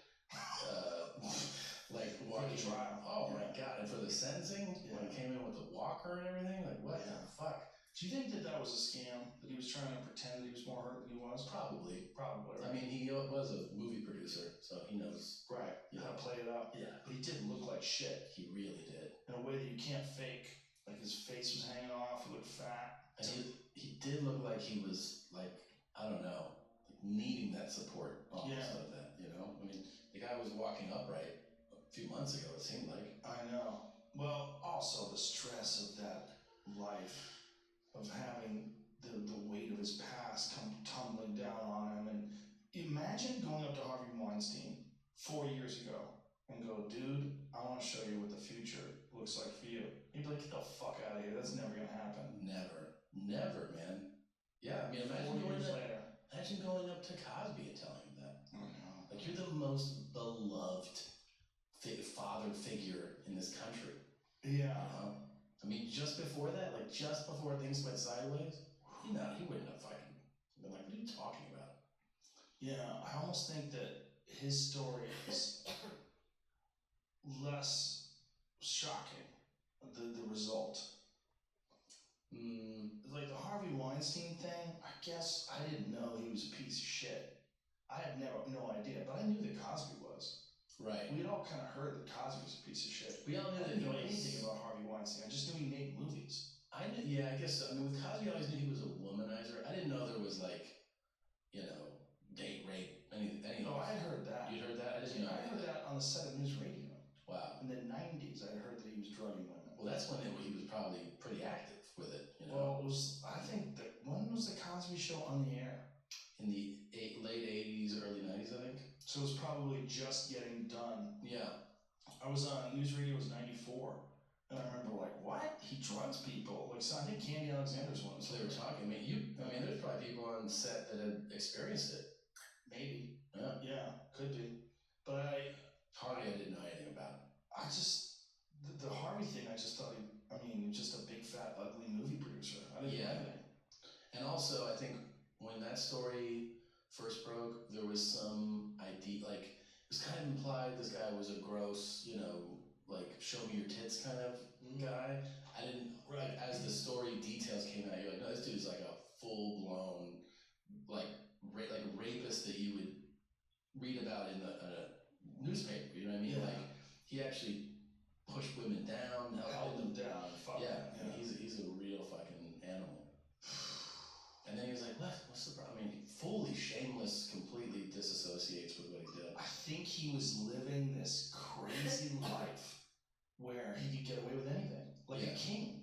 I mean, we've talked about this before, that like that behavior of kings, like gluttonous power behavior, where they just yell at everyone and off with their head and bring her over here. Just like that. Yeah, that kind of shit. Well, when also that his story revealed the scope of payroll. Mm-hmm. He had like photojournalists, editors, I think law enforcement, like, all types of people on like what mafia kind of shit does, Like, I pay you to fucking watch out for my bad deeds. Yes. So he really was doing... Well, even more disgusting, it was in his contract.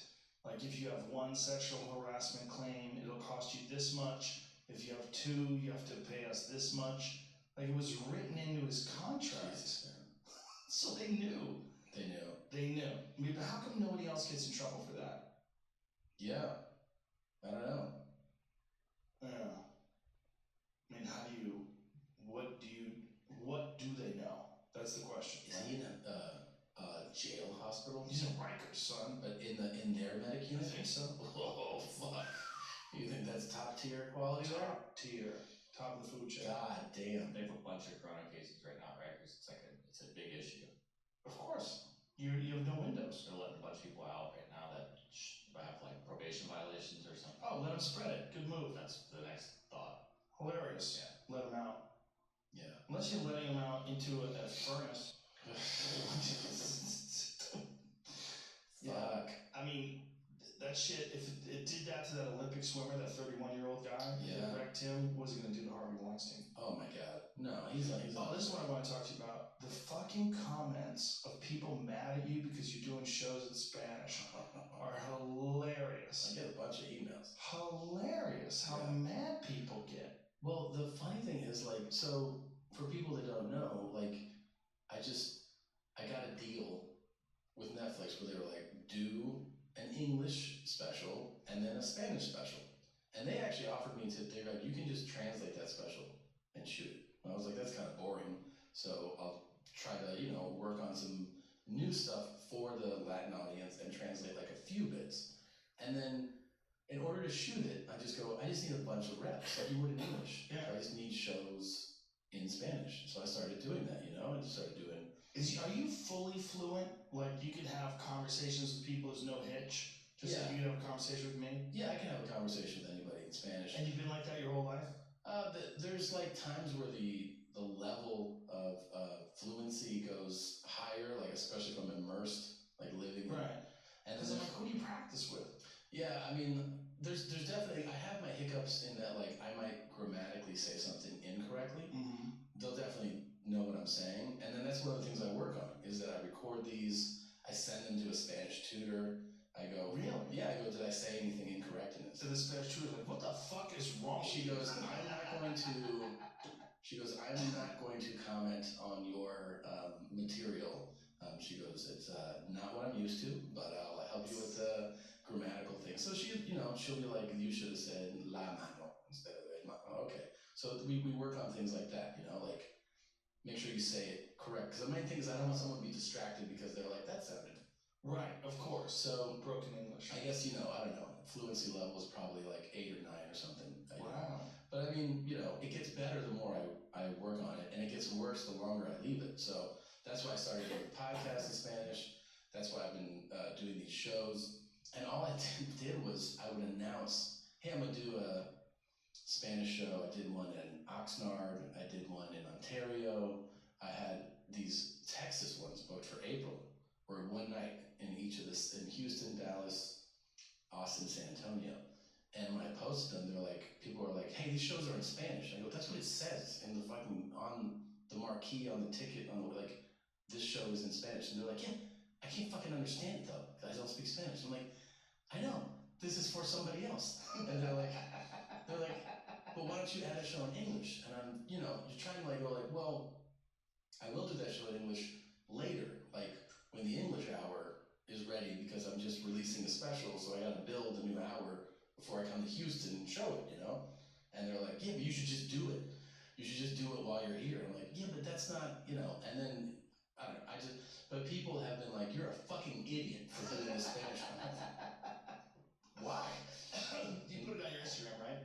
I put screen grabs of, I left their handles out. But yeah, I read a few of them. So Jesus Christ. I got more. I bet you do. Oh, yeah. And people are like, and then I have the ones that are like, I bought the ticket and I didn't realize that this was Spanish and I would like a refund. And I'm like, don't talk to me about it. You go, first of all, on the site, it's called Tom Segura en Español, and that's what it says, and then it's like, if you speak English, this is not the show for you.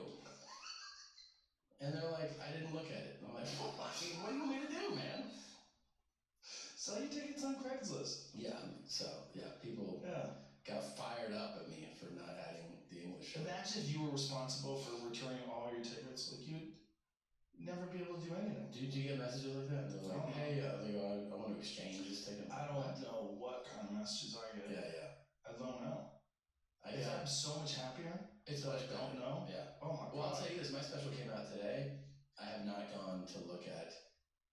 I read some good reviews. Yeah? Yeah, of your shit. Yeah. Okay, cool. I haven't even checked it out. Yeah, I read a couple good reviews and some. I think one of them was Washington Post. Oh, it's great. That's cool. Yeah, I'm happy. But yeah, don't read it. I don't get into it. I do remember on the last tour, especially on the bus, you just sit there, you read everything, reading. People are like, I bought tickets Friday show. I'd rather come to the Saturday show, and I would like to call my mom. She'll handle it. At the Chicago Theater. Okay, dude, hit them up. What am I gonna do? They're like, you can figure this out for me. Like, okay, sure. Yeah, like you have plenty of time to make these 20-minute phone calls to reroute. I need Steve to get the Saturday tickets. Yeah, no, it is. But you post and walk away, right? Yes. Yeah. I don't read shit. It's the way to do it. I've been doing that for a long time now. It's amazing. Yeah. It changes everything. If you have discipline, you have to have the discipline to not read your comments. Yeah. Because I know people that read them and they go crazy and they respond to them and argue with them. Like that's the problem too. Is that you not only have to avoid reading. If you are reading, you have to not engage in the back and forth. No, you can't. You can't. Because a lot of people are just trying to get your attention, and then a lot of people are also crazy. Yeah. So if you're writing to me, you're talking to the void. Yeah. I'm not reading anything. It's just better that way, man. Yeah. It's better for you mentally, for sure. For sure. Yeah. Yeah. It's just you only have so much time. And you can get trapped reading stuff about you and go, what? Who said that? Why are they saying that? Like, if you fucked up. If you said something stupid. You didn't do. Just try to do your best. Yeah. Especially like what we do. And especially if we're doing shows or a podcast or anything like that where you're getting high and you talk crazy. And oh, yeah. Trying to be funny, and sometimes you swing and miss, and sometimes you hit a home run. And you never know.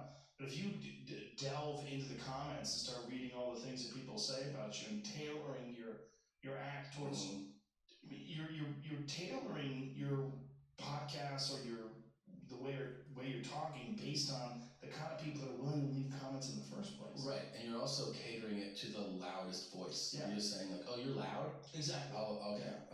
That is the number one problem with social media. That's what I've tried to explain to people that like read social media and talk about Twitter and Instagram, and they're like, well, there's so many right-wing Trump supporters that this, and there's so many left-wing Bernie supporters that do that, and the Bernie bro, and the this and the that, and the... No, that's not true.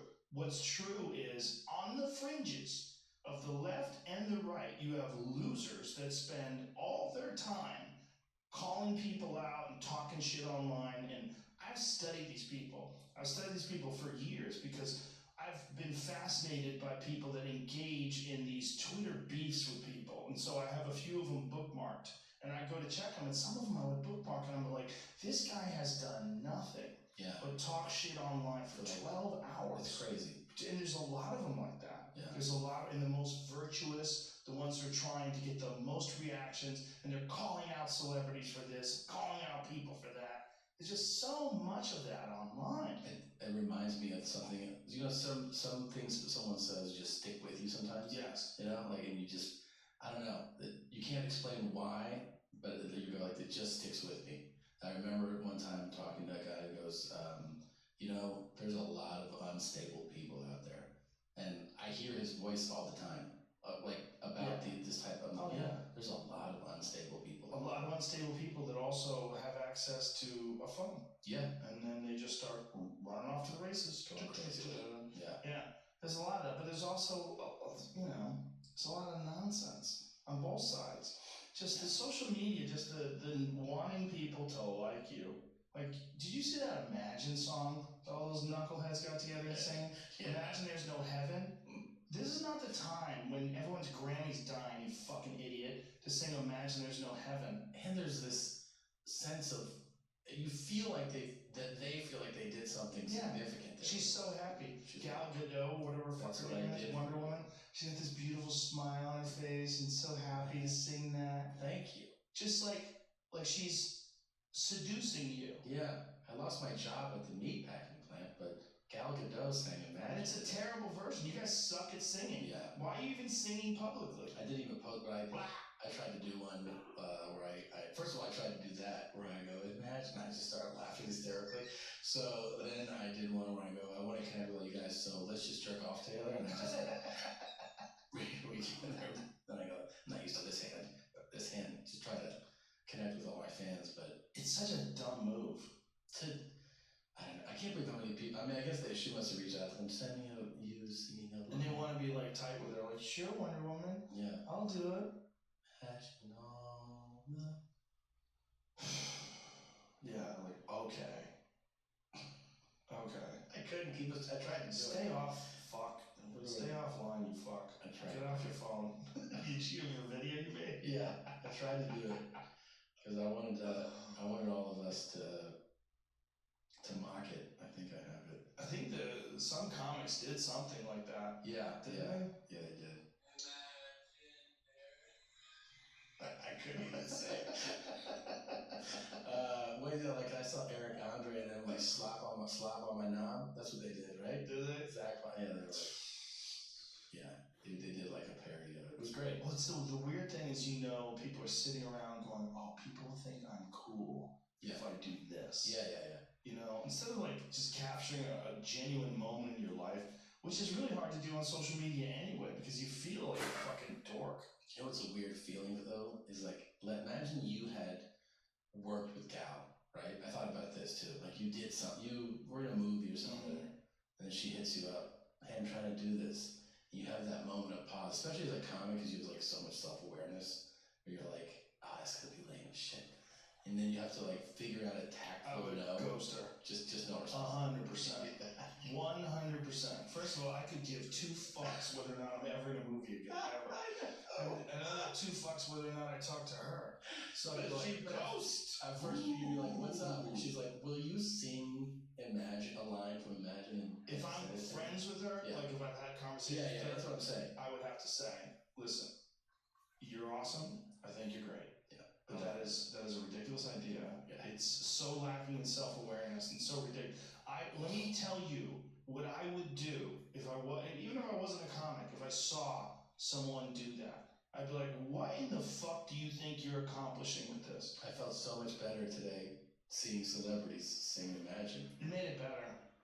This pandemic was not really bad. Grammy died choking on her own vomit, but I feel like the world's better because Gal Gadot's so pretty. Gal Gadot. And she started it off. Imagine there's no heaven.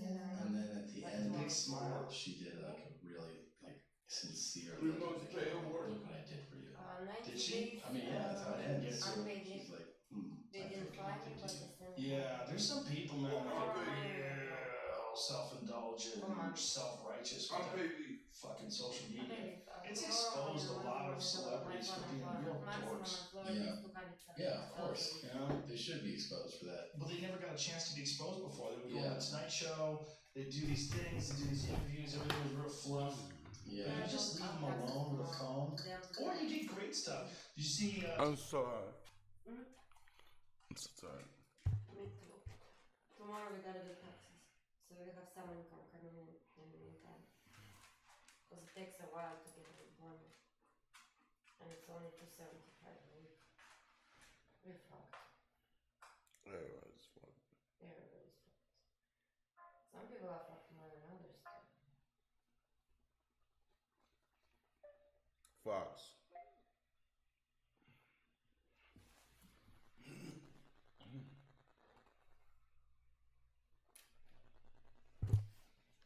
Wow. So sleepy.